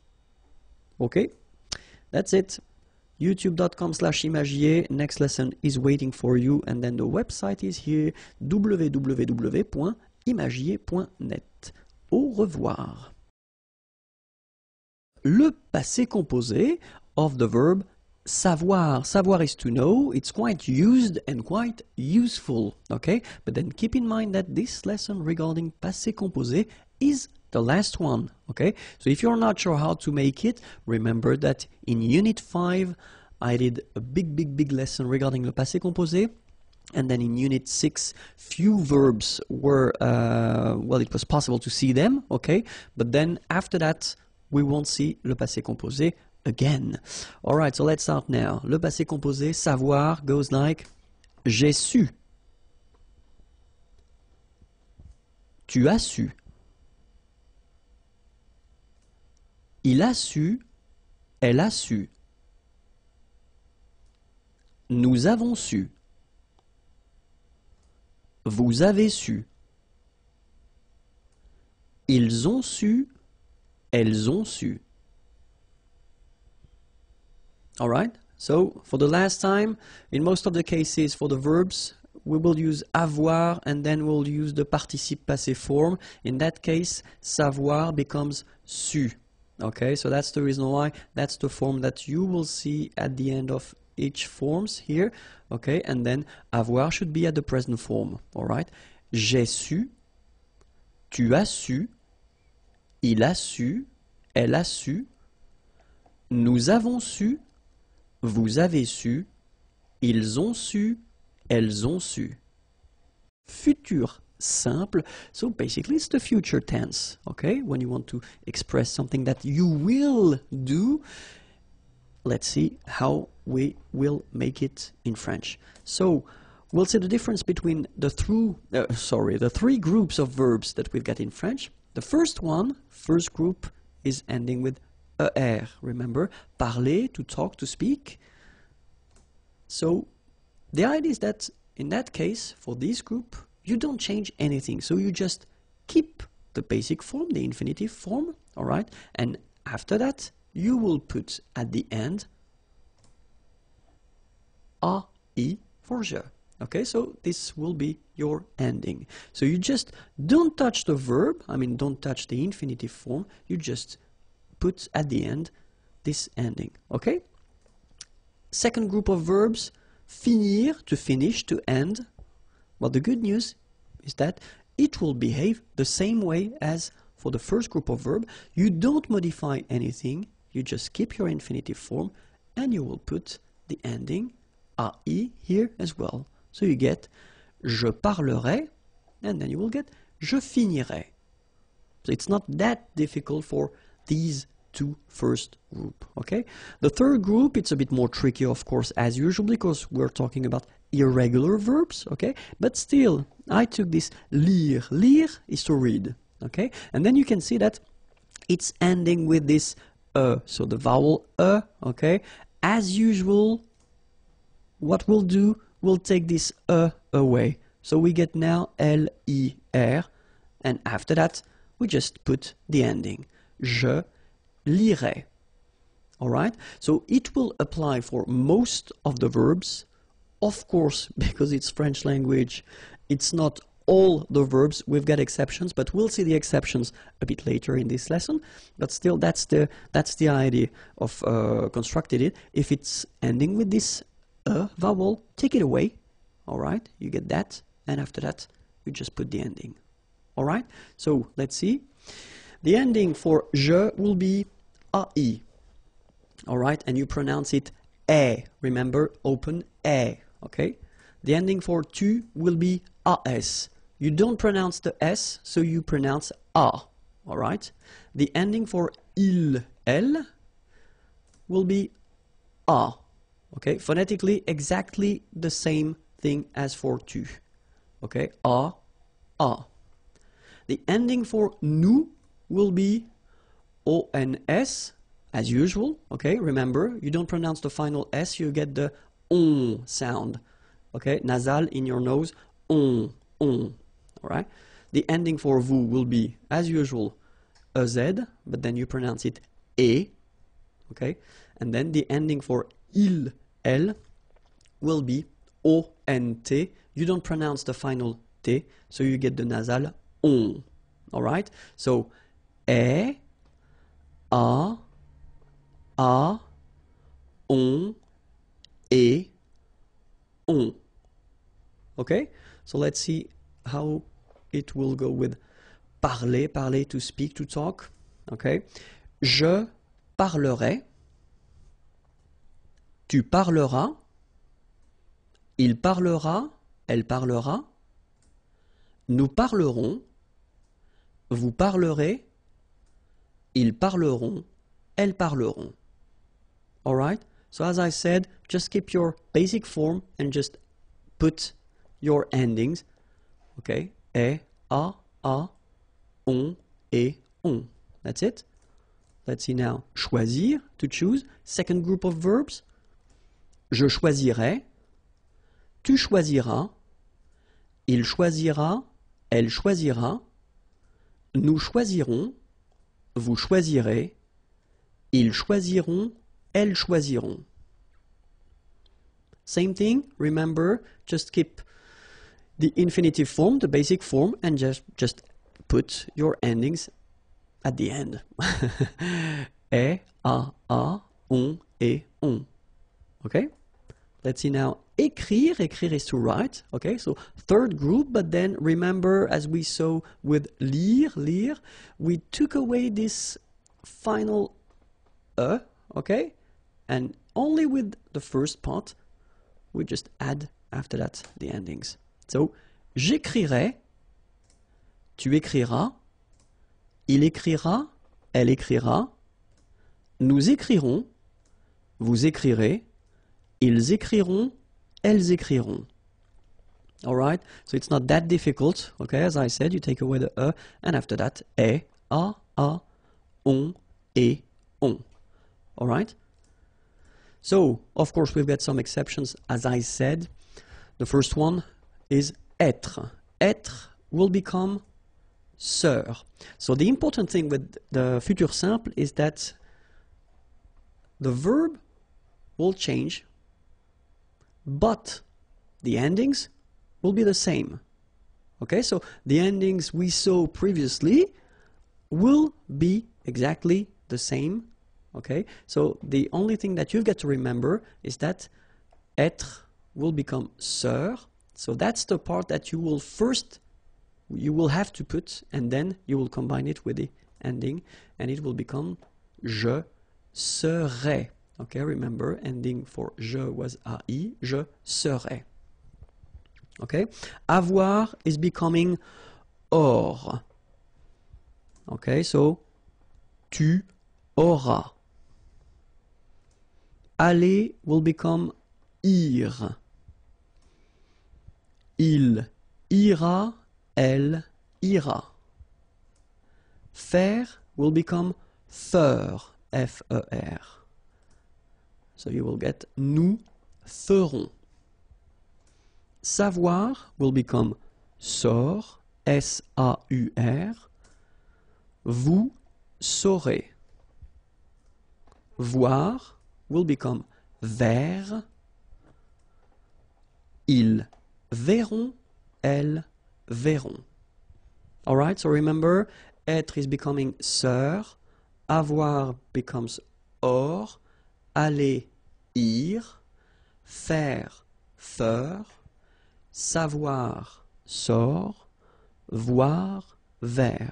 Okay, but then after all these forms, you will just put the normal endings that we saw previously. So AI for je, AS for a, ONS, EZ, ONT.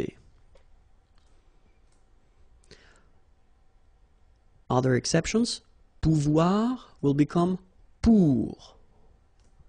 Je pourrais. Vouloir, voudre. Tu voudras. Pleuvoir, pleuvre. Il pleuvra. Devoir, d'œuvre. Nous devrons. Venir, viendre. Vous viendrez. Courir, court. Il, elle, courront. Okay? So pouvoir is becoming pour, and it means can. Vouloir, voudre, to want. Pleuvoir, to rain, pleuvre. Devoir, to have to, d'œuvre. Venir, to come, viendre. Courir, to run, court. Okay? And then, as we saw previously, you only add after the endings. Alright? So, remember one more time. Je, ending for je is AI. Tu, ending for tu is AS. Il, elle, A. Nous, ONS. Vous, EZ. Il, elle, ONT. Okay? So, est, a,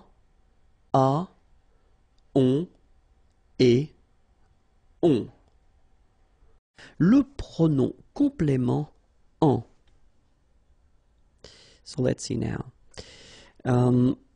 We can use this pronom complément en whether with an article partitif, so this some concept, or then it can be an article indéfini, a. In English it would be a, un, une, or then it can be at the negative form, so that's what we'll see, and then we'll start first with l'article partitif. Okay, so let's see now how we can make it. So if you have a question like Nicolas mange du pain, so of course first possibility that you could have would be to answer oui, Nicolas mange du pain. So manger is to eat, du pain, some bread. Okay, in that case, that's really the partitive form. Okay, so you don't want to specify the quantity, but it's some. Okay, so of course, the first option that you would have would be to answer like that. Oui, Nicolas mange du pain. So you repeat everything. Normally, that's not the way we will do, because we tend to replace things with pronouns when it's possible. Okay, so the first option would be to replace Nicolas in that case. You don't want to repeat Nicolas, so you can say oui, il, he, instead of Nicolas because it's masculine, mange du pain. So that's the first step. Okay, the second step, you want to replace this du pain. Okay, so this partitive thing, and that's when this pronoun en is used. Alright, so oui, il, en mange. Okay, so in that case you use this il just to avoid repeating Nicolas because it was previously stated, and then you want to use this en, the pronoun, just to avoid repeating du pain because it was in the question.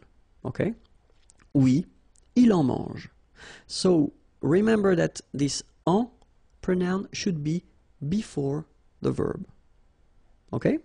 So let's see now another example. In the first example we had the masculine form, and now I wrote same sentence, but then here we've got de la salade. Okay, salade is feminine word, so in that case it's not du, but then it's de la. Okay, but still it's the partitive form, some. Okay, Nicolas mange de la salade. Okay, so as we saw, first option would be oui, Nicolas mange de la salade, so you repeat the whole sentence. Second option, you don't want to repeat Nicolas, oui, il mange de la salade. Okay, and the last option, you don't want to repeat either Nicolas nor de la salade, so you get oui, il en mange. Okay, let's see now if you've got de l'eau. Nicolas boit de l'eau. Oui, Nicolas boit de l'eau. Second option, you don't want to repeat Nicolas. Oui, il boit de l'eau. Third option, oui, il en boit. Okay? Same rule, en goes before the verb. Boire, here, it's the infinitive form is boire and it's to drink. Okay? De l'eau, some water. D'accord? Okay, let's continue now. Second structure, if you want to use le pronom en instead of an article indéfini. So let's see how it goes. In that case, you know, you've got a question. Nicolas mange un biscuit. So it's quite interesting because the difference between what we had previously with this partitive, some, when you use this partitive form, you don't really give any information regarding the quantity. In that case, you use un, so that's clear, it's only one. Okay? Nicolas mange un biscuit. First answer, oui, Nicolas mange un biscuit. Same thing as previously, you just put everything again. Second possibility, you don't want to repeat Nicolas. Oui, il mange un biscuit. Alright? Last option, you don't want to repeat Nicolas and you don't want to repeat biscuit. Okay? The difference here between what we saw with the partitive and now is that you've got the quantity, so you know exactly how many or how much. Okay, so you get to put that at the end of your sentence. Oui, il en, so you put your pronoun here before the verb, and after that you put un. Il en mange un. All right? So let's see now if it's feminine. Une banane. Nicolas mange une banane? Answer, oui, Nicolas mange une banane. Oui, il mange une banane. Oui, il en mange une. Okay, so the information that you've got now is that you will have to put the masculine or the feminine form after. Okay, here you put une because banane is a feminine word. Alright? So let's see now. Nicolas mange des céréales. So here we've got the plural form. Oui, Nicolas mange des céréales. Oui, il mange des céréales. Oui, il en mange. Alright? So basically when you've got the plural form for des céréales here, you don't put anything after your verb. Alright? So when you use this article indéfini, you will only need to put something after your verb if it's un or une, or then in other cases, but we will come to that a bit later. Okay? So let's see now la forme négative. Nicolas ne mange pas de céréales. Okay, so you've got the question, but here you've got the ne and then the pas, so you know that it's negative. Nicolas ne boit pas d'eau. So let's see the answers. Non, il n'en mange pas. Non, il n'en boit pas. Okay, so the concept is still the same. You put your pronoun here and here before your verb, And then, as usual in French, normally you should have your ne coming here, but then look, the pronoun is starting with a vowel, it's starting with a, okay, so you should take this a away. All right? Il n'en mange pas, il n'en boit pas. All right? And then le pronom en, well, it can replace the preposition de plus a noun, and especially a noun for a thing. Okay, so let's see now. Est-ce que Frédéric est content de son nouvel ordinateur? Okay, est-ce que Frédéric est content? Content is to be happy, satisfied. Okay, de son new ordinateur, computer. D'accord? Est-ce que Frédéric est content de son nouvel ordinateur? All right, so it's exactly the same concept. You could answer, I mean, you could make a long answer reusing every objects or everything in the question, but then in that case we'll try to go a bit faster, and so we don't want, of course, to repeat de son nouvel ordinateur here. Okay, so the concept is that we will use this pronoun en instead. Oui, il, en est content. All right, so en, same thing here, before the verb. And then after that, of course, you continue your sentence because satisfied should be in the answer. Okay, so oui, il en est content. Negative form, non, il n'en est pas content. So same thing, en stays before the verb, and then you've got the first part of the negation ne, but then is going away. All right? Oui, il en est content. Non, il n'en est pas content.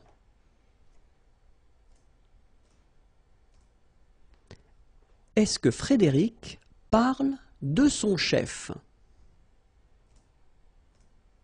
Oui, il en parle. Non, il n'en parle pas. Okay, so same thing, same concept, just put it before the verb. Okay, when you've got the negative form, then you should take this away from the first part of your negative form. Il n'en parle pas. Est-ce que Frédéric a besoin de notre aide? Okay, avoir besoin, it's to need. Okay. Notre aide, our help. Est-ce que Frédéric a besoin de notre aide? Same thing here. We don't want to repeat de notre aide. So, oui, il en a besoin. Non, il n'en a pas besoin. All right?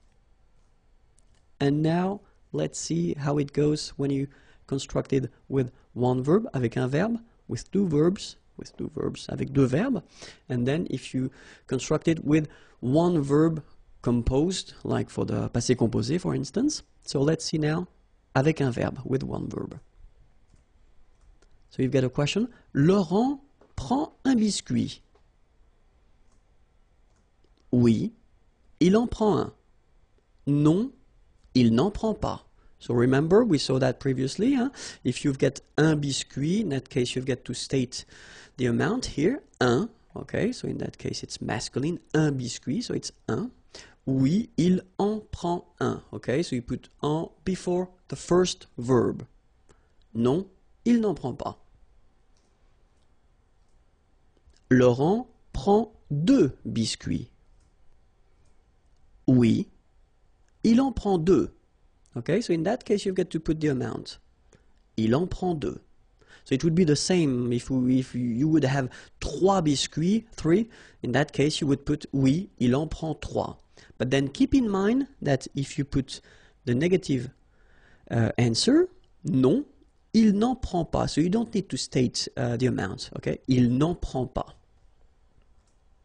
Now we'll see the same structures but with 2 verbs, and so the best way to construct with 2 verbs, if you want to make examples like that, is to construct that with the near future.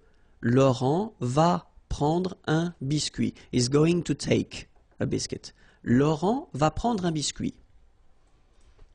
Oui, il va en prendre un. So the interesting thing here is that if you look carefully, you've got first aller here, so the first verb is here, and then you've got the second verb here. So it's at the infinitive form because that's the rule in French. When you construct with two verbs, the second one will be at the infinitive. And keep in mind that your pronoun, en here, should be before the second verb. Okay, so I'm not going to tell you that it should be between the two because you could have other things between the two. Okay, it should be before the second verb. Oui, il va en prendre un. Okay, and you get a good example here for the reason why I told you it should be before. Non, il ne va pas en prendre. All right, because here you've got your aller verb, va, but then you've got the negative form, ne va pas. But then your pronoun should be before the second one. Okay? Il ne va pas en prendre. Let's see now. Laurent va prendre 2 biscuits. Answer. Oui, il va en prendre 2. Non, il ne va pas en prendre. Okay? So let's see now when you've got a composed verb. So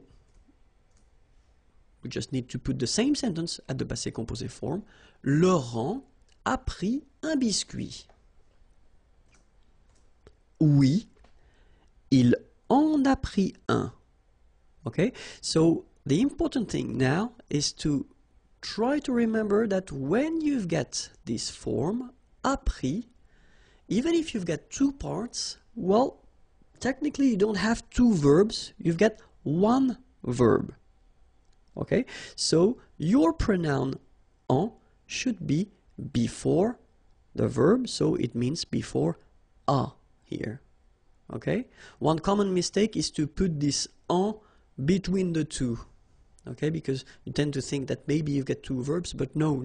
It's here, okay, il en a pris un. Negative form, il n'en a pas pris. Alright? Non, il n'en a pas pris. Laurent a pris 2 biscuits. Oui, il en a pris 2. Non, il n'en a pas pris. Le pronom complément Y. So in the previous lesson we saw another pronoun, so it's the pronoun en, okay, and in that case, in this lesson we'll see le pronom Y. Well, you pronounce it I, of course. So, le pronom Y, we'll see that it can replace un lieu, a place, okay, or then it can replace la préposition a and then a noun of thing, and then we'll see how to construct it when you've got a negative form, okay? So let's see now for a place, un lieu. So let's see a question. Isabelle va en Finlande. So va, remember, it's aller, okay? And then en Finlande, in Finland. Isabelle va en Finlande. So of course, you will have many options to answer to this question. The first one would be maybe the more logical. Oui, Isabelle va en Finlande. So you just take all the elements that you had in the question and then you answer with that. Of course, in many situations we won't, because French people like to use pronouns when it's possible. So the first option that we would have is to avoid repeating Isabelle. Okay? So, elle va en Finlande. Alright? And the other option we would have would be to avoid repeating this en Finlande. Okay, so it's a place, it's a country, okay? And in that case, it does mean that it would be possible to use this Y, so I, you pronounce it I, okay? So, oui, elle y va. So keep in mind that it's a pronoun and then it should be here just before your verb, okay? Elle y va. Alright, so, oui, Isabelle va en Finlande. Oui, elle va en Finlande. Oui, elle y va. Okay, so let's see another example now. So if you're using a name of a town, because previously we had a country and now it's a town, so it's Paris, okay? Isabelle va à Paris, so it's a question. Of course, you can answer like we saw previously, oui, Isabelle va à Paris. First option, repeat everything, no problem. Second option, you just want to avoid repeating Isabelle, oui, elle va à Paris. And then, last option, you just want to avoid repeating Isabelle and then Paris, oui, elle y va. All right? And now it's a place, cinéma. Okay? Isabelle est au cinéma? Oui, Isabelle est au cinéma. Repeat everything. Second one, you just don't want to repeat Isabelle. Oui, elle est au cinéma. All right? Third one, just want to avoid repeating Isabelle and au cinéma. Oui, elle y est. All right? Oui, Isabelle est au cinéma. Oui, elle est au cinéma. Oui, elle y est. Second situation when we can use this pronoun I or Y, it's when you replace it. When you replace this preposition a and then a noun of thing. Let's see now. Est-ce qu'Isabelle pense is to think, à son examen, exam, okay, to think about. Est-ce qu'Isabelle pense à son examen?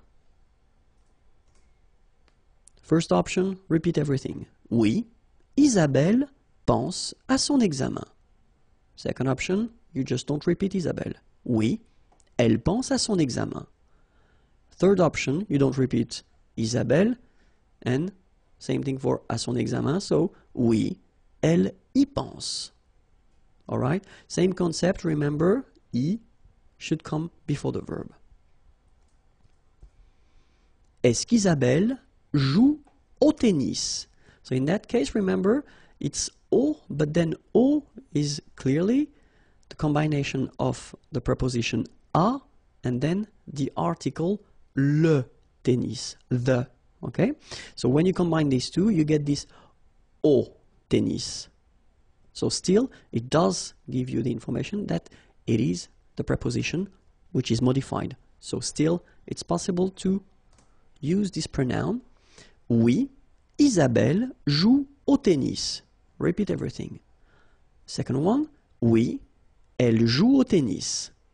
And the last one, oui, elle y joue. All right? So you can see that it's quite short. It's quite short, but it's quite useful because you don't need to repeat all the things that were stated in the question. Okay? So remember, as usual, the pronoun should come before the verb. All right? So now we'll see how to construct these sentences with the pronoun y, but then when you're using this negative form. Okay? Est-ce qu'Isabelle joue au tennis? First option, oui, elle y joue. Second, non, elle n'y joue pas. All right? So negative form should be before the pronoun here. Okay? And then as usual, remember the ne followed by a vowel, they don't really get along, so should go away. So you take it away and you get ni, joue, and after the verb, you put your pas form. Okay? Isabelle est au cinéma? Oui. Elle y est? Non. Elle n'y est pas. Same thing, okay? Negation here before your pronoun, but then is going away, and then pas after your verb. Okay? So let's see now how you construct it with one verb. Alexandre va au concert? Oui, il y va. Non, il n'y va pas. Okay, so no changes from what we saw previously. Okay, so before your verb, and then here, when you get the negative form, your ne is coming before the pronoun, and then your pas is coming after your verb. Okay?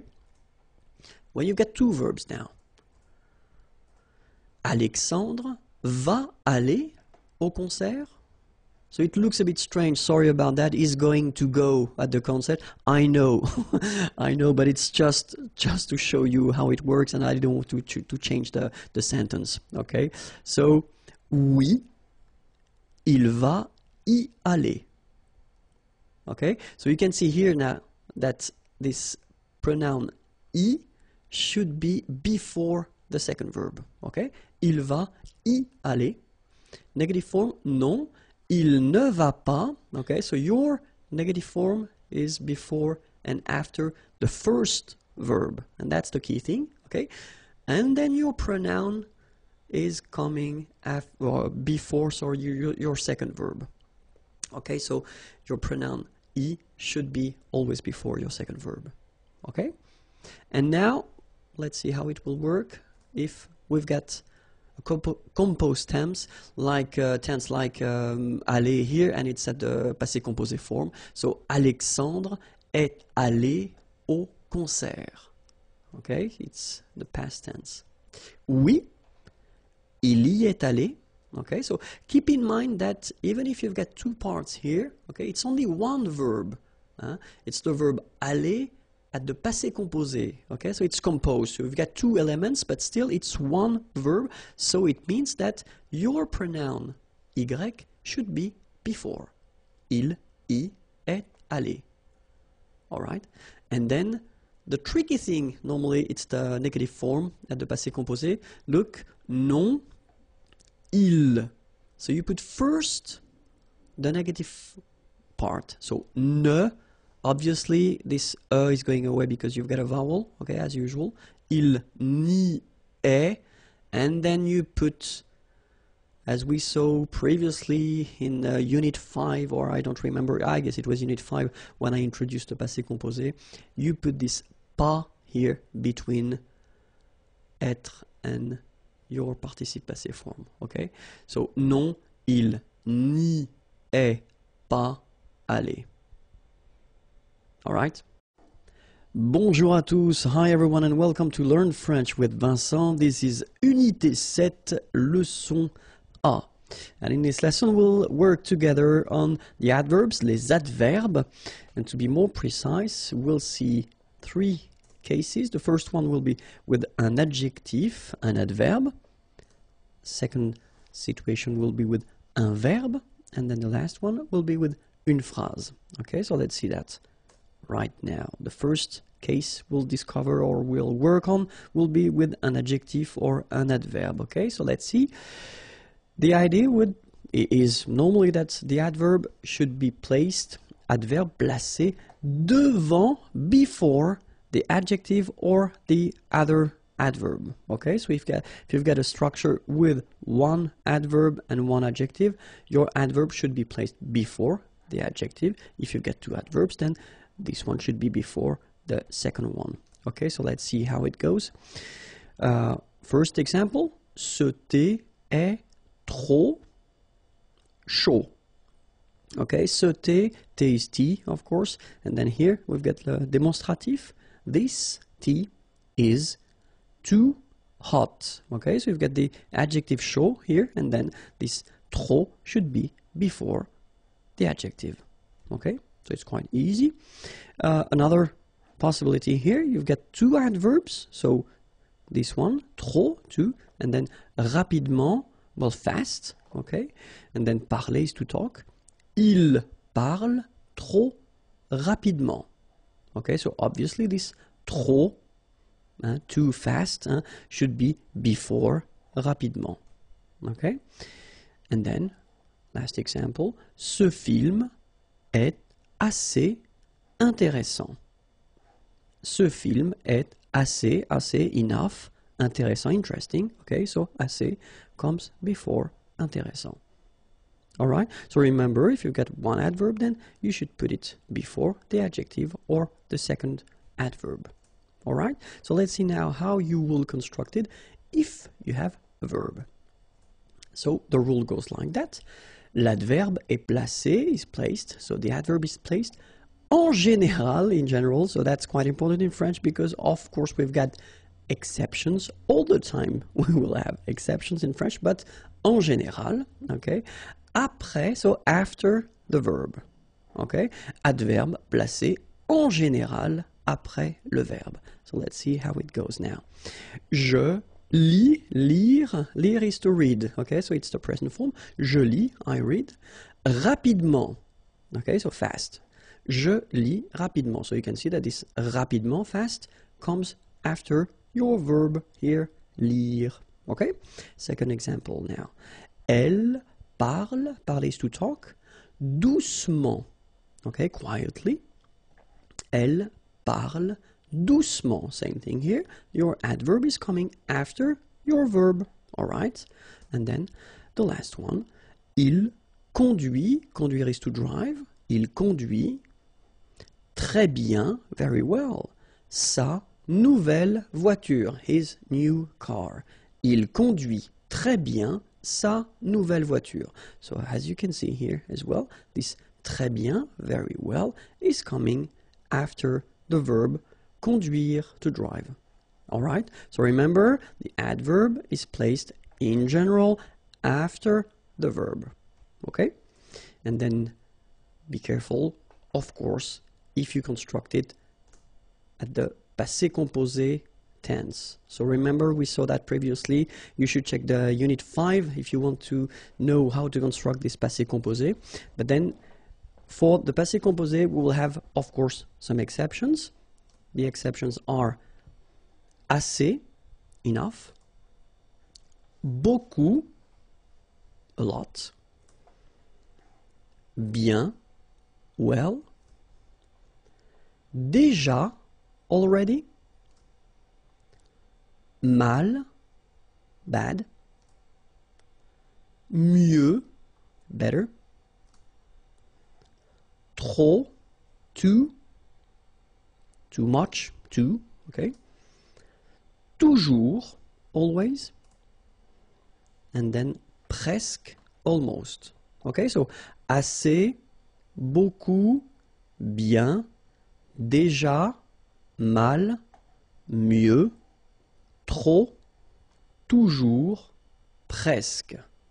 So try to remember them, and then in the next page I will show you how they change. So if you take this trop, remember it was too much. So je parle trop, I talk too much. So if we've got the present form as we do here, basically it does respect the rule as we saw previously, so it comes after the verb. Okay, je parle trop. But then, if you put the same sentence at the passé composé form, okay, so remember, passé composé, you've got avoir or être, and then after that you get this participe passé form, alright? So you will have to put this adverb, trop, between the two here. J'ai trop parlé. Alright? Let's see now another example. Il se repose. Se reposer is to rest. Okay? Il se repose beaucoup, a lot. And then, if you put the same sentence at the passé composé form, il s'est beaucoup reposé. Alright? Il s'est beaucoup reposé. So remember, present here, present form, you've got this adverb, it's coming after the verb, but then here, it must be here, so between the two. Okay? Another example. Je dors mal. So dormir, it's to sleep. Okay? Mal, bad. Passé composé form, j'ai mal dormi. So same thing. Doesn't come after, but it's right here. Okay? Elle sourit toujours. Sourire, to smile, toujours, always. Present form, elle sourit toujours. And then, passé composé form, elle a toujours souri. Alright? And now, let's see if you want to make a sentence. Because you will have to remember that in some cases, well, the place of the adverb can change. Est variable. Okay? So let's see you got an example here. Malheureusement, so malheureusement means unfortunately, malheureusement, elle a perdu ses clés. Perdre, it's to lose, okay? Ses clés, her keys, okay? And it's the passé composé form. Malheureusement, elle a perdu ses clés. Okay, so that's one option. So you can start here, as you can see. You start with the adverb, and then you continue your sentence. All right? But then, it would be possible as well to change the order and to start like, elle a perdu ses clés, malheureusement. Okay, so you can see that it's possible to start with the adverb, or then you can end with it as well. So it's possible to move the adverb. In this case, it doesn't need to be at the right beginning of the sentence. Okay, we'll see another example. Récemment, récemment means recently. Il a décidé, okay, décider, to decide, de changer, to change, de travail. Travail is work. Okay, récemment, il a décidé de changer de travail. Okay, and it will be the same here. If you look carefully, you can start with il a décidé de changer de travail. So the same portion that we had here, you can start with it, and then you put récemment at the end. Okay, so in some structures, well, keep in mind that it's possible whether to start with the adverb or that to end with the adverb if you want. Okay, well, it's for once it's quite easy in French. All right. Okay, so I hope it was clear. So this was the first lesson of Unit 7, Unité 7. If you want more lessons, well, you can find them here, and then the website is waiting for you, imagiers.net. Have a great day. Bye bye. In this lesson, we'll try to focus on what we call les adverbes de manière, and especially the way to construct them. Okay, so the rule goes like, if you've got, or if you want to construct an adverbe de manière, first you've got to know, well, the adjective at the masculine form. Then you will make it or modify it and put it at the feminine form. And after that, you will add M-E-N-T. And when you add this M-E-N-T at the end of your feminine form of the adjective, then you will get the adverb. Okay, so it sounds quite easy. It is not that difficult, okay, but then we'll have a look. So we'll take a first example, easy one, and this is parfait. Okay, parfait means perfect in English. Okay, it's not that far. So we've got here this adjective, and it's at the masculine form. If we put the same adjective at the feminine form, well, the rule normally, we saw that previously, goes like you put this final you add this final at the end of your adjective to get the feminine form. Of course, we've got some exceptions, but then that's the normal rule, okay?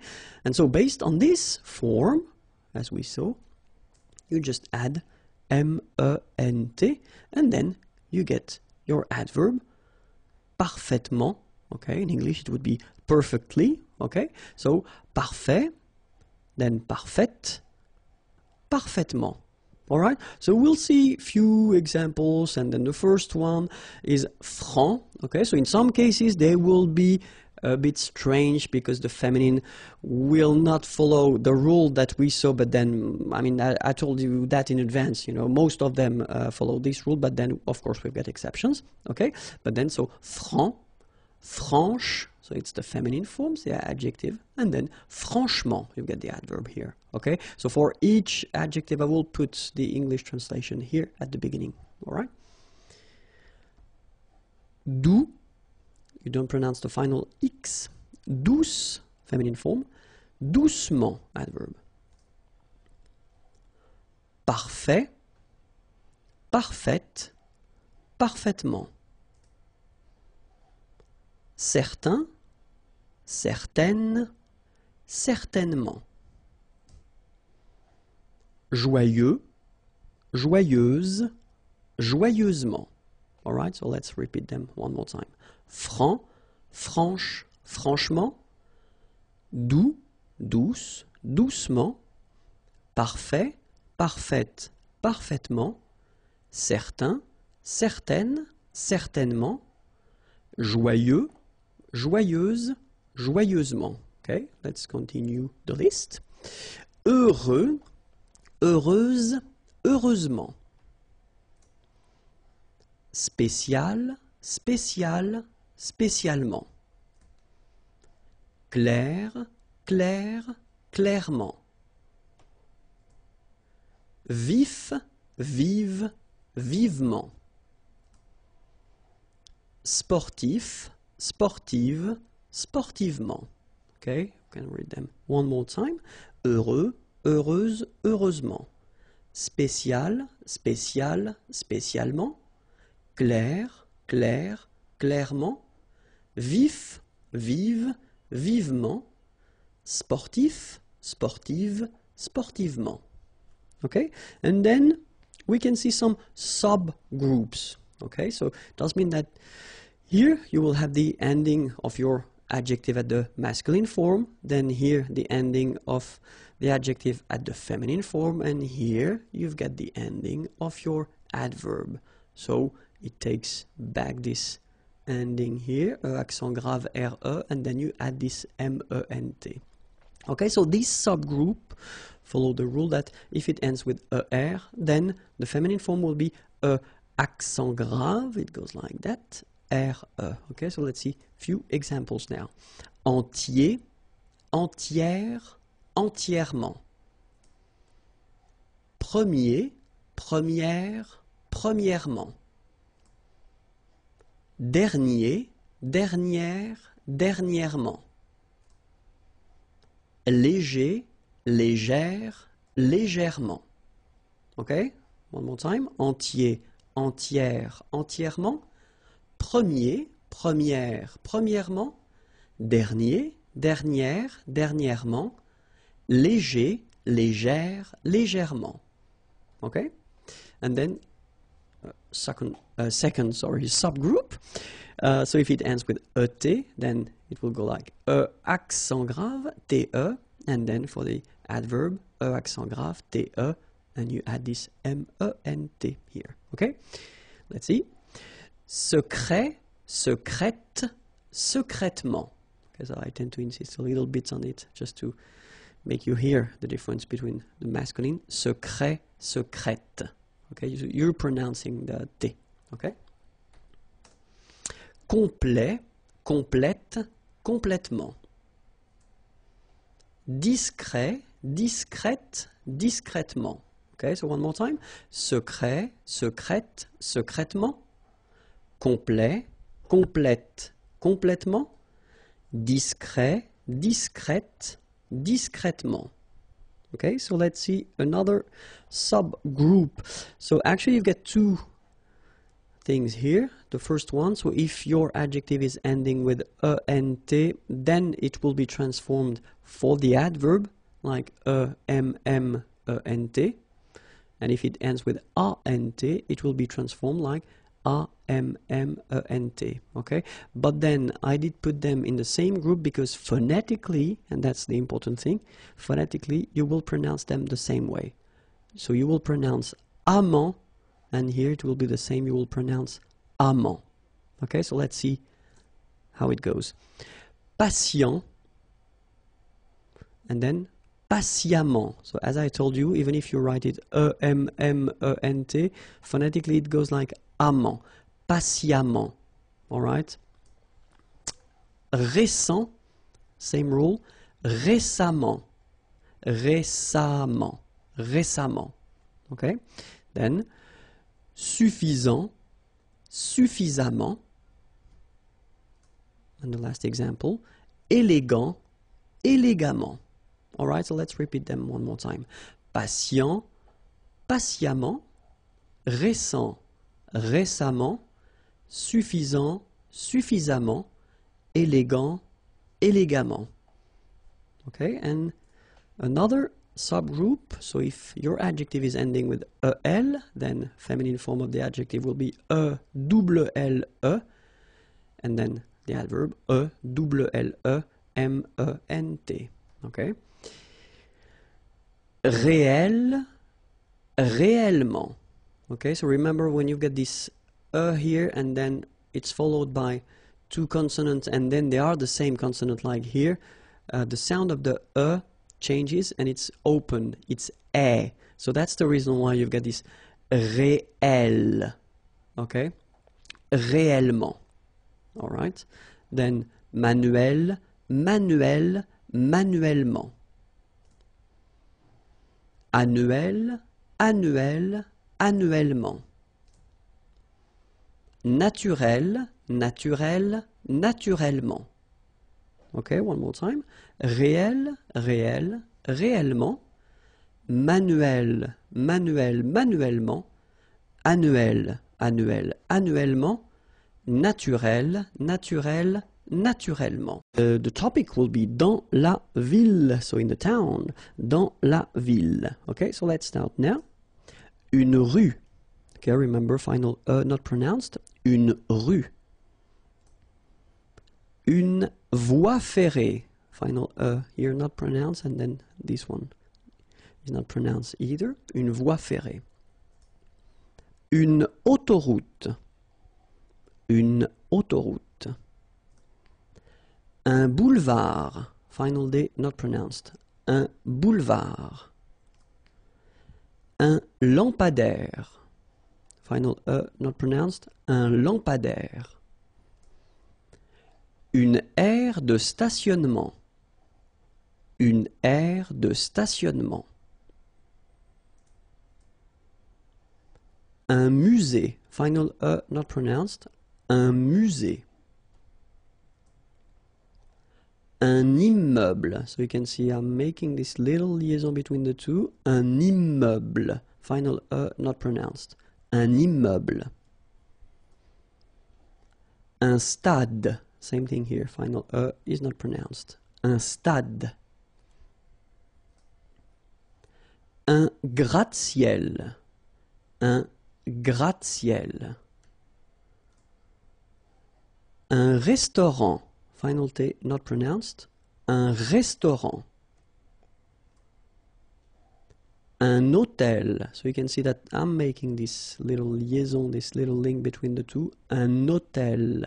Un hôtel. All right? Un terre-plein. Un terre-plein.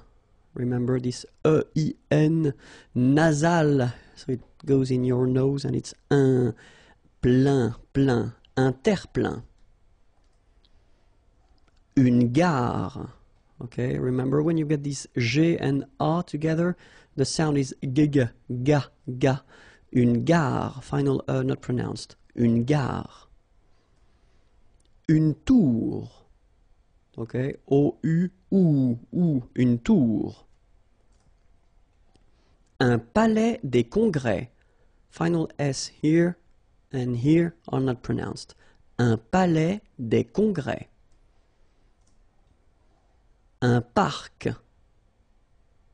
Un parc. Un espace vert. First thing, you've got this little link between the two. Un espace vert. Final E not pronounced, and then final T not pronounced. Un espace vert. Un trottoir. Un trottoir. Une borne d'incendie. Okay, final E here not pronounced, final E here not pronounced. Une borne d'incendie. And then you get the nasal. Un, en, incendie.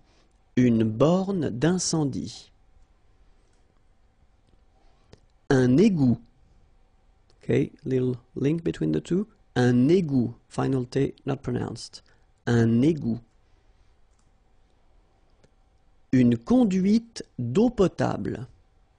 Une conduite d'eau potable. Final E here and here are not pronounced. And then when you combine these two, or sorry, these three vowels E, A, U, you get the sound O.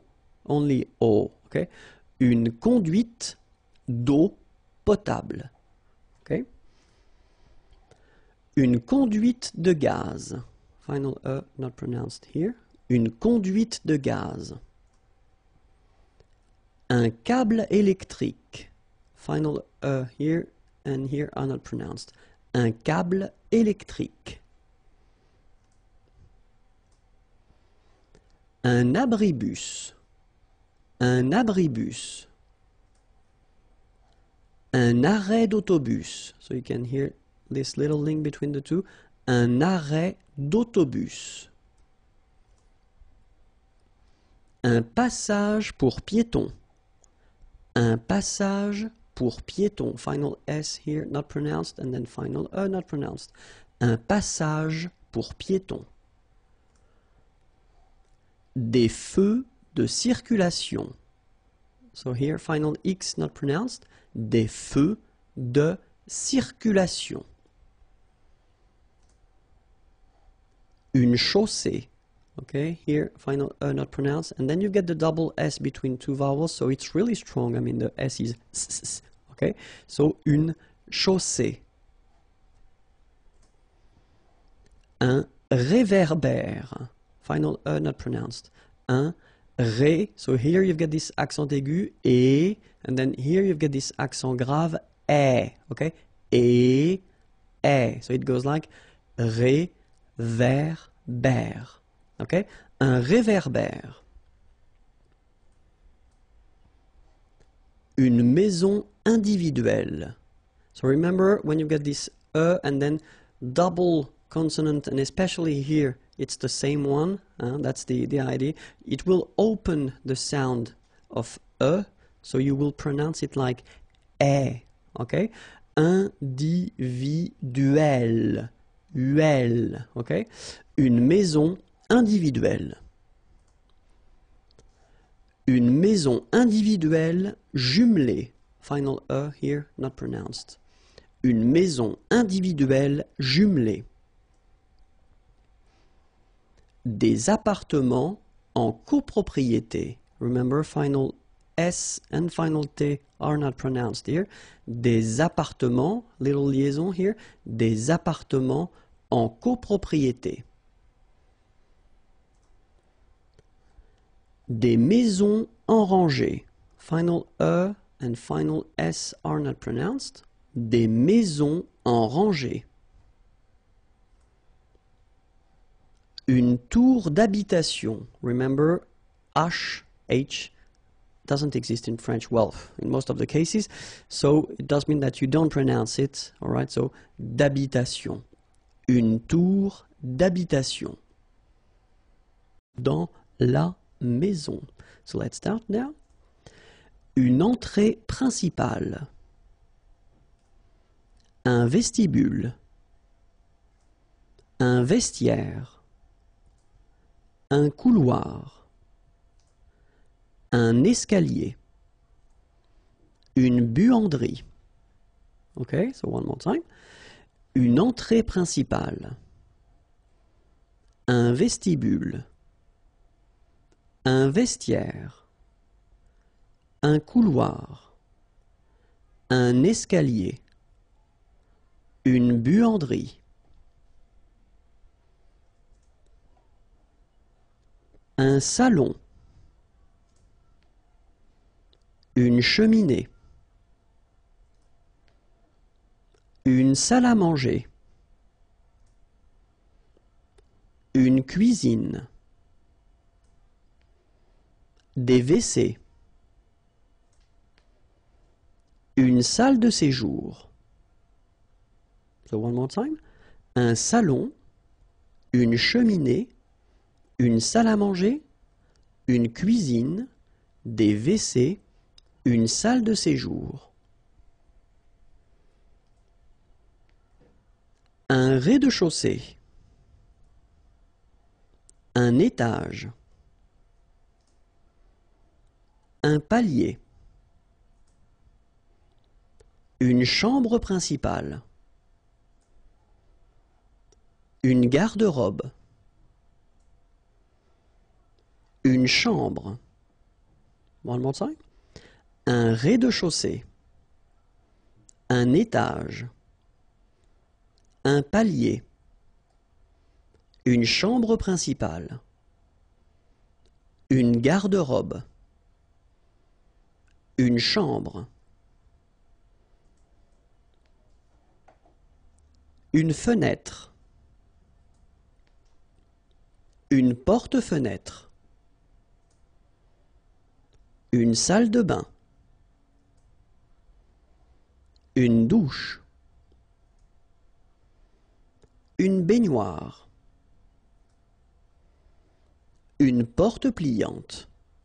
So one more time.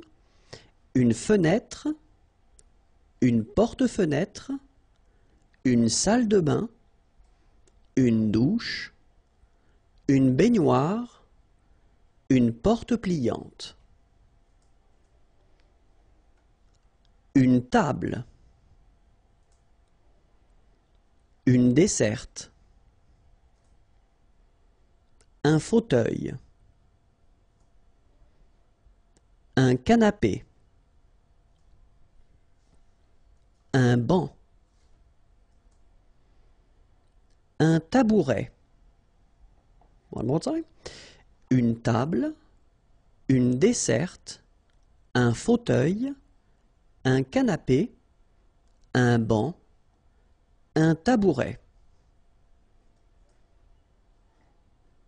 Une chaise, un lit, une armoire, un coffre, une commode, un rideau, okay? Une chaise, un lit, une armoire, un coffre, une commode, un rideau. We'll have the pleasure to discover together two verbs. So it's quite interesting because we've got first the verb savoir and then we've got the verb connaître. And if you want to translate that, directly in English, well, basically they mean the same thing and it would be translated with to know. Okay, so two verbs for the same meaning. What does it mean? It means that you will have two different uses of these verbs. The first one, savoir, well, the rule is that you will use savoir plus a verb. So after that, if you want to add a verb, then you will have to use savoir. Or then if you want to put, as we say, structure verbale, so it's just somehow like a sentence, okay? So if you want to introduce a sentence after savoir, then after to know, then that's savoir that you will have to use, okay?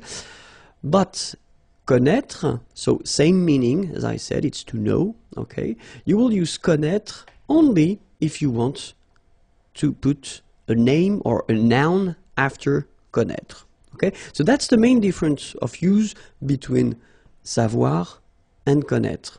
Okay, so connaître plus a noun avec un nom, and then savoir with a verb or then structure or verbal structure or let's say a sentence if you want. Okay, so first, of course, we should remember how to conjugate savoir at the present form here. Okay, je sais, tu sais, il sait, elle sait. Nous savons, vous savez, ils savent, elles savent. Okay, so if you look carefully here, you write it S-A-I-S, well, the same way here. Here you write it S-A-I-T, okay, but then phonetically these three forms are the same, and it's c'est, okay? Je sais, tu sais, il sait, elle sait. All right, so let's see now the passé composé form. J'ai su, tu as su, il a su, elle a su, nous avons su, vous avez su, ils ont su. Okay, so if you remember, when we introduced this passé composé form, it was in Unit 5, if my memory is correct. Then you put first, in most of the cases, the verb avoir at the present form, and then you put this participe passé form. And the participe passé form for savoir is su, okay, so it doesn't change. That's the reason why you will put it right here after each form. Okay, so j'ai su, tu as su, il a su, elle a su, nous avons su, little liaison here, vous avez su, same thing here, Ils ont su, little liaison between the two, elles ont su. Okay? And now, let's see connaître at the present form. Je connais, tu connais, il connaît, elle connaît, nous connaissons, vous connaissez, ils connaissent, elles connaissent. All right? Same thing as we had for savoir, if you look carefully. Here, connaît, AIS, and then connaît, AIT. So don't forget this circumflex, even if you don't pronounce it well, you should write it. Well, you pronounce these three forms the same way. Okay? Connaît, and then connaît. All right? Let's see how it goes for the passé composé form. J'ai connu, tu as connu, il a connu, elle a connu, sorry, nous avons connu, vous avez connu, ils ont connu, elles ont connu. Okay, so same rule, first avoir at the present form, then participe passé form of connaître, it's connu. All right, so it will go everywhere for each person here. Okay, j'ai connu, tu as connu, il a connu, elle a connu, nous avons connu, vous avez connu, ils ont connu, elles ont connu. Okay? And now for the future form, as it was introduced in the previous lesson, unit 6. So savoir the future form, and it goes like je saurai, tu sauras, il saura, elle saura, nous saurons, vous saurez, ils sauront, elles sauront. And then for connaître at the future form, je connaîtrai, tu connaîtras, il connaîtra, elle connaîtra, nous connaîtrons, vous connaîtrez, ils connaîtront, elles connaîtront. All right? So, let's see a few examples now. So the first one, remember, savoir, so you construct it with a verb or a sentence. Okay, in that case I just put a verb. Je sais chanter. Okay, so remember, savoir, to know, chanter, to sing. Je sais chanter. All right, so second verb here, chanter. Well, the rule in French is that if you've got a structure like that with two verbs, the second verb should be all the time at the infinitive. Okay, je sais chanter, like that. All right. If you put the same sentence at the passé composé, as we saw previously, the passé composé form of savoir, it goes like j'ai su chanter. All right. And then the future form, je saurais chanter. Okay. So it's quite easy. Hein? Je sais chanter, j'ai su chanter, je saurais chanter. That's it. Let's see connaître now. Je connais cette personne. Okay. So connaître, to know, okay? And then cette personne, person is person, and it's feminine, so if you want to put this, you should put it at the feminine, so it's this person, cette personne. Je connais cette personne. Passé composé, j'ai connu cette personne, and then the future form, je connaîtrai cette personne. Alright? So it's not that difficult, okay? But, of course, there is one exception. And the exception is savoir plus a noun. Okay, so you will use this structure only if you want to introduce this concept that we call in French par cœur, so by heart. Let's see one example. Je sais ma leçon. So in that case, savoir, to know, ma leçon, my lesson. Okay, so in that sentence, when you use je sais ma leçon, you really want to say that you know your lesson by heart. Okay, that's the reason why we use savoir in that case. Okay, same thing for the second example. Je sais mon texte, my text, or then my lines if you want. Je sais mon texte, okay, so it's the same. You want to introduce this idea that you know your text or your lines by heart. Okay, and that's the only exception when we will use savoir plus a noun. Alright? Le conditionnel présent. So basically the conditionnel is, as in English, this conditional form, so would, could, okay? But of course, as in English, we've got different tenses for that. And the first one that we will see, so the more classic tense that we usually use, when we talk about the conditionnel, it's the present form. Okay, so let's start now. Le conditionnel présent.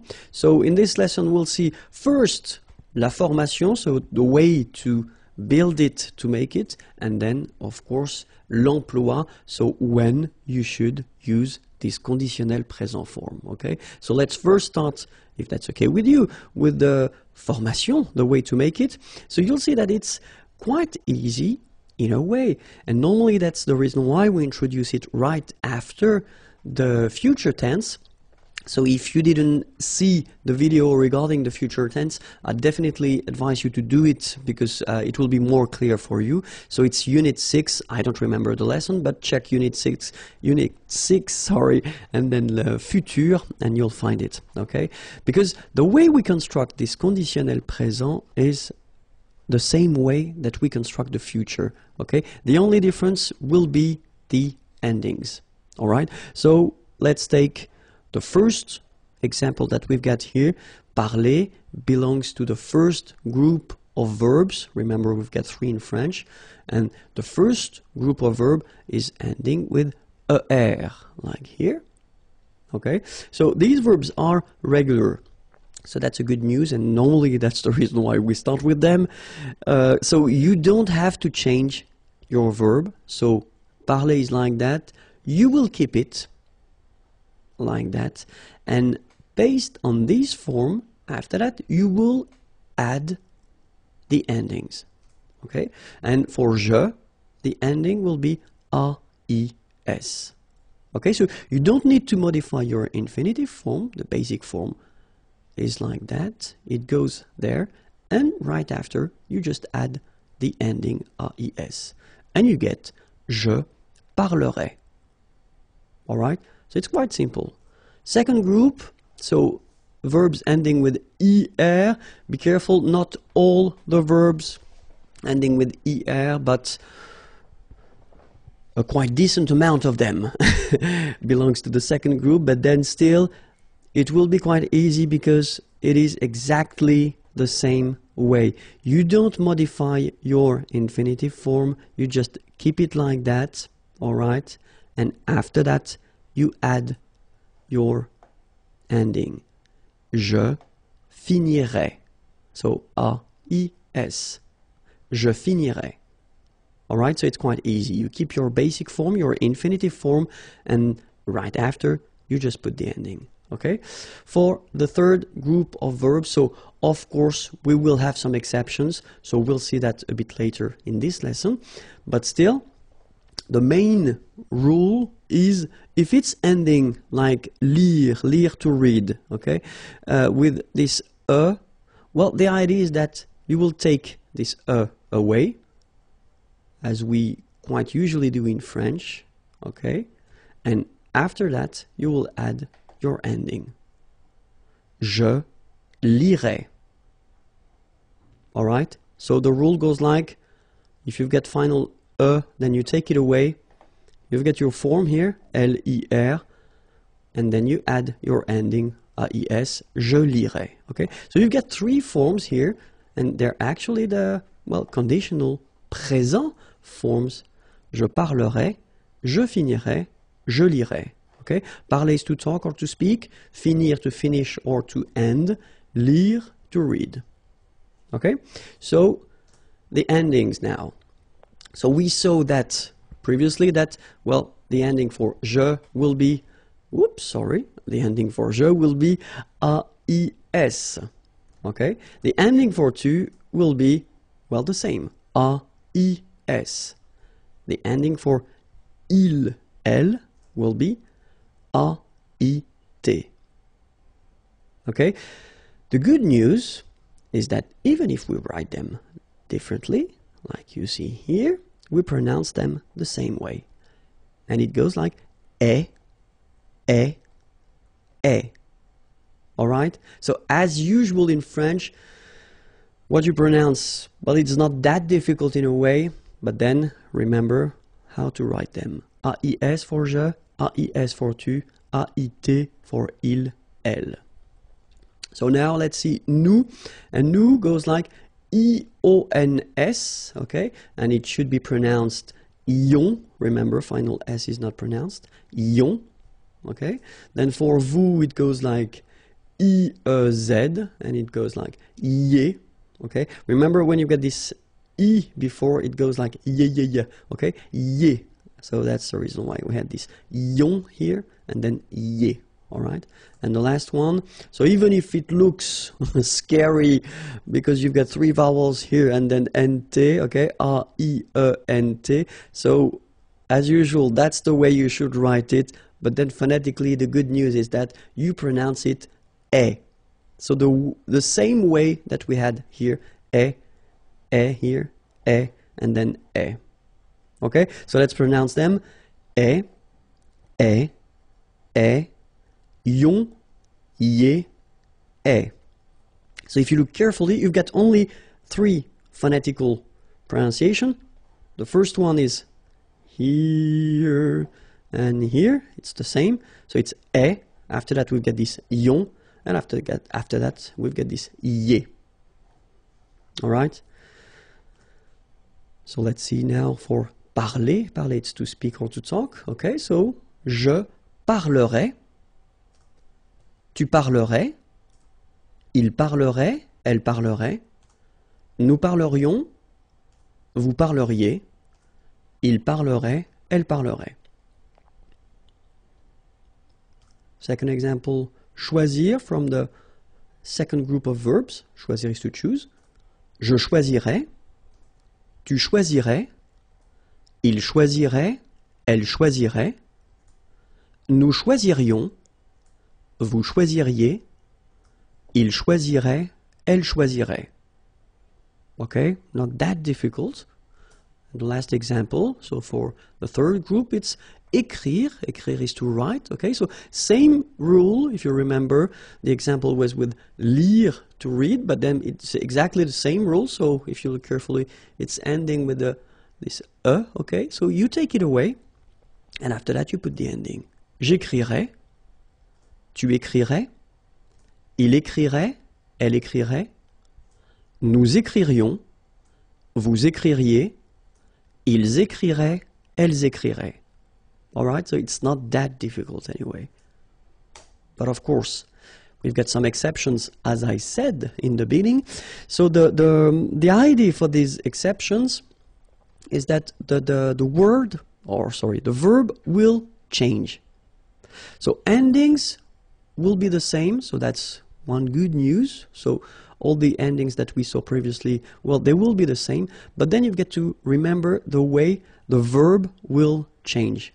So if you saw, that's the reason why I spoke about the future lesson. If you saw the future lesson and you remember the way these verbs are changing for the future, the good news is that they will be changing the same way. So être will become sœur. All right? And then after that, you will have to put the endings. Je serai. All right? So you will keep this sœur all the time for your conjugation. And after that, you will add all the endings that we saw. Okay? Avoir will become or. Same thing here. After that, you will add all the endings. So, tu aurais. Aller will become ir. And you'll get il irait, elle irait. Faire will become faire. Nous ferions. Savoir will become saur. Vous sauriez. Voir will become ver. Il verrait, elle verrait. Okay, so let's see them one more time. So être, to be, je serai. Avoir, to have, tu aurais. Aller, to go. Il irait, elle irait. Faire, to do. Nous ferions. Savoir, to know. Vous sauriez. Voir, to see. Il verrait, elle verrait. Alright, so one more list of exceptions. Pouvoir will become pour. Je pourrais. Vouloir will become voudre. Tu voudrais. Pleuvoir will become pleuvre. Il pleuvrait. Devoir will become devre. Nous devrions. Venir will become viendre. Vous viendriez. Courir will become court. Il courrait, elle courrait. Alright, so let's see them one more time. Pouvoir, can. Je pourrais. Vouloir, to want. Tu voudrais. Pleuvoir, to rain. Il pleuvrait. Devoir, to have to. Nous devrions. Venir, to come. Vous viendriez. Courir, to run. Il courrait, elle courrait. Alright? So, it was the first thing regarding the conditionnel présent, and then as I said, regarding the fact that it's quite close to the future, so the important thing is to remember that the endings for the future are AI, AS, A, ONS, EZ, ONT. Okay, but then for the conditionnel présent, if you remember them, it was AIS, AIS, AIT, IONS, IEZ, AIENT.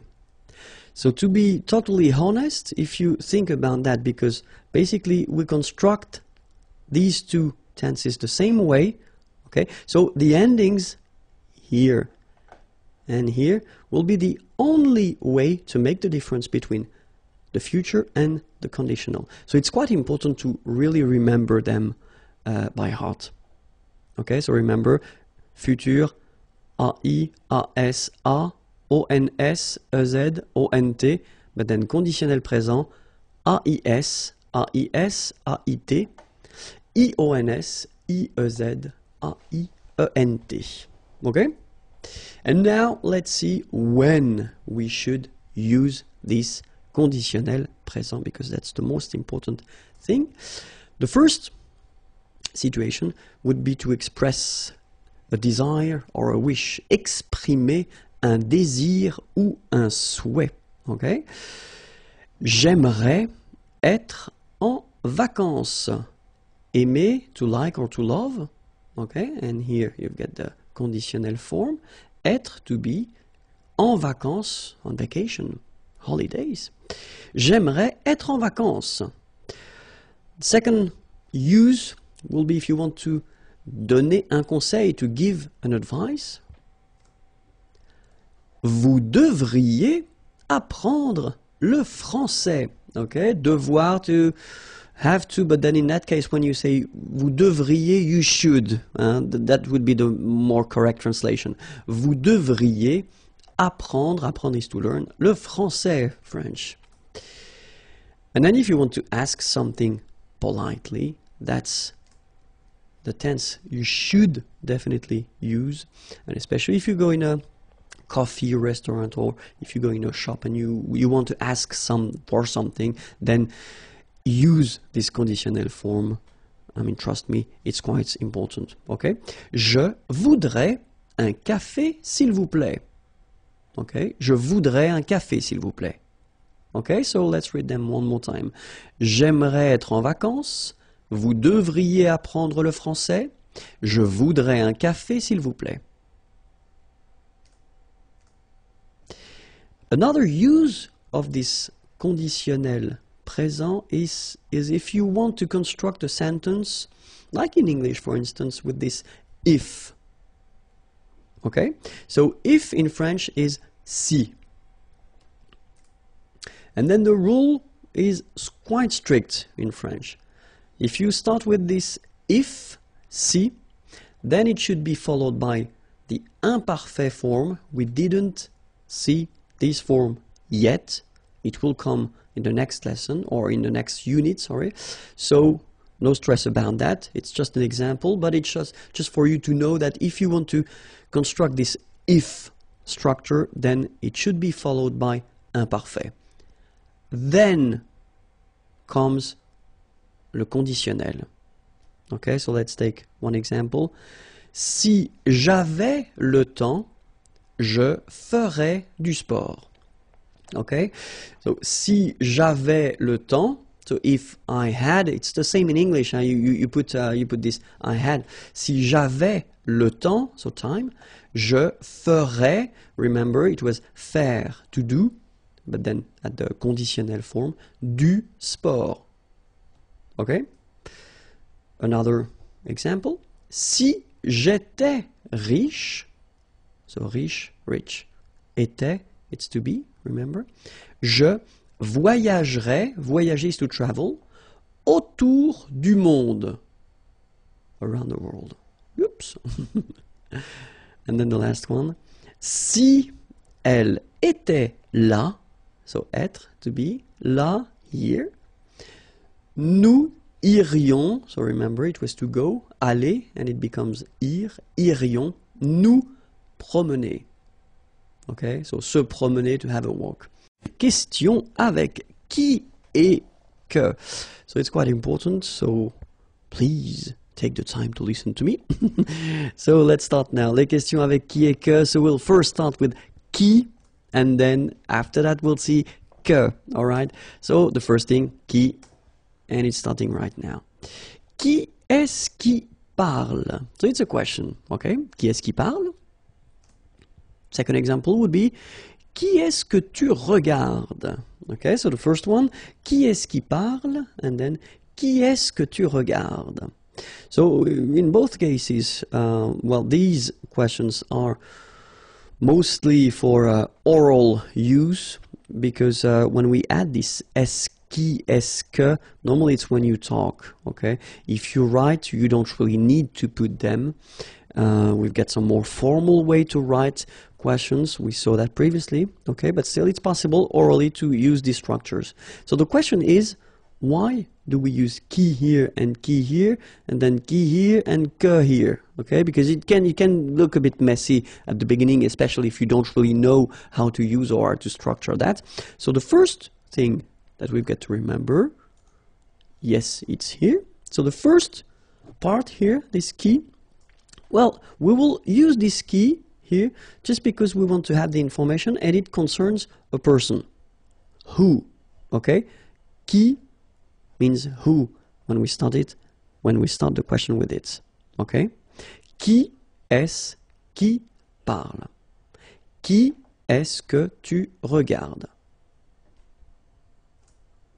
And then we've got the second part here, as we saw, and it's quite interesting because we've got two options here, the first one and the second one. So the first one, you will use qui just because you will ask the question regarding the subject of the verb. You get the verb here, parler, okay? And the information that you want to have concerns the subject of this verb. And then here we will use que just because we want to have the information concerning the object of the verb. So you've got regarder here, but then if you look carefully, you already have the subject. It's tu regardes, okay? So, qui est-ce qui parle? So if you want to translate it directly, you could translate it like, who is talking? Okay? Qui est-ce qui parle? Alright, so here you want to have the information regarding the person, and then here you want to have the information regarding the subject of the verb, parler. Okay? And here, qui est-ce que tu regardes? So, who are you watching? So, first thing here, because you want to have this information, the information regarding a person, qui est-ce que, and here it will be the object of the verb, so you are watching someone. Okay? So, let's see a few examples. The first one, qui est-ce qui parle? And then the answer could be, ma femme parle, my wife talks or is talking. Okay? So in that case, you can see that in the answer that you give here, it's ma femme parle. Okay, so it's the subject, ma femme parle. And then the second example we had, it's qui est-ce que tu regardes? Okay. Je regarde mon ami. Okay, mon ami, my friend. Regarder was to watch or to look. Okay, je regarde mon ami. And you can see here that it's, well, basically it's quite clear. It's quite clear. So qui, just because you want the information for a person, and then the second qui, just because it will be the subject, ma femme parle. Okay, here qui, because it's the person, mon ami, my friend, it's a person, and then que, just because if you look carefully, it comes after your verb, because it's not the subject, it's the object. Okay, grammatical object, we're not talking about an object, but a grammatical object, so it can be a person, it could be a dog, animal, or an object if you want. Okay, so je regarde mon ami. All right? Now, let's see que. First question, qu'est-ce qui fait ce bruit? Okay, second question, qu'est-ce que tu fais? All right, so remember that even if you don't have the que here, but you get this qu, all right, it does mean that previously we had the here and here, but then as usual, if you look carefully, we've got here another starting here, so we've got to take our away. Okay, so let's see now. First part, we use this que because we want to have the information regarding a thing. Okay, so we had qui previously and it was for a person, and then que it's for a thing. So it's not for a person, so que will be for a thing when you start the question with it. Okay, and then here, so remember we've got this qui here, and then we've got this que here. Well, it will be exactly the same idea that we had previously. So you will use qui here just because you want the information regarding the subject of the verb. You've got the verb here, to do, okay? And then here you put this que just because you want to have the answer with the object of the verb, okay? You've got the verb here, faire, to do, same verb, but then you've got the subject, tu fais, you do. Okay, so the first question, qu'est-ce qui fait ce bruit? What is doing this noise? Qu'est-ce qui fait ce bruit? Or this sound if you want. Qu'est-ce que tu fais? What are you doing? Okay, so let's see now the same question. Qu'est-ce qui fait ce bruit? And the answer would be, la voiture de mon père fait ce bruit. Okay, my father's car. Okay, la voiture de mon père. So if you translate it directly, it's the car of my father. And then you've got the verb. Okay, but then this long thing is the subject. La voiture de mon père fait ce bruit. Okay, so that's the reason why first we had this que, because it's a thing, it's not a person, okay? And then qui here, because it's the subject of the verb faire. Okay? Second question, qu'est-ce que tu fais? So if you remember carefully, it was, what are you doing? Qu'est-ce que tu fais? And the answer, je prépare un chocolat chaud. Okay, so I wanted to put another verb in the answer just to well show you that is you don't really need to answer with the same verb, you know. Qu'est-ce que tu fais? What are you doing? Je prépare, so I prepare, je prépare, and then this is the object of the verb. So the object, just let me repeat, the grammatical object of the verb. So, je prépare un chocolat chaud. All right. So now remember that we can, of course, construct these things with preposition. Okay, just because in French we've got verbs, and verbs are in some cases constructed with preposition. So you will need to remember these things. So preposition can be à, avec, de, pour, and then chez. Okay. À qui est-ce que tu parles?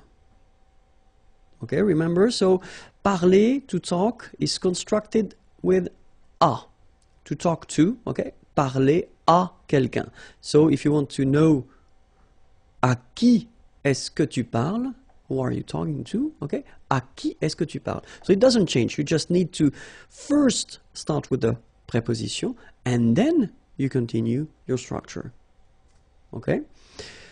Jouer, jouer, it's to play, okay? And then normally, if you're talking about a sport or activity, so sport or activity, then we tend to use this preposition à with it, okay? So play, but then à, and then the name of the activity. It could be football, or it could be basketball, or it could be whatever, okay? À quoi est-ce que tu joues? And then now, I assume that you will tell me, oh, have a look at that. What on earth is going on? Why do we have this quoi and not que? Okay, well, because that's the rule, and we'll see that, but that's the rule in French. If you want to construct a question like here with que, but then it is constructed with a preposition, then que will change and then it will become quoi. Okay, that's the reason why. Qui doesn't change, que will be transformed into quoi. So that's the reason why here we've got à quoi est-ce que tu joues. Okay? Now, avec qui est-ce que tu viens? So venir is coming, avec, with, okay? Avec qui est-ce que tu viens? Avec quoi est-ce que tu écris? Écrire is to write, okay? Same thing, with, okay? And then it's exactly the same rule, remember, I told you that, que becomes quoi here, that's it. Avec quoi est-ce que tu écris? Okay? So remember, preposition with qui, no problem at all. But then preposition plus que, no. You will have to use quoi. Okay? So remember, that's quite important because it can sound a bit strange if you're using this que instead of quoi with the preposition. Les nombres ordinaux. Les nombres ordinaux, premier, première. Okay? So you've got here the English version, so first, okay? But then as usually in French, we've got the difference between the masculine form and the feminine form, okay? So I will write here first masculine, then feminine, and I will read both, okay? So premier, première. Deuxième, second, seconde. Okay, so it's quite interesting because here you've got deuxième and then it doesn't change. It's the masculine or the feminine form is exactly the same. So that's a good news. And then we've got here another option, second or seconde. Okay, in that case it does mean that nothing is coming after. Okay, so deuxième usually means that you've got after that third, fourth, etc. Okay, but then second normally it's the end. Okay, it's the second one. Okay, troisième. Okay, masculine form, feminine form, the same. Quatrième, cinquième, sixième. Okay, one more time. Premier, première, deuxième, second, seconde, troisième, quatrième, cinquième, sixième. septième, huitième, neuvième, dixième, onzième, douzième. So far, I assume that it's not that difficult. You've got to remember that it's M, okay? Septième, huitième, neuvième, dixième, onzième, douzième. Treizième, quatorzième, quinzième, seizième, dix-septième, dix-huitième. Okay? Treizième, quatorzième, quinzième, seizième, dix-septième, dix-huitième. Dix-neuvième, vingtième, vingt-et-unième, centième, millième, mille-et-unième. Ok? Dix-neuvième, vingtième, vingt-et-unième, centième, millième, mille-et-unième. In this lesson, we'll only focus on the verb être. Okay? So it will be a short one, but still quite important. Je serai, tu serais, il serait, elle serait, nous serions, vous seriez, il serait, elle serait. Alright, so remember, conditionnel présent, so if you want to translate directly this je serais, it's I would be. Okay, but then in French we've got only one form like that. Remember, so AIS, but then you don't pronounce the final S. Je serai. Same rule here, no pronunciation of the final S. Tu serais. Phonetically, it is the same. And then the good news here, it will be exactly the same. So final T is not pronounced. So phonetically, you've got the same form as we had previously. Il serait, elle serait. Okay, so one more time. Je serais, tu serais, il serait, elle serait. Alright? So then, final S not pronounced, and then this is this yon, yon. Remember, it goes in your nose, it's nasal. Yon, nous serions. Okay, then vous seriez. And last but not least, and remember, it's quite strange, but A-I-E-N-T, many letters, only one simple sound, E, as we had here, here, and here. It's exactly the same sound. Il serait, elle serait. Alright? Je serais, tu serais, il serait, elle serait, nous serions, vous seriez, il serait, elle serait. In this lesson, we'll focus on the conditionnel présent form of avoir, to have, okay? So, let's see now how it goes. J'aurais, tu aurais, il aurait, elle aurait, nous aurions, vous auriez, ils auraient, elles auraient. Alright, so if you remember carefully, this conditionnel présent form, so it was introduced in this unit, so check the unit 7 and then put conditionnel présent, you will find the whole description and the whole lesson of conditionnel présent, but still, here, you can see that j'aurais, well, if you want to translate it directly, it would be I would have, okay, but then in French we've got only one form here, and then take a good look at the endings, AIS, AIS, AIT, IONS, IEZ, IENT, okay? The endings for the conditionnel présent form. Okay, so let's see how you pronounce them now. J'aurais, so final S, not pronounced. J'aurais, then same thing here. Tu aurais, you don't pronounce the final S. Il aurait, same thing here. Final T is not pronounced. Elle aurait, okay? So you've got the same pronunciation here for the three first forms. J'aurais, tu aurais, il aurait, elle aurait, okay? Then, nous aurions, so this little link between the two, this liaison, nous aurions, final S, not pronounced. Vous auriez, little link between the two, vous auriez, and then, ils auraient, little link, but then look, A-I-E-N-T like that, and you only pronounce E, like we had here. It will be exactly the same pronunciation here. Ils auraient, elles auraient. Okay, so let's see that one more time. J'aurais, tu aurais, il aurait, elle aurait, nous aurions, vous auriez, ils auraient, elles auraient.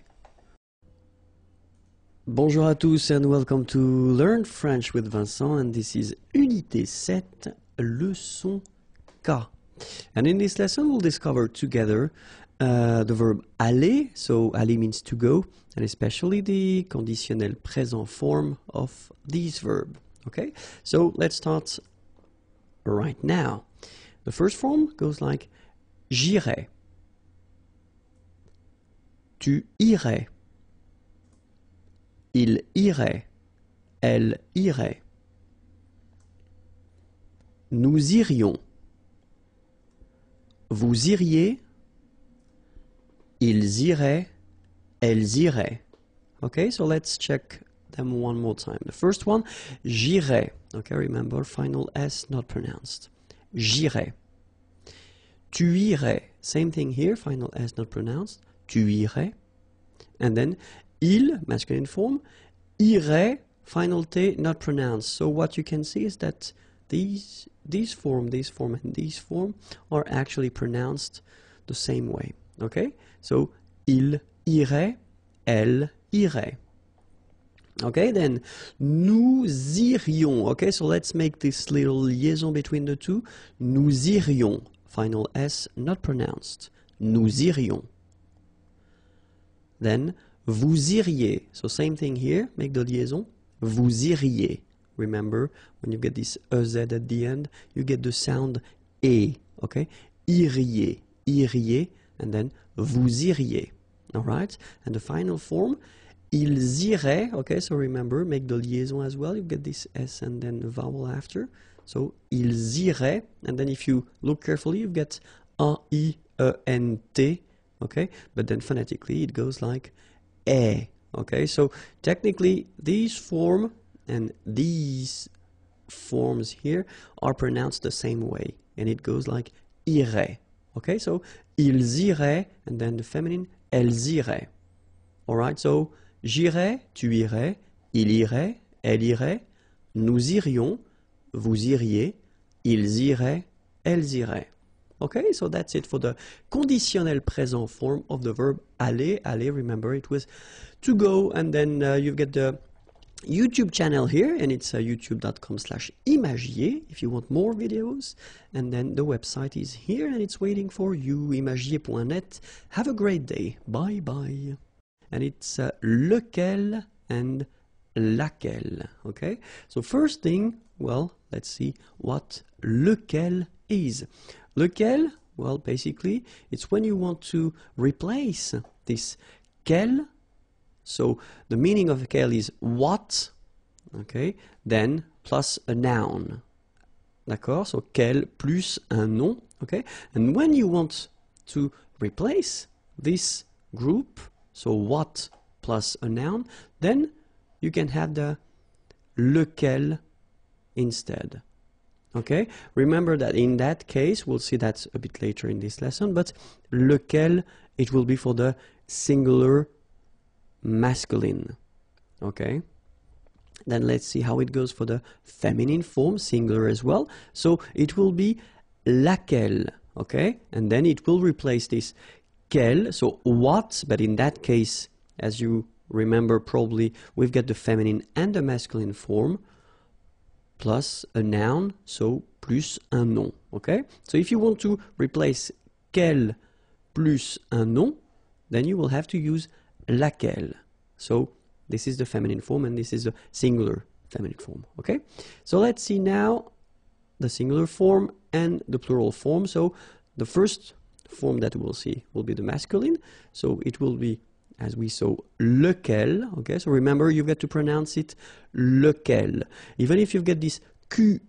Okay, remember that this U phonetically doesn't exist, so lequel. Then for the plural form, you will add this S here and then S at the end. okay?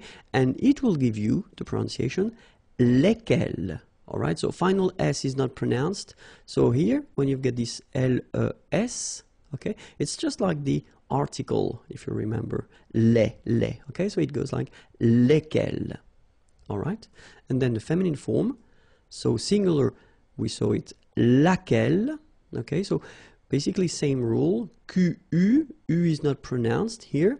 And then you get this E-double-L-E, well, phonetically here, it is the same as what we have here. So, laquelle. So, the only difference between the feminine and the masculine form is this first part, okay?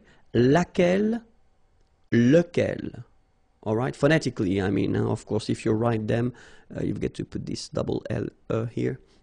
And then let's see for the plural form. So, it will be quite logical in a way because we will have this plural form. So, les, okay, as we had here, les, okay, and then quel, you just add this final S at the end, okay, and the good news is that phonetically it's lesquels here for the masculine form and then lesquels for the feminine form, all right, so phonetically it's exactly the same when we talk about the plural form here, but then if you want to write it correctly, remember that for the masculine it will be E-L-S at the end here, and then E-L-L-E-S at the end for the feminine. All right? So let's see a few examples. So the first one, il y a deux cafés. Okay, so if you want to translate directly, it would be there are two coffees. Lequel veux-tu? So of course you could ask the same question and you could put this quel café veux-tu? What? Let's translate it straight. It would be more clear. Quel café veux-tu would be translated like what coffee do you want? Okay? In that case, okay, when you use this lequel, well, technically you could translate it directly like which one? Okay? Which one do you want? Okay? So il y a deux cafés, lequel? So in that case, just to avoid repeating quel café, okay? Veux-tu? So remember, vouloir is to want, tu, you, okay? Do you want? So lequel veux-tu? Il y a deux cafés, lequel veux-tu? All right? Or then it's possible as well. In that case, it's more, let's say, spoken. Okay, the first one is the official one, because in that case you put lequel, and after that you change the order. Remember, first the verb, then the subject, because that's the official and the formal way to ask a question. But then, if you speak normally, it's possible to, well, put the order a bit differently. So, il y a deux cafés. So, this doesn't change, of course, okay? Tu veux lequel? All right, so you just keep the normal order. So, you've got the subject here, you've got the verb here, and then you put lequel at the end. Okay, tu veux lequel? All right, meaning is the same, but then it's better to use this second form orally and the first form, if you get to write, then use this first form. Okay, so let's see another example. So, deux bus arrivent. Okay, so two buses arrive. Lequel prenez-vous? Remember, prendre is to take, hein? Vous, you. Okay, so you could be the plural form, or then it could be the polite form for you. Okay, so lequel prenez-vous? Which one do you take? All right, or then it could be as well as we saw in the previous example. You just keep the normal order, so subject, verb. Vous prenez lequel? All right, and then another example. Voici les pâtisseries.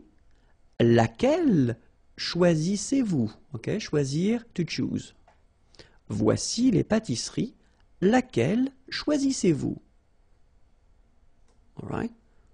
Same thing here. Voici les pâtisseries. Vous choisissez laquelle?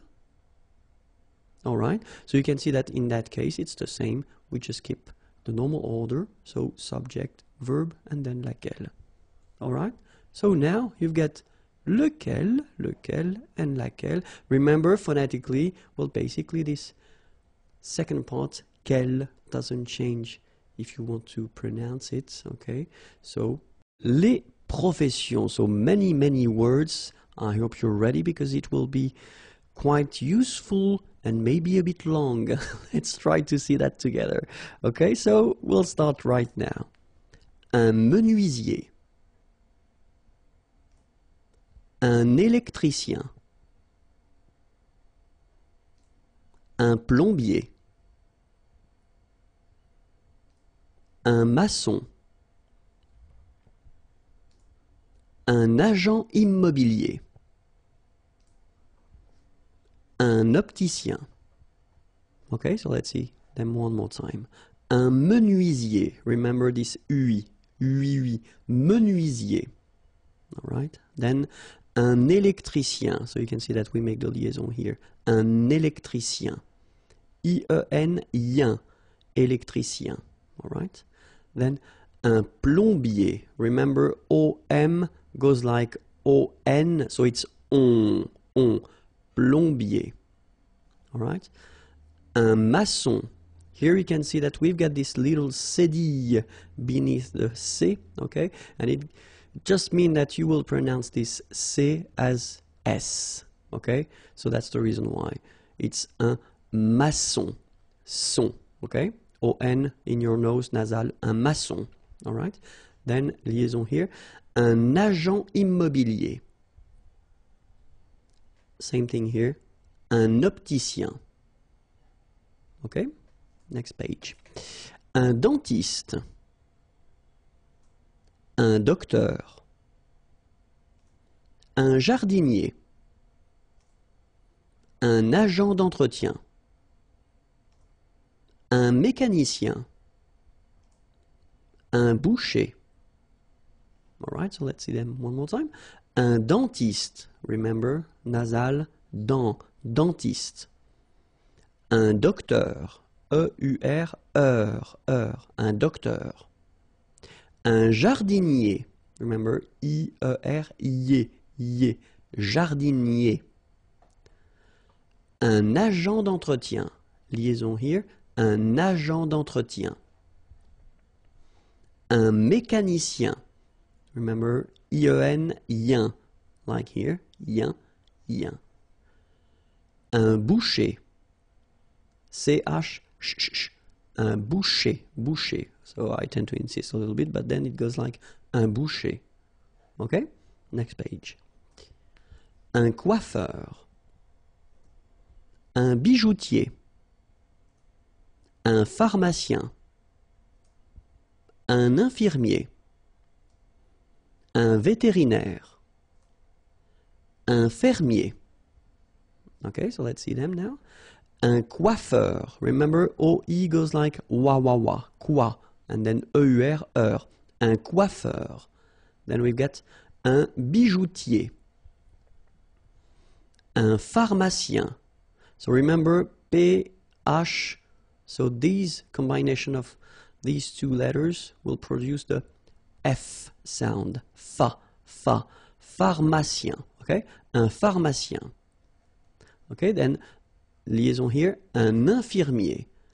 Un infirmier. I-E-R at the end, ye, infirmier. Okay, then un vétérinaire.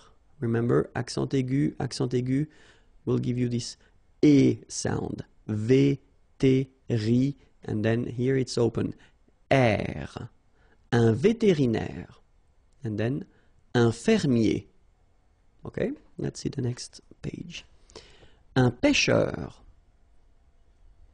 Un marin. Un policier.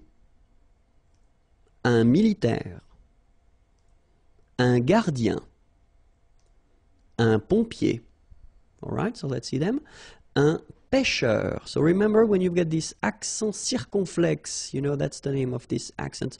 On the top of it will open the sound. So you get really open. Okay, so pêcheur, and then EUR, okay, un pêcheur. All right, then un marin, IN nasal, okay, un marin. All right, then un policier, IER, IE. Un policier. Alright, then un militaire. Remember, AI, it's this E sound as well.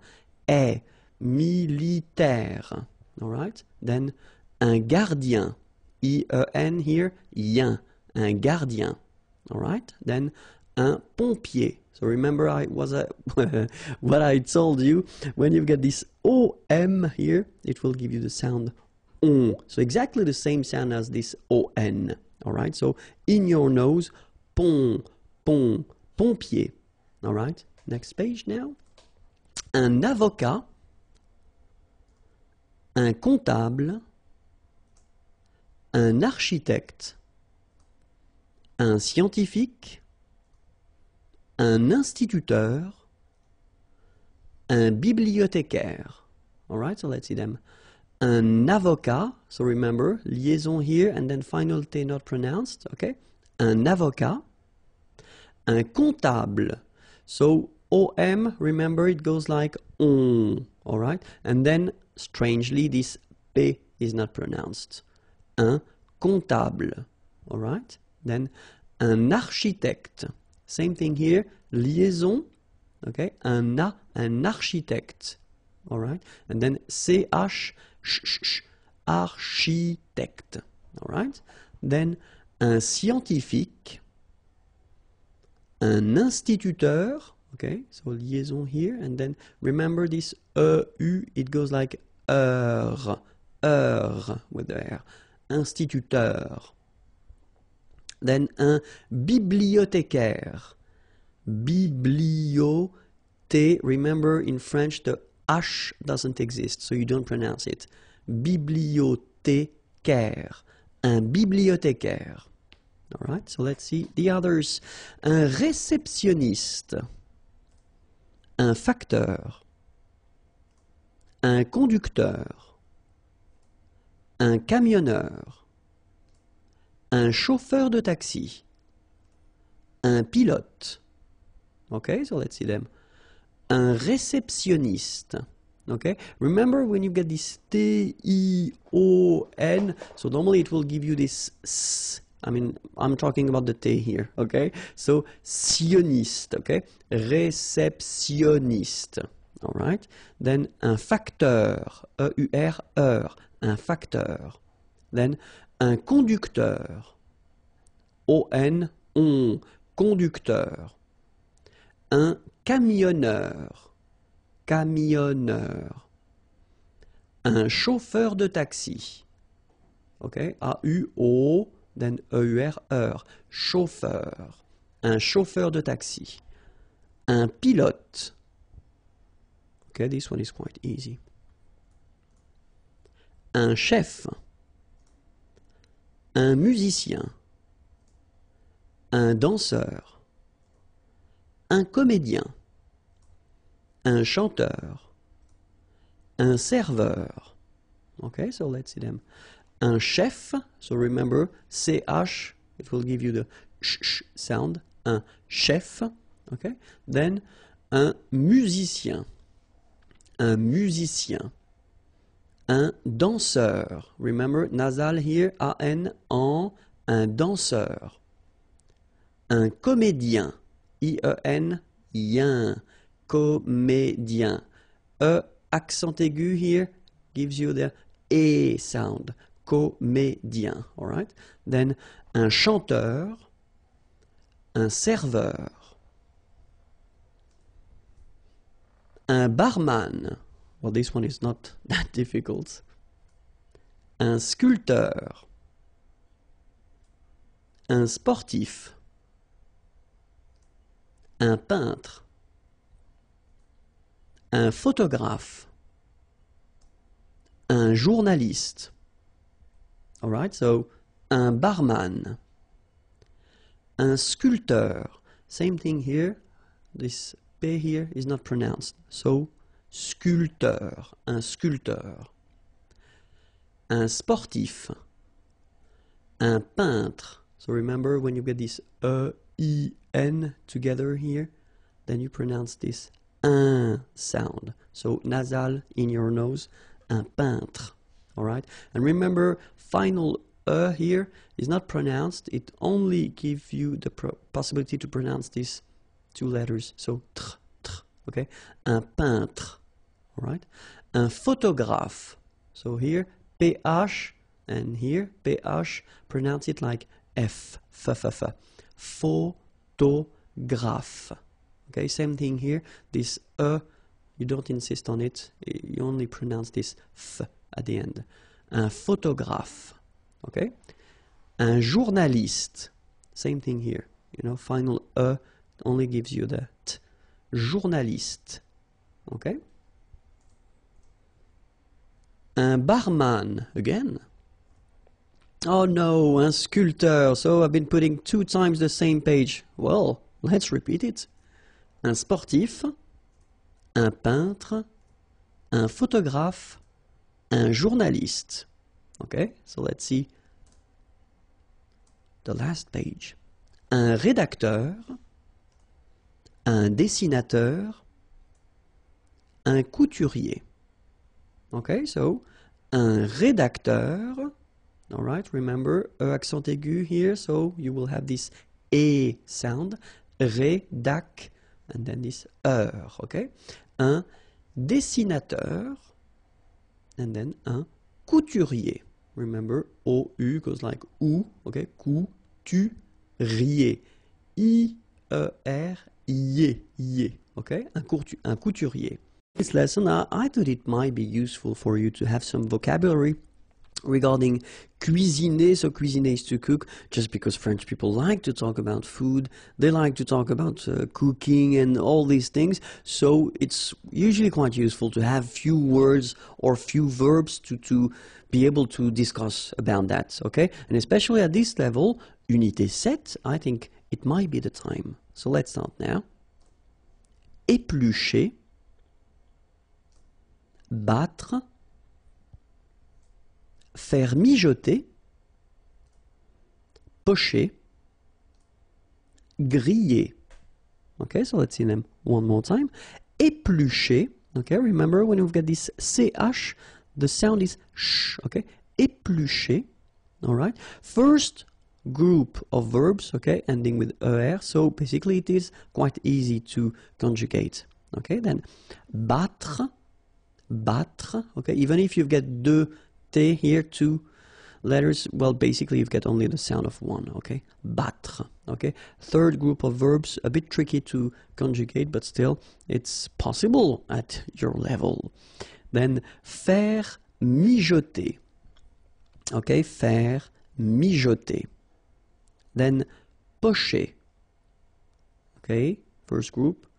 Griller, okay? It's interesting because here you've got this E and then double L, okay? In most of the cases, and I don't say always because it's not possible in French to say always. We've got so many exceptions, but in most of the cases, you will pronounce it y, okay? Griller, that's the reason why. Griller, okay? Remember, er, because these are verbs here. Griller, pocher, éplucher, okay? You pronounce them E, okay, even if you've got this R, okay, this combination of 2 letters, R at the end, will give you the sound E, all right, so griller, okay, let's see the others. Rôtir, cuire au four, bouillir, frire, couper, all right, so rôtir. Don't forget this accent circonflexe, sorry. Then, cuire au four, bouillir. So that's maybe the tricky one of the list here. So, bou, and then yir, okay? Bouillir. So, bouillir, bouillir, okay? Frire, and then couper. Well, couper is quite easy. First group here, so je coupe, tu coupes, il coupe. Nous coupons, vous coupez, il coupe. So quite easy to conjugate. Couper en tranches. Râper. Étaler au rouleau. Remuer. Mélanger. Okay, so let's see them. So here you get this couper again, okay? En tranche. So tranche is a slice, okay? So in that case, couper en tranche. Râper. So don't forget this accent circumflex here. First group of verb, easy to conjugate. Étaler au rouleau. Okay, étaler, so first group of verbs, quite easy to make. Then remuer, so this maybe it's the difficult one of the list. Okay, remuer, remuer. And then mélanger. Okay, remember, G, E goes like je, okay? Mélanger, mélanger. All right? Les plats d'un repas. So it will be a short lesson, but still, in the previous lesson we saw that all the verbs, well, the main verbs that we can use in French to discuss about cooking and how to prepare a dish. And now we'll see les plats d'un repas. Okay? So, un apéritif, une entrée, un plat principal, un fromage. Okay, so let's see that. Un apéritif. So here you get the liaison between the two. Un apéritif, okay, and then you get the accent aigu, so it goes like et. Un apéritif. Then une entrée. Une entrée. Okay, remember, well, technically this final here is not pronounced, so phonetically it doesn't exist, so it's et, okay? Entrée. Remember, nasal here, en, entrée. Une entrée. Then, un plat principal, final T here, not pronounced. Un plat principal. En, remember, it's nasal, it goes in your nose. Un, principal. Un plat principal. All right? Then, un fromage. Okay, remember, G-E, J. Okay, in that case, you don't insist on the final J. Fromage. Un fromage. All right? Then, une salade. Un dessert. Un café. All right, so, une salade. Same thing here. Final you don't insist on it. It only gives you the pronunciation of the previous letter. So, d. Salade. Salade. Okay? Une salade. Un dessert. Okay? So, remember that we've got here two S. Okay? That's the reason why you pronounce it S. And then it opens the dessert. Un dessert. So, you don't say un dessert. Okay? But you say un dessert. Final T not pronounced. Un dessert. All right? Un café. Okay, remember accent aigu here. Un café. Un café. Okay? Bonjour à tous and welcome to Learn French with Vincent, and this is Unité 7, leçon P. And in this lesson, we'll discover together le conditionnel passé.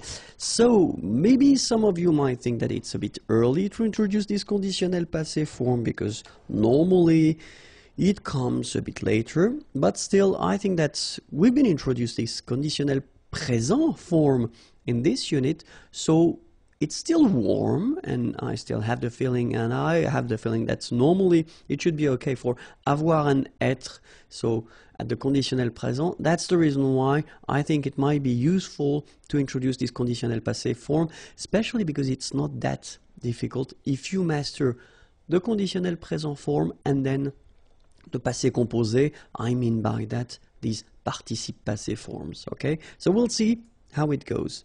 And then the first thing that we'll see in this lesson is l'utilisation, okay, so when do we use this conditionnel passé form? And the second thing that we'll work on is la formation, so the way we make it or we build it. Okay, so let's start with the first one, so utilisation, okay? And then the first use that we will have for this conditionnel passé, it's to express regrets, exprimer les regrets, exprimer des regrets.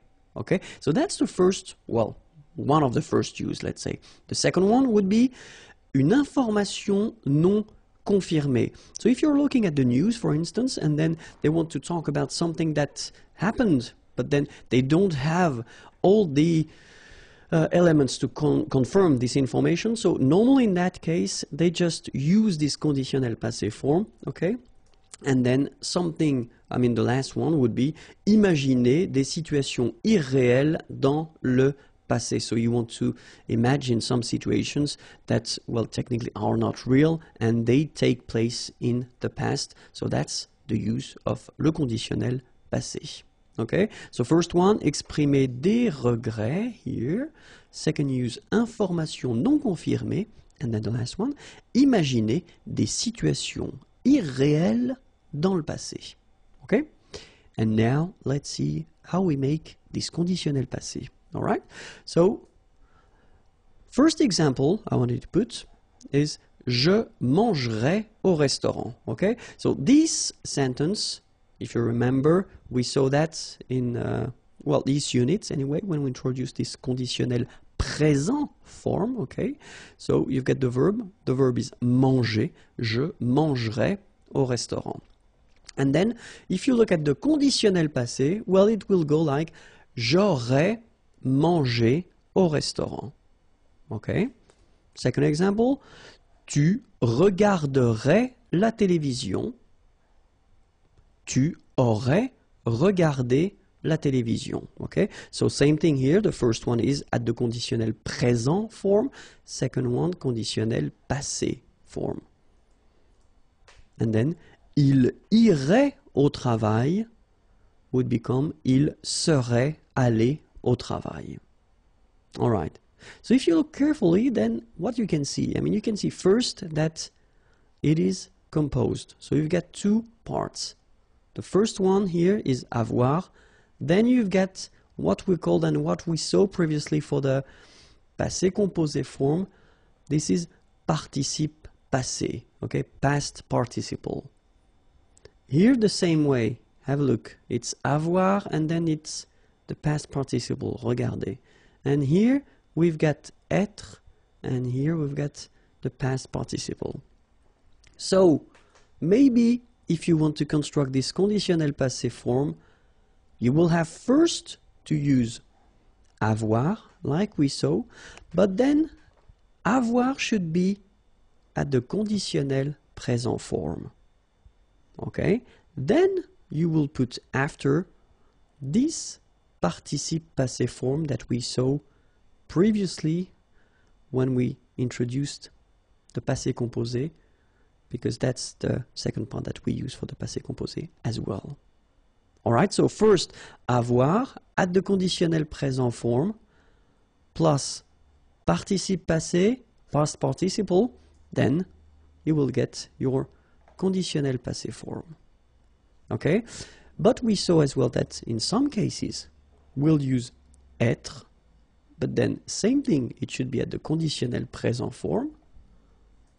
Whoops, plus participe passé, so it doesn't change, and it will give you conditionnel passé. Okay, so you've got to remember that in most of the cases, you will use avoir. Okay, so if you're not sure, if you've got a doubt, then put avoir. Okay, if you know that it should be constructed with être, then put être, of course. Okay, in both cases, remember that they should be at the conditionnel présent form. All right, so we'll see.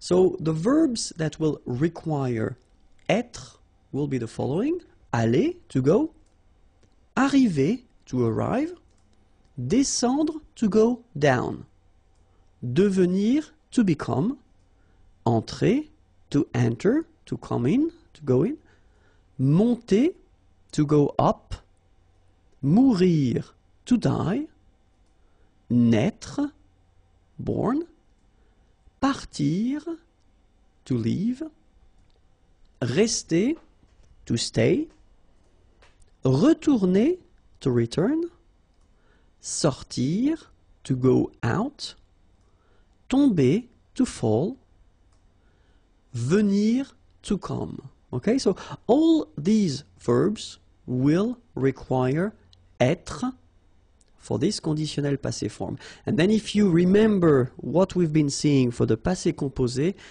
well, there are exactly the same verbs that will require être, whether for the passé composé or then for the conditionnel passé. And the good news is that we've got other composed tenses in French, and this list will be always the same. So it means that this list of verbs that will require être will be the same for all these composed tenses. Okay? So remember, one more time, aller, arriver, descendre, devenir, entrer, monter, mourir, naître, partir, rester, retourner, sortir, tomber, venir. Okay, so remember, you will have to use être with these verbs. Okay, so as I said, être, but then for the conditionnel passé,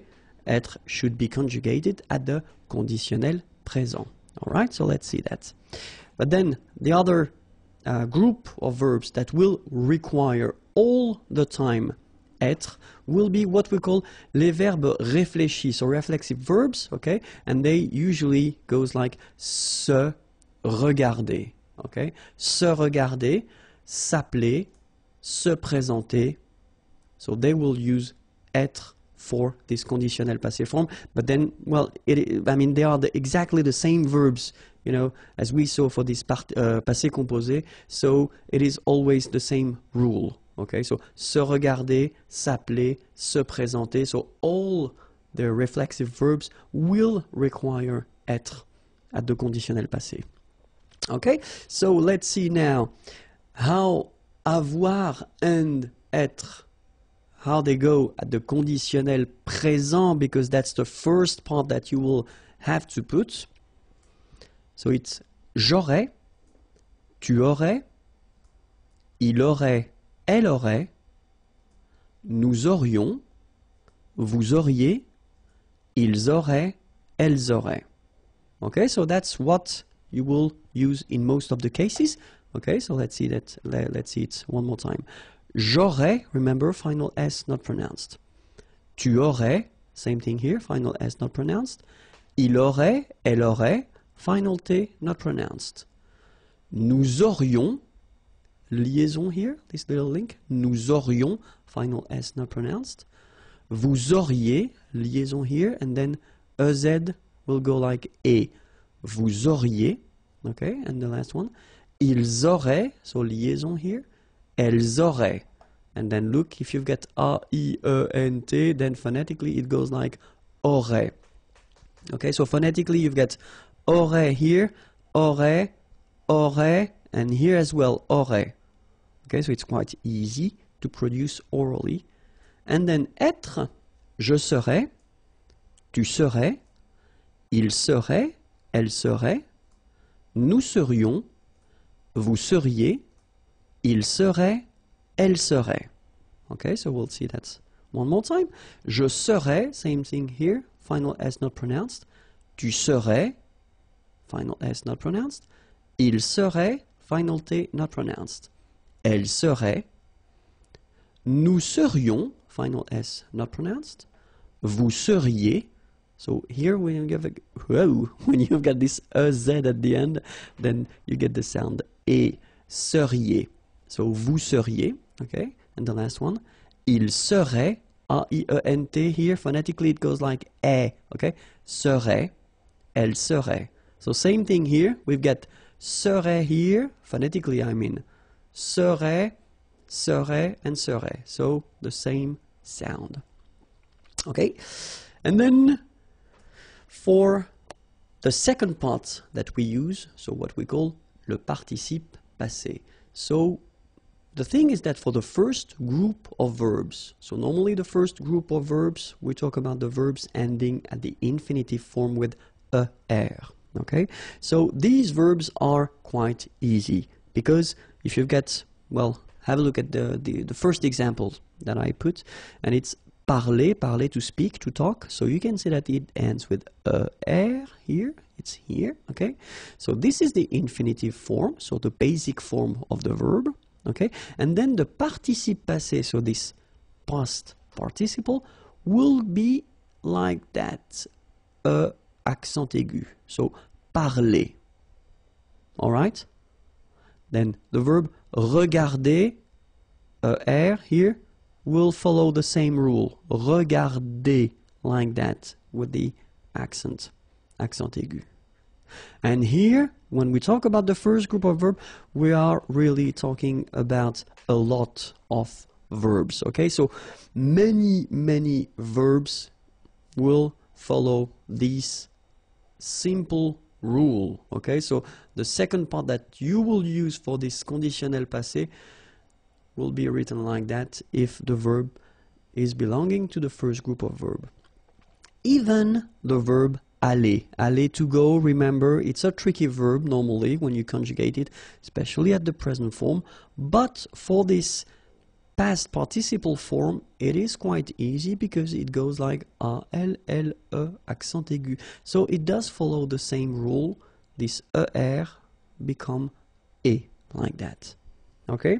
Second group of verb, so regular verbs, not all the IR verbs, okay? Quite easy as well. Let's take choisir. Choisir is to choose, okay? IR, like that, and it will become I. Finir, to finish or to end, IR, and it will become I. Unir, to unite, IR, and it will become I. So it's quite easy, okay? Choisir, choisi, finir, fini, unir, uni. So of course, we've got exceptions because we're talking about the third group of verbs, and then this one is, well, it's tricky. I mean, we've got to be honest with that. The first advice I would give you is to try to remember them by heart, okay? And I've been making a video about these tricky participe passé, okay? But then here we can have a look at them. So subgroups here, talking about the one ending with U, okay? So for example, connaître, to know, will become connu, okay? Voir, to see, will become vu, okay? Ending with I, partir, will become parti. Partir is to leave. Rire, to laugh, will become ri, okay?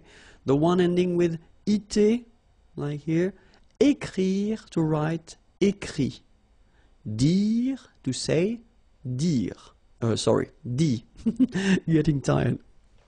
And then es, mettre, will become mis. Mettre means to put.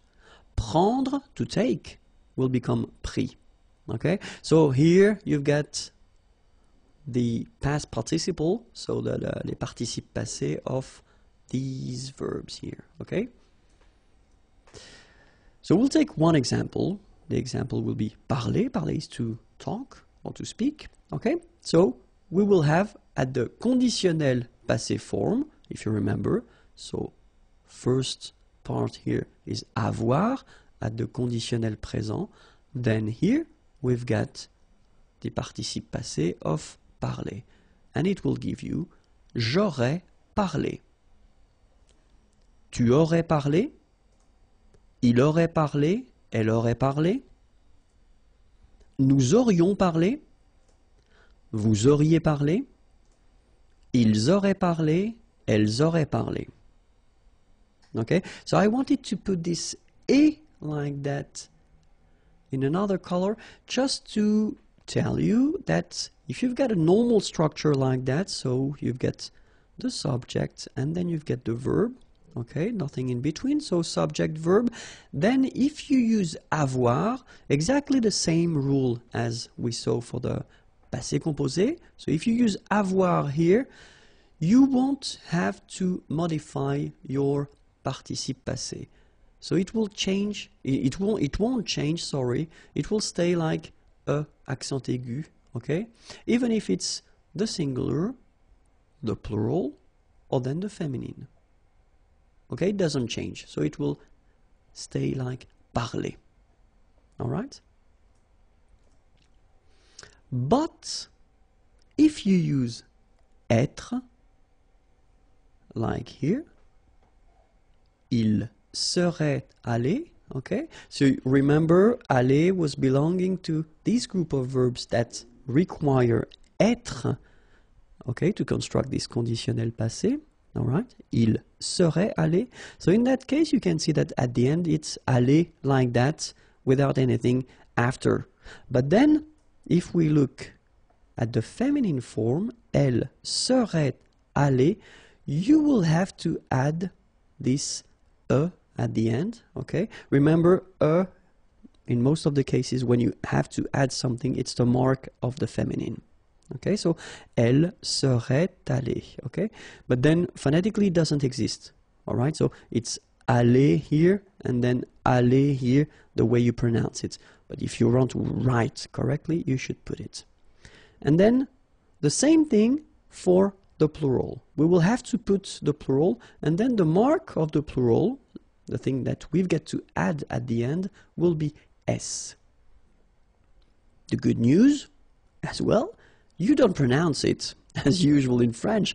You write it, you don't pronounce it. Okay, so it doesn't change. It's aller here, aller, and then aller.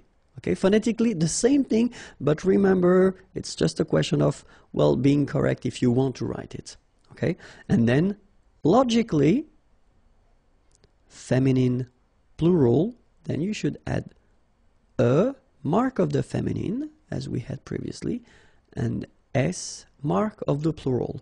And guess what? You don't pronounce it. Okay? So phonetically it's aller, aller, aller, and aller. Alright, but you need to write them.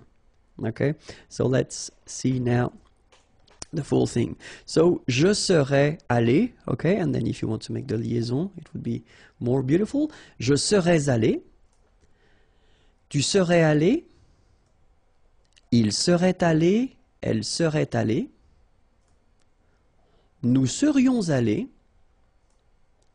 Vous seriez allé. Il serait allé, elle serait allée. All right, so that's it. And then one example with these reflexive verbs that we saw, and then, well, I just wanted to use this se présenter. Okay, so je me serais présenté. Tu te serais présenté, il se serait présenté, elle se serait présentée, nous nous serions présentés, vous vous seriez présenté, il se serait présenté, elle se serait présentée. Alright, so if it's not really clear yet for these reflexive verbs, I mean the way you should conjugate them, I definitely advise you to check the lesson regarding these reflexive verbs, because I've been making one video regarding that, so it would be easier for you to understand the way we construct it, especially in that case why we put this je, me, tu, te, etc. Okay? Alright, so remember, the last thing that you should remember before ending this lesson is that when you construct this conditionnel passé, so in most of the cases you will have to use avoir at the conditionnel présent form, then the participe passé, and it will give you conditionnel passé. Okay? In some exceptions, so we saw the list of verbs, you should really try to remember them by heart. I know it's not easy, but, you know, try your best. And then the reflexive verbs, okay? So for these exceptions, we will use être at the conditionnel présent form, then the participe passé, and it will give you this conditionnel passé form. Okay, I hope it was clear. youtube.com/imagier, that's the place where you can find all the videos, and then the website is here, imagier.net. Have a great day, bye bye. Beauté et hygiène. So let's start now. La beauté. Une brosse. Un démaquillant. Un peigne. Un poudrier. Okay, so let's see them one more time. La beauté. Remember, we've got this combination of a, u here, the vowels, okay? But then it will give you the sound O, beauté, okay? La beauté, all right? Then une brosse. Remember, don't insist on this final brosse. Un démaquillant. So we've got this QU, but then U is not pronounced. So you get the sound qui. Okay, and then remember, double L after E will give you the sound y. Démaquillant. Final T not pronounced. Démaquillant. Okay, and this is nasal in your nose. En démaquillant. Then un peigne. Final you don't insist on it. It's ny, the last sound. And then this E combination will give you this E. Open un peigne, all right? Un poudrier, okay? Remember, O-U, ou, poudrier, all right? Un bigoudi, un fer à friser, un gant de toilette, un gel, un sèche-cheveux. Okay, so let's see them. Un bigoudi. It's quite funny to pronounce, isn't it? Bigoudi, okay, but not difficult. Un fer à friser. Un gant de toilette. Remember, G-A goes like ga, okay? G. But in that case, you've got this A-N, so it's nasal, gant, and then final T is not pronounced here. Un gant de toilette. Un gel, un sèche. So this one is a bit tricky. So remember, we've got this E accent grave here. So it's really open. Sèche, okay, sèche, and then cheveux. Usually this one is a bit of a problem because some of the students normally pronounce it chevaux, okay? So try to keep in mind that you get E-U here. So it goes like okay, and then final X not pronounced, sorry, final X, should pronounce it the French way. Final X is not pronounced. So you get che, and then you get the, okay, cheveux, okay, and the full thing, un sèche-cheveux, all right. Une laque, une hygiène, un crayon à lèvres, un rouge à lèvres, un maquillage. All right, so let's see them. Une laque. Remember the rule when you get this QU, well, U is not pronounced, so you get k like that. Une laque. Une hygiène. So remember we've got this Y here, vowel, and it's pronounced like E. E, okay? Hygiène. H doesn't exist, H doesn't exist in French, so hygiène. Un crayon à lèvres. Final S not pronounced. Lèvres, okay? And then when you get this Y between two vowels, then you will have this cré. So like if you would have I here, A-I, cré, and then another E here, ion. Crayon. Un crayon à lèvres. Un rouge à lèvres. Same thing here, final S not pronounced, and then this E accent grave here, it gives you the E, really open sound. Lèvres. All right? Un maquillage. Okay, so here, same rule, QU, but then U is not pronounced, so qui, and then y. Maquillage. Une crème hydratante. Un coupe-ongles. Un vernis à ongles. Un parfum. Un shampoing. Okay, so let's cover them together. Une crème hydratante. So remember, H is not existing, and then this Y is pronounced like I. Hydratante. Okay, don't insist on the final E, and this is nasal. Hydratante. Un coupe-ongles. Okay, on, remember, nasal, on, ongle, un coupe-ongle, un vernis à ongles, final S here not pronounced, same thing here, vernis à ongles, un parfum. So remember, even if you've got this like that, phonetically it's exactly the same thing as if you would have un. So it's nasal and it's un. So it really goes in your nose. You don't pronounce the M at all. Un. Okay? So par, fin, parfum. Okay? Un parfum. And then un shampoing. Okay, this is a strange one, really. Try to listen to me and repeat. So maybe you shouldn't visualize the word, but still it goes like shampoing. Okay, shampoing. One more time, shampoing. Okay, the full thing, shampoing. Okay. Bonjour à tous and welcome to Learn French with Vincent. This is Unité 7, leçon R. And I've been thinking that I could make maybe 2 videos, so it would be the first one regarding the verbs, okay? So just to give you quite many verbs, because at this level, at this stage, normally you should definitely try to learn as much or as many verbs as possible, and then vocabulary is the same, okay? So we will start right now.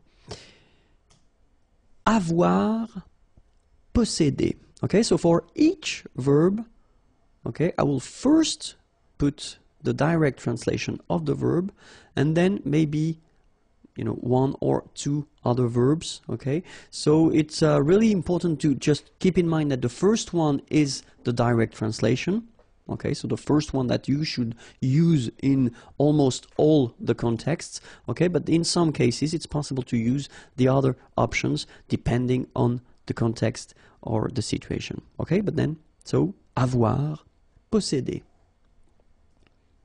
Être, aller, s'en aller.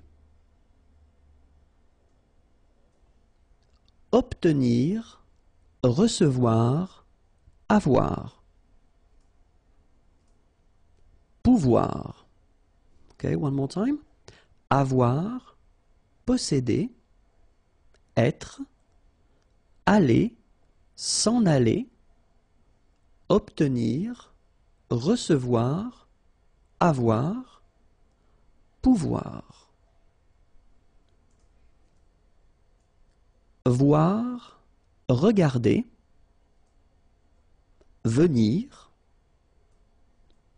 faire, fabriquer, savoir, connaître, prendre, saisir. So let's repeat them one more time. Voir, regarder, venir, faire, fabriquer, savoir, connaître. So for these 2 verbs, I've been making one video, okay, that you can find if you use the search engine in YouTube, okay, because, well, really they mean exactly the same thing, okay, but it's just a construction that you will have to modify if you use savoir and then connaître, okay. Prendre, saisir. Penser, réfléchir. Mettre, placer. Vouloir, avoir envie de, désirer. Dire, raconter. Dire, déclarer. Ok?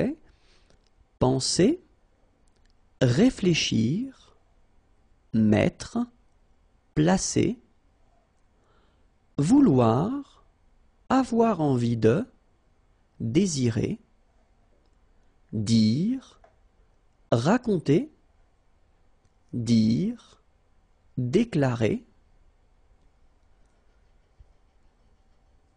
donner, offrir. Aimer bien, aimer, apprécier, regarder, travailler, écrire, donner, offrir. Aimer bien, aimer, apprécier, regarder, travailler, écrire, trouver, retrouver, jouer, falloir, devoir, utiliser, courir, se précipiter, trouver, retrouver, jouer, falloir, devoir, utiliser, courir, se précipiter, apporter, amener, montrer, exposer, présenter, garder, retenir, conserver, aider, assister, épauler,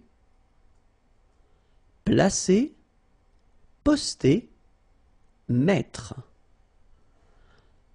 apporter, amener, montrer, exposer, présenter, garder, retenir, conserver, aider, assister, épauler, placer, poster, mettre.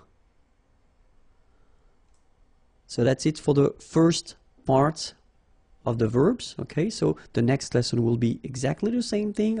I mean the same thing, no, but the same concept, but other verbs. Okay, so the video can be found here. Okay, and then all the others as well, and the website is here. Okay, have a great day. Bye bye.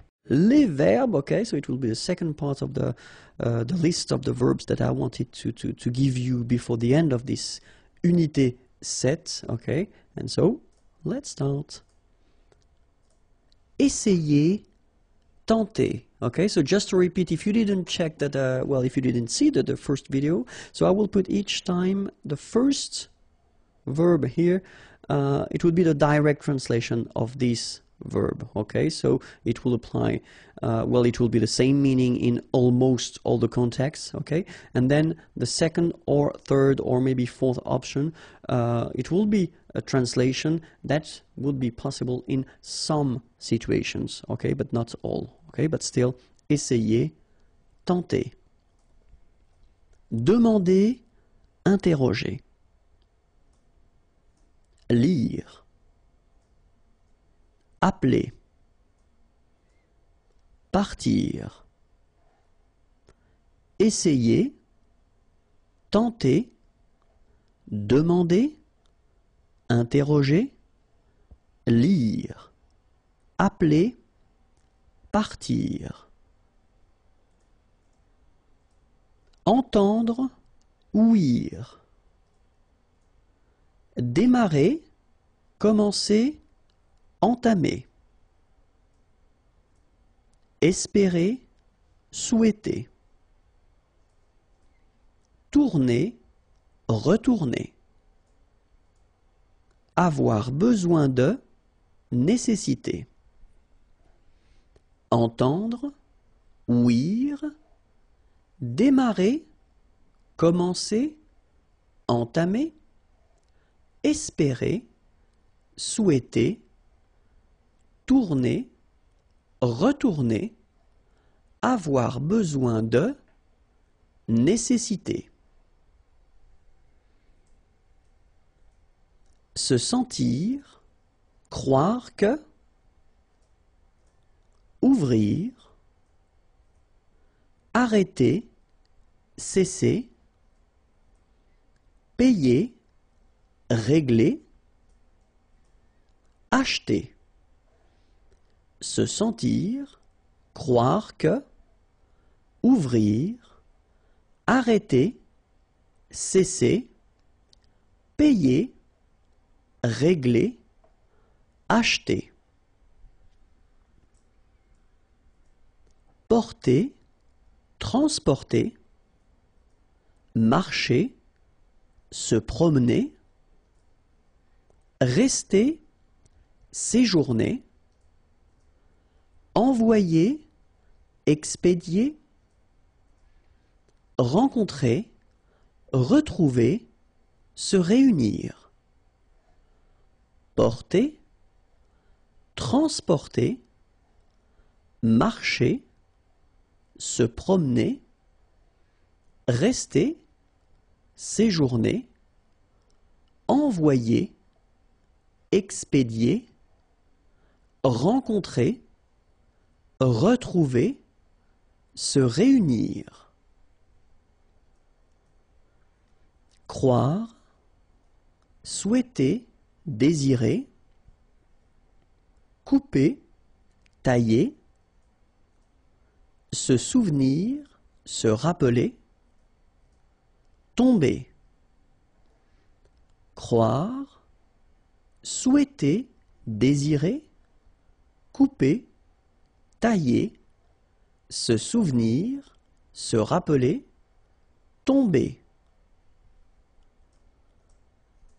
manger, se restaurer, aimer, adorer, patienter, attendre, fermer, finir, terminer, manger, se restaurer, aimer, adorer, patienter, attendre, fermer, finir, terminer. Au café, so quite useful. Un serveur, une table, une terrasse de café, un crème, un noir, un expresso. Okay, so one more time. Un serveur, une table, une terrasse de café, un crème, remember, accent grave, un crème, un noir, un expresso. Okay, remember we've got this X here. Expresso. Okay? Un cappuccino, un chocolat chaud, un café glacé, un thé vert, un thé blanc. All right? So, un cappuccino, not really difficult to produce. Un chocolat chaud, remember CH, chaud, chocolat, and then final T not pronounced, chaud, final D not pronounced. Un café glacé, un thé, remember H is not pronounced. Un thé vert, final T not pronounced. Un thé vert, un thé blanc, final C not pronounced. Un thé blanc, ok? Un thé nature, une tisane, une camomille, un thé au lait, un thé au citron, un thé glacé. Un thé nature, une tisane, une camomille. So remember when we get this E and then double L, it goes like y. Mille, camomille, une camomille, un thé au lait, final T not pronounced, un thé au citron, un thé glacé, un jus d'orange, un jus de pomme, un jus de tomate. All right? Un jus d'orange, un jus de pomme. in most of the cases, French people will pronounce it like un jus de pomme, jus de pomme, all right? And then same thing here, un jus de tomate, okay? So you don't insist on the jus de tomate.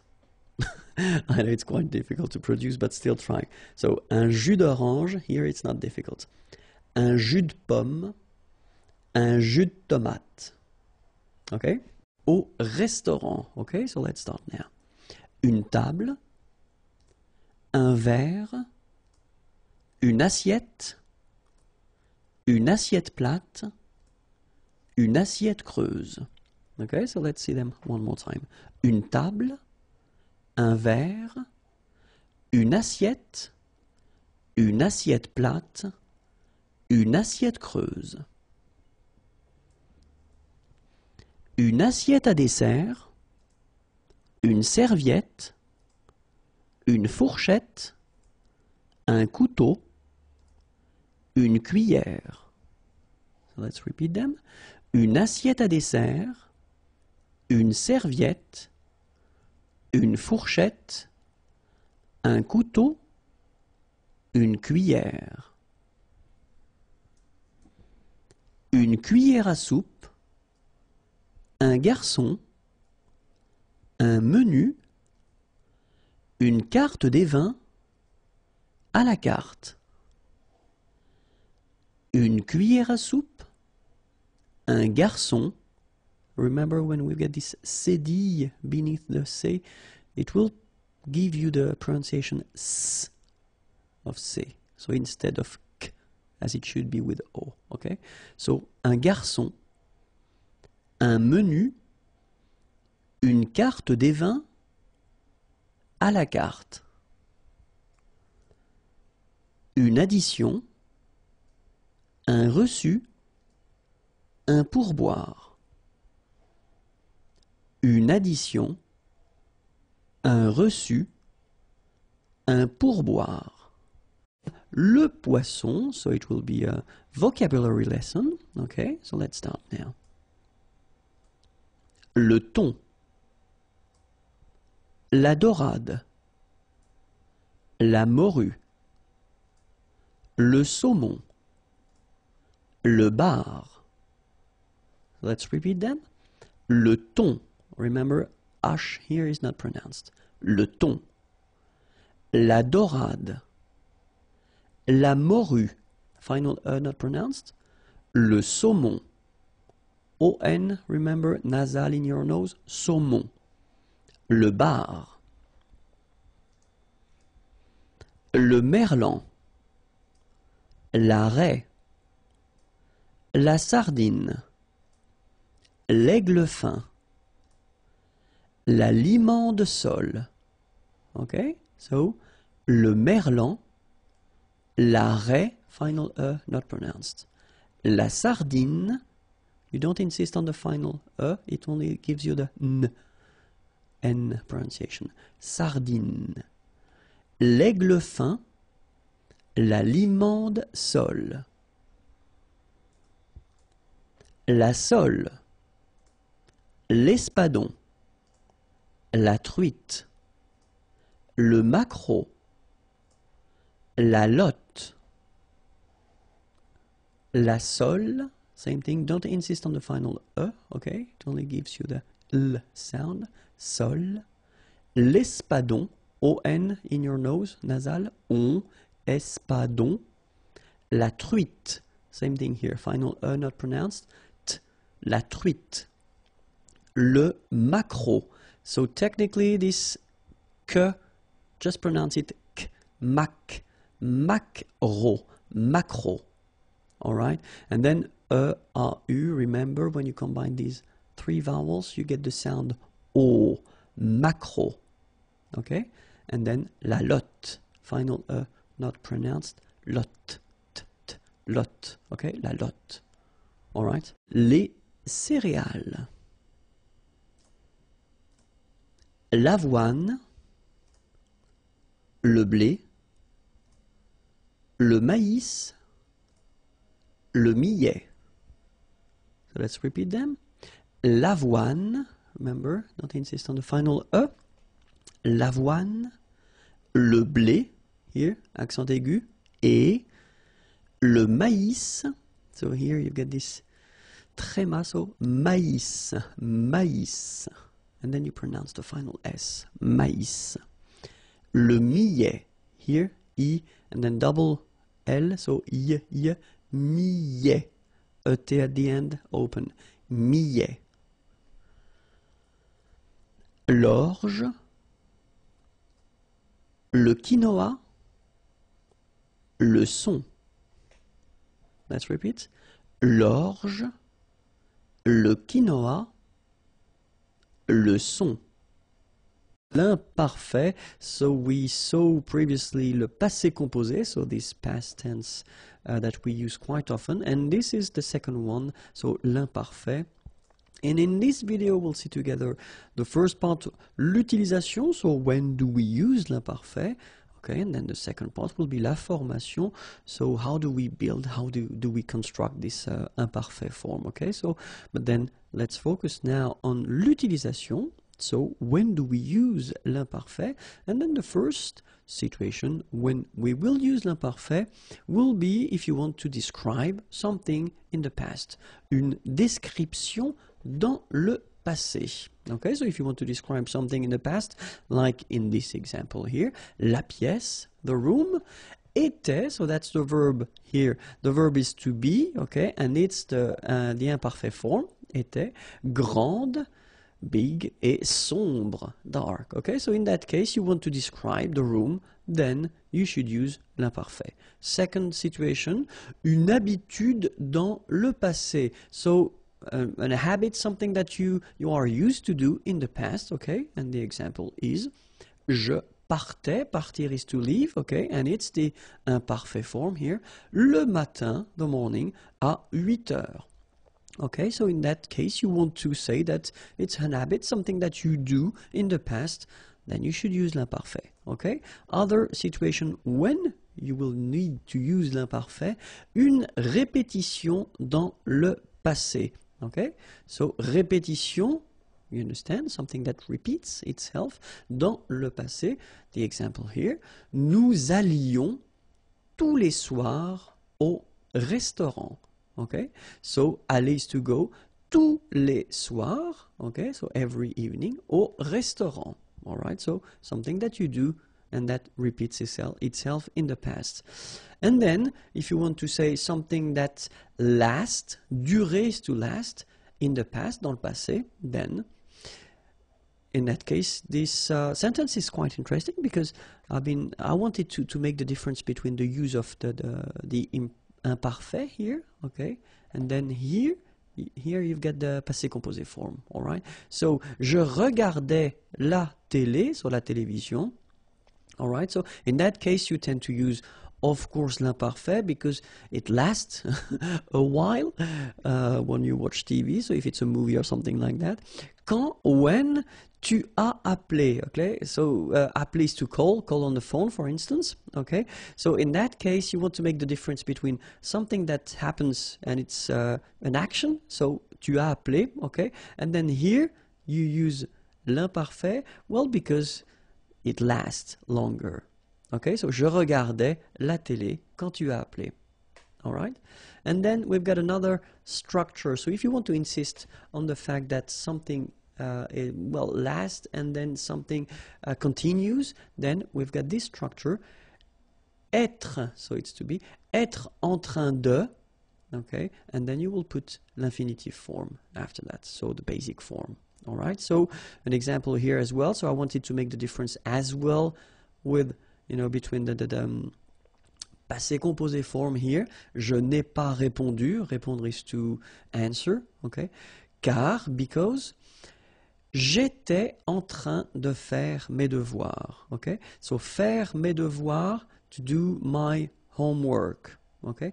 And then in that case you use this structure, j'étais en train de, because you want to say that, well, it lasts, okay? It's quite long. It's not something that will take 1 minute or 2 minutes, but it's longer than that, okay? So that's the reason why we use this j'étais en train de faire, so était en train de, as we saw here. Okay, so you will have to use this verb être, okay, but then at the imparfait form, of course.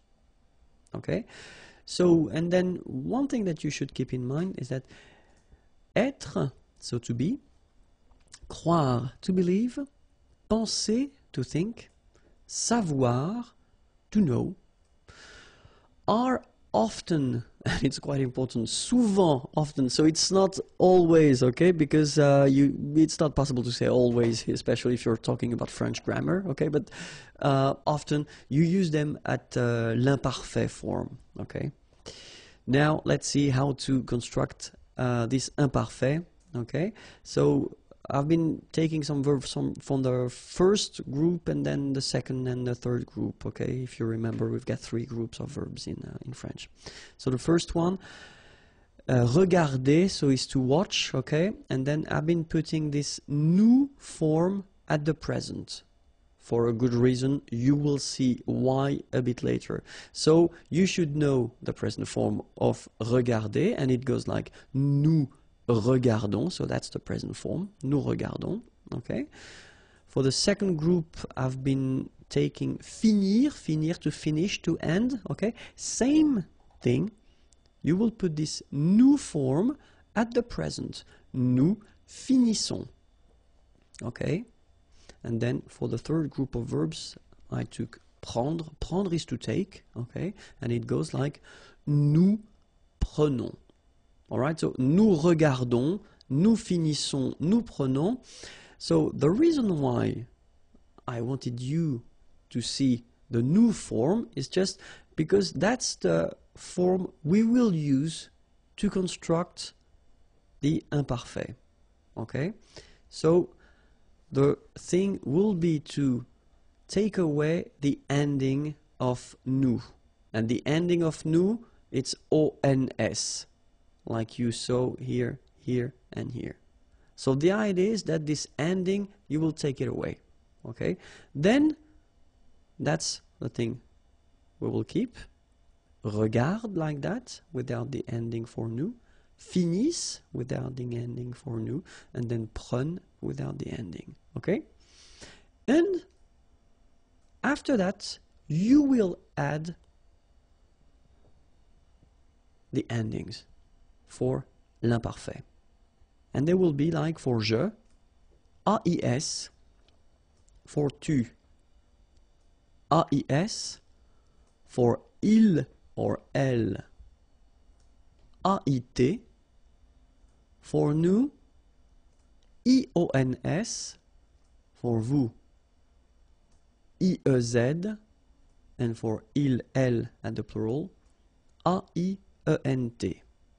Alright, so now if you, or if we talk about the pronunciation, the good thing is that this will be pronounced e, this will be pronounced e, obviously because you write it the same way, this will be pronounced e as well. So final S and final T are not pronounced, and this is pronounced the same way.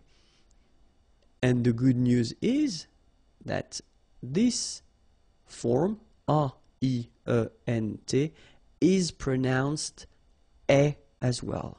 Okay, so we've got E here, E, and then E.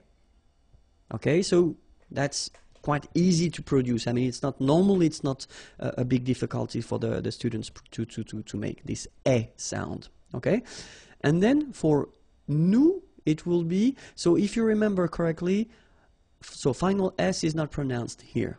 Okay, and then this O-N, so it's a nasal and it goes in your nose and it goes like on. Alright, so you don't hear any N, so it's really on. Okay, when you add this I before, okay, you will get the y sound. So you get yon. Yon, that's the full form, okay? Yon. And then ye here. Okay, so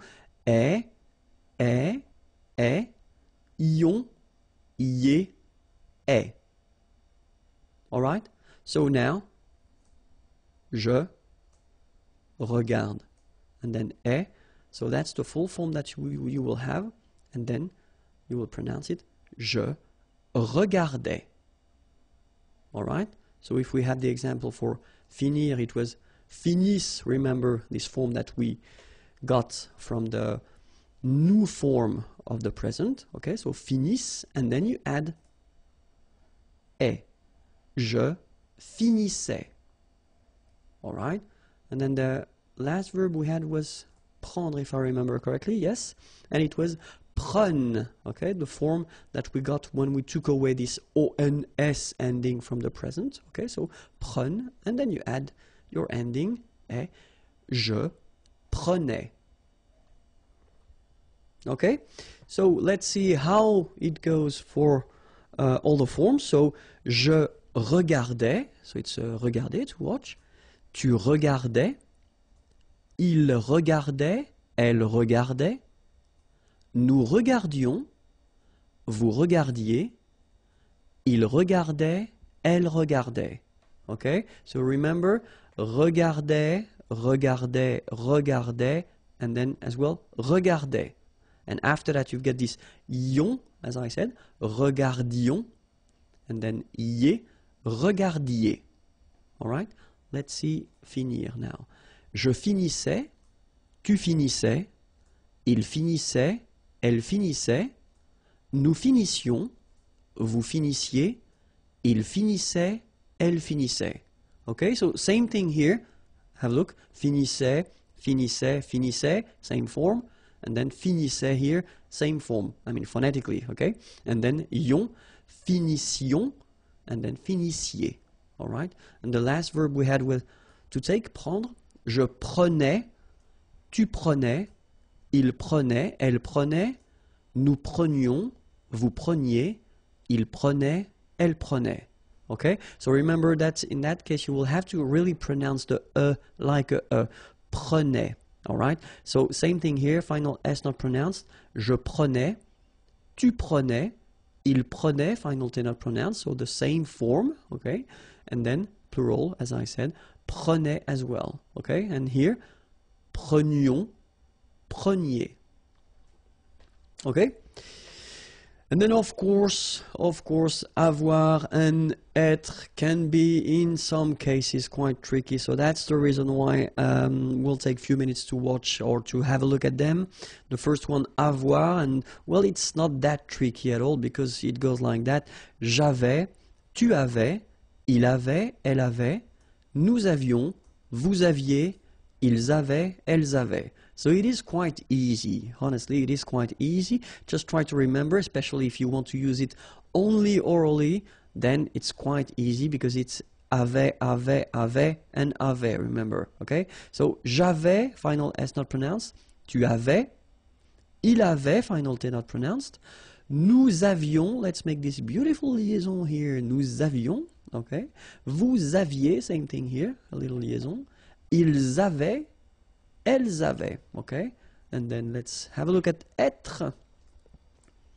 J'étais, tu étais, il était, elle était, nous étions, vous étiez, ils étaient, elles étaient. Okay? Same thing, not that difficult at all, and especially if you want to pronounce it, it's not really difficult.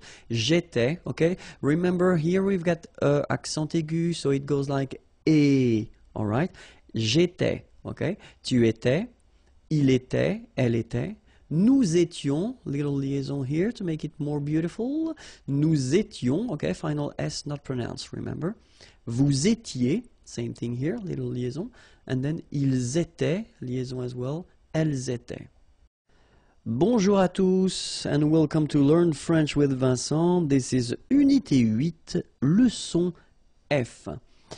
And in this lesson, we'll work together on le passé composé et l'imparfait. So, I just introduced this imparfait form in the previous lesson, and we saw the passé composé, well, a long time ago in a way, though still, the thing is that normally with students, when they've got these two forms, so after having introduced this imparfait form, it's usually quite tricky and difficult to know exactly when to use le passé composé and l'imparfait. Okay, so that's the reason why I thought it might be useful to just spend a few minutes with this video and just try to work a little bit on that and see if things and uses are okay with you. Okay, so let's start now. So in this video, first I will focus on l'imparfait, so when should we use l'imparfait, and then after that le passé composé. Okay, so the first thing that will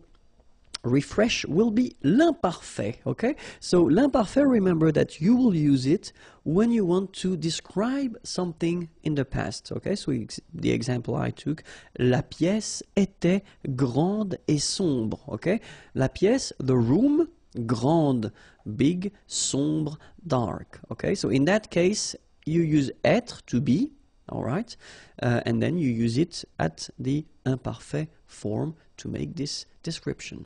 Okay, the second use will be something that you have, so une habitude, it's an habit or something that you are used to do. Okay, so une habitude dans le passé. So the example, je partais le matin à 8 heures. Okay, so in that case you want to insist on the fact that it's something that you tend to do every morning. Maybe je partais le matin à 8 heures. Okay, so not so far from this habit concept is something that will repeat or that did repeat itself in the past. Okay, une répétition dans le passé. So if you want to express or to well, say something that repeats itself in the past, then in that case you should use l'imparfait. The example, nous allions, okay, so aller, to go, tous les soirs, okay, so every evening, au restaurant. Okay, so in that case, you should definitely use the imparfait form. Okay, nous allions tous les soirs au restaurant. All right. Another use would be une situation qui dure dans le passé. Durer is to last. Okay, so in that case, I did write this sentence with the two forms. So here you've got the imparfait form, and here you've got the passé composé form. Okay, and then we tend to use both here just to make, well, clearly the difference of use of them. So the first one, je regardais, regarder is to watch, la télé. Okay, so je regardais la télé quand, when, tu as appelé. Appeler is to call, okay, on the phone, quand tu as appelé.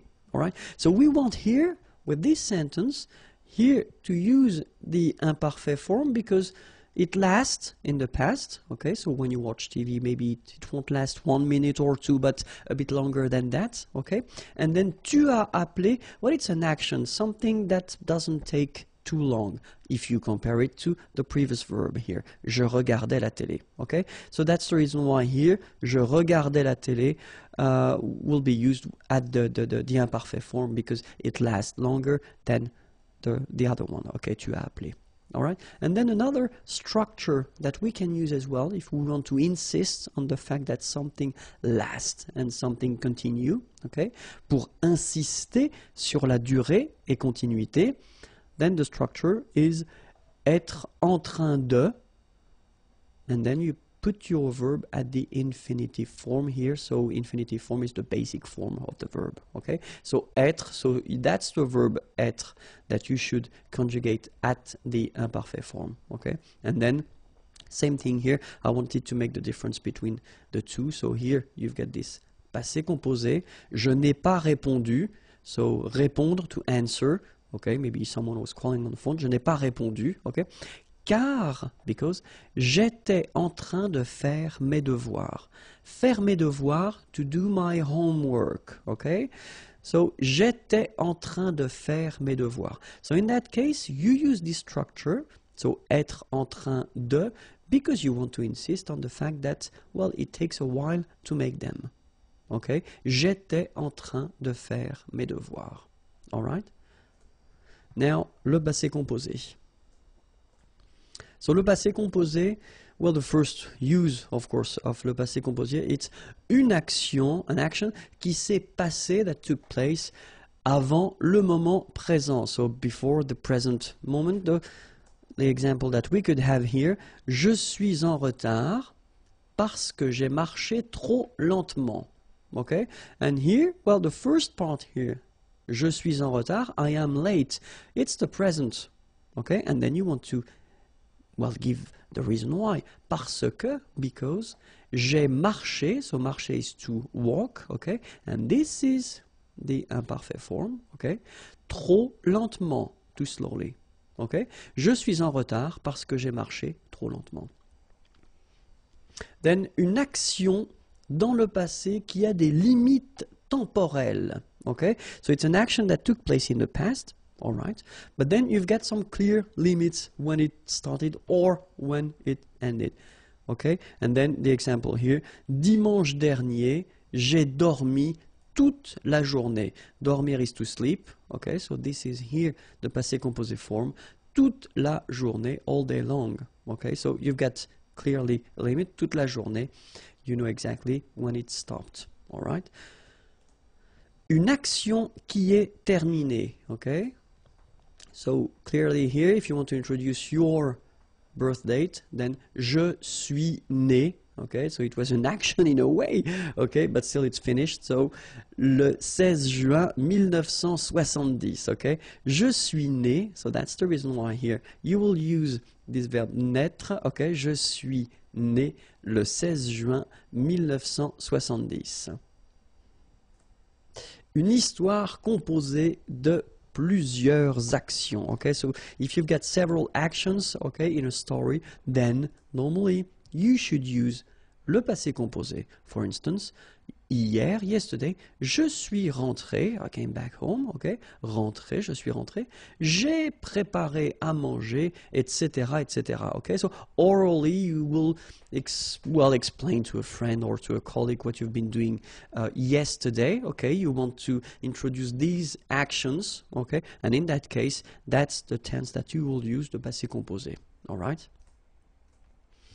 If you want to speak about an event of the past with, for instance, hier, yesterday, le mois dernier, last month, ce matin, this morning, cet après-midi, this afternoon, dimanche midi, so dimanche is Sunday, okay, midi, noon, jeudi, Thursday, matin, morning, okay, so with these structures, and if you're talking about an event, an action, okay, in that case you definitely should use le passé composé. Okay, so of course these are examples. Okay, we've got so many others that I didn't have the, well, I didn't want to put everything in this page. All right, so if you want to use, and this is quite important, negative form, okay, connected to the present form or the present. For instance, if you want to say that, so je n'ai jamais fait de patinage. Patinage is skate, ice skating. Okay, you want to say that you never did ice skating. In that case, well, you should use the passé composé form. Okay, je n'ai jamais fait de patinage.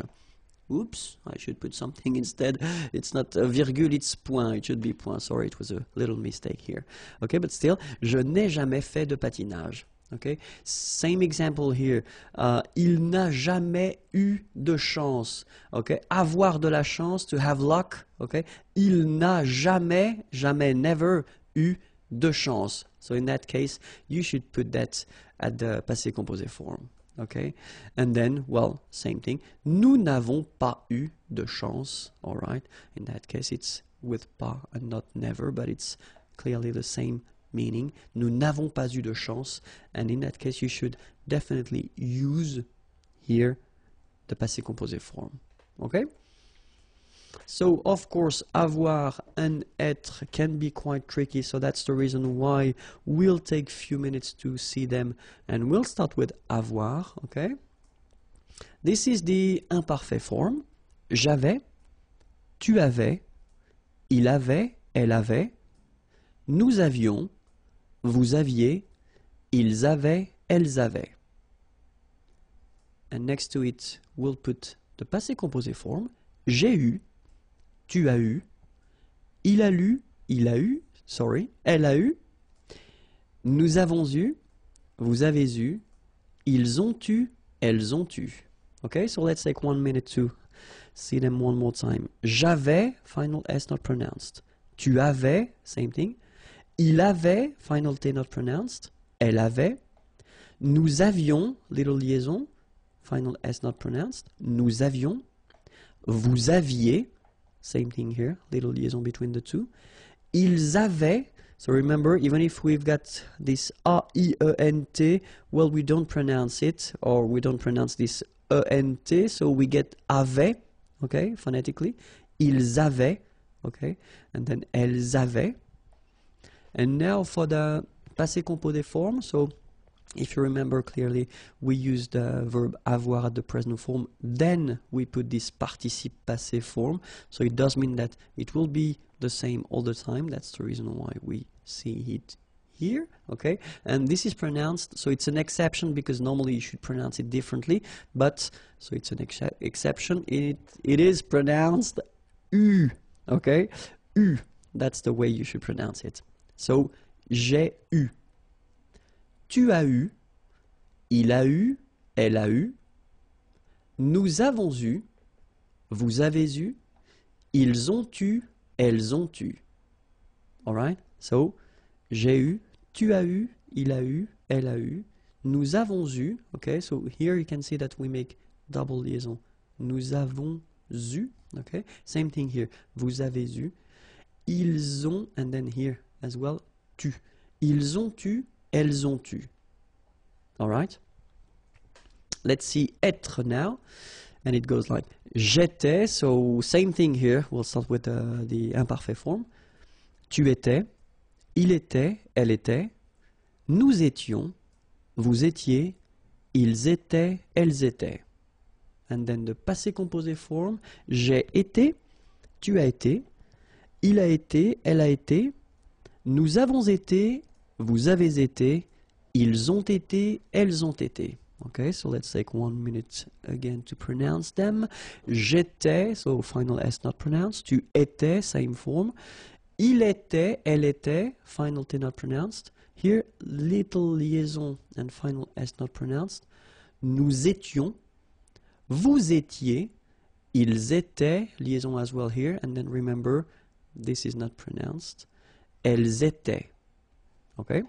Then, so same rule as we saw for avoir. So you get avoir here at the present form, and then you get this participe passé form, so that will repeat itself every time, and it's pronounced like été. Été. Alright? So j'ai été, tu as été, il a été, elle a été. So here, double liaison. Nous avons été. Vous avez été. Same thing here. Double liaison. Vous avez été. Ils ont été. So same thing here. You get first the liaison z and then you get the t. Okay? Ils ont été. Alright? Ils ont été. Elles ont été. Okay? I hope it was clear. If you want more videos, then youtube.com/imagier, and then if you want to send me a little message and check more things, more material, it's here, imagier.net. Have a great day. Bye bye. La forme passive. So it's quite important. Take the time to relax, and we'll start right now. So I wanted to put an example. Simple sentence. Okay, here we've got Jean mange une pomme. Okay, so Jean, that's the name of the person. Mange, manger, to eat, and it's the present form. Une pomme, an apple. Okay, so if we have a look at this sentence, of course, Jean is the subject of the sentence. Then we've got mange, manger, so it's the verb. Okay, then we'll have une pomme, so that's what we call complément d'objet direct. I know it's a bit scary, so complément just because it will complete the sentence, it will give more information, okay? Then objet direct, so objet, it's not because it's an apple, okay? It could be a person, it's grammatically, it's an object, okay? So, and then direct, just because between your verb and this complément, you don't have any preposition. Okay, so normally we tend to write it like that, COD. Okay, complément d'objet direct. All right, and then if you think about the sentence, normally, when you've got a sentence like that, so Jean mange une pomme, well, the important thing in this sentence is the subject. Okay? For one good reason, it's just because we start with it. And as it's here in the first place, well, we tend to think that this is the most important thing of the sentence. Okay?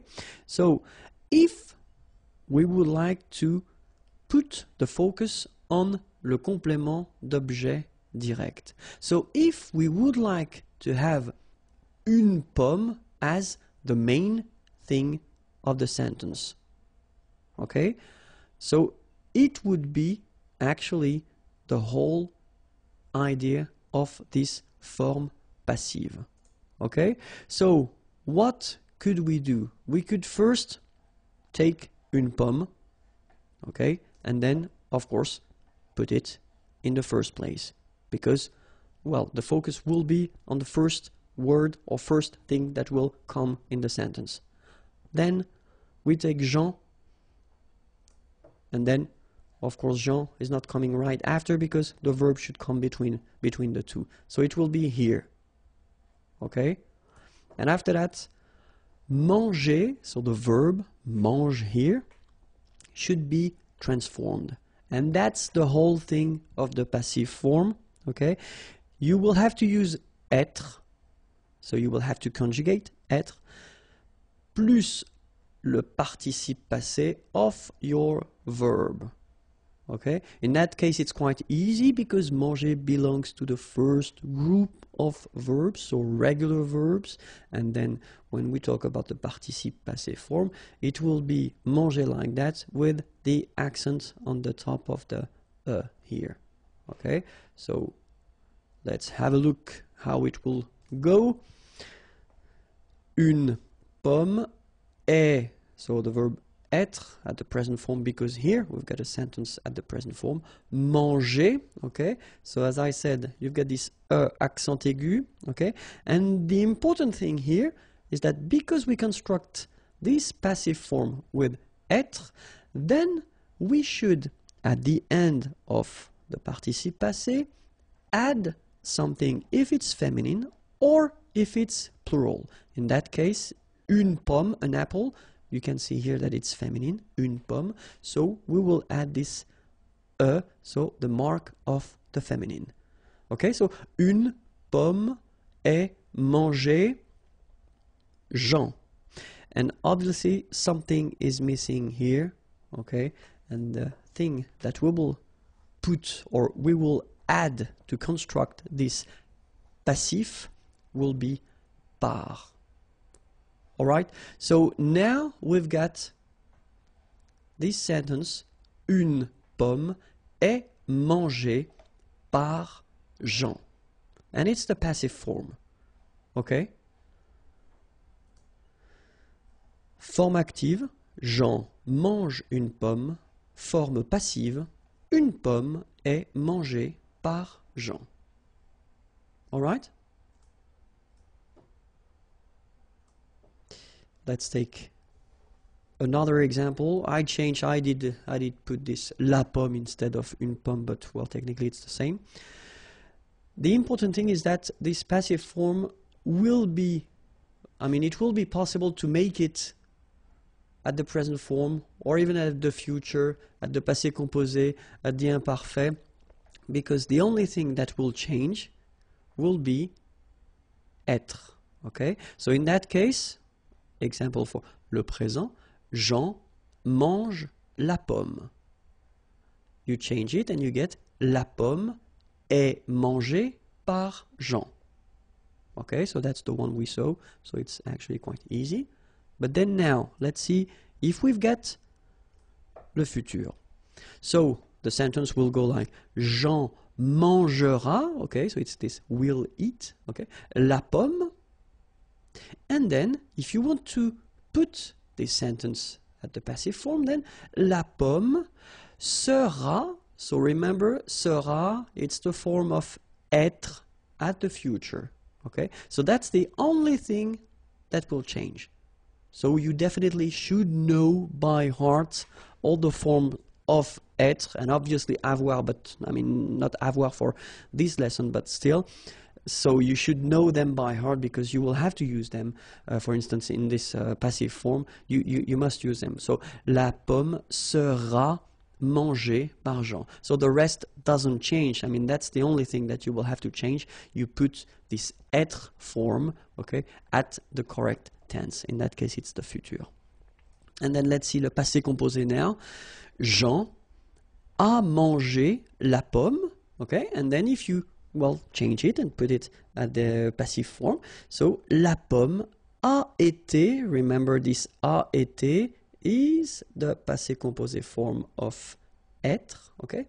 Mangé par Jean. The rest doesn't change. Okay? So let's have a look at the conditionnel présent because we saw it already in the previous unit. Jean mangerait la pomme, okay, would eat, okay, c'est mangerait la pomme. So if you change it, la pomme serait, okay, and that's the conditionnel présent form of être, mangé par Jean. Okay, then imparfait, Jean mangeait la pomme était mangée par Jean. And the last one, conditionnel passé, because that's the last one we saw. Jean aurait mangé la pomme aurait été, and that's here, aurait été, conditionnel passé form of être, mangé par Jean. Okay? So remember, être, then participe passé, then par. Don't forget this par because it's quite important. La conjugaison à la forme passive. So we saw la forme passive in the previous video lesson, so I definitely advise you to watch it if you didn't do it. And then in this lesson we'll take few examples, or at least two examples, two verbs, and then we'll see how they go, okay? So remember that we will see in this lesson le présent, le futur, le passé composé, le conditionnel présent, and then l'imparfait. These are the verbs that we already covered in these lessons or in the previous lessons, okay? So that's the reason why we will try to see how they go at the passive form, all right? So remember that if you want to construct this forme passive, then the first thing will be être, and this verb être will be changed, so according to the fact whether it's present, futur, passé composé, etc. And then after that you will put this participe passé form, okay, to get your passive form, all right? So that's it. We'll take two examples. The first one will be admirer, to admire. And then the second one will be choisir, to choose, okay? But then the idea is that as we will change them in or at this form passive, so clearly it will be to be admired and to be chosen, okay? So let's see now, admirer. Présent, so it will be je suis admiré. Tu es admiré, il est admiré, elle est admirée. Nous sommes admirés, vous êtes admirés, ils sont admirés, elles sont admirées. Alright, so as you can see, être will be the only thing that will change here.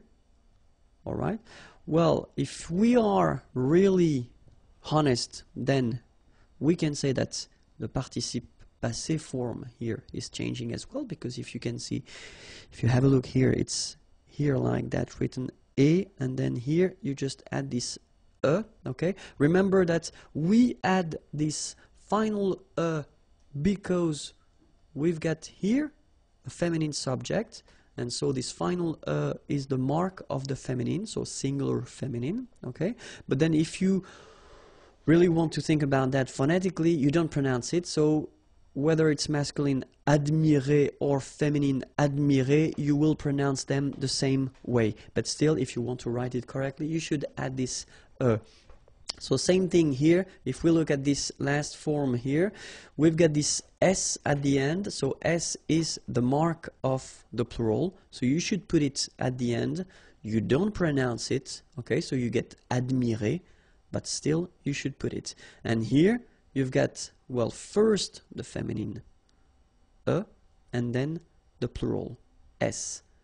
Phonetically, it is the same, admirer. Okay, so you've got phonetically only one form and it's admirer. Okay, but then keep in mind that because we constructed with être here, then we should put the feminine here if the subject is feminine, the plural here if the subject is masculine plural here, and then the feminine plural here if the subject is feminine plural. Okay, so it will be the same for all the tenses. Okay, so I won't repeat that after. Okay, and then keep in mind that être, so the verb, will be the only thing that will change in this, these structures. All right, so let's see now le futur. Je serai admiré, tu seras admiré, il sera admiré, elle sera admirée, nous serons admirés, vous serez admirés, ils seront admirés, elles seront admirées. All right? So if we want to make this structure at the passé composé form, so j'ai été admiré. So you can see that here you've got j'ai été. All right? So it's the verb être, to be, okay, but at the passé composé form. All right? Tu as été admiré. Il a été admiré. Elle a été admirée. Nous avons été admirés. Vous avez été admirés. Ils ont été admirés. Elles ont été admirées. All right? So if we want to make it at the conditionnel présent form, then we will get je serais admiré. Tu serais admiré. Ils seraient admirés. Elles seraient admirées. Nous serions admirés. Vous seriez admirés. Ils seraient admirés. Elles seraient admirées. Okay, so same thing here. If you look carefully, that's only the verb être that will change. And then imparfait form would be j'étais admiré, tu étais admiré, il était admiré, elle était admirée, nous étions admirés, vous étiez admirés, ils étaient admirés, elles étaient admirées. All right? So clearly, it's not that difficult. The only thing that you should definitely remember by heart is the verb. It's the verb être at all the forms that we already covered. Okay, and then you will have to use it, well, clearly to make this passive form. All right. So the second verb that I wanted to introduce was choisir. Okay. So at the present form, it will go like je suis choisi, tu es choisi, il est choisi, elle est choisie. Nous sommes choisis, vous êtes choisis, ils sont choisis, elles sont choisies. So same thing here that we had for admirer. So remember that you will have to, here for example, put the at the end for the feminine, okay, because here we've got the feminine singular, so just add okay. You will have this s at the end here for the plural, so masculine plural, and you will have this es feminine plural form. Okay, same rule, you don't pronounce them, so phonetically you will have choisi, choisi, choisi, choisi, choisi, choisi, choisi, and choisi. So the same phonetical form, okay, and it's quite easy to remember. Je serai choisi, tu seras choisi, il sera choisi, elle sera choisie, nous serons choisis, vous serez choisis, ils seront choisis, elles seront choisies. Okay, let's see the passé composé form. J'ai été choisi, tu as été choisi, il a été choisi, elle a été choisie, nous avons été choisis, vous avez été choisis, ils ont été choisis, elles ont été choisies.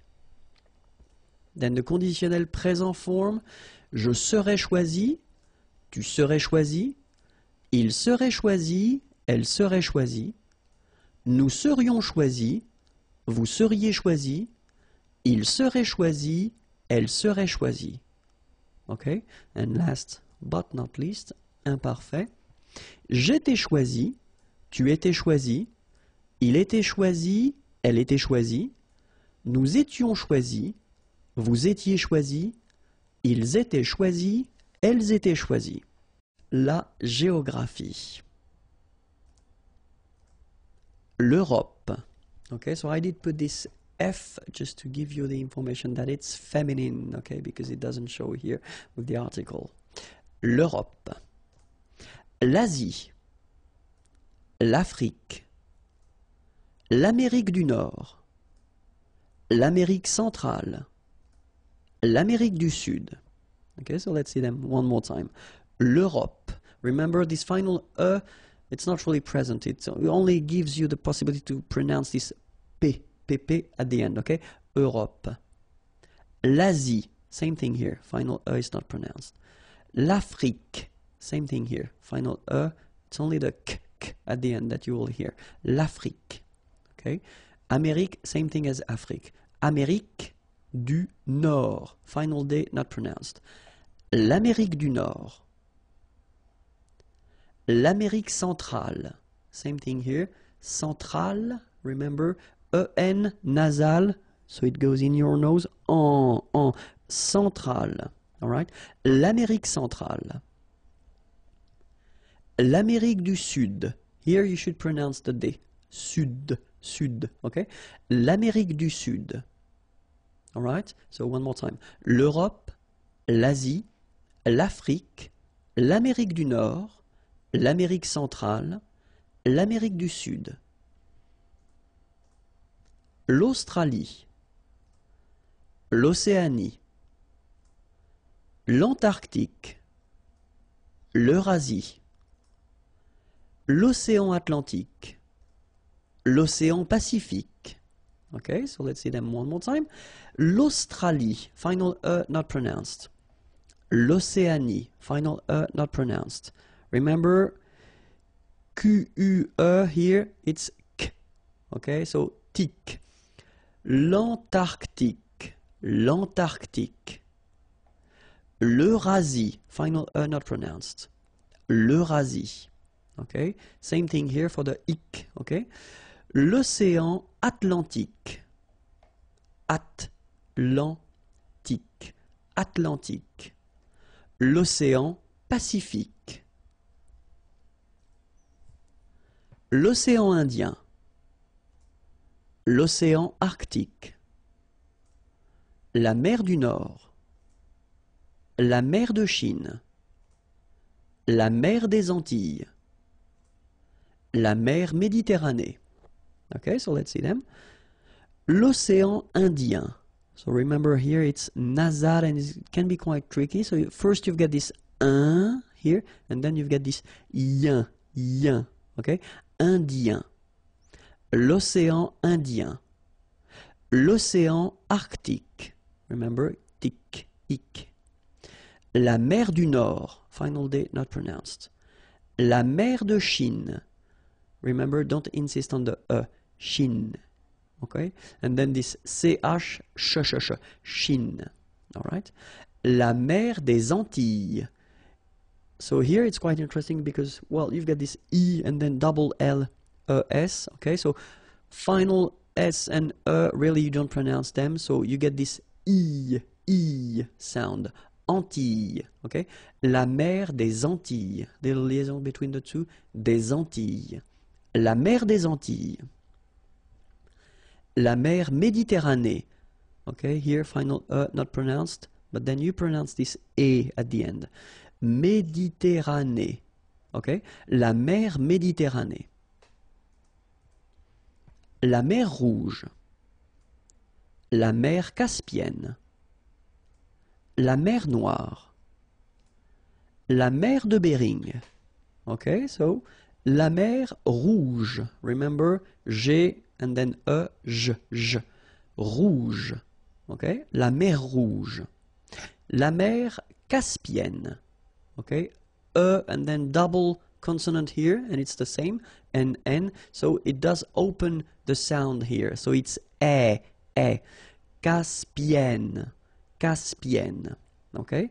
Then here, la mer Noire. Same thing here that we had previously. Final E not pronounced, okay? And then O-I, remember, wa, noir, noir. La mer Noire, okay? La mer de Bering. La météo, so I hope it's okay with you. Let's start right now. La météo. un nuage, une pluie, une goutte de pluie, un éclair, une brume, un brouillard. Alright, so let's see them one more time. Un nuage, une pluie, une goutte de pluie, un éclair. So you can see I make this little liaison between the two. Un éclair, une brume, un brouillard. Final D not pronounced. Une rosée, un verglas, un ciel clair, un ciel couvert, un ciel nuageux, une bruine. So let's see them. Une rosée, final E not pronounced. Un verglas, final S not pronounced. Un verglas, un ciel clair, un ciel couvert, final T not pronounced. Un ciel couvert, un ciel nuageux. This can be quite tricky, but take the time to nuageux. Remember, final X here not pronounced. Nuageux, okay? Nuageux, un ciel nuageux, okay? Une bruine, une pluie, une neige, une averse, un orage, un ouragan, une averse de grêle, une pluie, final E not pronounced, une neige, une averse, so same thing here, a neige, final E not pronounced, you only pronounce this j, same thing here, averse, okay, S is pronounced, the E is not pronounced. Un orage, same thing here, j, okay, not the E. Un ouragan, so liaison here, like we had here as well. Une averse de grêle. All right? So I wanted to put them with the article un ou une to make it more clear, but it's clear that in some cases, well, you will have to use the instead of so le or la, okay, instead of un ou une, but it was just to make it more clear that I wanted to use only un ou une, and after that you can decide whether you want to use this article or the other one. Les climats, okay, so it will be a short one, vocabulary one, but still it's quite interesting. Let's see that. Les climats. Les climats tropicaux. Les climats tempérés. Les climats polaires. Okay, so les climats tropicaux. So you can see that even if we've got the plural form here, S, we don't pronounce the S, and then we don't pronounce the T either. Les climats tropicaux. Final X not pronounced. Les climats tempérés. Final S not pronounced, but then you should definitely pronounce the accent. Tempéré, okay? Les climats polaires. So same thing here. E and S are not pronounced. Polaire, okay? Les climats continentaux. Les climats subtropicaux. Les climats de montagne. Les climats subarctiques. Okay, so les climats continentaux, remember, final X not pronounced, and then this AU together, they give you the sound O, okay? Les climats subtropicaux, les climats de montagne. So remember here, O-N, on, mon, ta, and then this G-N-E, nye, montagne, all right? Les climats subarctiques. Bonjour à tous and welcome to Learn French with Vincent, and this is Unité 8, leçon L. And in this lesson we'll discover together le plus que parfait. So it's quite interesting, not that difficult and quite useful. So let's see what le plus que parfait is. So first in this video, as usual for the tenses, because it's a past tense, we'll first discover together or see together l'utilisation. So when should we use le plus que parfait? And then how do we make, construct, build this tense? Okay, the first thing, utilisation. When do we use le plus que parfait? Important. If you want to, well, should I? Yeah, I will read that the French way first. Okay, exprimer des faits qui se sont passés avant d'autres faits passés. Oh my God, it can be quite tricky. It's not really tricky. Let's say that if you want to resume or if you want to say it fast, le plus que parfait is the past in the past. Okay, so let's see. Now you've got the timeline here. Let's see, first, second, and third thing. The first one could be le présent, so we are here right now. Okay, then this is the past. So if you want to express something that happened in the past, whether you use le passé composé or we saw that previously l'imparfait. Okay, and then you've got here le plus que parfait. Okay, so first, if you want to talk about what happened yesterday or then even years ago, you will have to use whether passé composé or imparfait. Okay, but then if you want to make a relation to something that happened previously, you should definitely use this plus que parfait form. Okay, so that's the reason why we tend to say that it's the past in the past. All right, so let's have an example. Ce matin, j'ai mangé le gâteau que tu avais préparé hier. Okay, if we have a look, we've got two verbs in this sentence. This is the first one, j'ai mangé. It is the passé composé form. This is the second one. Tu avais préparé. This is le plus que parfait. Okay? Passé composé, plus que parfait. So what do you want to say here? You want to say, ce matin, this morning, j'ai mangé, manger is to eat, le gâteau, the cake, que, that, tu avais préparé, préparé is to prepare, yesterday, hier. Okay? So you want to say that ce matin, j'ai mangé le gâteau. Okay? So it happened in the morning, this morning, and then yesterday, you had prepared this cake. Okay? So that's the reason why in the second part of the sentence, you use le plus que parfait, because this action happened before. All right? So it was the past in the past. Okay? So let's see now how to construct it. And it's not that difficult, because first, if you have a look, so I did put some regular verbs here. First one, je mangeais au restaurant. So this form here is the imparfait. Okay? So why did I put the imparfait? Just for you to have a look at the ending of this verb. This is avoir. Okay? So you can see that they end actually the same way. A-I-S, A-I-S. Okay? And then if you have a look here, you've got manger, manger, so you can notice that this is the participe passé form of the verb manger. Manger is to eat. Okay? So first you've got avoir, then you've got the participe passé. Okay? Maybe it rings a bell for you. Second example, tu regardais la télévision. Okay?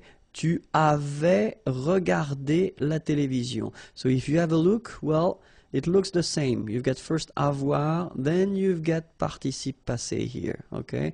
And then, so I took this verb aller. Aller is to go, and remember, when we've got these composed tenses, it's a bit tricky because it doesn't use avoir as most of the verbs, but it uses être, and look, here, it's the same. Il était allé. So it does use être here, and then we've got the participe passé form. All right? So the rule is that if you want to construct this plus que parfait form, then you should use first avoir at the imparfait, then the participe passé, and you will get your plus que parfait form. Okay? In some cases, you will use être at the imparfait form, then the participe passé, and you will get le plus que parfait. Okay?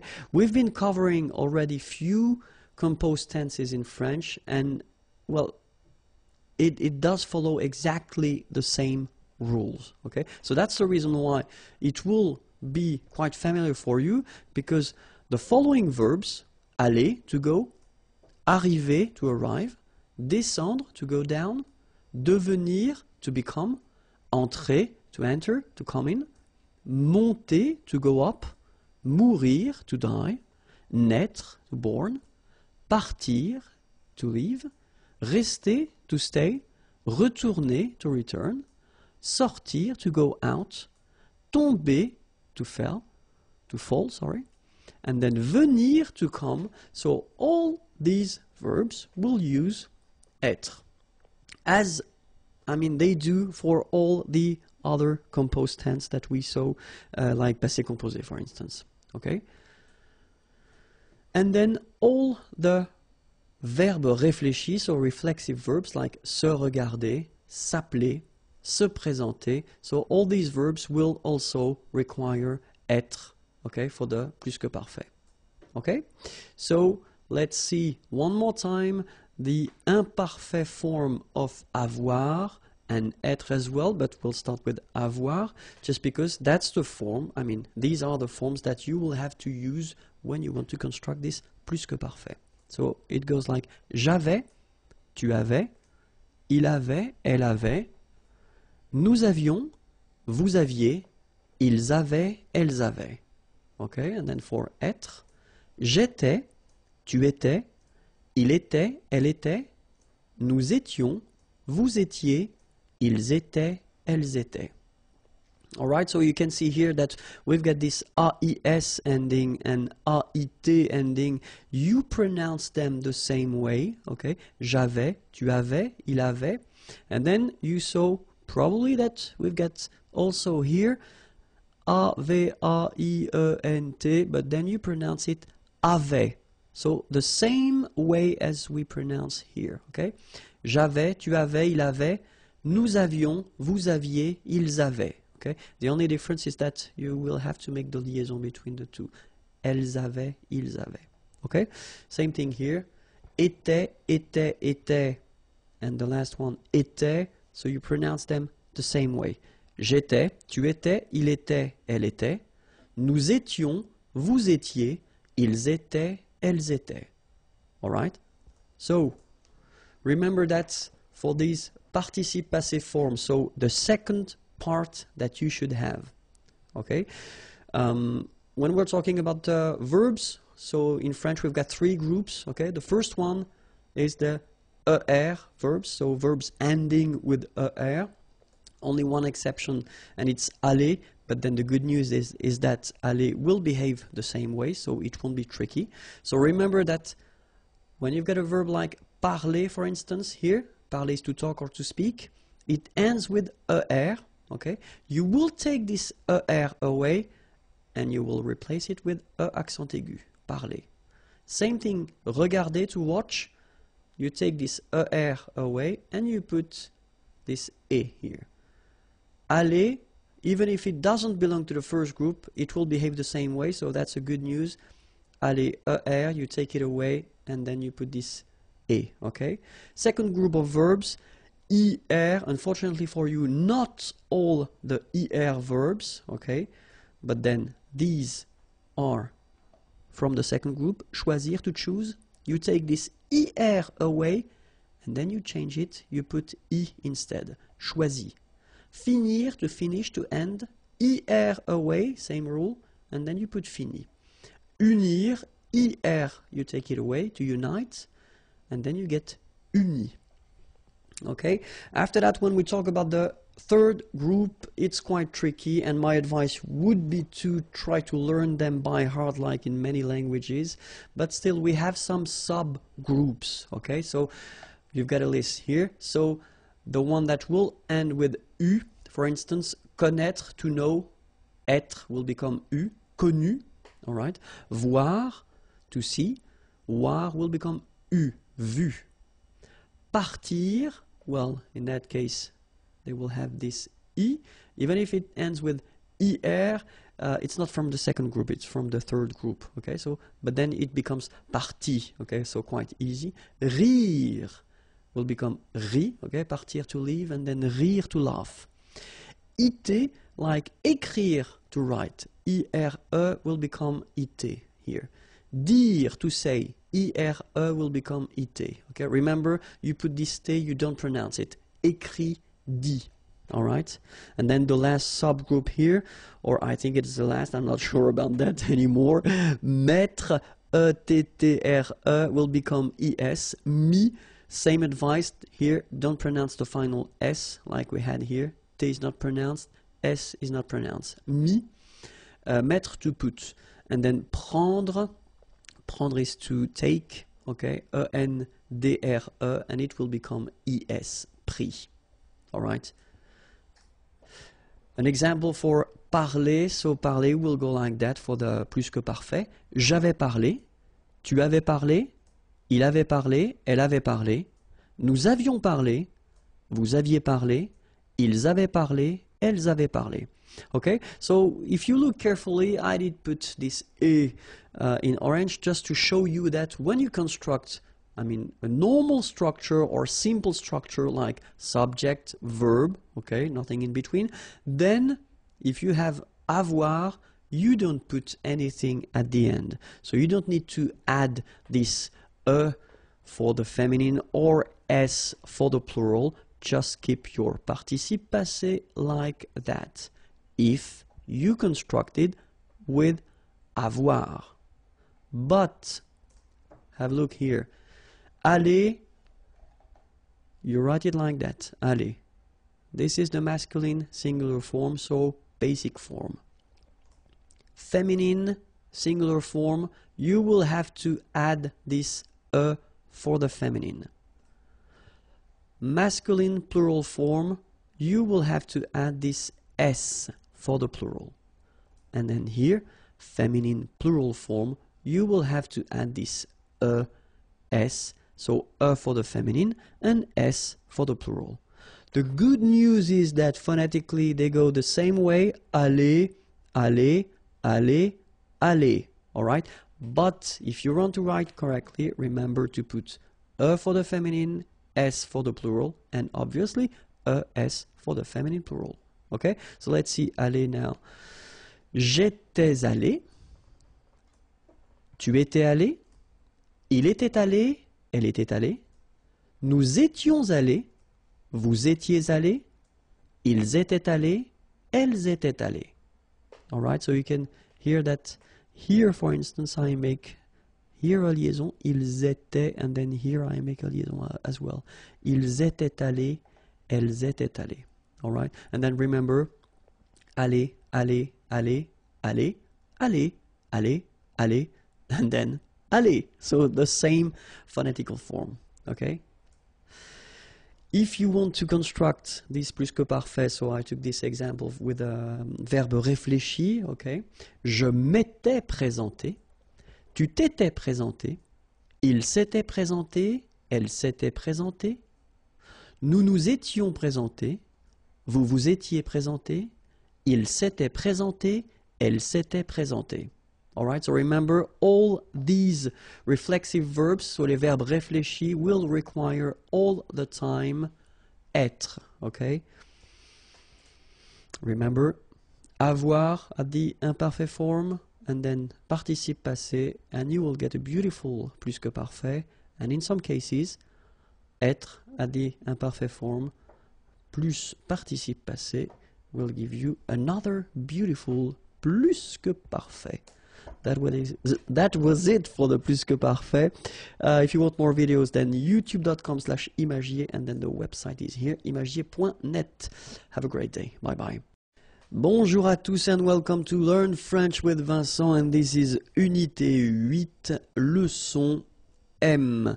And in this lesson we'll work on les pronoms relatifs. So pronounce, one more time, yes, because we've got quite many pronouns in French and we use them quite often, okay, but in that case we're going to work on les pronoms relatifs, and we'll see first qui, then que, after that dont, and finally où. Okay, so the first one that we'll work with will be qui. Okay, so pronouns, as usual, are these little words that you use to avoid repetition if something was already said, or if you want to, in one sentence, combine two different sentences. Okay, so the first one, qui, normally we use it because it's subject. Okay, so it can be whether for a person or a thing, pour une personne ou une chose. Okay, and then the first examples that we'll see, will be for une personne. Okay, so qui. So if we take this example, the first one, first sentence, nous connaissons un homme. Okay, connaître is to know. Nous connaissons un homme. And then we've got the second sentence. Cet homme travaille dans un restaurant. Okay, so it's totally possible to have these two sentences like that. Okay, but then if you look carefully, we repeat cet homme or un homme. Okay, we've got here cet homme. Okay, and it's here in the first sentence as well. Let's imagine that we would like to combine these two sentences, make one, and just avoid repeating here un homme or cet homme. In that case, well, we will use this pronom relatif, okay? We will use this qui, just because if you look carefully in the second sentence here, cet homme travaille dans un restaurant, well, cet homme here is subject of the verb. And that's the reason why we'll use qui. Okay? So it could be a person, like in that example, okay, cet homme, but it could be also an object or a thing. Okay? So the sentence you will get will be this one. Nous connaissons un homme qui, and that's where you put your pronom relatif, travaille dans un restaurant. Okay? So it is quite easy to make. It's not that difficult. You just need to remember that it should come well before the verb here. All right? And then we've been choosing this qui just because it is the subject of the verb. All right? So let's see now the same sentence. Nous connaissons un homme. But then here, if you look, cet homme a travaillé dans un restaurant. So here we've got the passé composé form here. You remember, you put avoir first, and then you put here your participe passé form. All right. So of course, cet homme, we would like to avoid repeating this one. So we'll get this sentence. Nous connaissons un homme qui a travaillé dans un restaurant.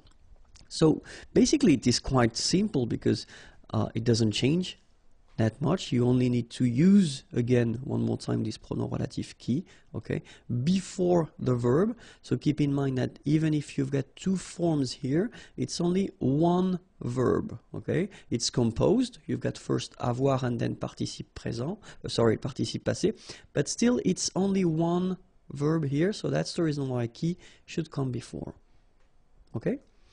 And then we'll see a third example.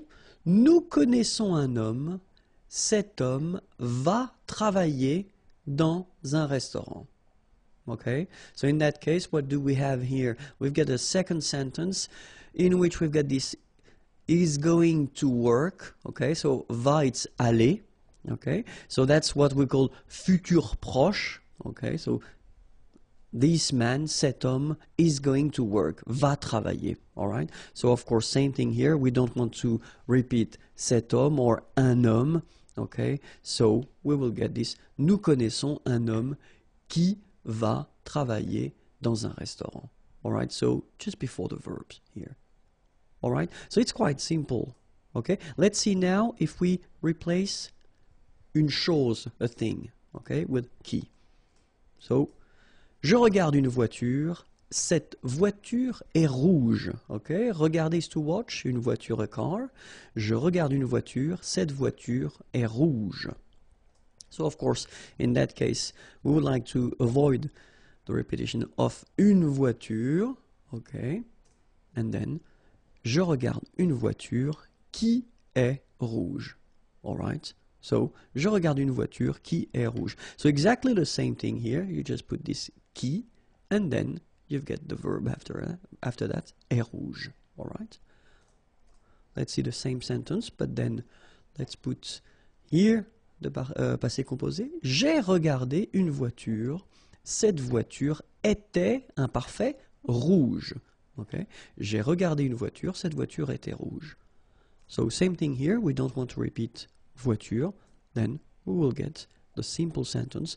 J'ai regardé une voiture qui était rouge. So just before the verb. Let's put that at the future. So, je vais regarder une voiture. So, I am going to watch une voiture. Okay? Cette voiture sera, so here you've got the real future, what we call futur simple, okay? So it's will be, sera rouge. Exactly the same thing, we don't want to repeat une voiture, so je vais regarder une voiture qui sera rouge. Alright, so it's really simple. You should keep in mind that first thing, well, of course, you get to spot the word you want to replace, and if it is subject like we have here, then you should put qui. So whether it's a person or an object or a thing, so it will be qui, just because it's the subject of the sentence, okay? And you have to put it here before the verb, okay? Now we'll have a look at que, okay? So que, you should remember that it will replace what we call complément d'objet direct. So complément, it's because it will complete the sentence. Objet, because it's what we call grammatical object. Okay? And then direct, just because we don't use or we won't use any preposition between the verb and this grammatical object. Okay? And then normally we tend to write it shortly, COD. Okay? So if you see this COD written somewhere, it's just because we want to say complément d'objet direct. Okay? And then the same thing will work first with the persons, so example with persons, and then choses, things, and then let's start now. So que, c'est l'acteur, tu admires cet acteur. Okay, so in that case, of course, if we look carefully, we would like to avoid repeating acteur, because it's in the first sentence and then it is in the second sentence as well. But if you have a look here, in the second sentence, you've got tu, okay, so it's the subject. Then you get admire, so it's the verb admirer, to admire, all right? And after that, you've got cet acteur, so the thing we would like to replace. Okay, and then if we look carefully, so what we saw is that cet acteur is, well, first it's a complement. Okay, it will complete the subject and the verb. Then it is what we call grammatical objects, and if you look carefully between admirer and cet acteur, we don't have anything, so we don't have any preposition. So it does mean that it is direct. Okay, in that case, we should use que. All right, so let's look at the sentence now. C'est l'acteur que tu admires. All right, so you first put back your first sentence here, c'est l'acteur. Then you put this pronom relatif que, and then the sentence continues, tu admires, subject, verb. Okay? Now let's have a look at the same thing, but at the feminine. C'est l'actrice. Tu admires cette actrice. Okay, so exactly the same sentence, but it's the feminine form. C'est l'actrice. Tu admires cette actrice. Okay, we don't want to repeat actrice, obviously. Then we get c'est l'actrice que tu admires. All right. So same concept, same structure, no problem. So let's see now with une chose, a thing. Okay. C'est la voiture. Tu adores cette voiture. Okay, and then obviously we don't want to repeat la voiture. Okay, adorer, to adore. Tu adores cette voiture. C'est la voiture que tu adores. All right, so same concept. You first put que here, then subject verb. Okay? Be careful. And be careful at the passé composé form. Why? Well, look, normally when we construct a sentence, we first start with the sujet. Then we've got the verb. Then we've got, so what we saw, complément d'objet direct. Okay? And normally, when we introduce the passé composé form, we say that if we use avoir, normally you don't have to put anything at the end of your participe passé form, so you don't need to mark the feminine form or the plural or the feminine plural. Okay? But then when we've got this special structure with first le pronom relatif COD, so what we just saw, this que, before the verb, the rule will be that you will have to put the feminine or the plural or the feminine plural at the end of your participe passé. So let's have a look first, and it will be quite easy because it is here. Have a look, c'est l'acteur. Tu as admiré cet acteur. So here you've got the passé composé form, okay? But then it's the masculine. So normally it shouldn't be a problem if we look the sentence. C'est l'acteur que tu as admiré. All right, so we've got this que, pronom relatif, complément d'objet direct. So I told you that if it's before the verb, at the passé composé form, it can be tricky, but in that case, it's the masculine form, so it doesn't change anything at the end of your participe passé form here. That's the reason why it doesn't change here. If you look carefully, it's the same form. Okay? But if we take now the feminine form, c'est l'actrice. Tu as admiré cette actrice. We want to replace actrice. Then we will have c'est l'actrice que, so the structure doesn't change at all. Tu as admiré. The only thing that you will have to put is this which is the mark of the feminine, at the end of your participe passé form here. Okay? The good news is that phonetically here you don't pronounce it. Okay? But in some cases you will have some participe passé ending with maybe T or something like that, and then if you put the feminine form you will have to pronounce it. Okay, so it's really important to remember that with this kind of structure, when you've got this pronom relatif and then the que, complément d'objet direct, at the passé composé form, and you've got the feminine form, you will have to add at the end of your participe passé here. Okay, if we've got the plural, like here. So, masculine, but then the plural form. Ce sont les acteurs. Tu as admiré ces acteurs. Okay, so we just don't want to repeat les acteurs.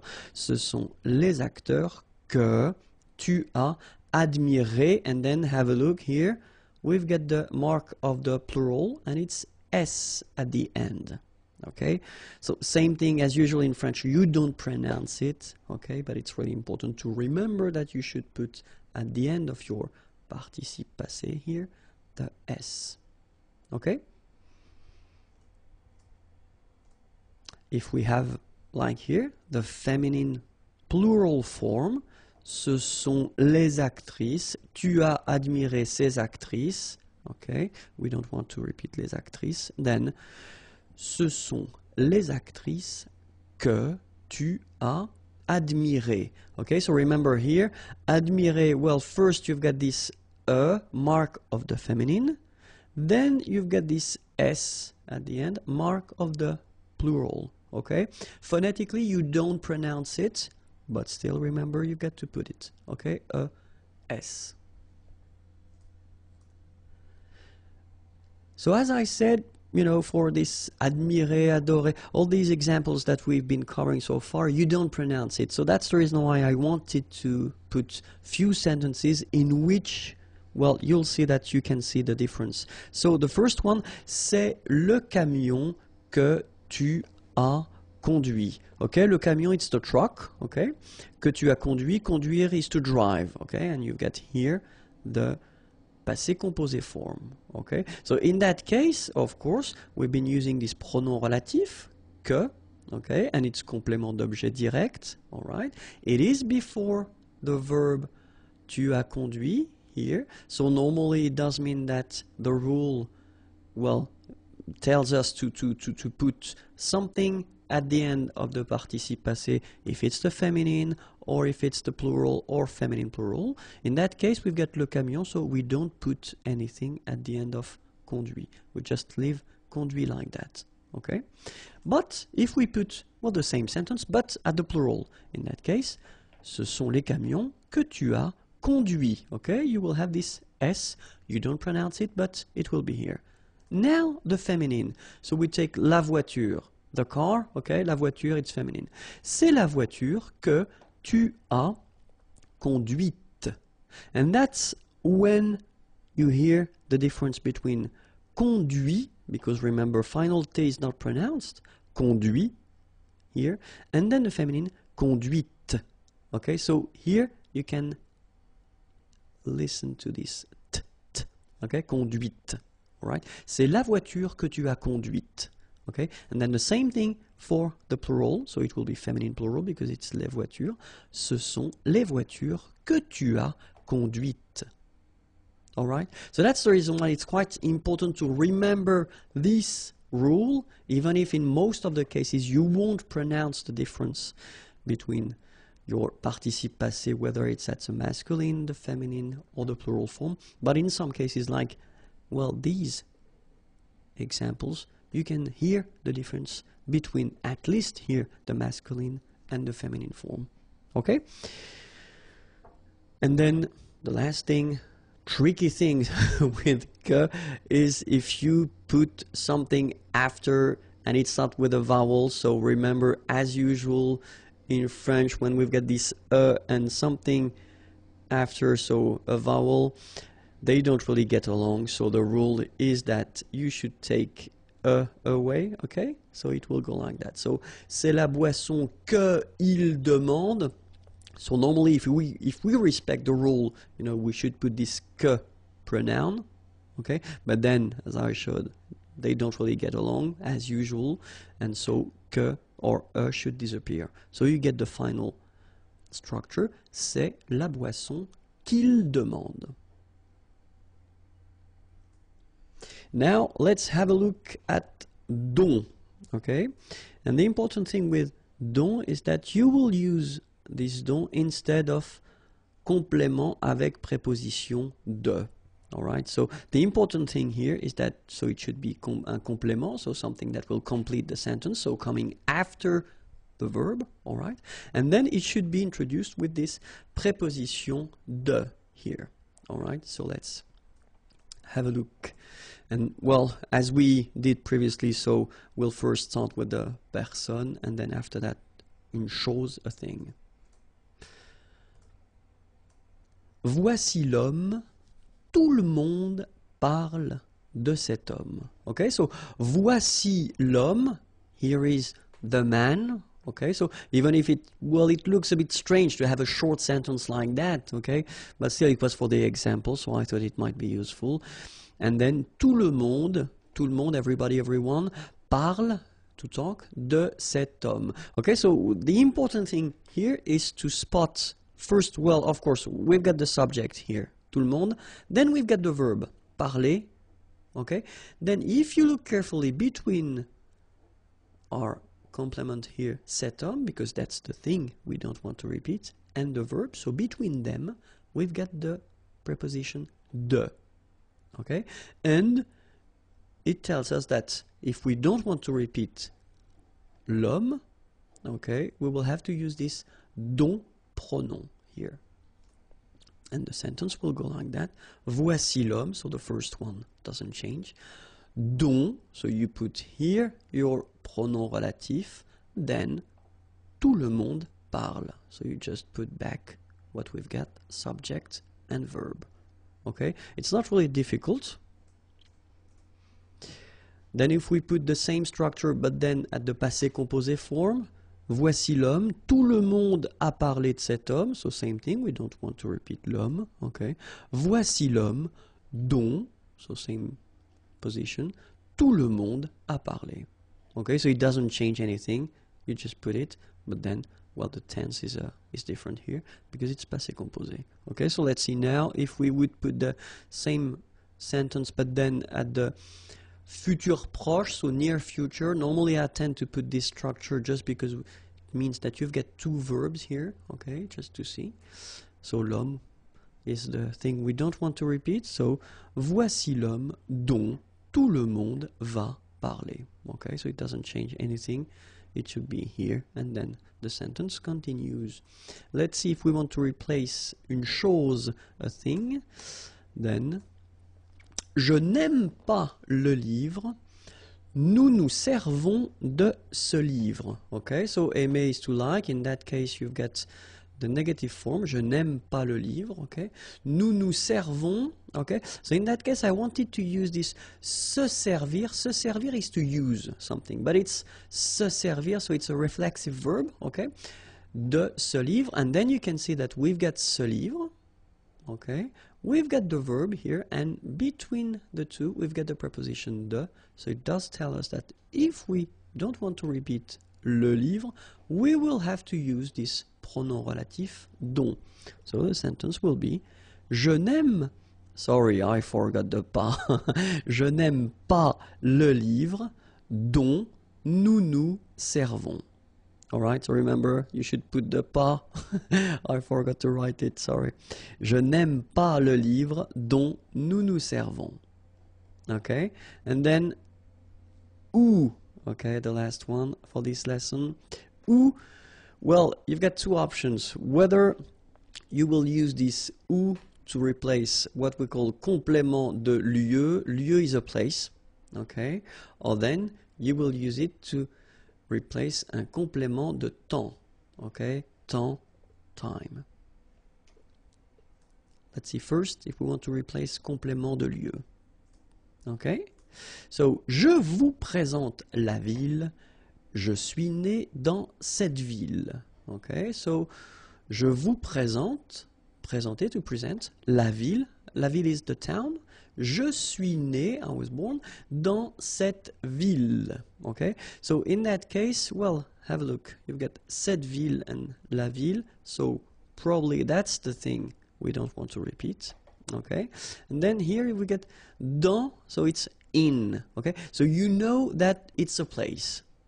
All right, so it's what we could call, or what we call complément de lieu. So it's a place. All right, so if you want to avoid repeating la ville, then you will have to use this ou pronom, and the sentence will go like that. Je vous présente la ville. Okay, so your first sentence doesn't change at all. Ou, so you put your pronom here, and then je suis né. The rest continue. Okay, like that. Okay, and then let's have another situation when we want to replace un complément de temps. Okay, so it's not, it won't be a place, but it will be something with the time. So où, c'est l'année. Okay, année it's year, c'est l'année. Il a fait très froid cette année. Okay, so you can see here, well, you've got this passé composé form, okay, faire froid when it's cold, okay, so it was cold, or cette année, and then, well, obviously we don't want to repeat année because it's here and it's here, okay, and in that case, well, you tend to use cette année just to indicate the time or when it was, okay, so c'est l'année où il a fait très froid. All right, so quite simple. First part doesn't change, then you put your pronoun où, then the sentence continues like that. Il a fait très froid. All right? Few other examples for this time concept, because normally, obviously, in many cases, people tend to think that où it's only for a place, so that's the reason why I thought it might be useful to give you few examples just to see how to use it. So the first one, for instance, c'est le jour, the day, c'est le jour où elle est venue. Okay, venir is to come. C'est le jour où elle est venue. Second example, ils arrivent le jour où tu seras absente. Okay, arriver, to arrive. Sera, so remember, it's the verb être, to be. Okay, but it's the future form. Tu seras absente, absente, you won't be here. C'est le moment où le bébé va dormir, le moment, the time, où le bébé, the baby, va dormir, is going to sleep. C'est le moment où le bébé va dormir. Okay, so I know it was long, but it was quite important. So if you're not really sure about the use, don't be afraid to watch the video one more time. If you want more videos, then the YouTube channel is here, youtube.com/imagier, and then the website is waiting for you, imagier.net. Have a great day. Les structures avec deux pronoms, and especially when one of them, so one of the pronouns, when you will use two pronouns, and one of them will be en, okay, so it was introduced in a previous video lesson, okay, so we'll work on this lesson, on the pronoun en, okay, and then next lesson will be with le, la, les, the lesson after lui, leur, and the last lesson regarding this topic with two pronouns will be with the pronoun I, okay, so let's see now with en. So me, or then M apostrophe, te, T apostrophe, or then lui, ce, or S apostrophe, nous, vous, leur, and ce, or S apostrophe, will be placed before en. Okay, so that's the rule. En will come after me, or M apostrophe, te, or T apostrophe, lui, ce, or S apostrophe, nous, vous, leur, or ce, or S apostrophe.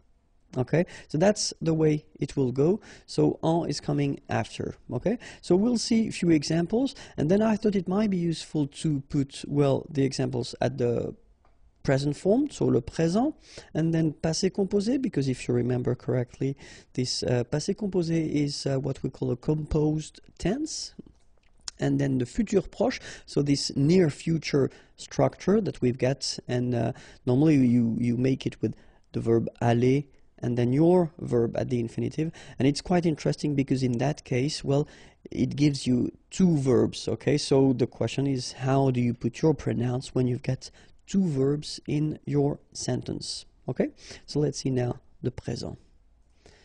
Mon ami me donne un conseil.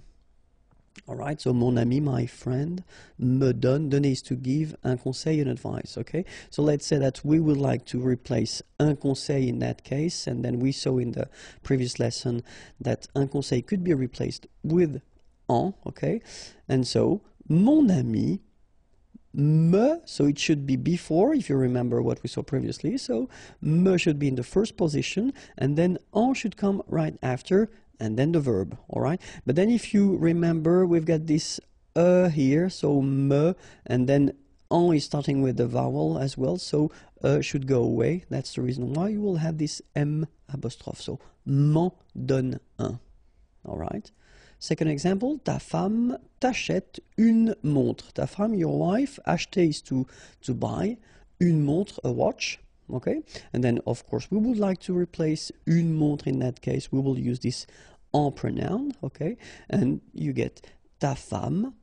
So you've got this te again, but then as it's with the vowel here, en, then needs to go away.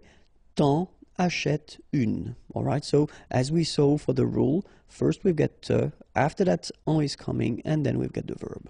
Okay, then il nous apporte des fruits. Okay, so remember, apporter is to bring, des fruits, fruits. Okay, in that case we would like to replace des fruits, and so we will replace it with the pronoun en. Okay, il nous en apporte. All right, so nous first, then your pronoun en, then the verb.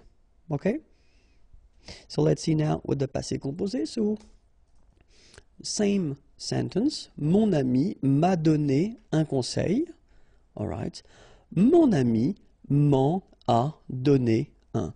So it will be exactly the same thing, especially if you think that a donné, the thing that you see here, okay, it's only one verb. Okay, so you've got two parts because it's composed. All right. So first you've got avoir, and then you've got this participe passé form. Okay, but it's only one verb. All right, that's the reason why you put first your pronoun here, me, and then you put this second pronoun en before avoir, okay, because this is the verb here. So you get mon ami m'en a donné un. Let's see now the same sentence that we had previously, but at the passé composé form. Ta femme t'a acheté une montre, okay, so same thing here. Ta femme. So te should be here, but then, of course, with the vowel, we take away the e. En a acheté une. Ta femme t'en a acheté une. All right? And then, ils nous ont apporté des fruits. All right? Same thing. Ils nous en ont apporté. All right? So, nous first, then en. And after that, you put your verb. So same rule here. It's composed. So you've got two parts, but still it's only one verb here. So let's read it. Ils nous ont, okay, beautiful liaison here, ont apporté. Okay, so the full thing goes like, ils nous en ont apporté. All right, so let's read it one more time. Mon ami m'en a donné un. Ta femme t'en a acheté une. Ils nous en ont apporté. All right, and then the last example we'll see with the futur proche. So in that case, it will be quite interesting because we will have two verbs. Okay, so let's see. Mon ami va me donner un conseil. Okay, so exactly the same idea. We'll replace un conseil by en, and then we see how it goes. Mon ami va. All right, so here you've got this verb aller. All right, so the first verb here. And then you will put your pronouns. So, me here, of course, e is going away. Then you've got your pronoun en before the second verb. Okay, donner, to give, that's the second verb here. Infinitive form, as usual in French, when we've got two verbs. So, mon ami va m'en donner un. All right. Ta femme va t'acheter une montre. Exactly the same rule. Ta femme va, so you've got first your verb here, then te, but then e is going away, en, and the second verb, acheter une. All right. Ils vont nous apporter des fruits. Ils vont nous en apporter. Okay, so that's the only thing that you should remember. So when you've got one verb, whether it's simple or composed, then it is before the verb. When you've got two verbs like here, so with these first aller, then your verb, so donner here, remember that your pronouns will come before the second verb, okay? But then the order will stay the same. les structures avec deux pronoms.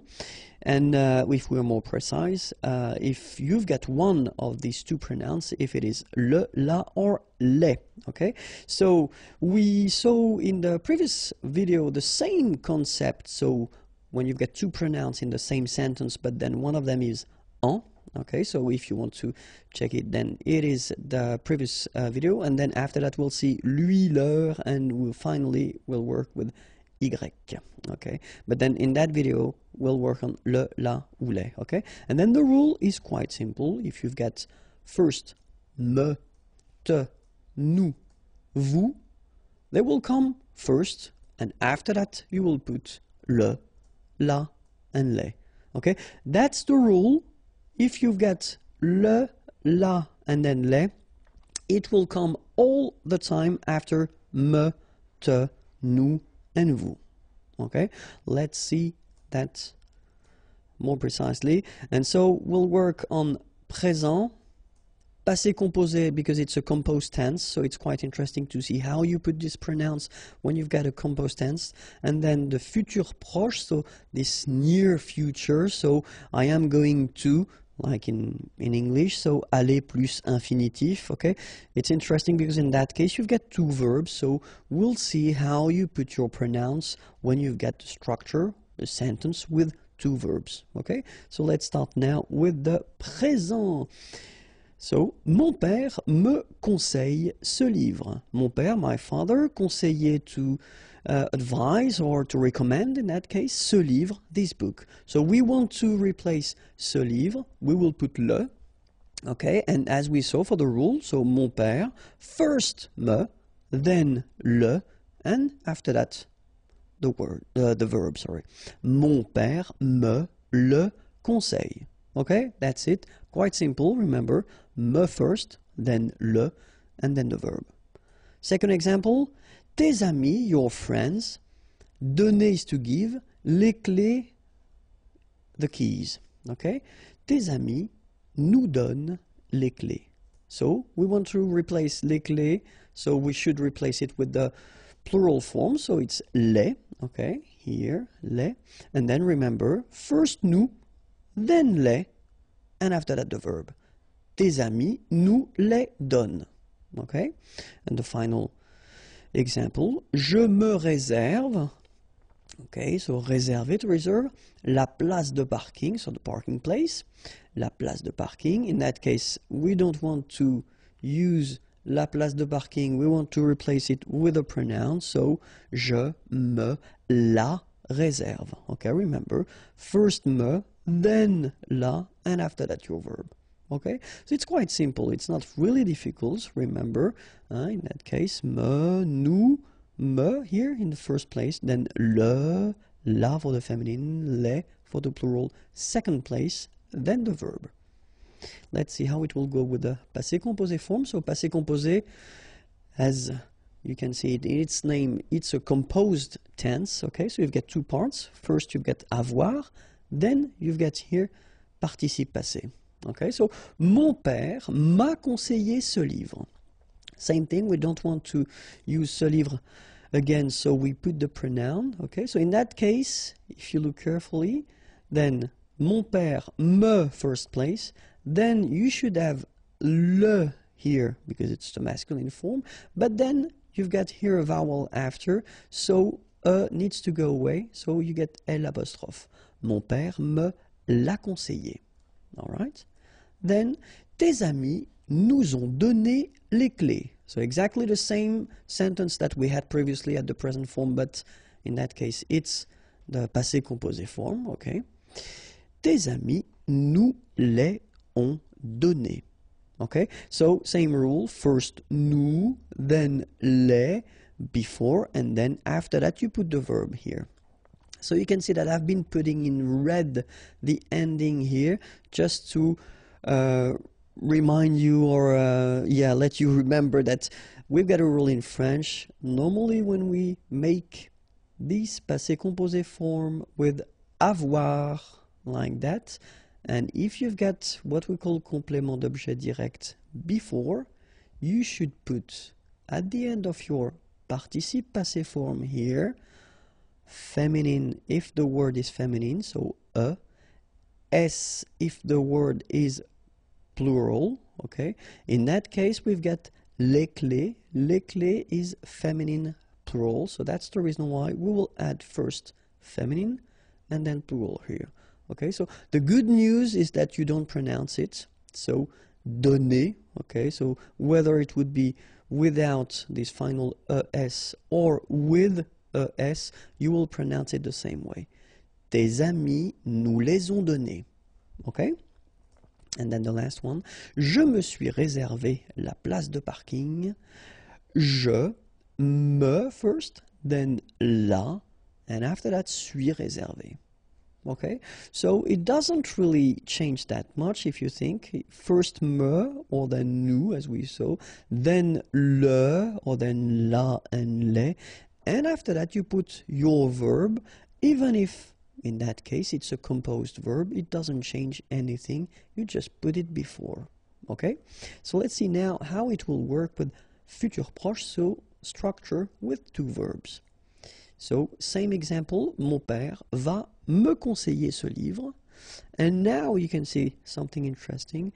You can see that me and le will be placed before the second verb. Okay? So, mon père va, so you put first your verb, me, le, conseiller. Alright? So, keep in mind that me and le should be before the second verb. Tes amis vont nous donner les clés. Tes amis vont nous les donner. Je vais me réserver la place de parking. Je vais me la réserver. Alright, so the rule goes like that. Me, nous, me. So as here we saw first place, then le, la, les, second place. Alright, and after that, your second verb. Le présent continu. So le présent continu, it's an interesting structure because it's the kind of structure that you can use if you want to insist on the fact that an action or something, a process is continuing at the time when you are speaking or talking. Okay, and the way to construct this is to use first this expression être en train de. So you can see that here we've got the verb être, to be. Okay, and this structure should be obviously at the present time. Okay, and no, not the present time, sorry, but the present tense. All right, so you should conjugate your verb être here at the present. Okay, then you will put the verb that you want to use in your structure. This verb should be at the infinitive form, so the basic form of the verb. Okay, so and it will give you this présent continu. Okay, so let's see a few examples. First, je suis en train de faire mes devoirs. Okay, faire is to do, and then mes devoirs, my homework, all right? And then when you use this je suis en train de, okay, so you want to insist on the fact that at the time when you are talking, the process is taking place, okay? And it continues, and that's the whole concept of it. So, je suis en train de faire mes devoirs. All right? Second example that we've got, so same thing here. Tu es en train de regarder un film. Okay, so same thing, regarder or to watch un film, a movie. So, the action is taking place, and of course it continues if you use this en train de, okay? But then remember that you've got to put here the verb être at the present form for tu es, okay? So you need to conjugate it. And then, elle est en train de réparer, so to repair, son vélo, her bike. Elle est en train de réparer son vélo. All right, so same thing, it's continuing, it's taking place at the time when you are talking. And the last one, il est en train de préparer le petit déjeuner. Préparer, to prepare, le petit déjeuner, breakfast. Okay, so il est en train de préparer le petit déjeuner. Okay, so at the time when you are talking, he's doing it right now, and the process is continuing. Okay, so let's read them one more time. Je suis en train de faire mes devoirs. Tu es en train de regarder un film. Elle est en train de réparer son vélo. Il est en train de préparer le petit déjeuner. Okay, so that's what we call le présent continu. But then if you think about that, well, it would be possible to transpose that at the past as well. Why not? So let's call it le passé continu. And it's possible because, well, the idea is that you just use the same structure, être en train de, okay? But think about that because we've been covering the past tenses already, and it would be a bit strange to use this passé composé tense, because normally we tend to use this passé composé when we want to express actions, okay? But then in that case, imparfait would be more appropriate, okay? So if you want to use this passé continu concept, then use être en train de, and you use this imparfait, okay? Then same idea, you put your verb at the infinitive form, and you will get this passé continu, okay? So you know what? We'll take exactly the same sentences that we had as examples for the present, but we just put them at the passé. And here we go. J'étais en train de faire mes devoirs. So as you can see, the only thing that will change in this structure is être, okay? Because in that case, you should put it at the imparfait form. J'étais en train de faire mes devoirs. Tu étais en train de regarder un film. Elle était en train de réparer son vélo. Il était en train de préparer le petit déjeuner. All right, so the only thing that will change here, here, and here, it's the verb être that you should put at the imparfait form. All right, and in the same logic, we could put this structure at the future as well. Why not? So, le futur continu.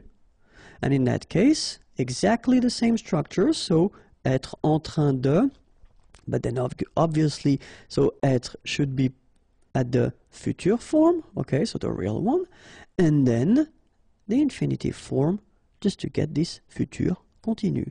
Okay, same example, same sentences, so je serai en train de faire mes devoirs. Tu seras en train de regarder un film. Elle sera en train de réparer son vélo. Il sera en train de préparer le petit déjeuner. Okay, so as you can see, the only thing that will change here is the verb être. So it should be at the futur simple form, so the real future. Okay, here, here, and here. Okay, le passé récent, like the recent past, if you want to translate it directly. So le passé récent is like a false or a fake tense that we've got, because technically it's the present tense, but then if you want to express something that you just did, okay, so we've got a tense for that, and it's quite useful and quite easy to make, because the concept is that first you will use the verb venir and the preposition de. Okay, so venir is to come, venir de, so this should be at the present tense, and then you will put your verb at the infinitive form, okay, and you will get what we call le passé récent. Okay, so it's a technique just to express something that you just did. Okay, so it's not possible to use this passé récent, of course, for last week or the month before. It's not possible. Okay, so it's really something that is somehow connected to the present. So present, something that you just did. Okay, so of course, if you want to make it, you should know the conjugation of venir by heart. If that's not the case, then don't worry. Here it comes. So at the present tense, it's je viens, tu viens, il vient, elle vient, nous venons, vous venez, ils viennent, elles viennent. All right, so let's see that one more time. Je viens Final S not pronounced, okay? And when you combine this IEN, you get this yen, yen. Je viens, all right? Tu viens, well, exactly the same thing. Final S not pronounced, and then you get this yen sound, all right? Then il vient, exactly the same sound because final T here is not pronounced. Elle vient, all right? Nous venons, okay? So final S not pronounced, and then remember that you pronounce this like a the, venons, okay? O-N in your nose, on, venons, nous venons, all right? Vous venez, okay? So Z at the end combine will give you the sound E, and here you've got venez, vous venez, all right? And then ils viennent. So remember, as usual in French, when we talk about conjugation, E-N-T at the end, you don't pronounce it here. And then you've got this here, followed by this double N. So double consonant here, so when they are identical, they will open the sound of this so you will get it, and it will be produced like okay? So viennent, viennent, okay? Don't insist on this no, viennent, viennent, okay? Ils viennent, elles viennent. All right? So remember, je viens, tu viens, il vient, elle vient, nous venons, vous venez, ils viennent, elles viennent. So this is the first part that you should use to make this passé récent, okay? And remember, after that you put this preposition de plus your verb at the infinitive. So let's see a few examples now. And the first one, je viens de discuter avec ma sœur, okay? Discuter, to discuss, avec, with my sister, ma sœur. Je viens de discuter avec ma sœur, okay? Something that just happened, all right? And then same thing here. Tu viens de boire un verre de lait.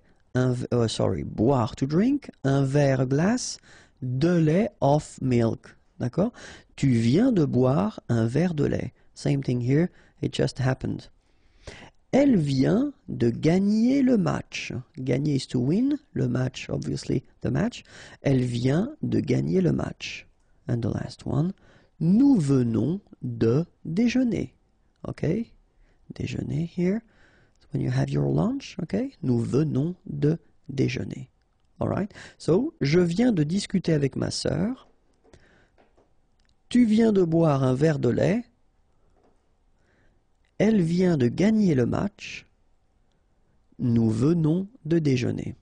All right? So keep in mind, venir at the present form, as we see here, and then the preposition, la préposition de, and your verb at the infinitive form. And then you get this passé récent, something that you just did.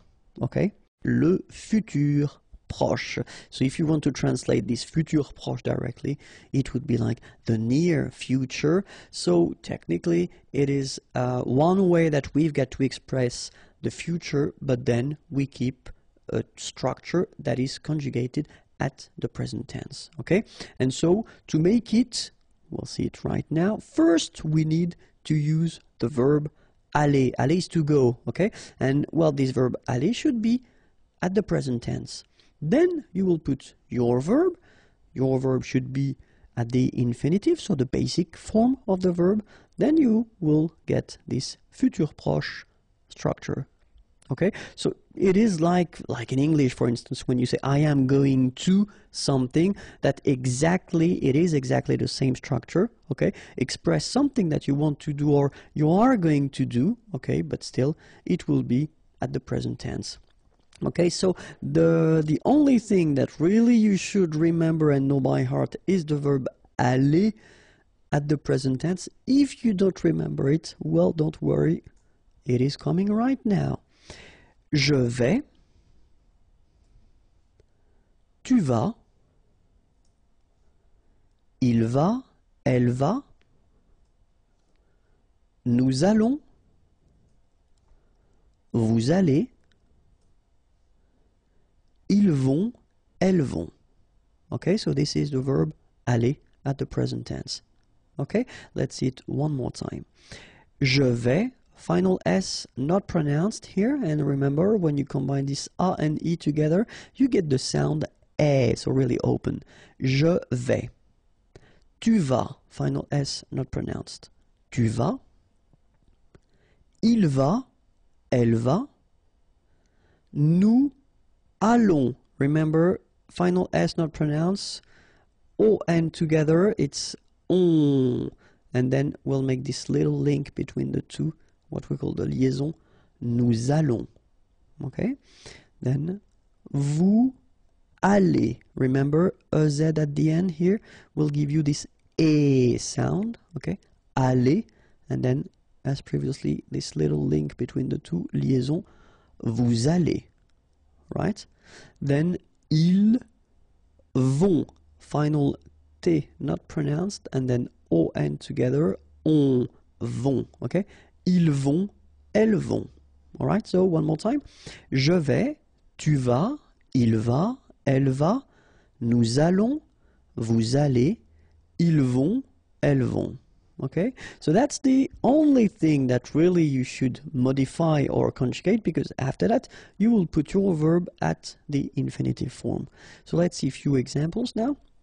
And the first one, je vais sortir ce soir. Sortir is to go out, ce soir, this evening. Okay, so I am going to go out. Sounds strange in English. This evening. Okay, in French, well, it's quite possible here. Je vais sortir ce soir. Then, elle va apporter un gâteau. Apporter is to bring. Un gâteau, a cake. Elle va apporter un gâteau. Okay. And after that, nous allons faire du café. Faire is to do, or in that case it could be to prepare. Du café, some coffee. Nous allons faire du café. Okay. Vous allez partir en vacances.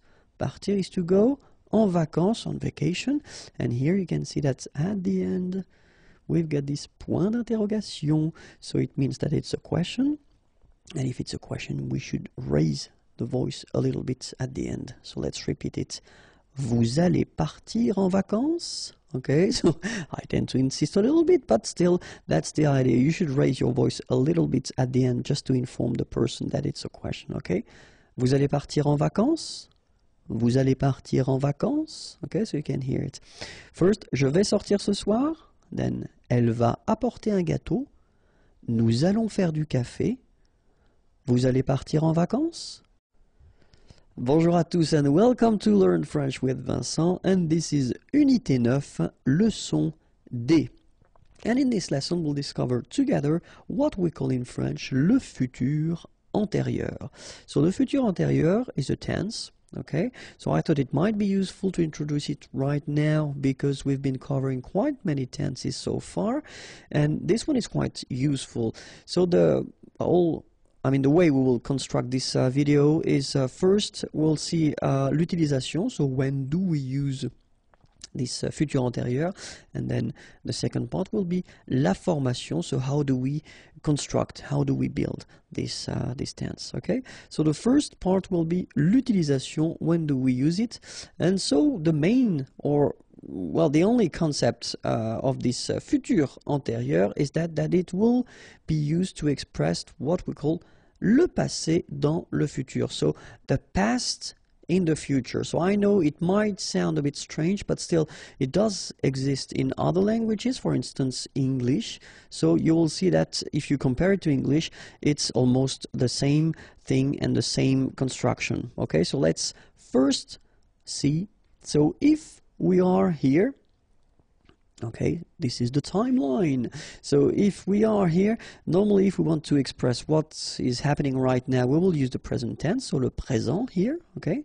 And then if we want to talk about the future, then we'll use this futur simple, for instance, so the tense we've been seeing previously, okay? And if we want to talk about what happened before, so it's still, if you look carefully, it's still the future for us, because we are here, it's the present right now, so it's still the future, but you want to really go that way.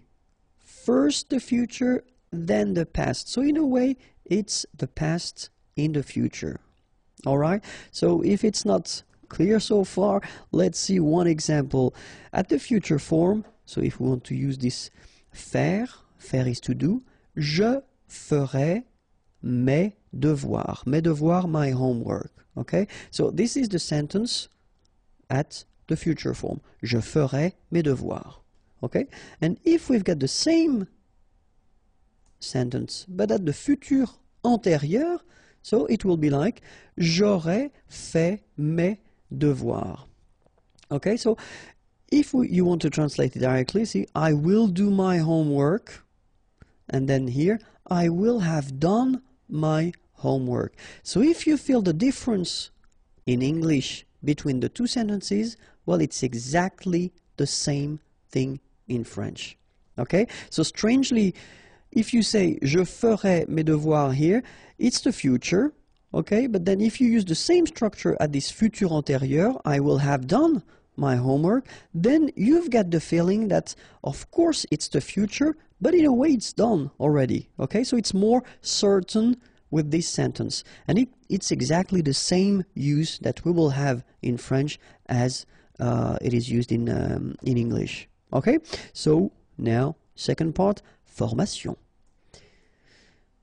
So let's have a look now. First sentence, so it's the real future. Je mangerai au restaurant. Okay, and then here we've got j'aurai mangé au restaurant. So this second part is the futur antérieur. So if we take the time to look a little bit here, we can see that we've got first avoir, okay, at the future, and here we've got this participe passé form that we saw previously, okay. Second example, if we take the sentence, tu regarderas, regarder is to watch, la télévision, okay. Tu auras regardé la télévision. So this is the same structure at the futur antérieur. What can we see? We can see avoir one more time, and it's at the future tense. And then here we can see that we've got the participe passé form.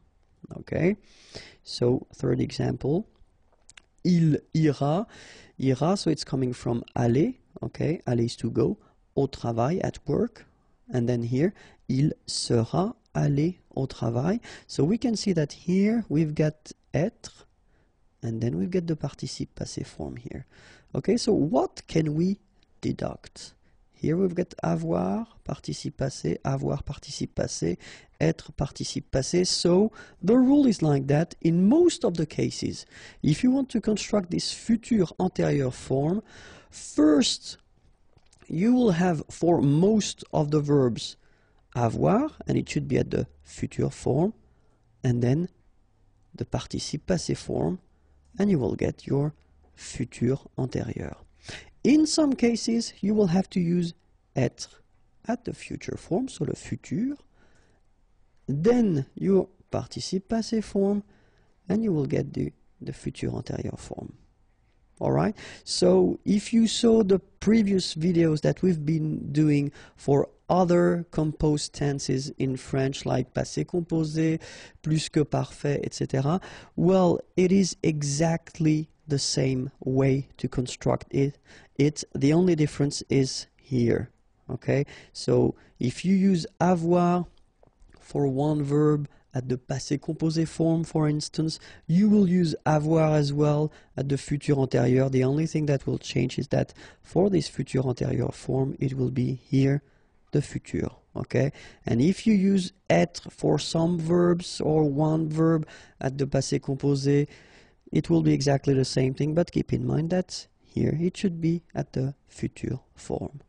Okay, so remember that for être we've got aller, aller is to go, arriver, arriver to arrive, descendre, to go down, devenir, to become, entrer, to enter, to come in, monter, to go up, mourir, to die, naître, born, partir, to leave, rester, to stay, retourner, to return, sortir, to go out, tomber, to fall, and then venir, to come, Okay, so keep in mind that all these verbs will require être.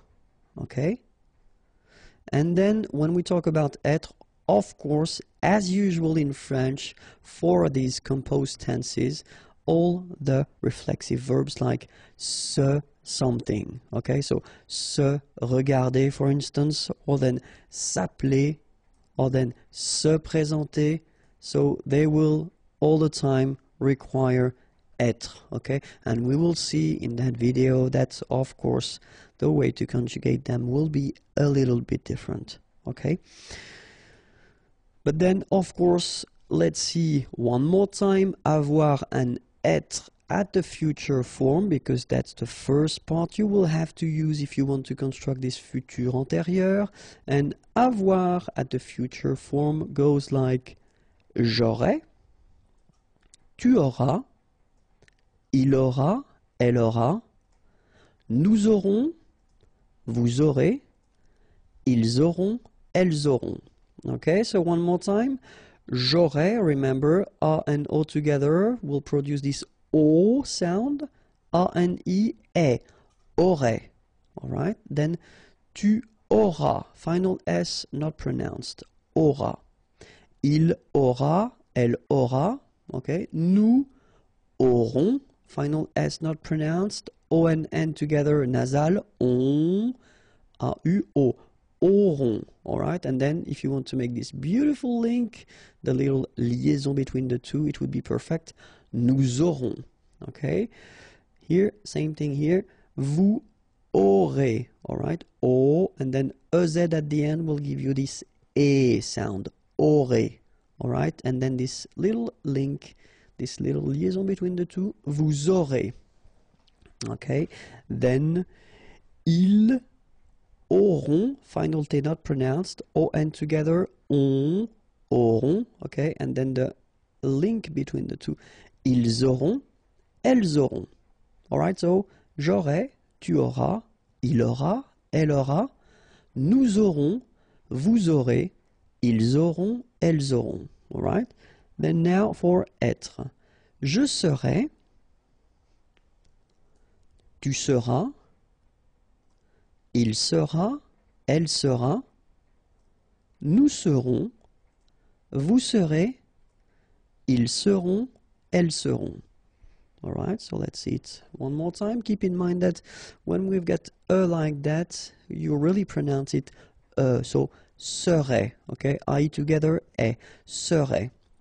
Okay, the first S is quite strong, serait. All right, then tu seras, final S not pronounced.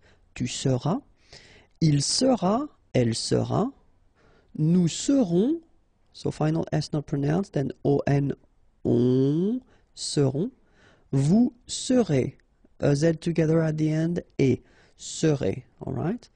Ils seront, final T not pronounced, and then you've got this nasal, on, seront, elles seront. Alright, so one more time, je serai, tu seras, il sera, elle sera, nous serons, vous serez, ils seront, elles seront. All right? So remember that the second part should be what we call this participe passé form. I've been making a big video concerning the participe passé. So if you really want to work on that, it will be more full of examples, okay? Right now here in this video I will only cover first here, as we've got the first group, so regular, ending with er, and it's quite easy because it will become e, like that, okay? So parler, er, will become parler, your participe passé form. Regarder, ending with er here, regarder, accent aigu, okay? And even this aller verb, so it doesn't belong to the first group because it's quite tricky when you come to conjugate it, but even this one is quite easy for this participe passé form because it's accent aigu like that, okay?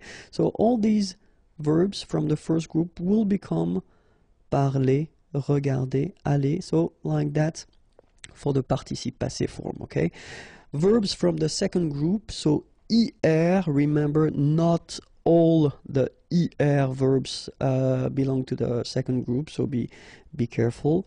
And so examples like choisir, and it will become choisi, finir, fini, unir, uni. Alright, so all these verbs will become like that, choisi, fini, uni. So this is the participe passé form, so the second part that you should put in your futur antérieur. Okay, so let's see now the third group. So it's a tricky group. So as I said, I've been making a video, and you've got more examples, but still, so main subcategories, if you want, in a way. So the one that will end with U, so like here and here. So connaître, connu.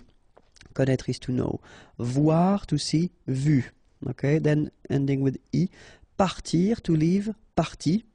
Rire, to laugh, ri. Then the one ending with it. Écrire, to write, écrit.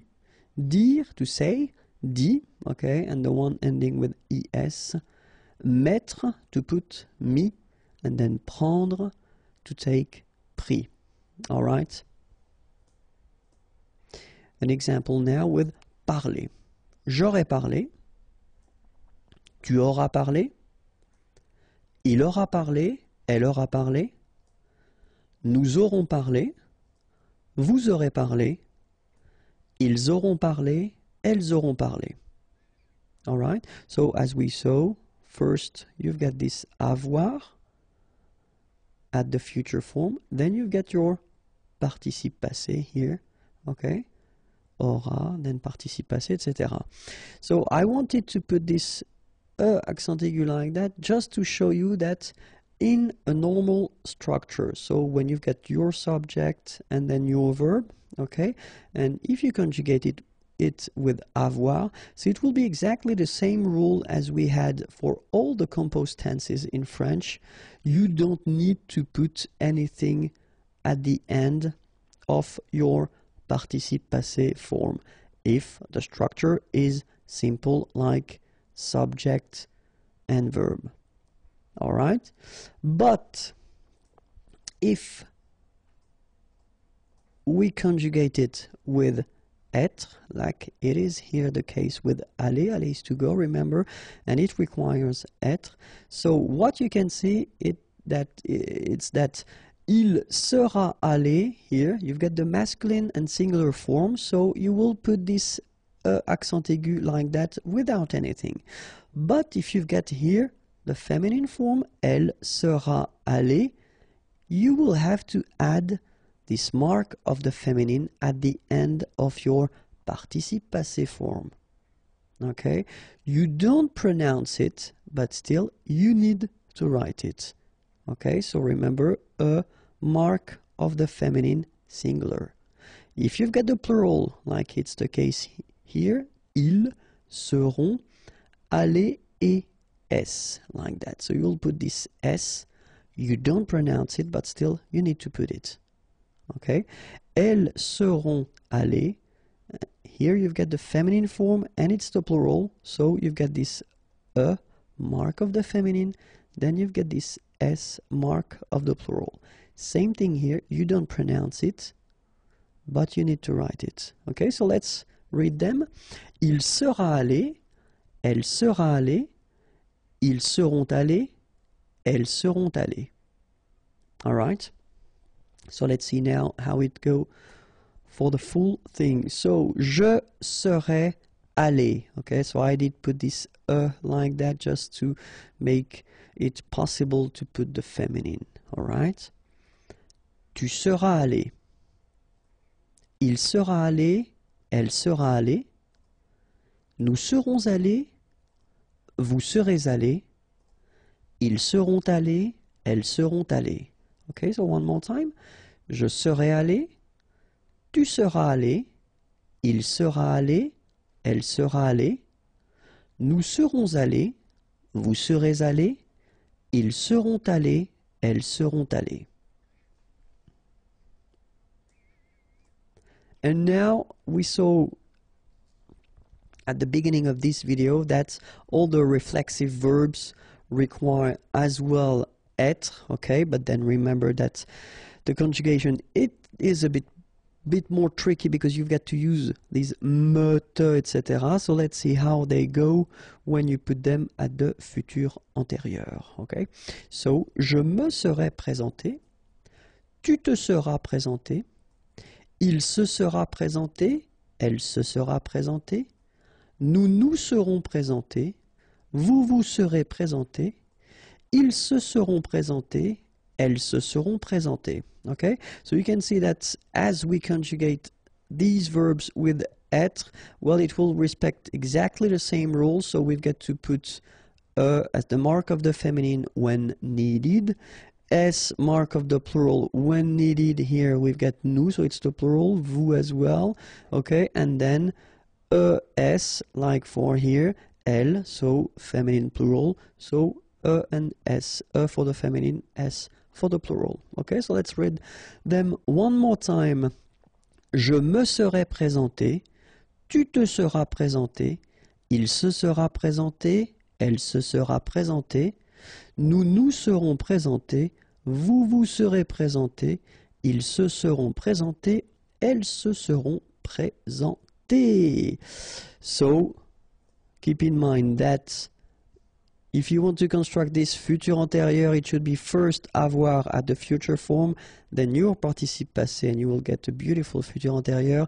In some cases, être au futur plus participe passé, and then you will get your futur antérieur. I hope it was clear. If you want more videos, then youtube.com/imagier, and then more material can be found at this address, imagier.net. Have a great day. Bye bye. Les articles à la forme négative, because it can be tricky in some cases, and I have been students who've been asking me, are they transformed, do they stay the same if you put the sentence at the negative form? So that's what we'll see in this lesson. Okay, so we'll see first the indéfini and the partitive. Okay, so les indéfinis et les partitifs. All right, so indéfini, it would be translated as a in English, okay, and then the partitive something, all right, and then we will work on les articles définis, so the in English, okay, so but then first, let's see indéfini et partitif, okay, so let's see the example for the article indéfini at the masculine form, like un, for instance, and then let's see how it goes. Il a un chien. Okay, un chien, a dog, and here we've got the verb avoir. Okay, il a un chien, so a dog. Okay, so keep in mind that if you want to transform this sentence at the negative form, then il n'a pas de chien. So you can see that un here will become de here. All right, so that's the first thing that you've got to keep in mind if you want to use these articles. So article indéfini, and you want to put the sentence like in that case at the negative form, then un will become de. Okay, so let's see the example for the feminine form now. Une. Il y a, there is, remember, une manifestation, demonstration, il y a une manifestation. So if we want to put this sentence at the negative form, il n'y a pas de manifestation. So you can see that this article une becomes de at the negative form. All right? So what about the plural now? Des, and then j'achète des lunettes. Je n'achète pas de lunettes, okay?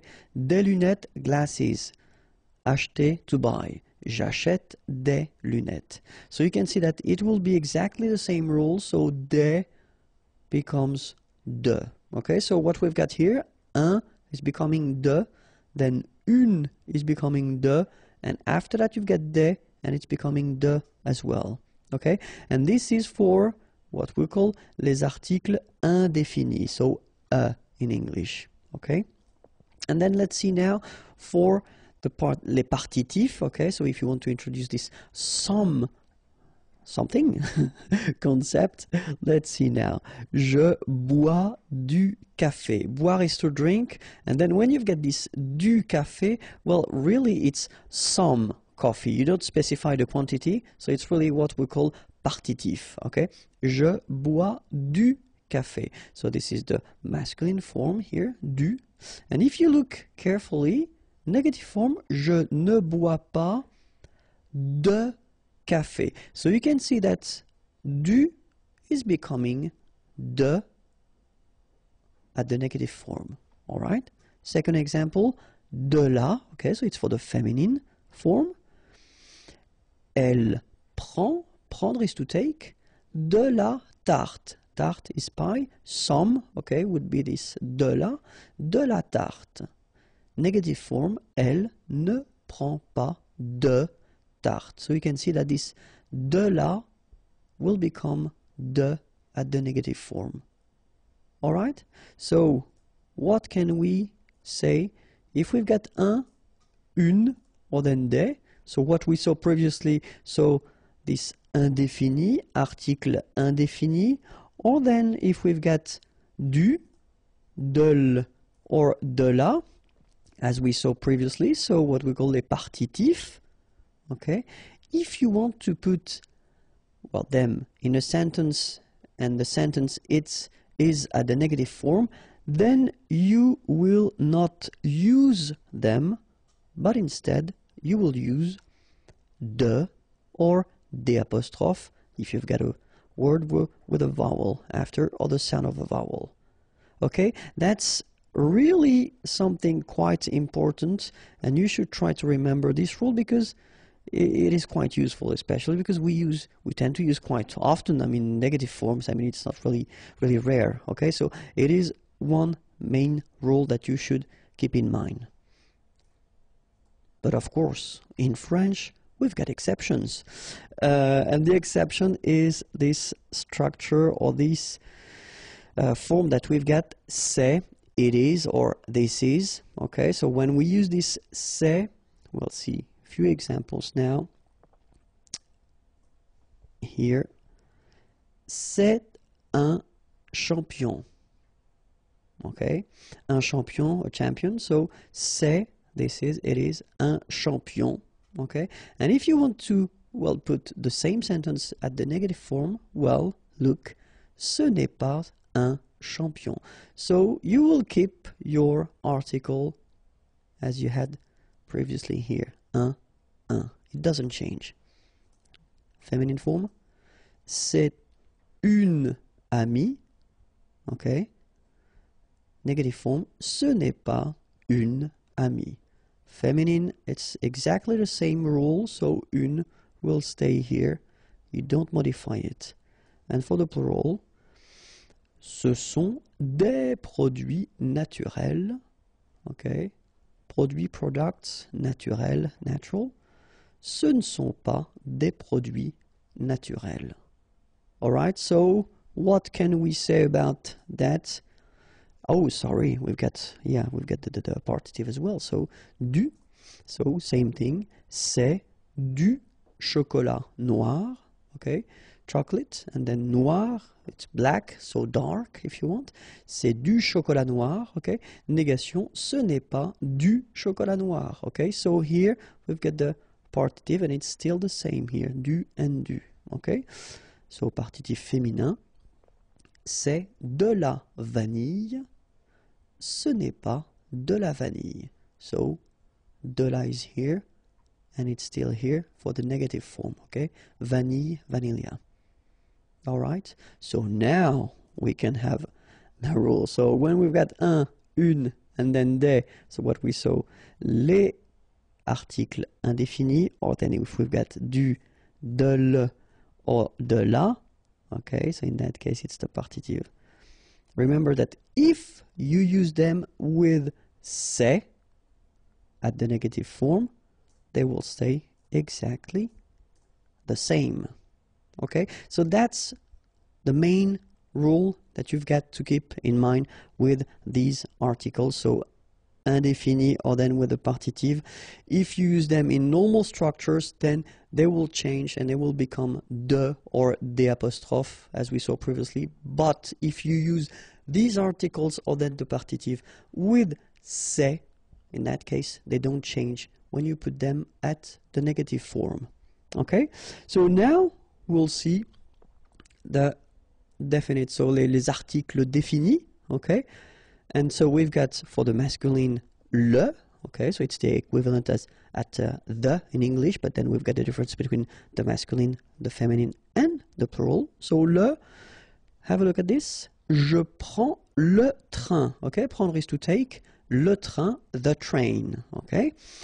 Je ne prends pas le train, okay, so the article doesn't change at all. You just put it back, even if it's the negative form. It doesn't change, okay? So, feminine. Elle aime la musique. Aimer is to like or to love, okay? Elle aime la musique, the music. Elle n'aime pas la musique. It doesn't change at all. Les, plural form. Nous détestons les olives noires, okay? Détester, to hate, okay? Olives, and then noir, black. Nous détestons les olives noires. Negative form, nous ne détestons pas les olives noires. Okay? In that case, it doesn't change. So you can see le doesn't change, la doesn't change, and le doesn't change either. Alright, so the rule is quite simple. If you've got in your structures le, la, or le, and you want to have this structure at the negative form, then they will stay exactly the same. They won't change.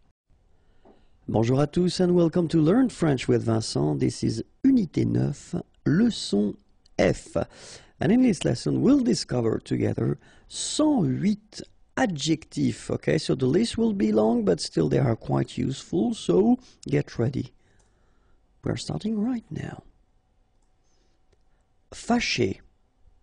Okay, so remember that here, even if you've got this accent circonflexe on the top of A, well, technically it doesn't really change the pronunciation. Fâché. Fâcheux. So final X not pronounced, and then you get your combination of E, U, E. Fâcheux. Endormi. Remember, E-N, en. Endormi. Attractif. Réveillé. Okay, I-double-L-Y, réveillé. Horrible.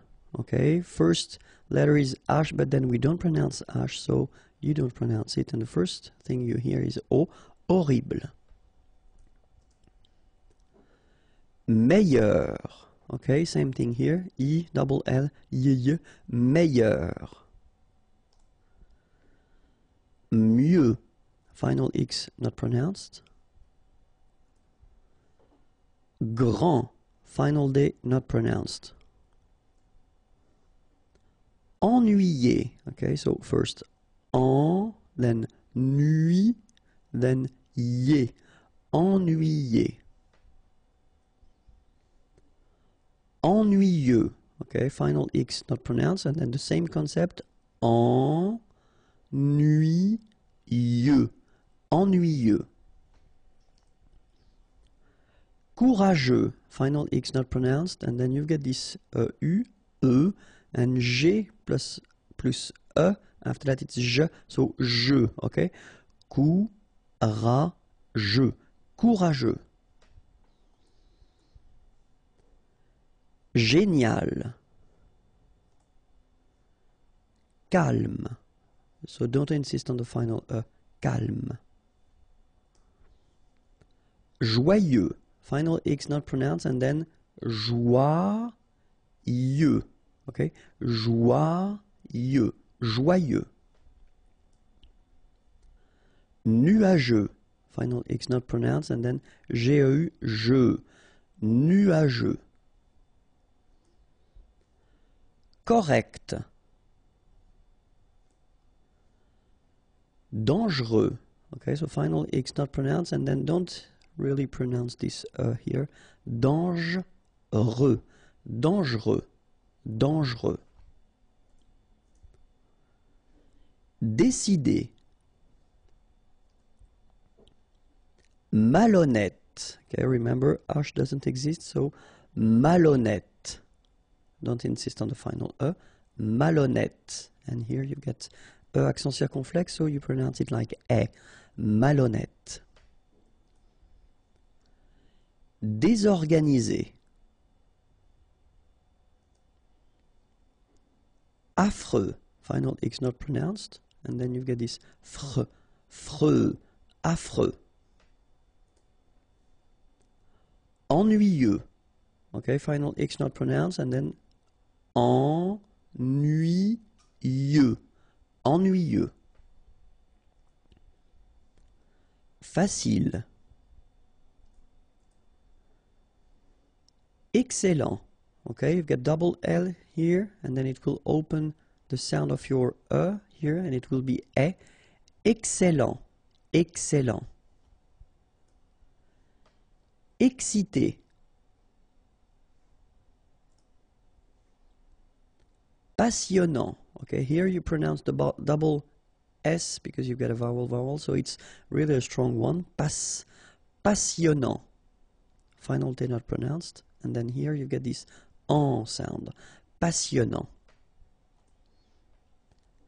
Cher.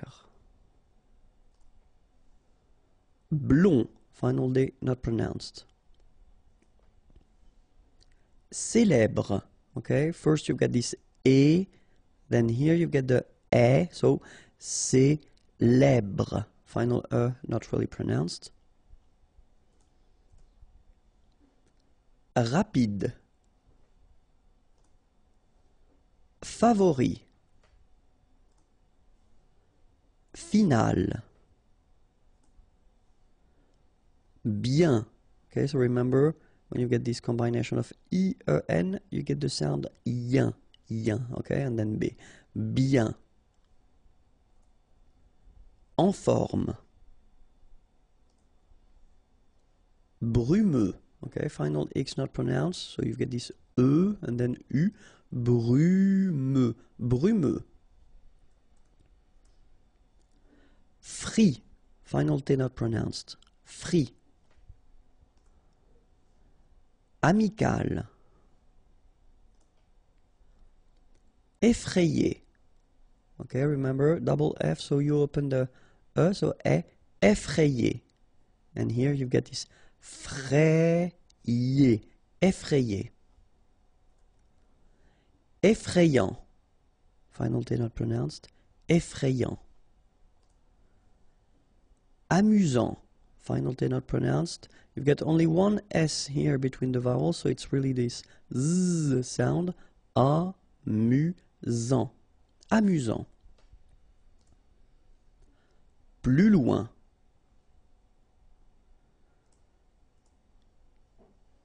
Beau. Okay, so remember we've got this strange combination of vowels, E, A, U, so three vowels, but then phonetically it's only O. Okay, so beau. Grillé. Okay, at the end you've got this E, and then remember double L after E, y, grillé, grillé. Beau, one more time. Dur. Travailleur. Okay, remember double L, y, and then E-U-R, heure. Travailleur. Travailleur. Saint. Okay, combination of A, I, N phonetically will give you this un pronunciation. Saint. Lourd. Final D not pronounced. Honnête. Chaud. Final D not pronounced, and then when you combine this C and H, you get the sh sound. A and U, O. Chaud. Important. Final T not pronounced. Intelligent. Final T not pronounced. Intéressé. Intéressant. final T not pronounced. Gentil. So it's a strange one because here this final L is not pronounced. Okay? Gentil. Gentil. Tard. Final D not pronounced. Paresseux. Final X not pronounced. Cuire. Seul. Joli. Chanceux. Final X not pronounced. And then remember, C, E, U will give you this se sound. Chanceux. Chanceux. Fou. Combination of O and U. Ou. Fou. D'âge mûr. Misérable. Okay, don't insist on the final here. You get this bl sound at the end. Okay, because you get this accent aigu. Rable. Misérable. Nécessaire. Don't insist on the final nécessaire. Nerveux. Final X not pronounced. Nouveau. Remember, combination of A and U together, it's O. So you get nouveau. Okay? Agréable. Don't insist on the final bl. Agréable. Agréable. Normal. Ordinaire. Don't insist on the final ordinaire. Organisé. Accent aigu et organisé. Obèse. Remember, accent grave est obèse. Don't insist on the final Parfait. Final T not pronounced. Parfait. Parfait. Pauvre. A, U together will produce this O sound. Pauvre. Populaire. Populaire. Don't insist on the final Populaire. Rapide. So same thing for final don't insist on it. Just pronounce this D. Rapide. Silencieux. Final X not pronounced, okay? This part here will be pronounced like cieux, okay? Then you get silencieux. Silencieux. Prêt. Final T not pronounced. Accent circonflexe like that phonetically gives you the E sound. Prêt. Détendu. Accent aigu. Et. And then en. En. Détendu. Riche. Final not really pronounced, so sh is the last sound. Riche. Malpoli. Sûr. Accent circonflexe on the top of U. Sûr. Court. Final T not pronounced. Court. Remember, when you combine this O and U together, you get the sound OU. Court. Similaire. Final E not pronounced. Similaire. Petit. Okay, remember to pronounce this like a petit. Final T not pronounced. Petit. Réussi. Okay, first you get this E, then U and double S, so really strong S and E. Réussi. Réussi. Ensoleillé. Remember, double L after E. Ensoleillé. Sûr. talentueux. Final X not pronounced. Then you get this U together. Then TU, tueux. Talentueux. Talentueux. Terrible.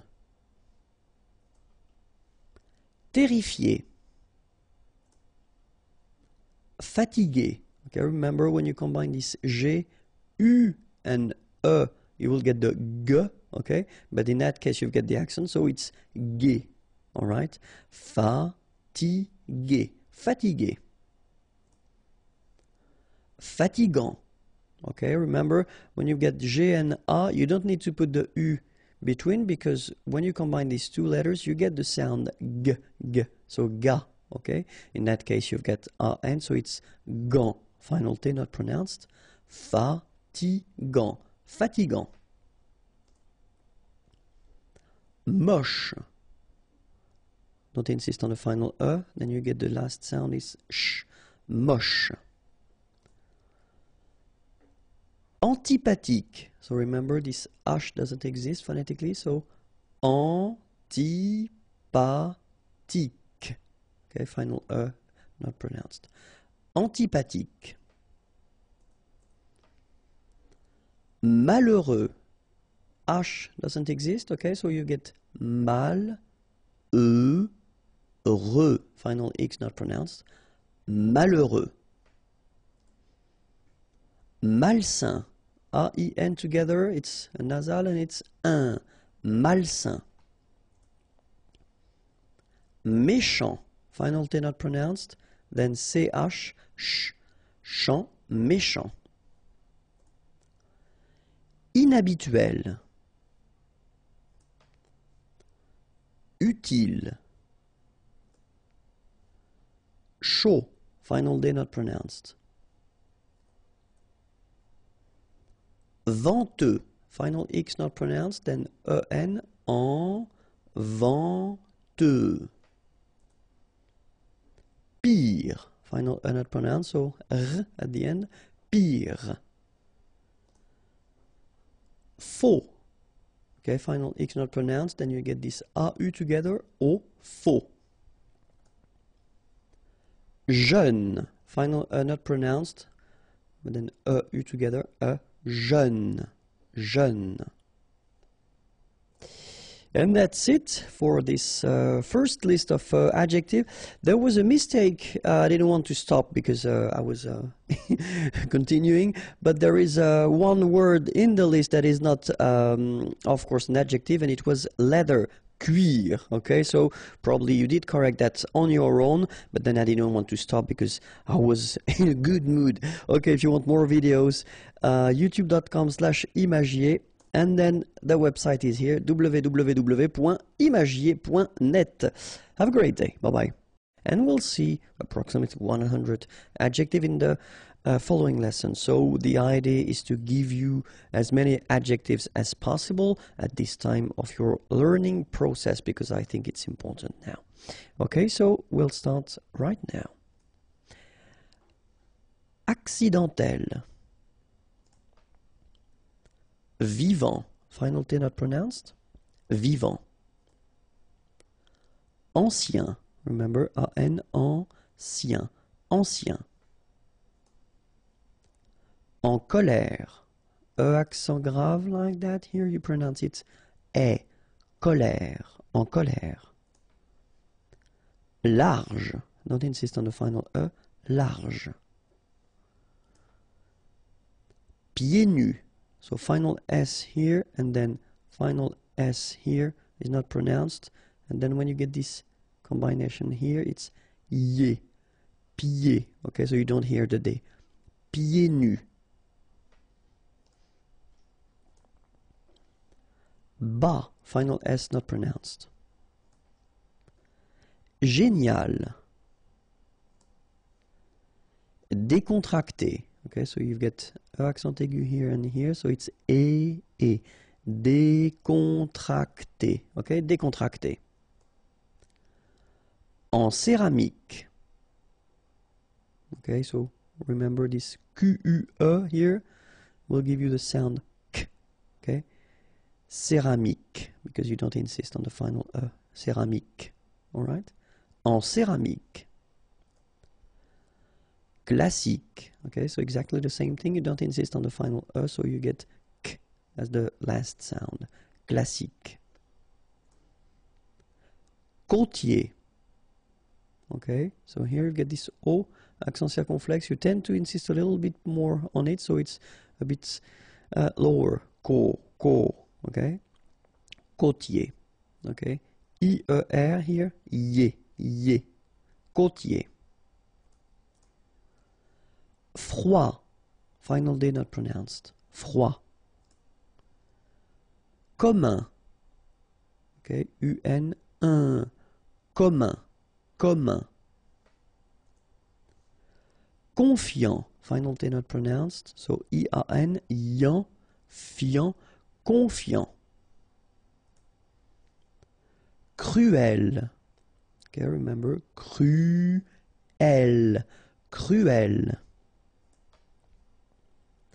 Dangereux. Final X not pronounced, and then don't really pronounce this E here. Okay, so you get dangereux.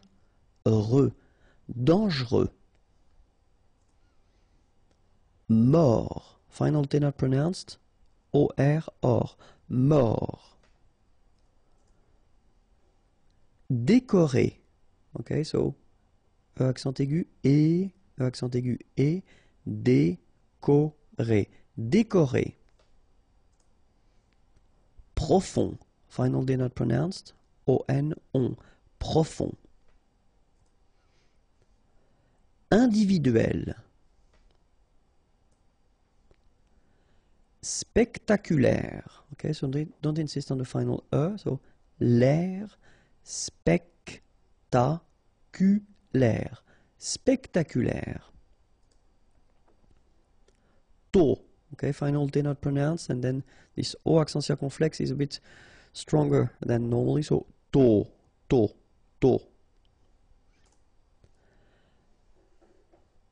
Âgé. Okay, accent aigu here. Et âgé. Électronique. Okay, so as we saw previously, Q-U-E at the end, K. Okay, électronique. Électronique. Méchant. Final T not pronounced. C-H together, sh. Méchant. Excellent. Remember, double L and E before, it will open the E. So, excellent. Passionnant. Final T not pronounced. Passionnant. Cher.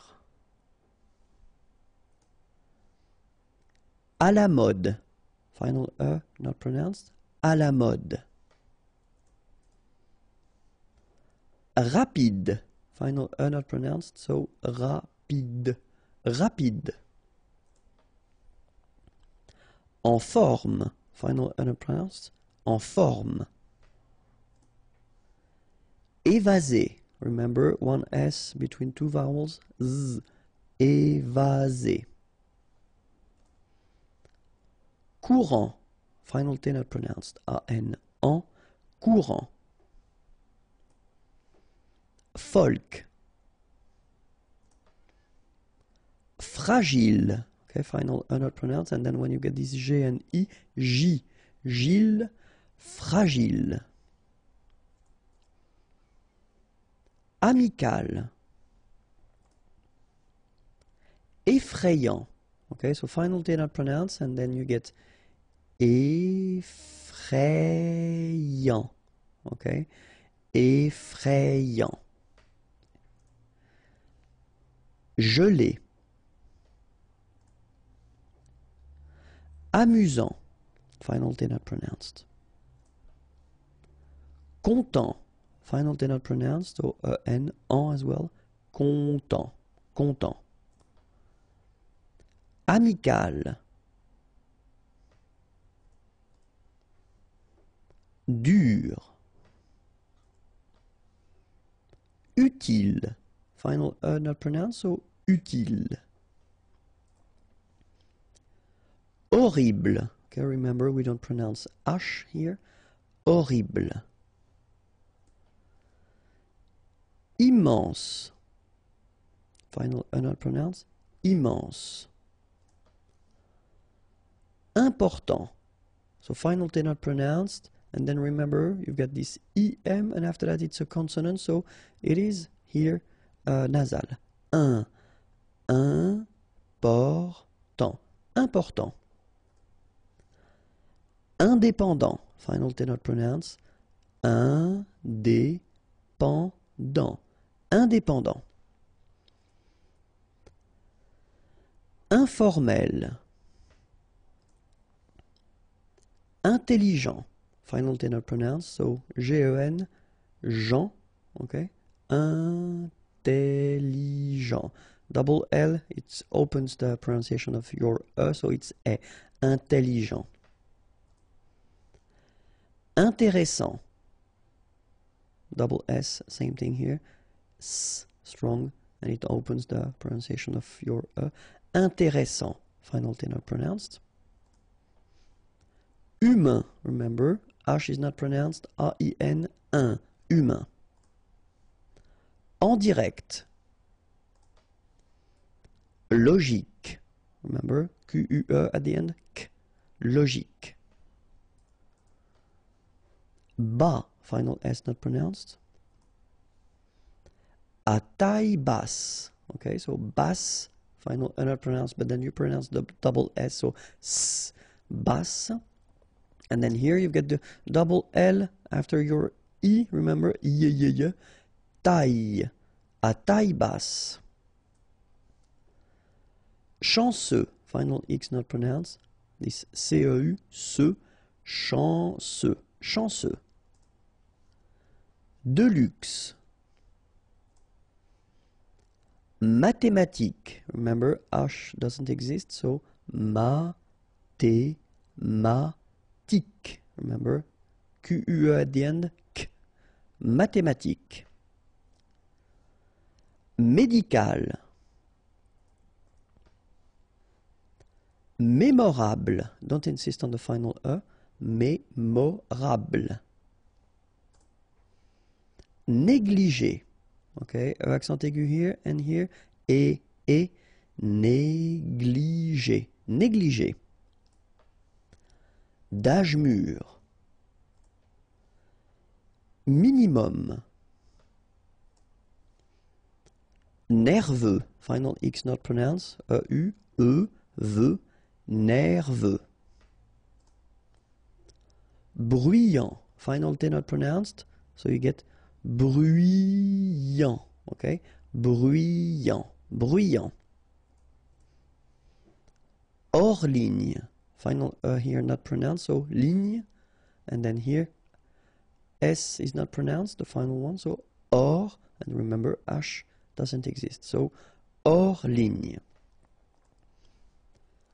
En ligne, okay, so here en ligne. En plein air, alright, so you've got this air here, and then we tend to make the liaison plein air, plein air. En plein air. Douloureux. Remember, final X not pronounced, so you get this OU together. Ou, douloureux. Douloureux. Populaire. Final not pronounced, so populaire. Populaire. Psychologique. Okay, remember it's an exception here because you've got this C-H-O. Normally we should pronounce it sho, okay, but in that case we pronounce it ko. Psychologique. Remember, final Q-U-E like that, K. Psychologique. Silencieux, final X not pronounced. Radioactif. Enregistré, okay, so here final with the accent, so E, okay, T-R, E accent grave, c'est accent aigu, it's très, alright, so enregistré, okay, but then you don't really insist on this enregistrer, enregistrer. Détendu, okay, so en, détendu, détendu. Renouvelable, look, renouvelable, remember, bl, bl at the end, but then this here is not really pronounced, so renouvelable, renouvelable, okay, it's a bit tricky, I know, but try your best. Renouvelable. Romantique, remember, Q-U-E at the end, k, romantique. Royal, okay, so same thing with this Y, royal, royal, royal. Sûr. Effrayé. Mitoyen. Okay, same thing with the Y that went here with effrayé and royal, sorry. So, mitoyen. Mitoyen. Peu profond. Final day not pronounced. Peu profond. Mince. Okay, mince. Irrité. Droit. So final T not pronounced. Stressé. Okay, remember you get double S here, so you pronounce it really strong while it's between two vowels. So C, alright, and then here you get this E before the double S, so it will open the pronunciation of the E. Stressé, stressé. Stressant, okay, final T not pronounced, and then A-N, en, stressant. Fort, final T not pronounced. Réussi, okay, réussi, réussi. Bronzé, so O-N, on, and then Z, it's really pronounced like Z. Bronzé, bronzé. Superstitieux, okay, so final X not pronounced. Superstitieux. Okay, remember when we get this T after E and then E here. S. Superstitieux. Superstitieux. En mitoyenneté.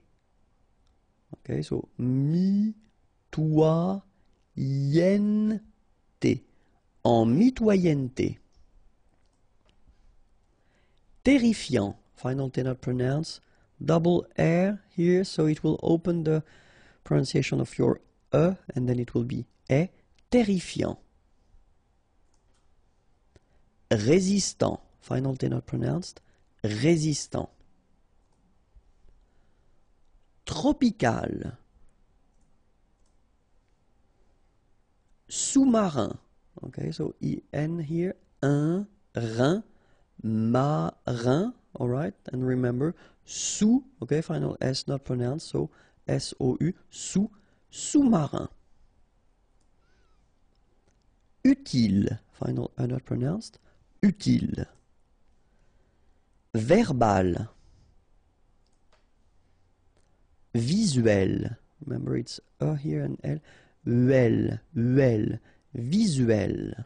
So this would be a list of 120 adjectifs, okay, and it will complete the whole adjective series that I wanted to introduce at this point of our learning process. Okay, so let's start now. Alarmant, final T not pronounced. Ambitieux, final X not pronounced, and then remember that you get this T, I, and then vowel, so si. Ambitieux, ambitieux. Amusé, okay, accent aigu at the end, so E, Z, amusé. En colère, okay, remember, accent grave, and then r, okay, you don't insist on the colère, en colère. Artificiel. Athlétique, okay, remember that H doesn't exist, so athlétique, remember, Q-U-E at the end, k. Athlétique, athlétique. Réveiller, okay, so accent aigu here and here, so E, then you get E, and then double L, Y. Réveiller, réveiller. Mal payé, okay, remember when you get this Y and two vowels, so payer, payer, mal payé.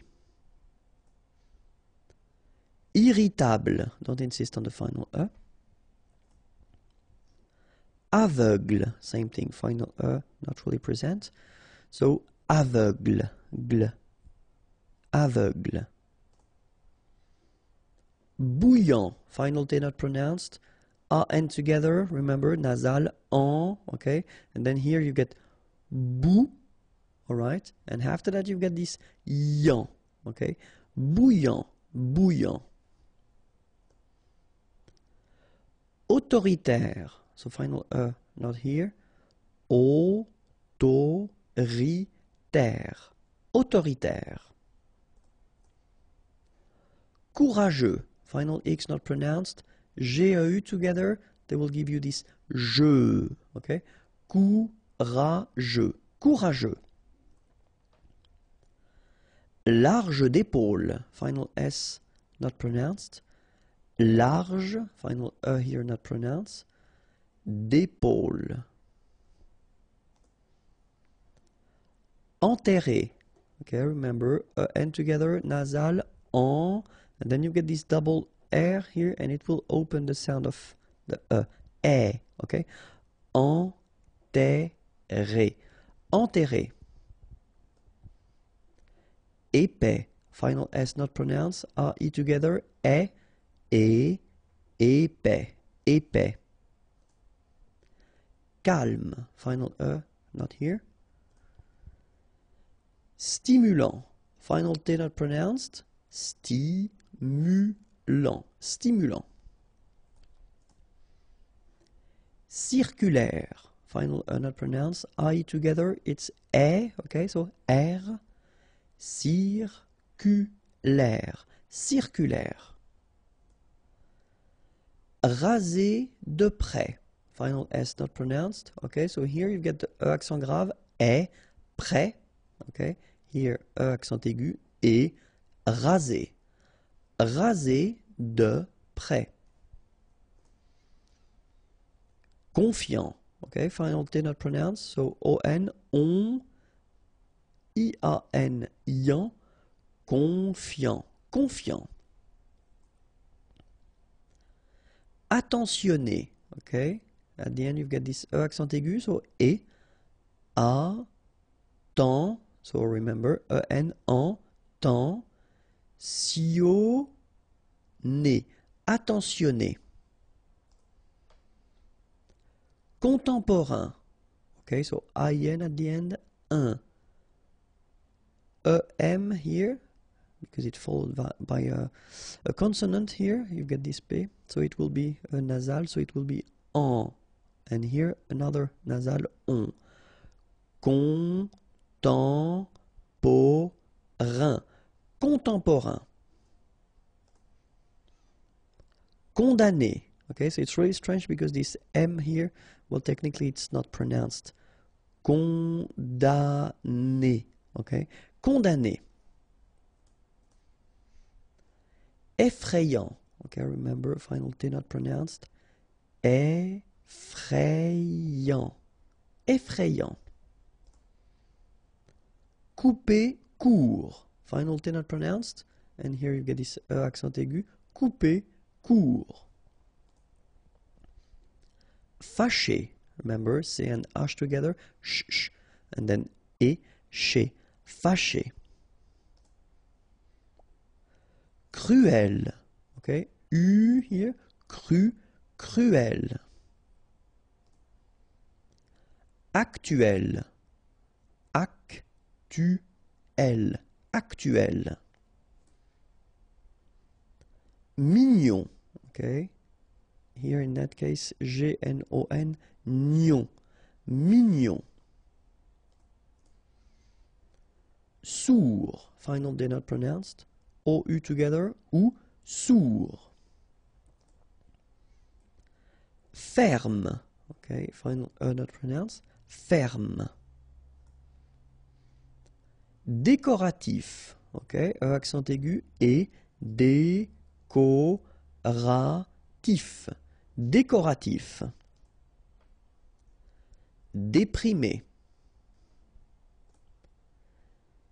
Désert, okay, remember, final T not pronounced, désert, and really this z sound just because you get one S between the two vowels, okay, z, désert.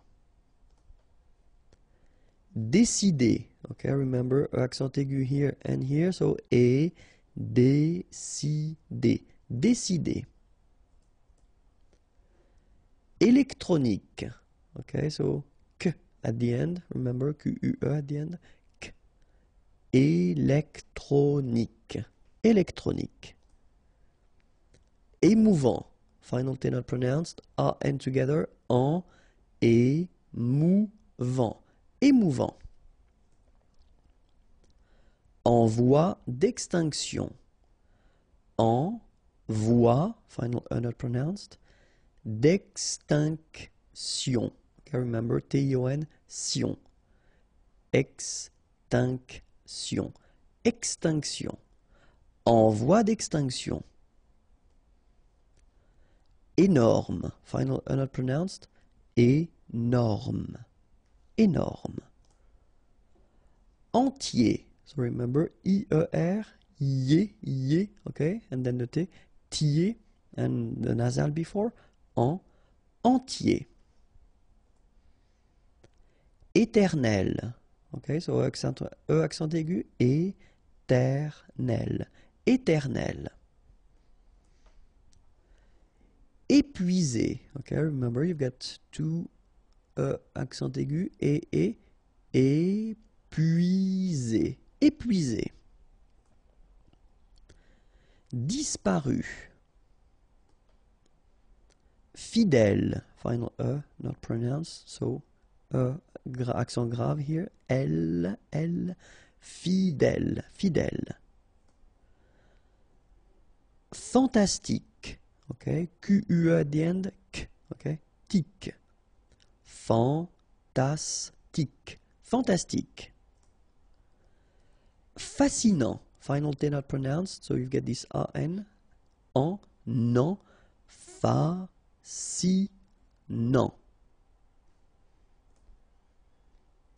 Imaginaire, final E not pronounced, imaginaire, imaginaire.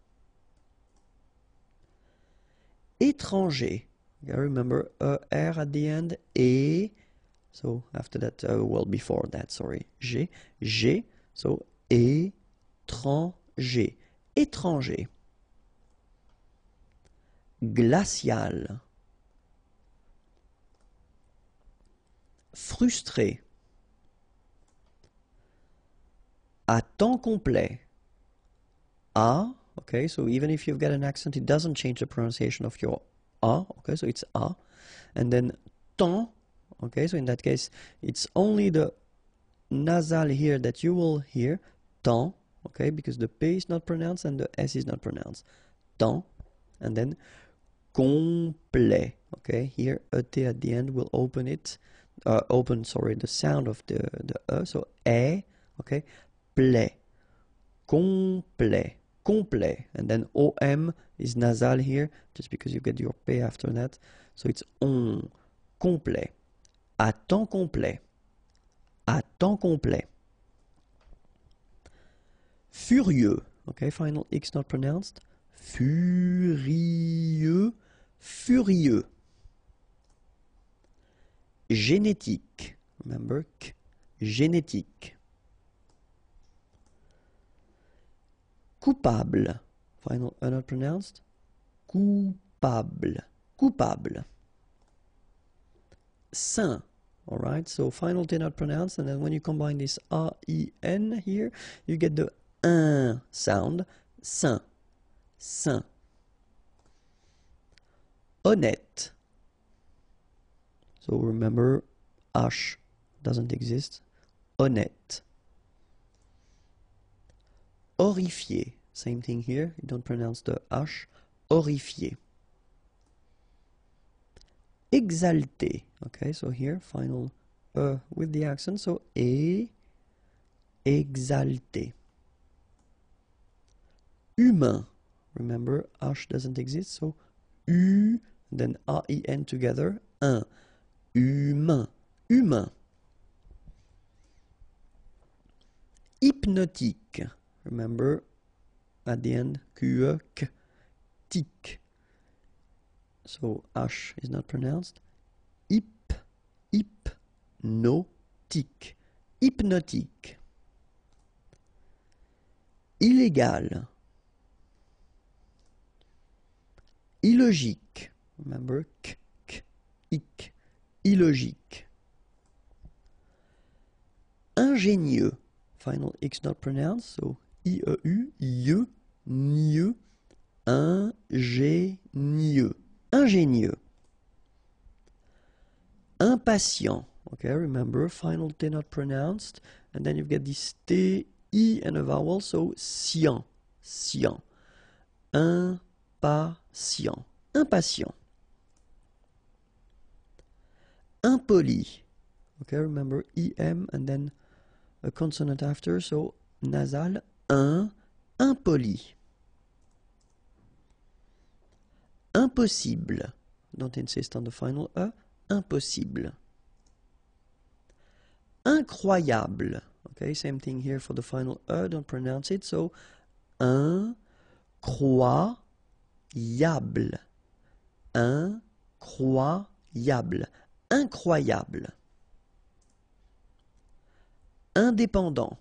Final T not pronounced. Pas cher. Informel. Insensible. Okay, final not pronounced. Insensible. Insensible. Irrégulier. Okay, remember, I-E-R at the end of your word here, it will be ye, okay? Irrégulier. Irrégulier. Irresponsable. Don't pronounce the final E. Bl, bl will be the last sound. Sable. Irresponsable. Légal. De luxe. Final E not pronounced. Insignifiant. Okay, final T not pronounced, so you get this I-A-N, yan, so F before, fiant. Insigni, okay, remember, G-N-I, ni, ni, insignifiant. Insignifiant. Mineur, E-U-R, heure. Mineur, mineur. Mythique. Remember, Q-U at the end, K, okay, and then Y is pronounced like I. Mi, H is not pronounced. T, K. Mythique. D'origine. Nomade. Final E not pronounced. Officiel. Paranoïaque. Okay, remember, Q-U-E, K, ac. Paranoïaque. Paranoïaque. Pacifique. Q-U-E, K, ic. Pacifique. Potelé. Okay, here you don't really pronounce this E. Potelé. Potelé. Psychologique. Okay, remember at the end you get this K. Okay, so ic. and then Y is pronounced like I, psi, and then it's an exception here because normally we should pronounce it chaud, okay, but then we pronounce it co. Psychologique. Psychologique. Raisonnable. Remember, I together, est. Raisonnable. Distant. Final T not pronounced. Distant. Gratifiant. Same thing here. Final T not pronounced. Gratifiant. Rythmique. Remember, Y pronounced like I and then H doesn't exist. Rythmique. Rythmique. En ruine. Don't pronounce the final E. Ruine. Sacré. Accent aigu at the end. Et sacré. Autosuffisant. Final T not pronounced. Autosuffisant. Autosuffisant. Censé. Final E, accent aigu, et censé. Sensible. Okay, final E not pronounced. Bl will be the last sound. Sensible. Similaire. So final E not pronounced. Okay, similaire.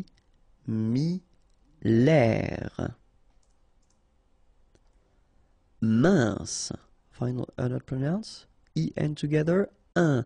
Mince. Lisse. Double S here, so it's really a strong S. Lisse. Okay, don't insist on the final E. Lisse. Stressant. Final T not pronounced. A and together. En, and then double S. Sans. And it will open the pronunciation of your E, so E. Stressant. Stressant. Chic. Okay, you pronounce the final C and then CH together. Sh. Chic. De banlieue. Okay, final E not pronounced, so IEU, IE, L, lieu, banlieue. De banlieue. Très petit. Final T not pronounced, and then E is pronounced like a E. Petit. Très petit. Here, final S doesn't exist, it's not pronounced. Très petit. Très petit. Traditionnel. Okay, so you get double N here. Traditionnel. Onel, onel. Traditionnel. Transatlantique. Okay, so at the end, tic. Remember, Q-U-E-K. Okay. Transatlantique. Transatlantique. Tribal. Tropical. Sans peur. Okay, pronounce the final R, E-U-R, heure, peur.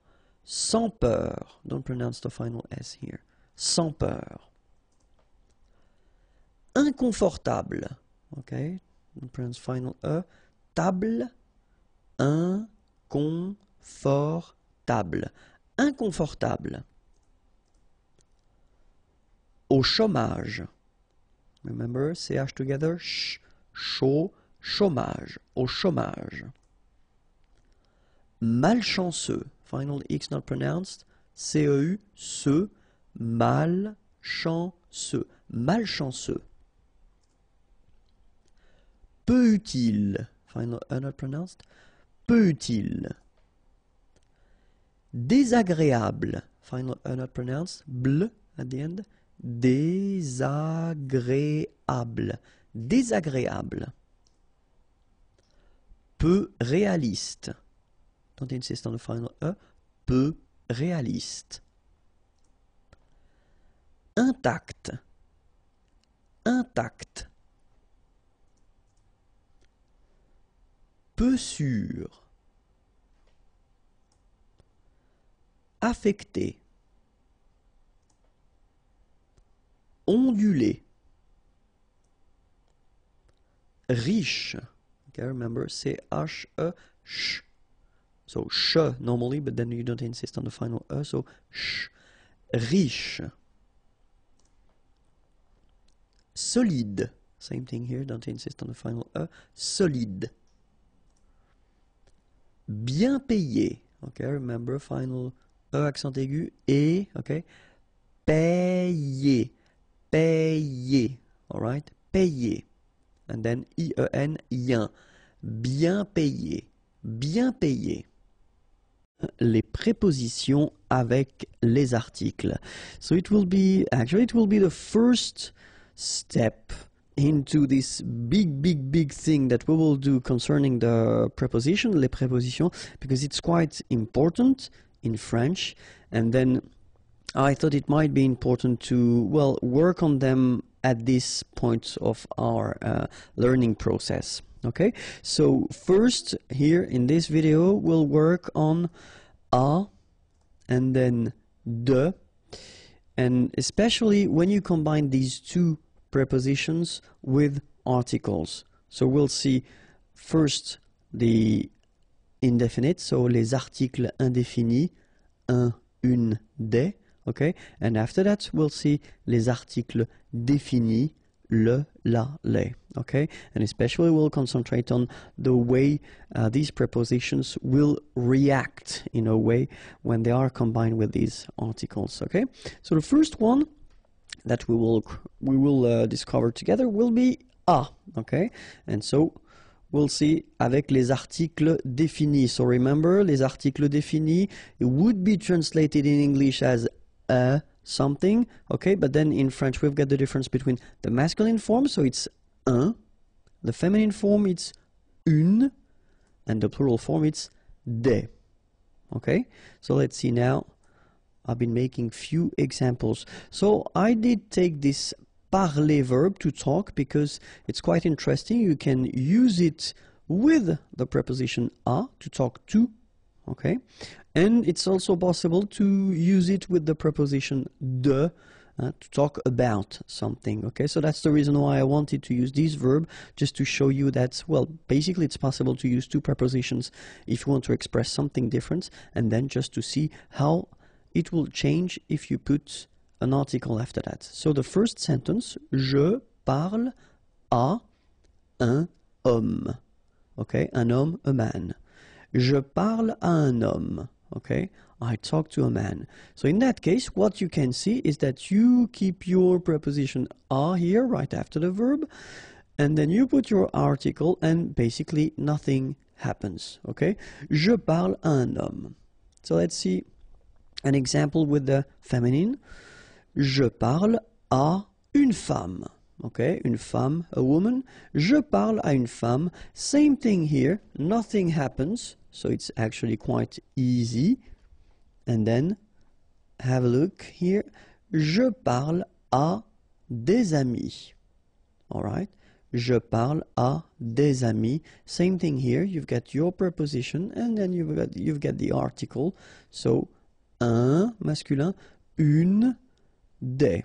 Okay. So the good news is that if you use this preposition à and after that you put this article indéfini, un, une, des, nothing will happen.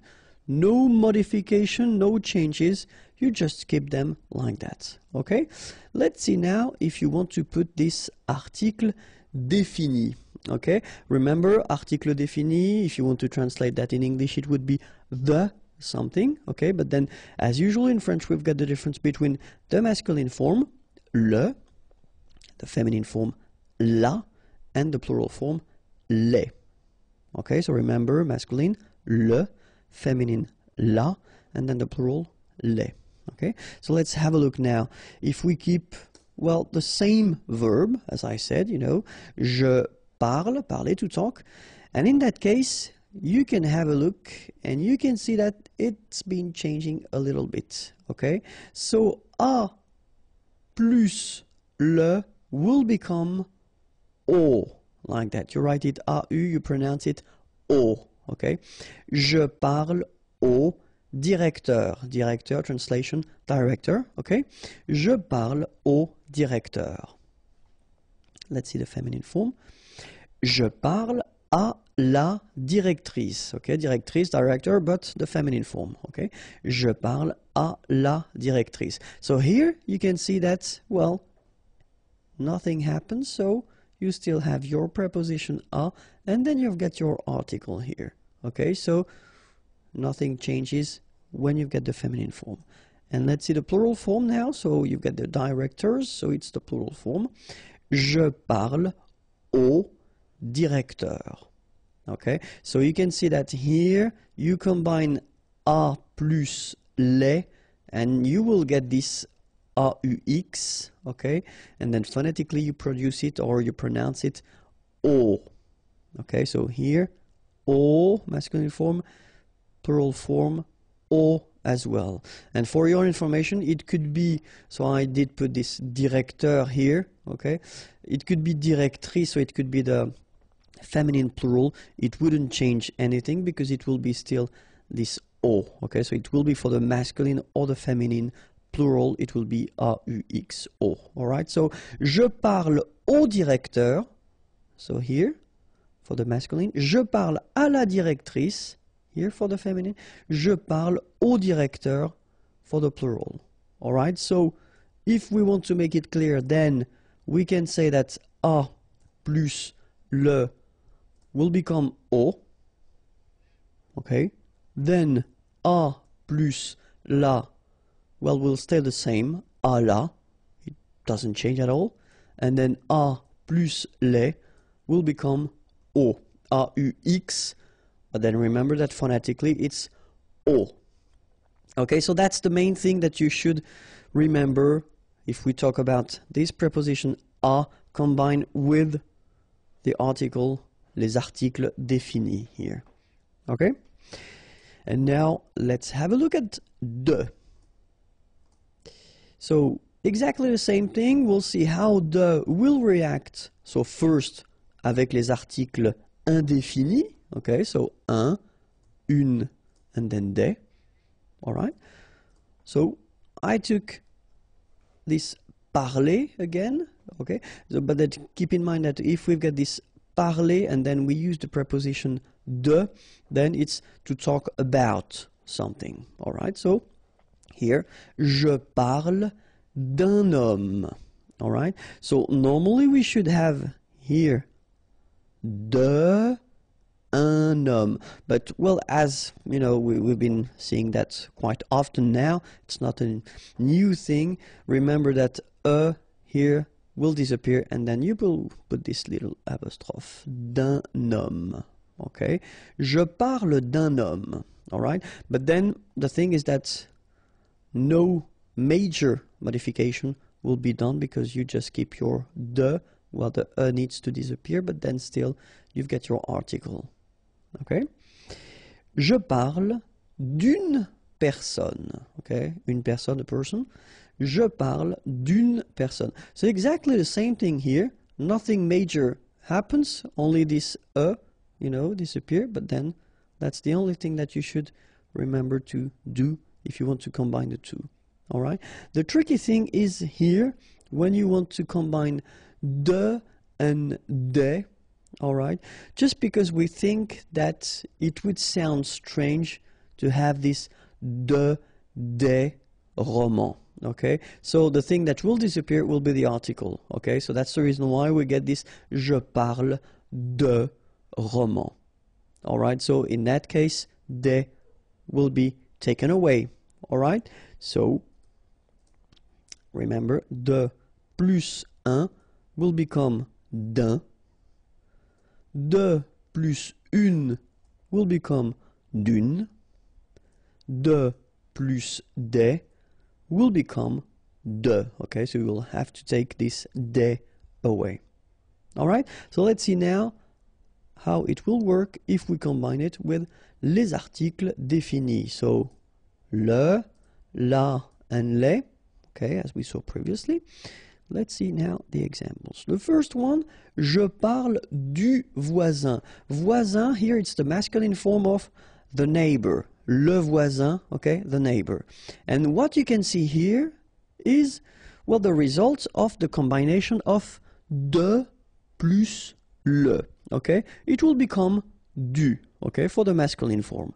Je parle du voisin, okay? So I talk about the neighbor. So let's see now how it will go.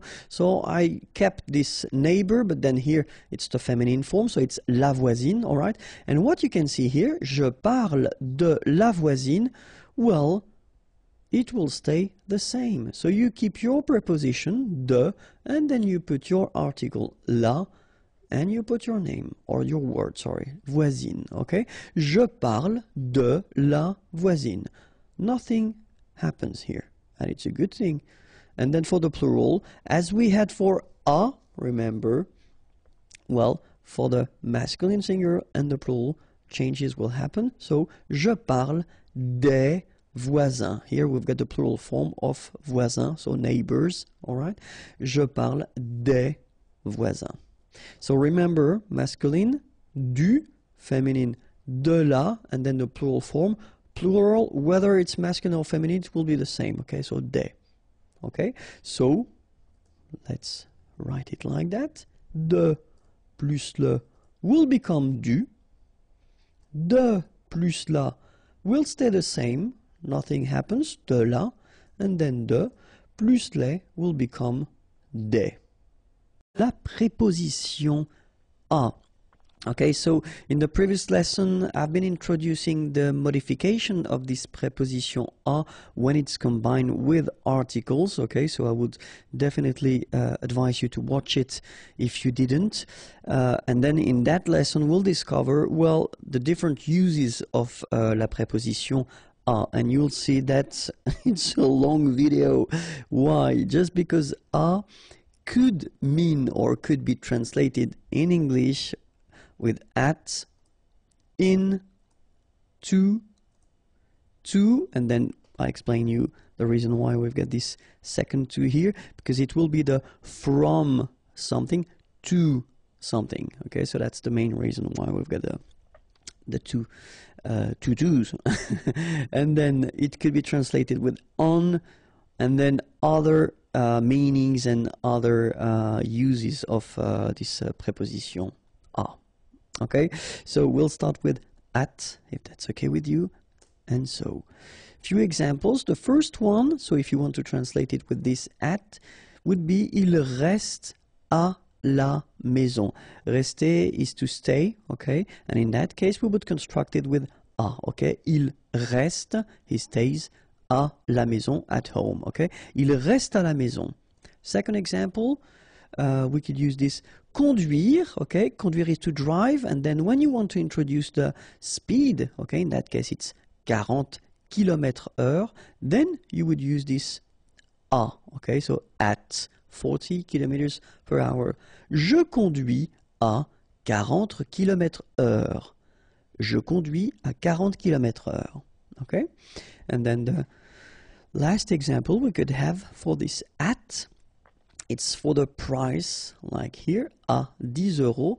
Le prix, the price, est fixé, okay, à 10 euros. Okay, so in that case, it would be translated by this at, but then in that case, well, here, we would use this à in French. Okay, so, il reste à la maison. Je conduis à 40 km/h. Le prix est fixé à 10 euros. Okay, so, if you want to express this at concept for these situations, then you will have to use this preposition à. Okay, so let's see now the second category we will have, and it will be this in concept. So the first one, mon frère est au lit. Okay, mon frère, my brother, is au lit, in bed. Lit is bed. Okay, mon frère est au lit.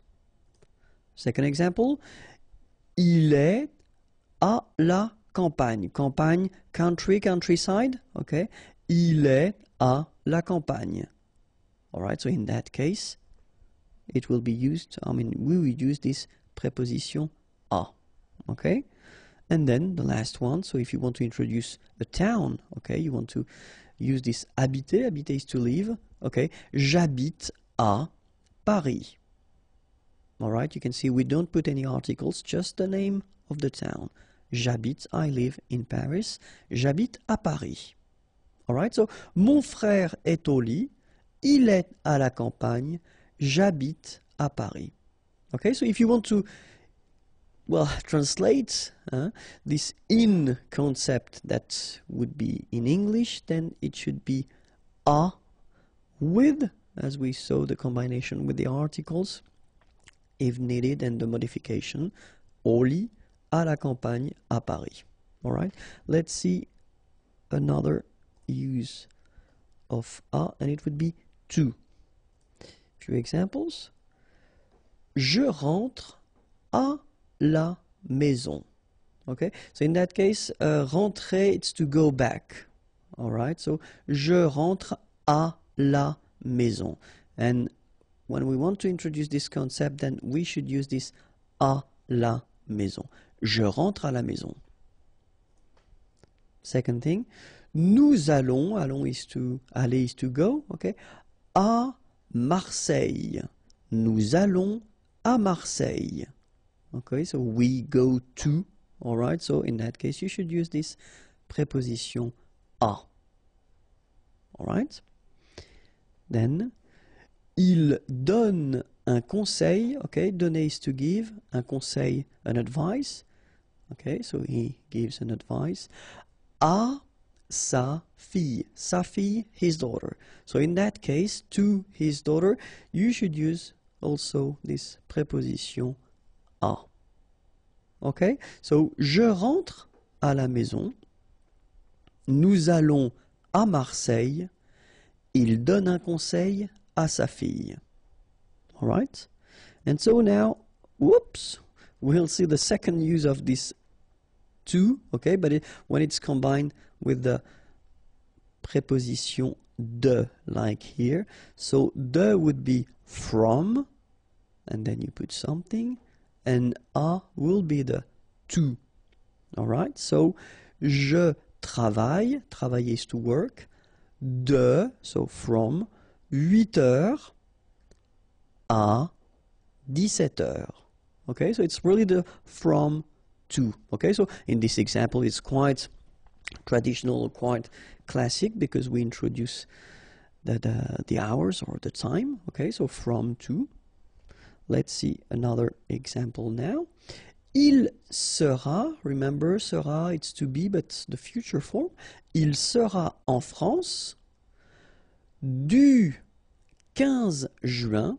Okay, so here you've got a date, and if you look carefully, you've got this du. So it does mean that normally you should put the article le 15 juin, and that's the reason why we've been combining the two, and it becomes du. Okay, we've been seeing that in a previous lesson, so if it's not clear, watch it. Du 15 juin au, same thing here, we've got the preposition à, but then combined with the same article, so le, okay, and it will become au 22 juillet. Alright, so in that situation you can see that it's exactly the same concept, but as we use the articles, then we've got to modify the prepositions. Okay, so il sera en France du 15 juin au 22 juillet. And the last example that we can have, ce train, this train, okay, va, so goes, de Rennes à Paris. Okay, and in that case we just put the name of the towns, okay, de Rennes à Paris. But then in that case, so whether it's à 17 heures au 22 juillet à Paris, so the concept is it's this to, okay, but then it is combined with de, and then remember de with the articles, and it will change, so in that case it would be du. Alright? Another possibility would be the concept of this on. Okay, so let's see a few examples here. Ce film, this movie, est à la télé. Okay, on TV, à la télé. Okay, we've got this à here and then la télé. So télé, of course, it's for télévision. Okay, but in most of the cases we don't use in French this télévision, the full word. We just use this télé word, okay? Ce film est à la télé. Second example, mon ami, my friend, habite, habiter is to live, au, so same thing here, you've got this preposition, but it's combined with le, so it becomes au, and then cinquième étage. Cinquième, fifth, and then étage, floor. So in that case, you want to say that your friend is living on the fifth floor, okay? And in that case, we get to use this a preposition. Third example, il y a une horloge, okay, a clock, au mur, okay, so same thing here, okay, le mur, the wall, okay, but then we combine a and le and it becomes au, okay, au mur. Il y a une horloge au mur. So let's read them one more time. Ce film est à la télé. Mon ami habite au 5e étage. Il y a une horloge au mur. All right? And now let's see all the others possibilities that we've got. Okay? So with verbs, because some verbs, and it's only examples here because we've got many verbs that will require this preposition a, okay? So parler, parler à, to talk to, penser à, okay, to think about someone or something, arriver à, okay, to succeed to do something, okay? So in that case, you should use this preposition à with these verbs. Okay, you will see that normally the way students do is that they will remember these prepositions and the combination of verbs and preposition little by little. So when you will encounter a new verb with a preposition, the idea is to try to write it or to try to memorize it, and that's the way it will go. Okay, so same thing, you can combine this preposition à with adjectives. For instance, interdit à, or then prêt à. Interdit, it's forbidden. Prêt, ready. Okay, so in that case, you should combine these adjectives with the preposition à. Okay? So it's possible to use this preposition à when you want to express or to tell how it is done. Okay? So for instance, when you want to say that it's been done, it's been machine done, or how do you say, handmade? Yeah, you use this fait. So faire is to do, okay, but then in that case it would be done, okay. À la machine, fait à la main. All right. Second use, when you want to use this travel concept. So venir is to come, okay. So if you want to say that, to come by something, okay. Here it's pied, foot, vélo, and then motorbike, okay? So the concept in French is that if you're not inside, so like a car, a train, tramway, subway, so if you're not inside, then normally the concept would be to use this preposition à, okay? When you want to use this come, go, okay, by. So you should use this à preposition, okay? But then keep in mind that in many cases, French people tend to use, when it comes to vélo, moto, well, you can listen and you can hear quite many times this en instead of à. Not really for pied, because, French people will still use this à pied, okay, because it's like a common expression. But still for vélo and moto, many persons will use this en. Okay, officially it should be a mistake, but then many persons are using it, so just be ready and try to remember that it's possible that you will hear this en vélo and then en moto, okay. If you want to describe something, okay, so for instance, la personne au manteau vert, okay, so in that case you want to say that this is the person who is wearing the green jacket, okay, au manteau vert, so in that case it's always the same, so a and le combine and it will become au. Or then, you know, in that case it can be red hair, okay, so cheveux roux, so in that case it's the plural, okay, a plus les, and it will become au, like that. But it's quite common to use this a, okay, and then you want to describe a person. So it's also quite commonly used if you want to talk about food. For instance, un gâteau au chocolat. All right. So un gâteau au chocolat, same thing here. À le, okay. Un gâteau au chocolat. Or then un croissant aux amandes. Un croissant aux amandes. So gâteau, cake, chocolat, chocolate. Croissant, it's this classical French pastry. And then amande, almonds. Okay. And then the use, so for instance, if you want to make a difference between, because une cuillère it's a spoon, okay, so coffee spoon will be une cuillère à café, all right, so in that case we've got to use this preposition à as well, or then une machine à laver, washing machine, so une machine à laver.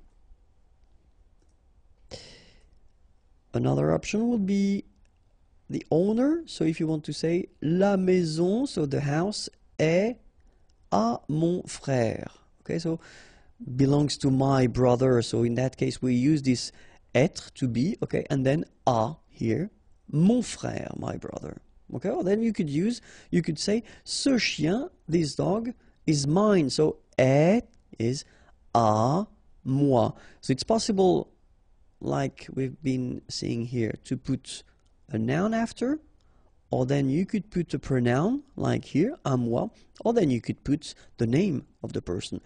C'est à Eric, okay, does it belong to Eric? C'est à Eric, so it's a question in that case, all right? So it's quite commonly used, this à, when you want to say that the person is owning the thing, okay? And then the time, so if you want to use this rendezvous, so let's meet, à 20h, okay, so in that case you should use this à and then you put the time, à 8h du matin, for instance. The pain, normally we've got this expression, so when you say that, when you want to say that, well, you've got an ache, something somewhere in your body, so avoir mal and then à, all right, and then you will combine it with the article, so ventre would be like stomach, okay, so stomach ache would be avoir mal au ventre, so obviously this au is a plus le, so that's the reason why it's like that, okay, ventre is masculine.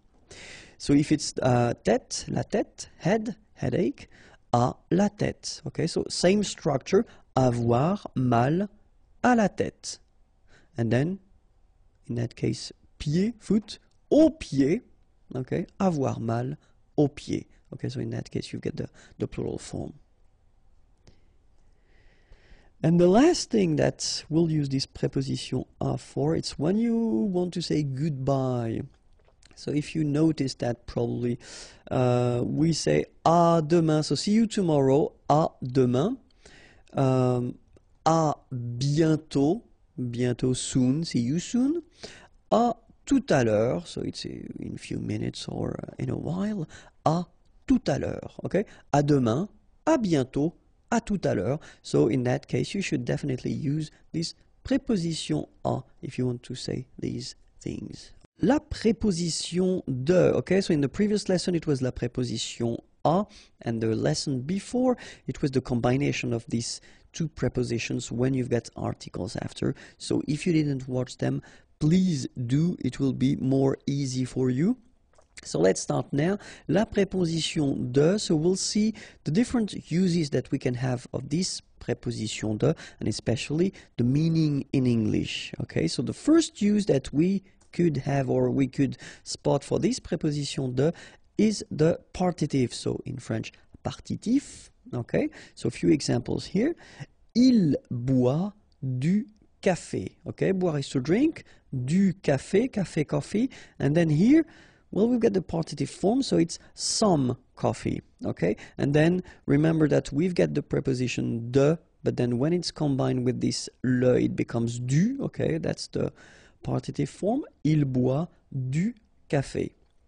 And then other example, sorry.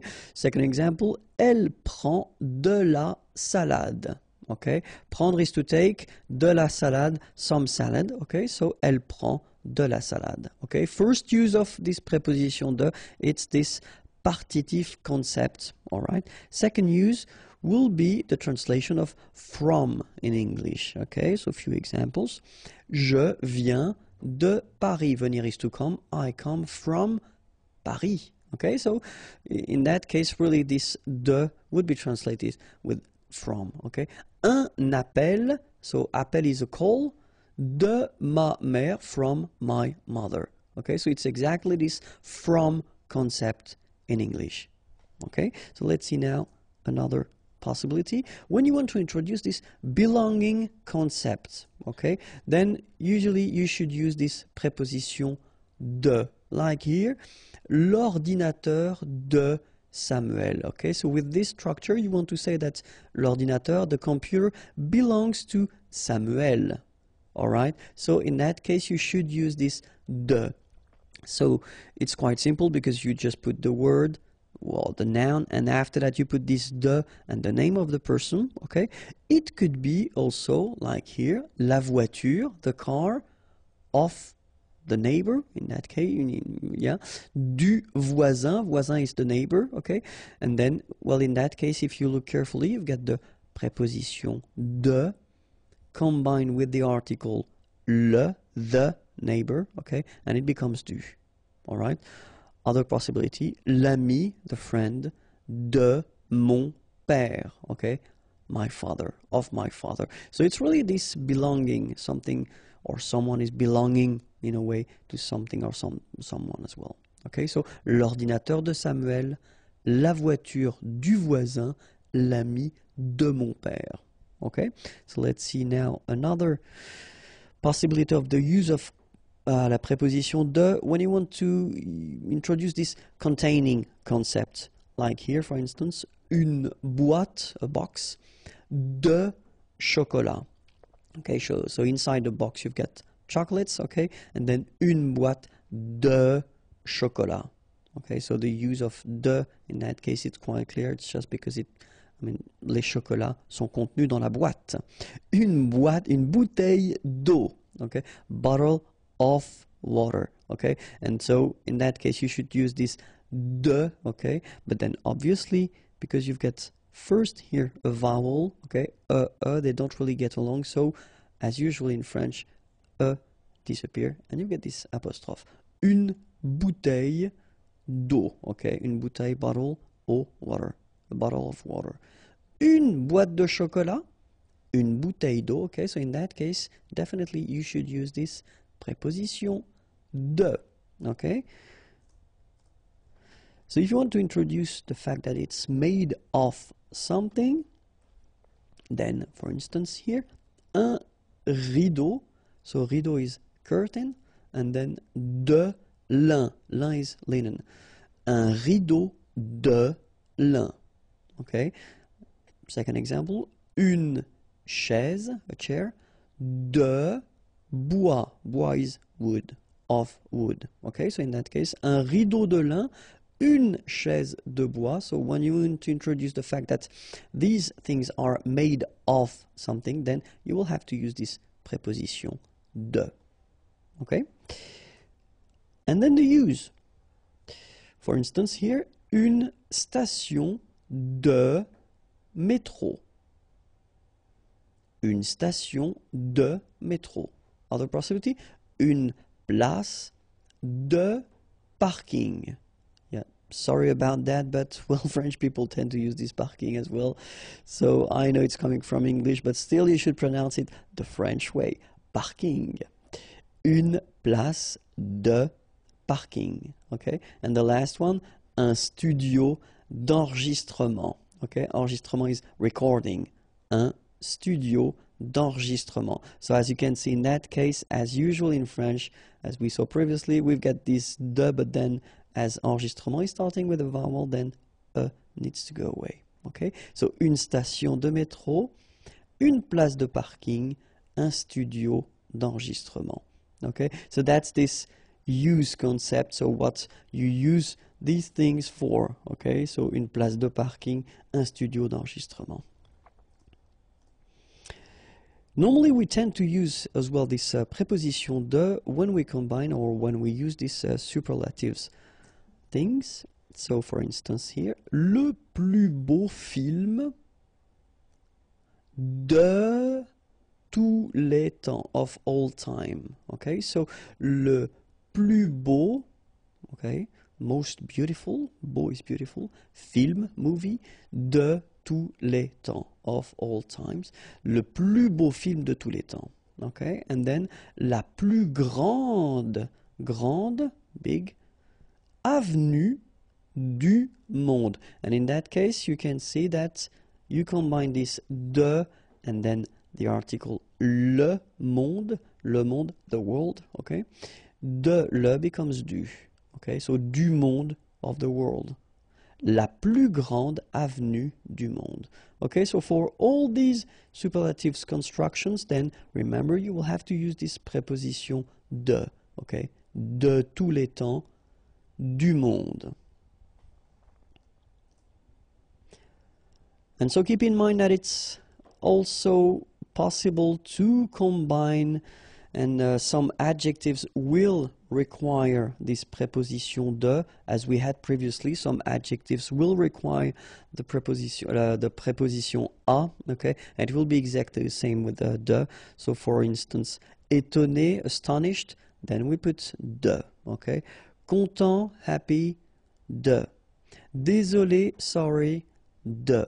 Okay, so as I said, and it will come after that for the verbs, try to remember them when you encounter them or when you read them, okay? That's the only way to really remember them. So, and for the verbs, exactly the same thing. So, parler de, remember, we had the example with parler. So, parler à, to talk to. Parler de, to talk about something. So, parler de, for instance. S'excuser de, okay, to excuse oneself, s'excuser. Promettre, to promise, de. Okay, so these verbs will be constructed with the preposition de.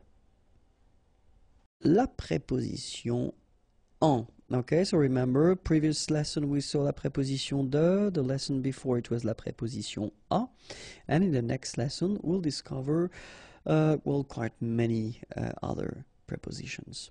Okay, so let's start with la preposition en right now. So la preposition en can be used to express this to concept in English. For instance, je vais en ville, okay, aller is to go, and then ville is town, okay, so je vais en ville, or then nous voyageons, voyager is to travel, en Espagne, Spain.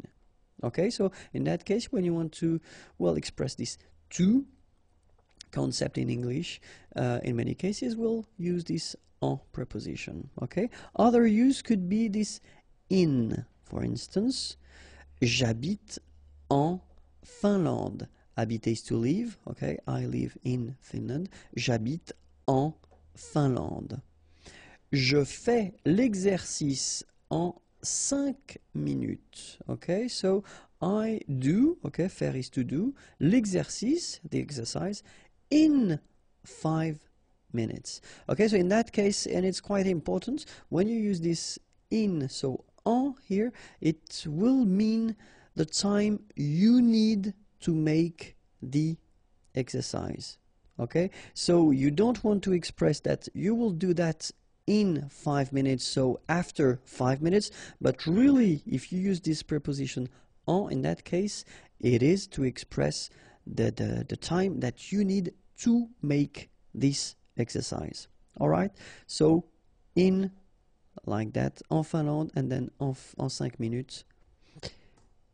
Let's see now for the countries. So in many cases we'll have, so as we saw in a previous lesson, we've got the difference for the countries between the masculine, the feminine, and the plural countries. Okay, so in many cases when the country is ending with this vowel en here, okay, sorry, and here, it will mean that it is feminine. Okay, we've got exceptions, of course, because French language is quite tricky, so we've got exceptions like Mexique, for instance, it's masculine, okay, but in many cases it will mean that it's feminine.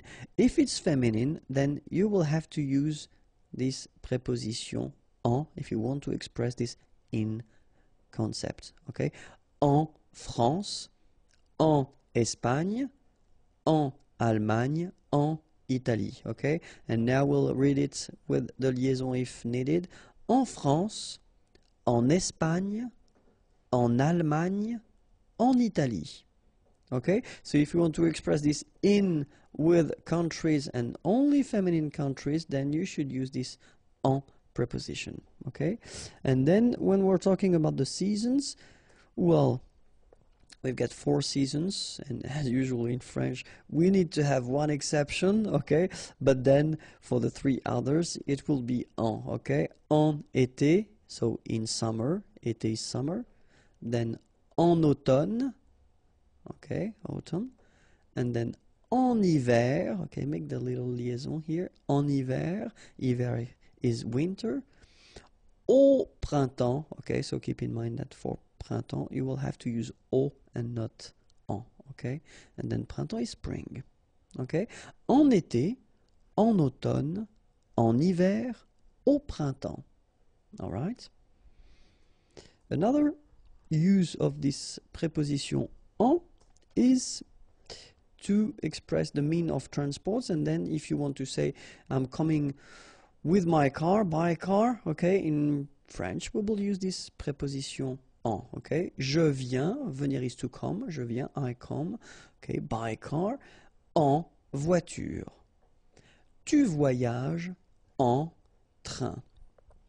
Okay, and well, we saw in the lesson when we saw this preposition a, we saw that for pied, for instance, foot, and then we saw that motorcycle, moto, and then bicycle, vélo. In these cases, we use the preposition a.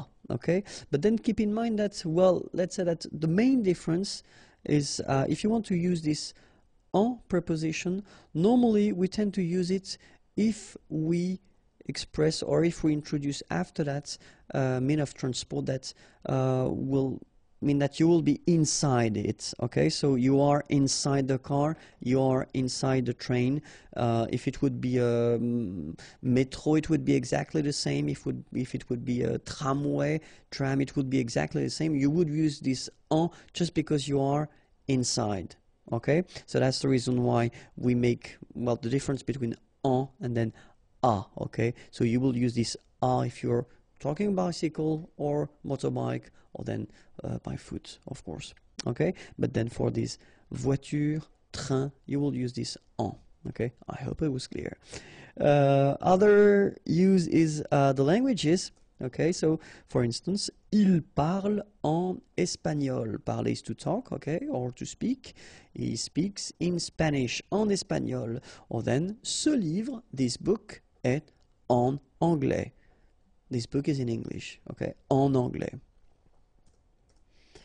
Other use is when you want to introduce the material it is something is made of, okay, so for instance, une montre, montre is a watch, une montre en or, okay, so gold, or, okay, so if you want to say that this watch is made of gold, then une montre en or. Un bateau en plastique. Bateau, it's a boat, and then plastique is plastic, so un bateau en plastique. If you want to express the situation you are in, okay, so for instance, to be late, être en retard, être en retard, okay, and then the other option here, être en avance, all right, so if you're coming earlier, then être en avance. Être en vacances, to be on holiday, so être en vacances. So in all these situations, like en retard, en vacances, en avance, we will use this preposition en, okay? And then maybe the last use that I wanted to introduce is what we call the gérondif. So it's a bit tricky because we didn't yet see this participe présent. It will come soon, don't worry. But then I just wanted to be honest with you and introduce it, even if we didn't see yet the participe présent. So we will construct this Gérondif, so the meaning of the gérondif is when you want to introduce so two actions, so we would say action simultanée, so technically two actions that take place at the same time. Okay, and the way we construct that is, well, of course, because it's the lesson, so the preposition, la préposition en, and then after that you will put this participe présent form that you don't know yet how to make, but we'll see that in a coming lesson. Okay, but then I will make anyway an example, and this is the example. Je téléphone. Okay, so in the first sentence or in the first part of the sentence you say je téléphone. Téléphoner is to call. Okay, and then we have here our gérondif form. So first you get your preposition en, and then you get your participe présent form, so marchant. Okay, and if you look carefully, it's coming from the verb marcher. Marcher is to walk. Okay, dans la rue.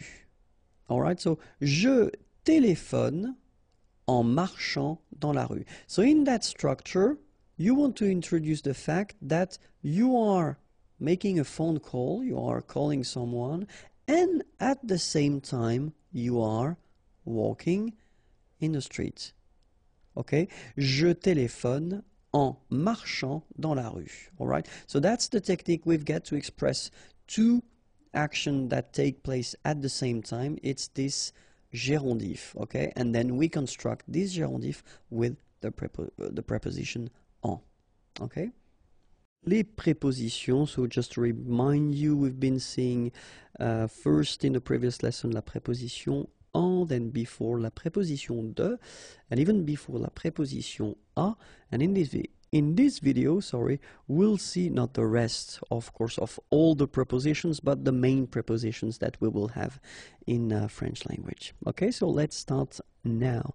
And the first one that we'll see is pour, and pour means for. Okay, so we'll see two examples here. Ce café est pour vous. Okay, so ce café, this coffee, est is pour, for, vous, you.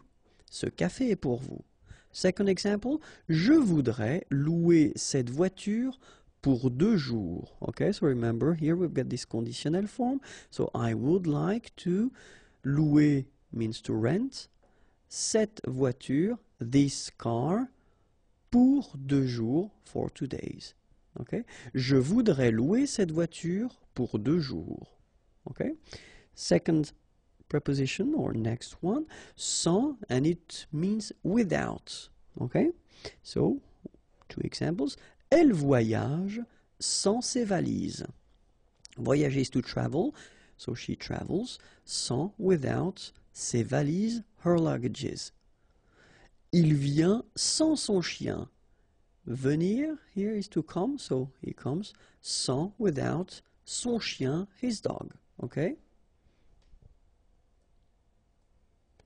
Après, you can translate it by after. Okay? And then, je viens après la réunion. Venir is to come. Je viens, I come, après, after, la réunion, the meeting. Je viens après la réunion. Okay? Then, avant means before.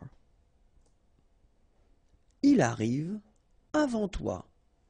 Arriver, to arrive, he arrives. Avant, before, toi, you. Remember, this is what we call this pronom tonique. Okay, so it's you.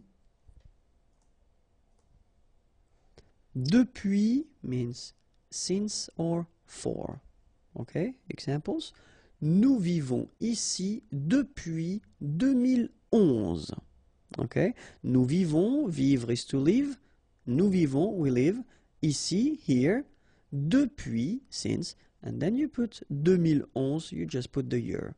Okay? So, assuming the fact that we are still now in 2012, so 2012, we could use this sentence as well. Nous vivons ici depuis 1 an, okay? So in that case, you can use this depuis as well, and then you will introduce 1 an, just because we've been arriving in 2011, and we are now in 2012, okay? So, depuis 1 an, Derrière means behind. Okay, so the example could be le ballon est derrière l'arbre. Le ballon, the ball, est is derrière, behind l'arbre, the tree. Okay, un arbre, a tree. Le ballon est derrière l'arbre. Then after that, we can see devant. Devant means in front of. Okay, in front of. And then the example could be mon collègue, my colleague, est assis, is seated, devant le directeur. Le directeur, the director. Mon collègue est assis devant le directeur. Jusque means until. Example, je reste au bureau jusqu'à 17 heures. Okay? Rester is to stay, au bureau, at the office. Je reste au bureau jusqu'à, until 17 heures. Okay, so you can see that here it's quite interesting because normally we should have this jusque written like that. But then if you look carefully after that, we've got this a. Okay, another preposition, and then you remember the rule when we've got vowel and vowel. Normally what happens is that this final a will go away, and then we'll put apostrophe, so that's the reason why we get this jusqu'à. Okay, and then phonetically jusqu'à. Okay, je reste au bureau jusqu'à 17 heures.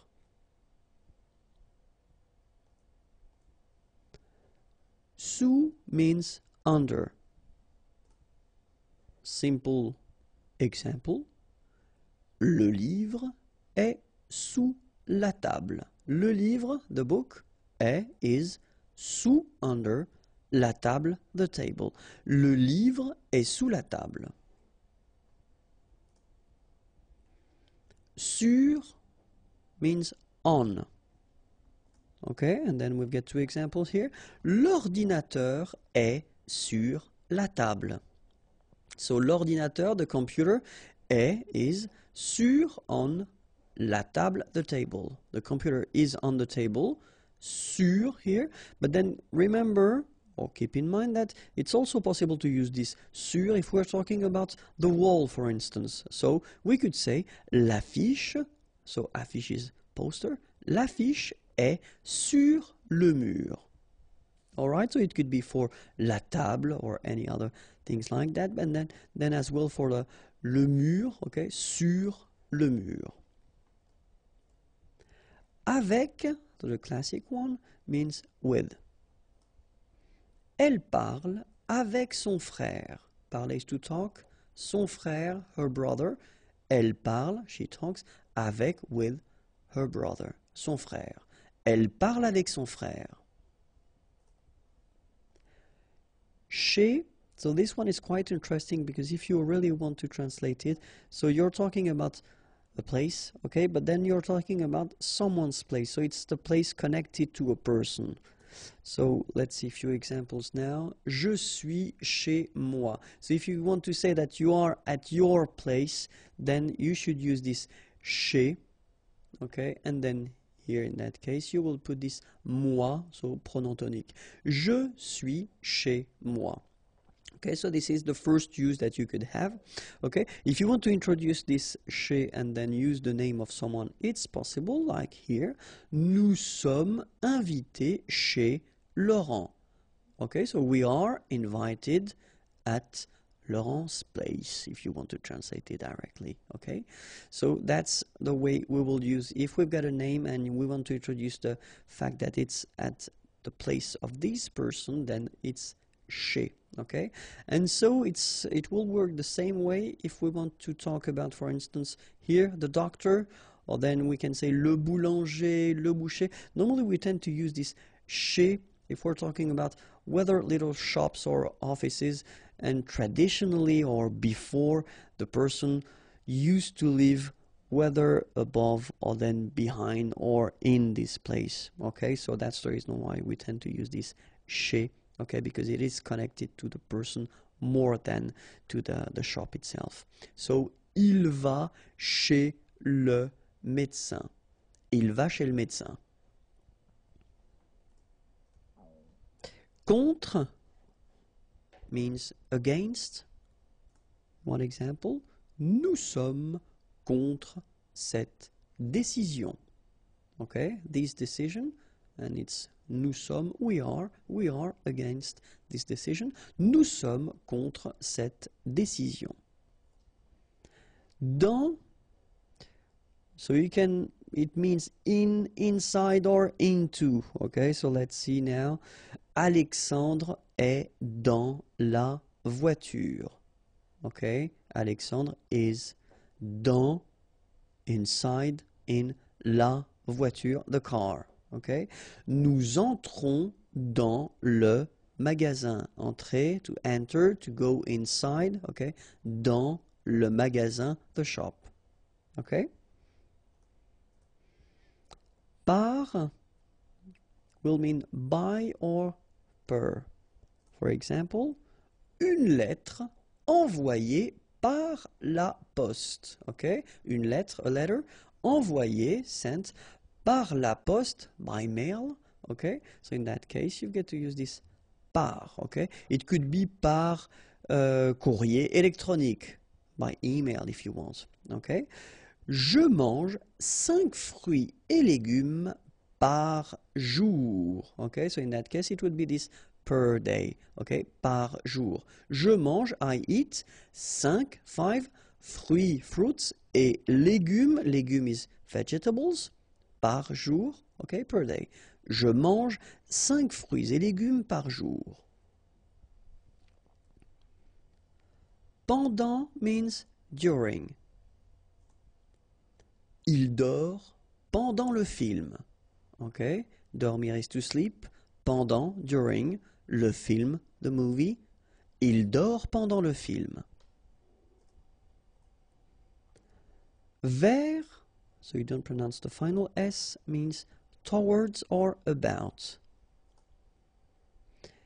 Je vais vers la station de métro. Okay, so I am walking in that case because I used to say je vais, so I'm sorry, it's aller, okay?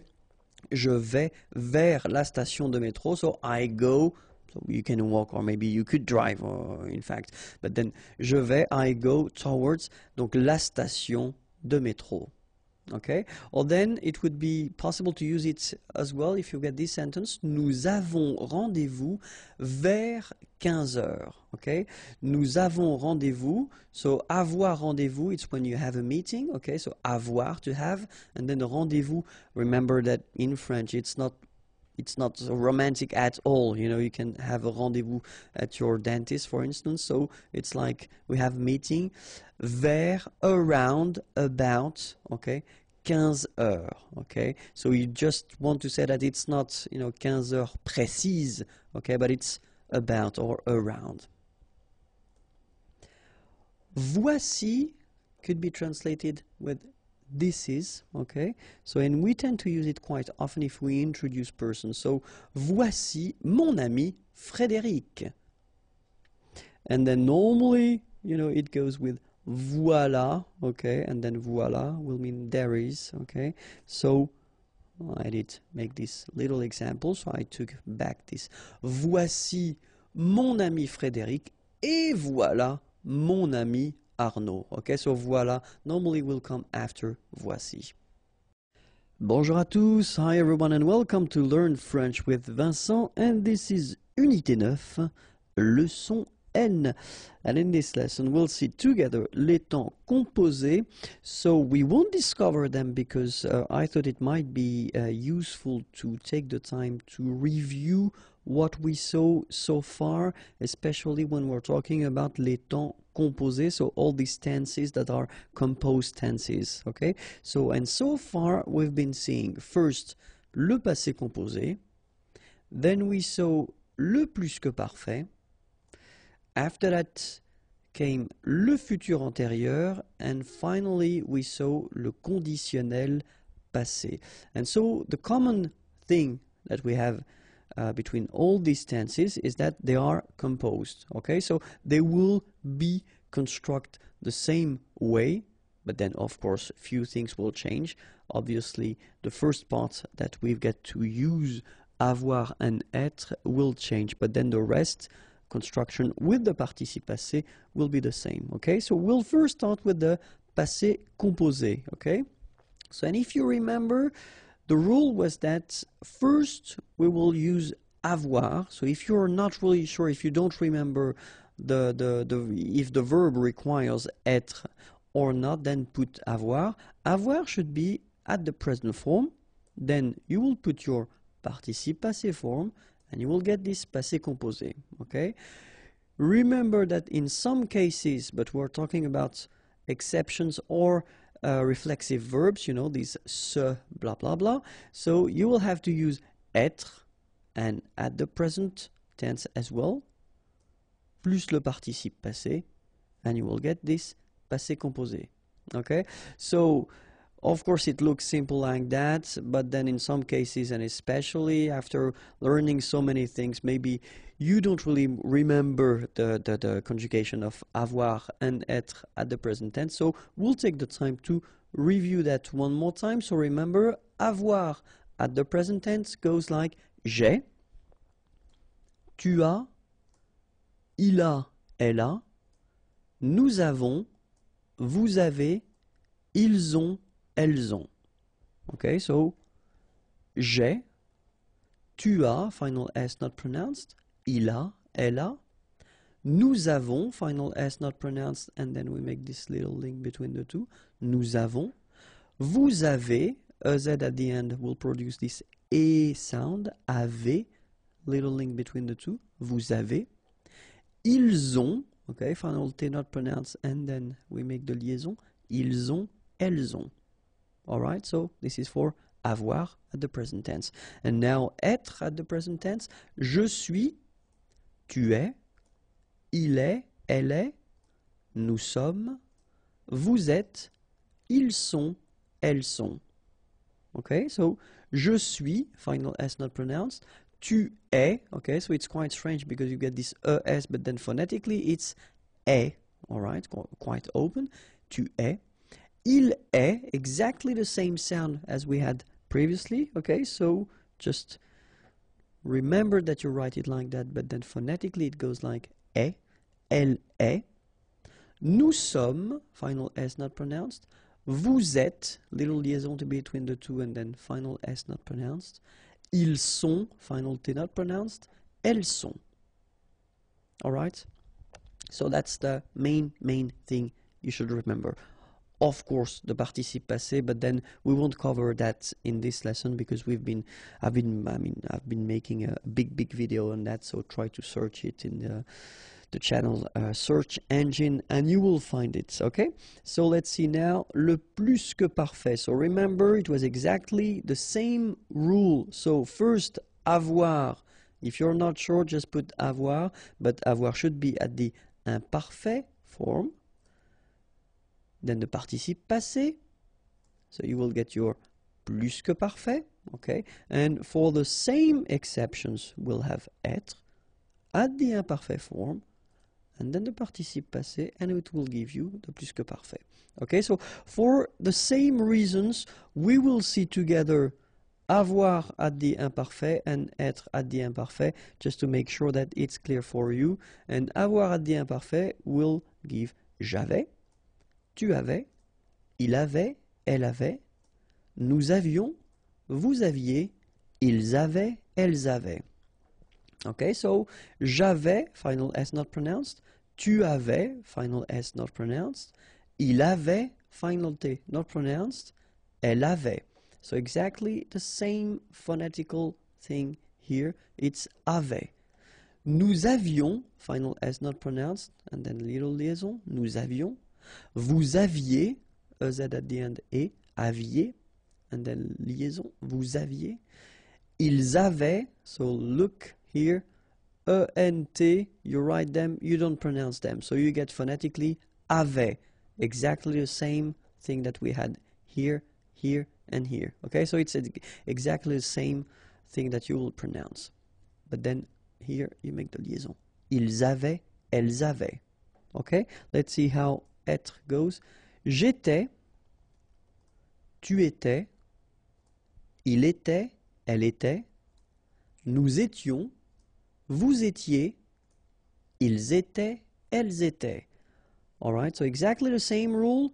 Remember, final S, here, here, final T, and then here, E and T, you don't pronounce them. So you will get était, okay, for all these forms, okay? J'étais, tu étais, il était, elle était. Same rule here, final S not pronounced, and then you make the liaison. Nous étions, vous étiez, ils étaient, elles étaient, okay? Make the liaison here as well. Ils étaient, elles étaient. Alright? So, this is the thing you should remember. Now, the other tense we saw was futur antérieur. And futur antérieur, remember, exactly the same construction, but then avoir should be conjugated at the future, le futur, and then le participe passé, and it will give you futur antérieur. Or then, for exactly the same exceptions and the same cases, you will use être, but then être should be at the future tense, plus le participe passé, and it will give you le futur antérieur. So, what we'll see exactly the same thing as we saw previously for the other tenses, or the other tenses. So we'll see the future form for avoir, and then the future form for être. Okay? And for avoir, it will go like j'aurai, tu auras, il aura, elle aura, nous aurons, vous aurez, ils auront, elles auront. Okay, so have a look now. J'aurai, tu auras, final S not pronounced, il aura, elle aura, nous aurons, final S not pronounced, and then you make the liaison, vous aurez, a Z at the end here, et, aurez, liaison here, vous aurez, ils auront, final T not pronounced, elles auront. Okay? And then, for être, we will get je serai, tu seras, il sera, elle sera, nous serons, vous serez, ils seront, elles seront. Okay, so one more time. Je serai, tu seras, final S not pronounced, il sera, elle sera, nous serons, final S not pronounced, vous serez, a Z at the end, et serez, ils seront, final T not pronounced, elles seront. Alright, so this is the future tense for avoir and être, okay? And now the last composed tense we saw was le conditionnel passé, and so remember that le conditionnel passé will go like that. So first, as we saw previously, avoir in priority at the conditionnel présent form, then you put your participe passé, and you will get your conditionnel passé. Or, for the same cases as we had previously for passé composé, futur antérieur, or then plus que parfait, être, but in that case it should be at the conditionnel présent form, then the participe passé, and you will get your conditionnel passé form. So let's see now how avoir and être are at the conditionnel présent, just to refresh your memory, and it goes like that. J'aurais, tu aurais, il aurait, elle aurait, nous aurions, vous auriez, ils auraient, elles auraient. Okay, so one more time. J'aurais, final S not pronounced, tu aurais, same thing here, il aurait, elle aurait, final T not pronounced, so phonetically exactly the same form here. Nous aurions, final S not pronounced, and then you get this liaison, nous aurions. Vous auriez, a Z at the end, et auriez, and then the liaison, vous auriez. Ils auraient, remember, ENT, you don't pronounce it, auraient, ils auraient, elles auraient. Alright, so this is for avoir, and then let's see, être. Je serais, tu serais, il serait, elle serait, nous serions, vous seriez, il serait, elle serait. Okay, so let's see how it goes. Je serais, final S not pronounced. Tu serais, same thing here. Il serait, elle serait, final T not pronounced. Nous serions, final S not pronounced. Vous seriez, EZ at the end, et seriez. Il serait, so ENT not pronounced. Elle serait. Alright, so this is the first part that you should use when you make, this conditionnel passé form, okay? That's it for les temps composés. If you've got some doubts, remember I've been making videos regarding each of these tenses, so it's possible to find them. If you want more video or other videos, then remember youtube.com/imagier is here, and then more material if you want to find other things, softwares or pictures or flashcards. Imagier.net is waiting for you. Have a great day. Bye bye. L'impératif. Okay, so as usual, when we see a tense, we first work on l'emploi, so when do we use it, and then after that we'll see la formation, so how do we construct this imperative form, okay? But then first, of course, l'emploi. So when do we use the imperative? Well, it's quite simple. We've got three main uses of l'impératif. The first one, le conseil. So if you want to translate conseil, it would be advice, okay? So if you want to give an advice to someone, okay, in most of the cases you will use this imperative form. Or then if you want to give an order, okay, so normally that's the tense we use if we want to use this order thing. And then la défense, so if you want to forbid something to someone, okay, so in that case you should use l'impératif, okay? So conseil, ordre ou défense. Okay, we'll see just a few examples just to see how it works. Le conseil, so we've got this example. Pour aller à la gare, tournez à gauche et continuez tout droit. Okay, so to go to the station, aller is to go, la gare, the station. Pour aller à la gare, tournez, and that's our first imperative, à gauche, on your left, et continuer, continuer is to continue, tout droit, straight. Okay, so tourner and continuer here are at the imperative form. Okay, normally at this level, maybe it rings a bell and maybe you can think that they look like something we saw previously. Okay, so ordre now, if you want to give an order, same thing here. Fais tes devoirs. Okay, so faire is to give, to do, and then tes devoirs, your homework, okay? We tend to put that at the plural form in French. Fais tes devoirs, okay? And this is here as well an impératif, okay? And then let's see now, une défense. N'utilisez pas votre téléphone portable pendant le cours. So, of course, in that case, défense, you want to forbid something, so you should use this negative form, okay? So, n'utilisez pas votre téléphone portable during le cours, the lesson, okay? Utiliser is to use. N'utilisez pas votre téléphone portable pendant le cours, same thing here. Utiliser is at the imperative form, okay? So, now, first thing, when we talk about this imperative form, the first thing that you've got to remember is that we've got only three persons, so there will be tu, nous, and then vous. So the imperative doesn't exist for je, for il and il au pluriel. Okay? And then the second thing that you should remember is that you won't use these pronoms personnels. So normally when we've got a tense, so far all the tenses that we saw, you use these pronoms personnels, so tu, nous, and vous, okay? The concept with the imperative is that you won't use tu, either nous or vous, okay? So you don't use this pronom personnel, all right? So these two things are the main thing. First, only three persons, tu, nous, and vous, and the second thing, you don't use the pronom personnel. Okay, let's see now how we build this imperative form. So, we'll see first the premier groupe, then we'll see the deuxième groupe, and then the troisième groupe, and finally, of course, as usual, the irregular verbs. All right, so let's start with the first group, le premier groupe. So normally the first group, and it's been that way so far, is the easy group because it is regular.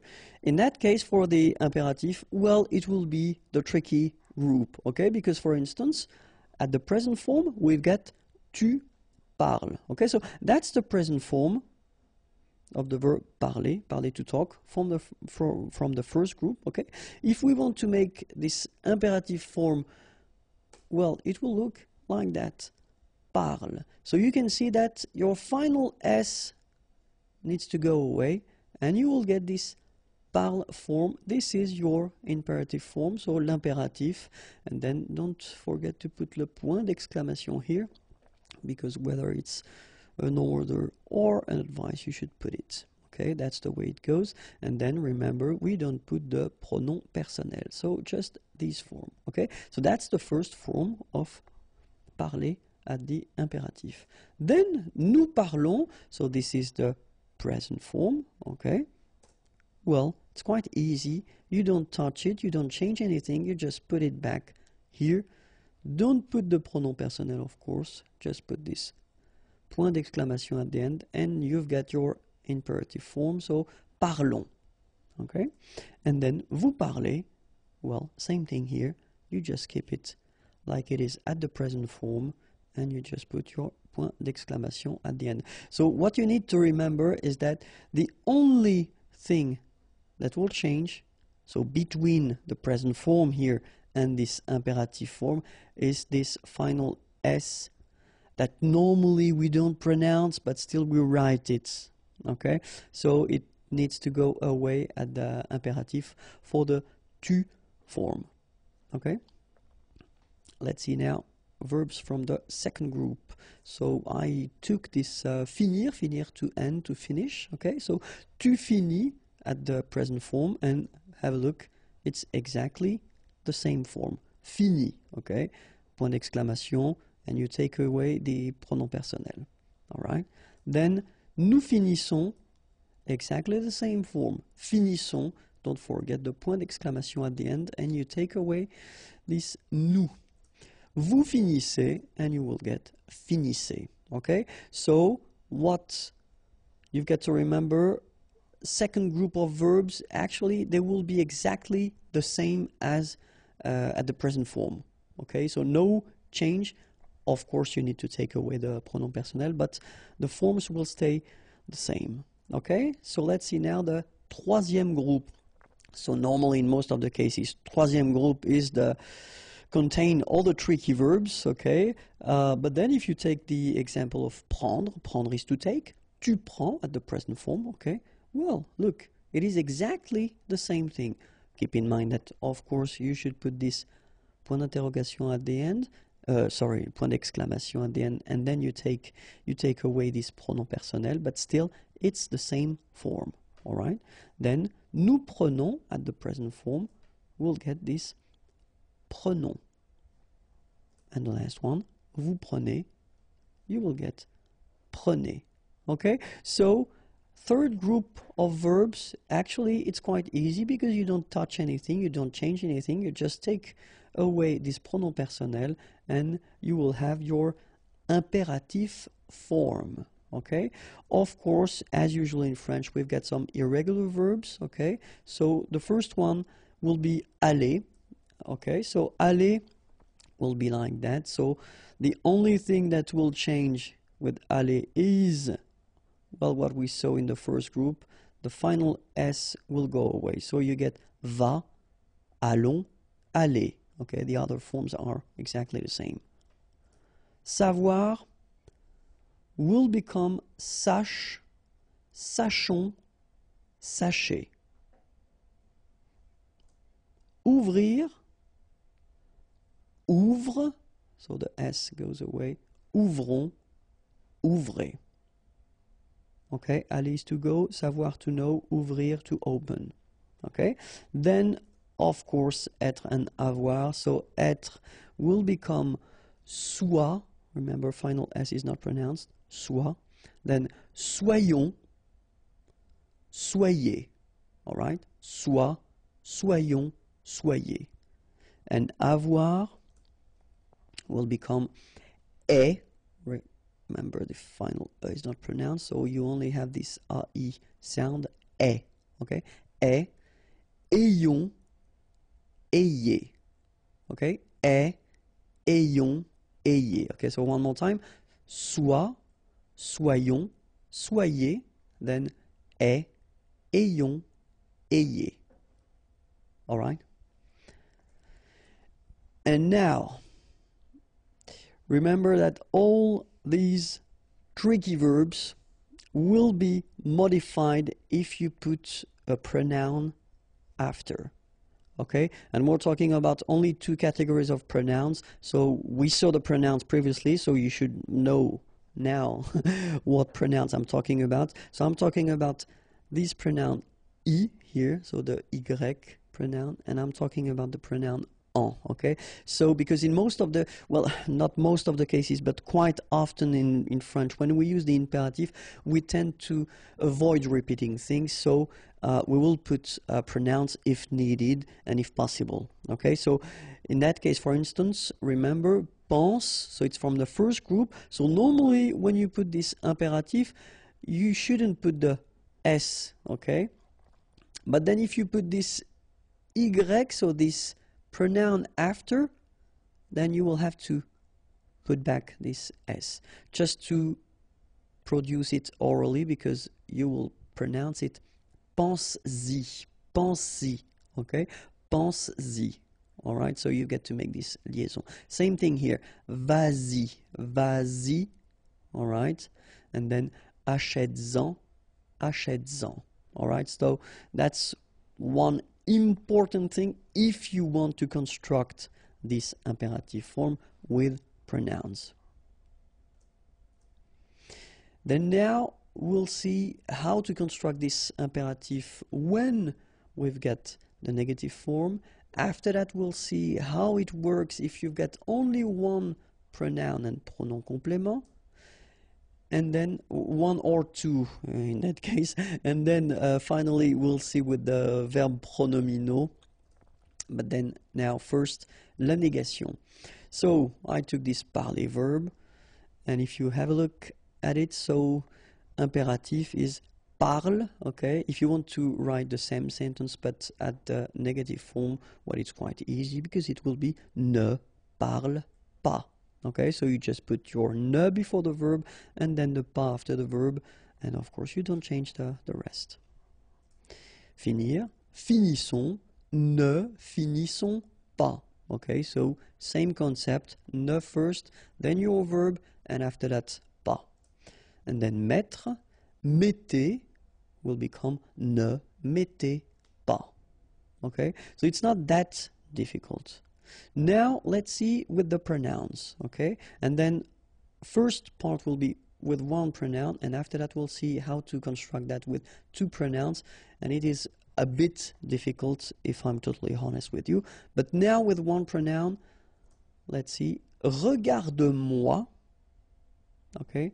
And it will become at the negative form ne me regarde pas. Okay, so here normally remember these pronouns me, okay, should come before the verb. Then the rule at the imperative is that if you've got these structures, so structure affirmative, okay, so it's not the negative form, then they should come after, and then this me is one of the pronouns that will change and it will become moi. Regarde-moi, okay? But when you put back this structure to the negative form, so me just become the normal form, so ne me regarde pas. All right. Same thing, so toi will be the second and the last to be drastically modified, so it will become regarde-toi, okay? So the rules stay the same, you put it after, okay? Regarde-toi, all right? But then when you put the negative form, well, it becomes normal, so ne, and then te regarde pas. Okay, keep in mind that as usual for the pronouns, they will come before the verb, okay? So your negative form is coming before and after the whole thing. And then, well, if you've got this le pronoun, or it could be the la, well, it will stay the same, so no modification. So regarde-le, and then negative form, ne le regarde pas. Okay? Regarde-la, ne la regarde pas. It could be regarde-nous, okay? Ne, whoops, sorry, I made a mistake. It should be nous here. Ne nous regarde pas.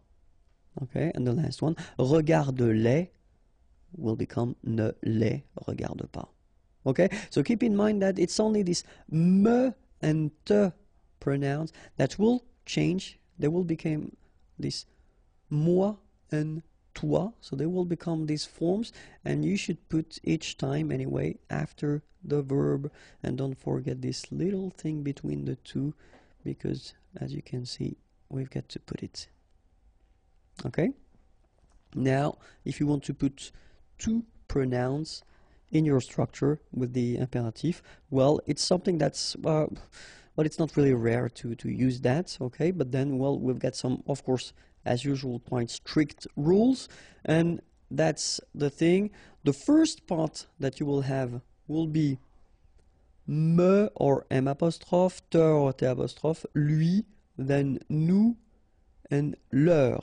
Okay, so that will be the first thing that you will have to put, and after that will come your pronoun en. Okay, that's normally the association of pronouns that we've got. Okay, so let's see them in action. For instance, parlement. Okay, so as you see, first you put this m apostrophe and then you put your pronoun. Okay, don't forget that they must come after your verb because it's the imperative. Parlement. Okay, but if you put them at the negative form, then you will get ne m'en parle pas. Okay, remember, negative form, then they come back as they should be all the time, so before the verb. All right, so another example, parle-nous en, okay, here, and then we will get ne nous en parle pas. Okay, sorry for the examples, but I tend to not to make the liaison when I make these little examples, just because I think it's more clear not to make the liaison, okay? But then, of course, parle-nous-en, ne nous en parle pas should be the way you should pronounce them, okay? But still, just to make it clear where you put them and to avoid any mistake or anything like that. Okay, so same thing here, so parle, and then after that you've got your pronoun and second pronoun en, but when you put the negative form, ne, and then you put them back before your verb. Okay, second possibility that you would have would be the pronouns like le, la, and les, okay, and they will come first, and after that you will have this moi, lui, nous, and leur. Okay, let's see a few examples now. Donne-la-moi. Okay, donne-la-moi. So exactly the same rule as we saw previously. Okay, so you put them after your verb like that. Okay, but of course when you put the negative form, then you put them back. Look, ne me la donne pas. Donne-la-moi, ne me la donne pas. Then donne-la-nous, and it will become ne nous la donne pas. Alright, so I know this is really difficult, so don't worry, because many students have some difficulties at the beginning, okay, but then little by little you will understand the structure and the way to construct that, okay? Just try to keep that in mind, okay? Try to listen to persons and then try to use this structure. But remember that in many cases it's possible to avoid repeating, or to avoid, sorry, using the pronouns by repeating a few words, okay? So it's, well, it's an option as well, okay? So let's see now les verbes pronominaux, okay? And so I took this se regarder verb, okay? So regarde-toi, And then if you put the same structure, but then at the negative form, so ne te regarde pas, regardons-nous, ne nous regardons pas, regardez-vous, ne vous regardez pas. Okay, so exactly the same thing as we saw previously. So toi, nous, and vous should come after the verb. Okay, but when you put this structure at the negative form, so te, nous, and vous should come before the verb. Okay, so that's the rule. Les liaisons obligatoires. So since we started this Learn French with Vincent videos, I've been talking quite much about les liaisons, so these little links that you can put between the words. And so of course we've got some rules for these things, and so I thought that maybe it might be useful to just cover this topic right now, because I've been receiving few messages regarding this topic.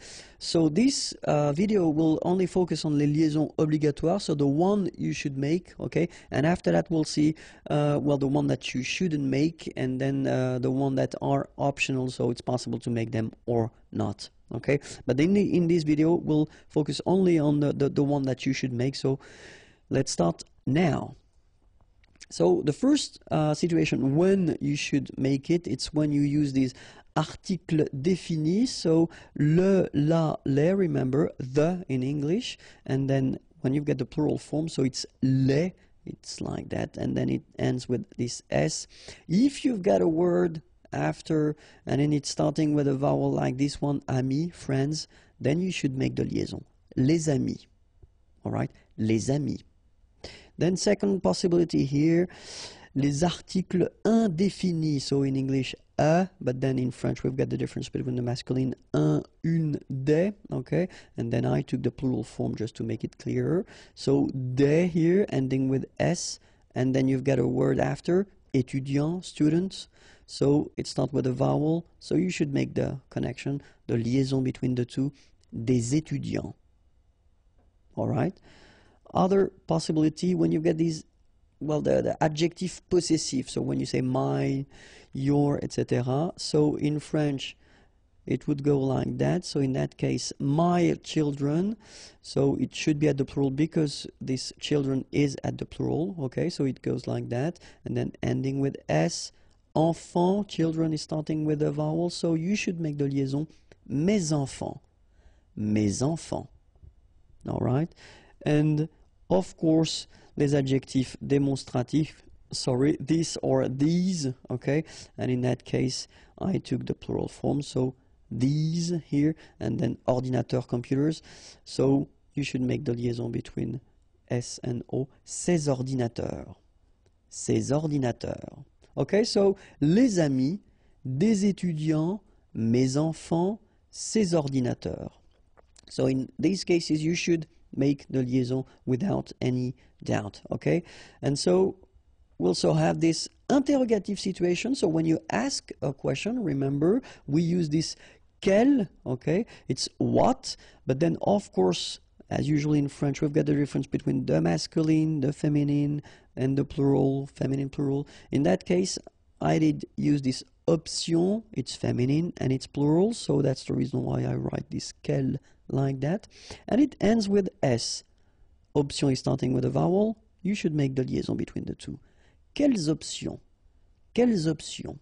All right, and then if you, well, heard from the beginning, you know, the concept of this liaison is that you don't make any pause between the two words. Quelles options? It's really a link between the two. Quelles options? Indéfini, well, exactly the same rule. In that case, you've got certains, indéfini, and it is here at the plural form. Individu, plural, starting with a vowel, you make the liaison, certains individus. Certains individus. All right, and the last situation for this page, numéro. Okay, so if we're talking about the numbers, in that case I took trois, okay, 3, just because it ends with S, as you can see here, and then appartement, apartments, starting with a vowel, so you should make the liaison. Trois appartements. Okay, so quelles options? Certains individus, trois appartements.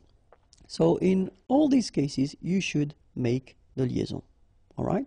But then it continues. So now situation where you've got a sentence in which you've got first the adjective and then the noun, like here for instance. Les beaux enfants, okay, so you make the liaison between beau, so adjective, and enfant. And here it's quite interesting because even if you've got this X, well, phonetically it will be like Z, so like if it would be an S, okay? Les beaux enfants, all right? Les jeunes étudiants, all right? So same thing here, the link between the two. Les jeunes étudiants, all right? And then if you get this pronom personnel, so I, you, he, she, etc., and then your verb. So in that case, I took vous, okay? And then the verb to être, the verb être, to be. So in that case, you get vous êtes, so you make the liaison between the two. And then avoir, to have, nous avons. All right? So remember, pronom personnel, then the verb, you make the liaison. And then it's quite interesting because this verb être, so to be, if it's at the third person of the singular, so he is or she is, il est, elle est, okay, then definitely you should make the liaison if you've got something after. So like here, for instance, il est admirable. Il est admirable, okay? Elle est intéressée. All right, so in all these cases, you should make the liaison, and in that case, it's with T. Il est admirable, elle est intéressée. And it continues. If you've got this structure in which you've got the pronom complément before the verb, okay, so we've been doing a few videos regarding this topic. If you don't know how to make them, well, you can check them. There are many videos regarding this topic. And so remember the pronouns should be before the verb. So when you've got this kind of structure, subject, pronoun, verb, in that case you should make the liaison between the two. Il nous aide. Elle vous admire. All right, so z here as well. Elle vous admire, il nous aide. Okay? If you've got the verb first and then you put your pronoun after, because normally that's the way we should proceed, you know, if we want to construct a correct question. Normally you should put first the verb and after the pronoun, okay? So in this situation, then you should make the liaison. And so this little d here is in red just to show you that you won't pronounce it like d to make the liaison, but you will pronounce it like t. And so you will get prend-il, okay? But then here, prennent-elles, okay? So you get your t and then prennent-elles, all right? So prend-il, remember, d pronounced like t, and here prennent-elles. All right, and so if you want to construct a structure in which you will have whether une conjonction, so these little words that will link whether words or then sentences, or then if it's une préposition, many videos regarding that topic as well, or adverb, but then they should be only one syllable long, okay? So like that, quand elle. All right, same rule here. Remember, when you will have this D, you will phonetically pronounce it like T. Quand elle, dans un, okay, in that case you've got this préposition dans, okay, and then the article, dans un, all right, and here we've got this adverb, beaucoup, and then admirer, beaucoup admirer, all right, quand elle, dans un, beaucoup admirer. All right, so let's repeat them. Il nous aide, elle vous admire, prend-il, prennent-elles, quand elle, dans un, beaucoup admiré. Les liaisons obligatoires. So, since we started this Learn French with Vincent videos, I've been talking quite much about les liaisons, so these little links that you can put between the words. And so of course we've got some rules for these things, and so I thought that maybe it might be useful to just cover this topic right now, because I've been receiving few messages regarding this topic. So this video will only focus on les liaisons obligatoires, so the one you should make, okay, and after that we'll see well, the one that you shouldn't make, and then the one that are optional, so it's possible to make them or not. Okay, but in this video we'll focus only on the one that you should make. So let's start now. So the first situation when you should make it, it's when you use these articles définis, so le, la, les, remember, the in English, and then when you get the plural form, so it's les, it's like that, and then it ends with this S. If you've got a word after and then it's starting with a vowel like this one, amis, friends, then you should make the liaison, les amis. All right, les amis.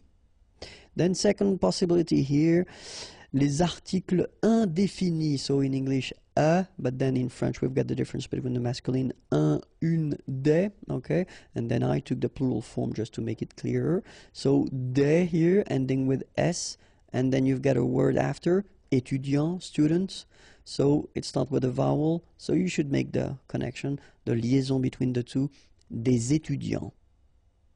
All right. Other possibility, when you get these, well, the adjective possessive, so when you say my, your, etc. So in French it would go like that. So in that case, my children, so it should be at the plural because this children is at the plural, okay, so it goes like that, and then ending with s. Enfant, children is starting with a vowel, so you should make the liaison mes enfants, mes enfants.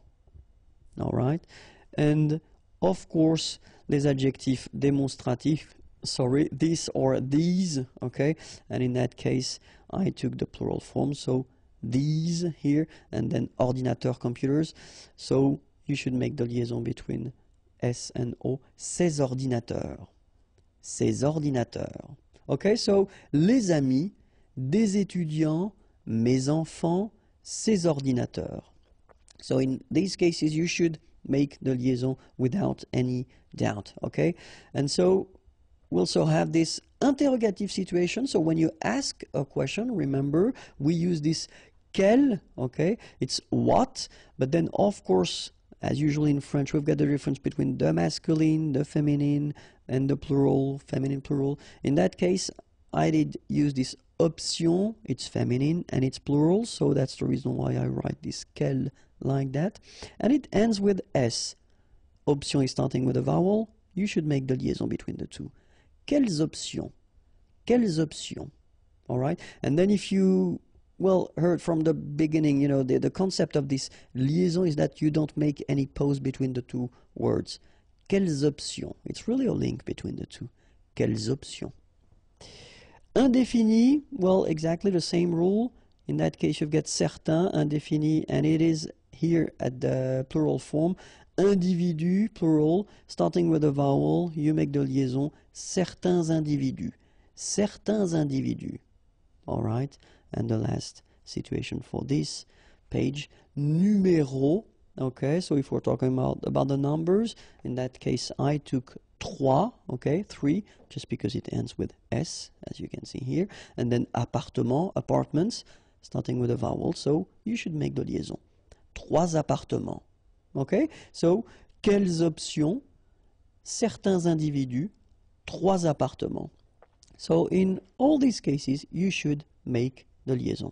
All right, but then it continues. So now, situation where you've got a sentence in which you've got first the adjective and then the noun, like here, for instance. Les beaux enfants, okay, so you make the liaison between beau, so adjective, and enfant. And here it's quite interesting because even if you've got this X, well, phonetically it will be like Z, so like if it would be an S, okay? Les beaux enfants, all right? Les jeunes étudiants, all right, so same thing here. The link between the two, les jeunes étudiants. All right, and then if you get this pronom personnel, so I, you, he, she, etc., and then your verb. So in that case, I took vous, okay, and then the verb to être, the verb être, to be. So in that case you get vous êtes, so you make the liaison between the two. And then avoir, to have, nous avons. Alright, so remember, pronom personnel, then the verb, you make the liaison. And then it's quite interesting because this verb être, so to be, if it's at the third person of the singular, so he is or she is, il est, elle est, okay, then definitely you should make the liaison if you've got something after. So like here, for instance, il est admirable. Il est admirable, okay? Elle est intéressée. Alright, so in all these cases you should make the liaison, and in that case it's with T. Il est admirable, elle est intéressée. And it continues. If you've got this structure in which you've got the pronom complément before the verb, okay, so we've been doing a few videos regarding this topic. If you don't know how to make them, well, you can check them. There are many videos regarding this topic. And so remember, the pronouns should be before the verb. So when you've got this kind of structure, subject, pronoun, verb, in that case you should make the liaison between the two. Il nous aide. Elle vous admire. Alright, so z here as well. Elle vous admire, il nous aide. Okay? If you've got the verb first and then you put your pronoun after, because normally that's the way we should proceed, you know, if we want to construct a correct question.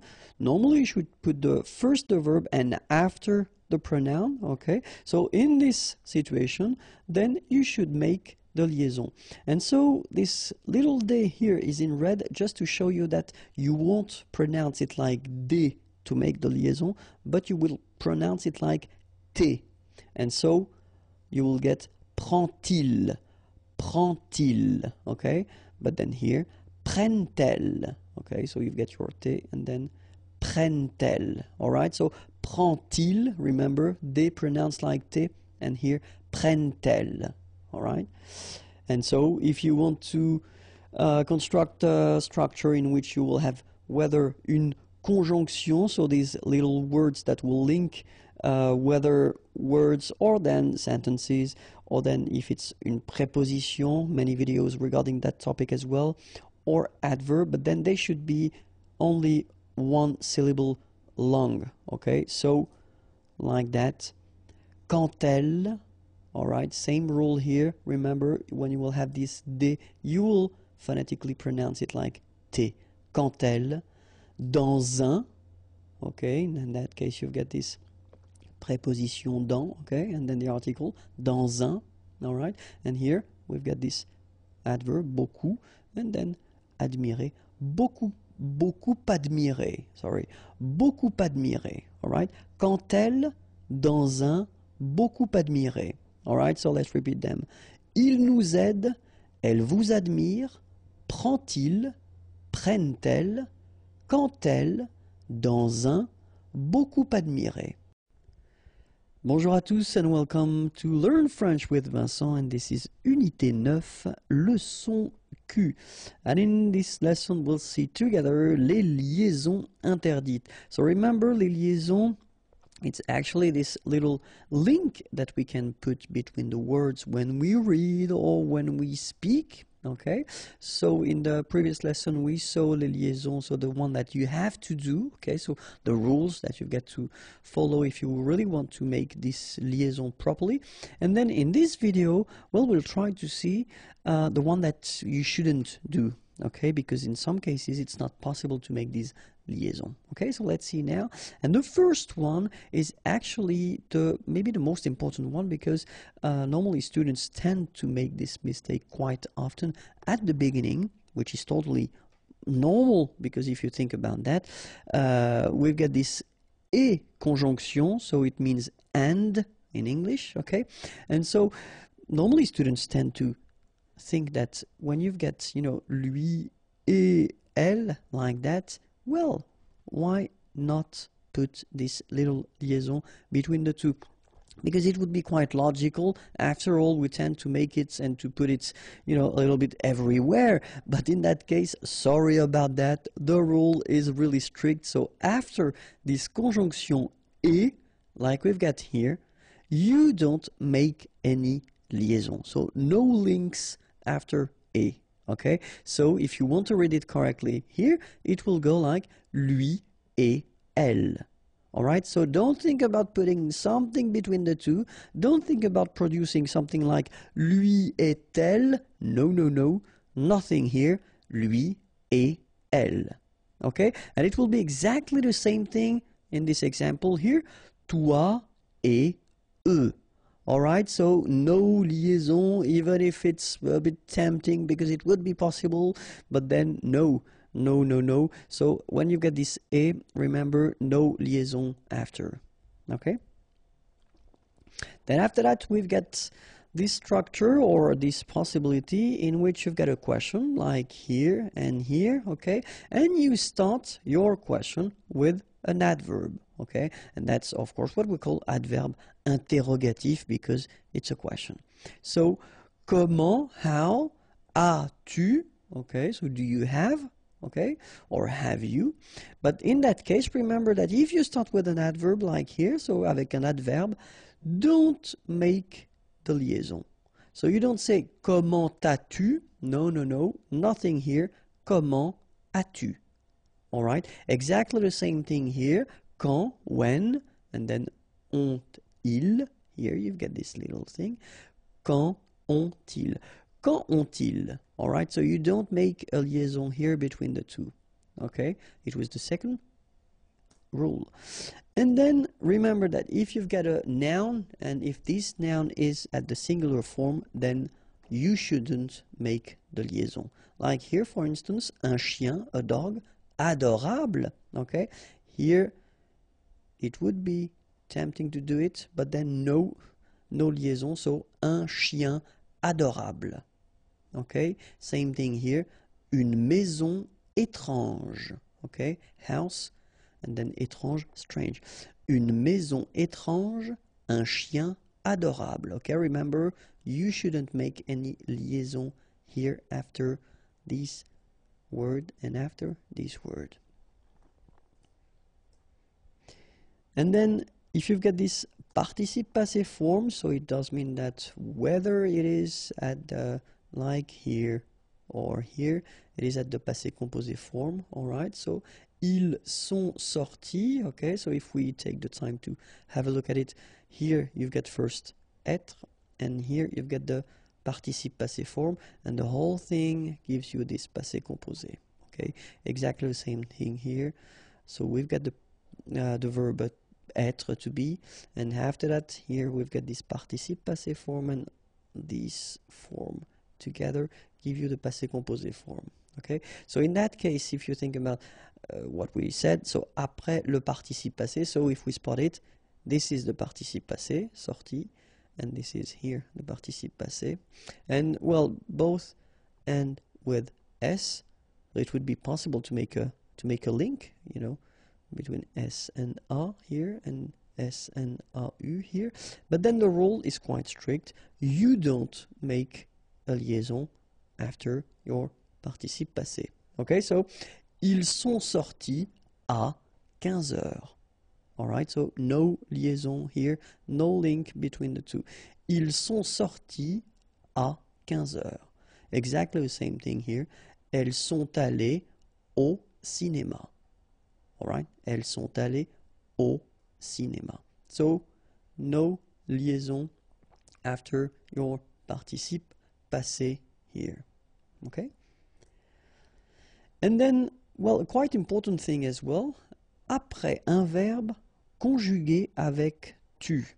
Many persons send me messages regarding this thing when I do the conjugation, and when I conjugate the verbs, they say that, you know, it's quite strange because you don't make the liaison when it's for tu. Well, just because it's a rule. You shouldn't make the liaison when you conjugate a verb at the tu form. Okay, don't ask me why because basically there's no logic in that, you know. It's just the way it is. So that's one rule, and honestly, it's a bit strange. I know, especially when you're learning a language, for what reason only for one person you shouldn't make the liaison, but unfortunately for you, that's the way we do it. So let's respect the rule. So in that case, if you look at the sentence, so you've got first your subject, so tu, and then here you get est, okay, and so this is the verb être, and the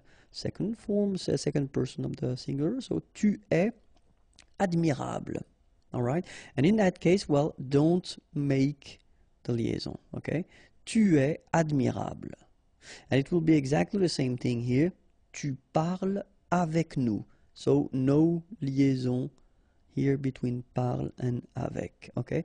Tu parles avec nous. All right, so that's the rule. When you've got a verb at the tu person, okay, so second person of the singular, don't make a liaison after the verb, all right? And then when you've got these interesting structures, so if we've got the pronoun, so the subject, and it's after your verb, like here, because normally that's the way, I mean, that's the official way that we should, we should respect. If we want to ask a question, first we should put the verb, then we should put the subject, okay? So, veulent-ils, all right? So it should go like that. And then, if you've got, well, something after, like here, aller avec nous, okay? It could be possible if you think about that. We've got an S here and then we've got a vowel after. But then the rule goes like that. If you've got this structure, so in which your pronoun is coming after your verb because it's a question, then you don't make the liaison, okay? Veulent-ils aller avec nous? Okay? Exactly the same thing here.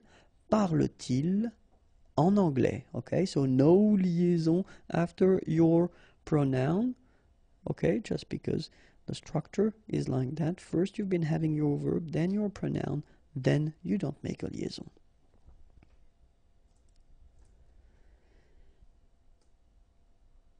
And another rule is if you've got, like here, ces ordinateurs, or like here, mes étudiants.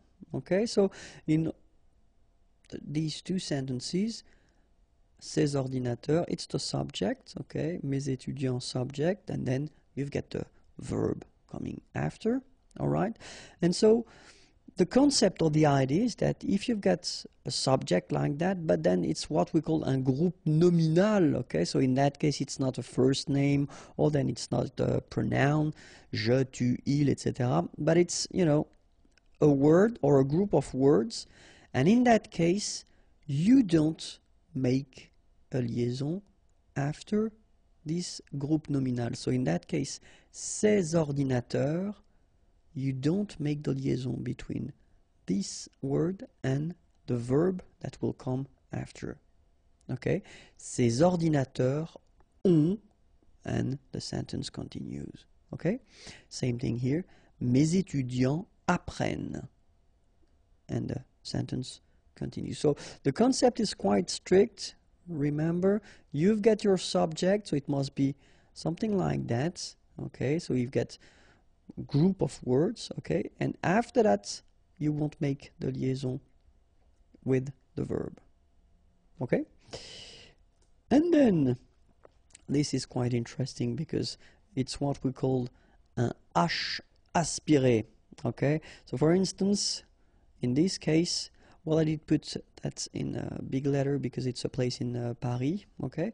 So, but in that case still, even if you've got this H, okay, it belongs to this aspiré group of words, so containing this H, okay, and it means that you won't have the possibility to make the liaison between your article and your word. So in that case, you shouldn't make the liaison, so you shouldn't say les halles, but you should say les halles. Okay, les halles. Same thing here. H, well, it's an axe, okay, and in that case it's the plural form. Les haches, okay, les haches. Okay, so you don't say les haches, but you say les haches. All right. So I did write two other examples. In that case, harpe, so the musical instrument. Des harpes, okay, so you don't make the liaison between the two. Des harpes. And the last one, hiérarchie. Des hiérarchies. Okay, so just to show you that it's not only with A, because I've got three examples with A, but then in that case it's I, okay, des hiérarchies. Alright, so no liaison here, here, here, and here. Alright, because these words are starting with what we call H, aspiré. And that's it. Okay, so if you want more videos, youtube.com/imagier, or the website is waiting for you, imagier.net. Have a great day. Bye bye. Liaison optionnelle. So it does mean that it's possible to make them. It's not compulsory, but still it would be advisable to make them. So I know for what reason should I do only one video for that. Well, it's just to give you the opportunity to choose whether you want to make them or not, because in both cases it would be possible. Okay, so let's start now. Les liaisons optionnelles, and the first one will be après le verbe aller. Okay, so remember that it will be possible first to say je vais avoir un chien, so you don't make the liaison, or if you want to make it, it is possible, je vais avoir un chien. Okay, first option possible, je vais avoir un chien, then if you want to make the liaison, it's also possible, je vais avoir un chien. Ils vont habiter en France, without the liaison, or ils vont habiter en France, with the liaison. Okay, ils vont habiter en France. All right. Second possibility, après le verbe être, exactly the same thing. It's possible to read this sentence like je suis intéressé par l'histoire, or then you can read it with the liaison je suis intéressé par l'histoire. Second example here, ils sont arrivés ce soir, or then ils sont arrivés ce soir. Après le verbe avoir, well, it's exactly the same rule. Nous avons une amie, or then, nous avons une amie. Ils ont un chien, or if you want to make the liaison, ils ont un chien. Same thing with the verb falloir. Il faut admettre ses erreurs. Or then, if you want to make the liaison, il faut admettre ses erreurs. Il faut étudier beaucoup. Or, with the liaison, il faut étudier beaucoup. The verb devoir will follow exactly the same rule. First option, je dois être chez lui dans 15 minutes. Or then, je dois être chez lui dans 15 minutes. Ils doivent attendre mon arrivée. Or if you want to make the liaison, ils doivent attendre mon arrivée. Same thing with the verb pouvoir. Elle peut arriver demain. Or then if you want to make the liaison, elle peut arriver demain. Nous pouvons inviter cette personne. Or if you want to make the liaison, nous pouvons inviter cette personne. It will be exactly the same thing with the verb vouloir. Je veux entendre sa musique. Or then with the liaison, je veux entendre sa musique. Okay, remember we had the same rule.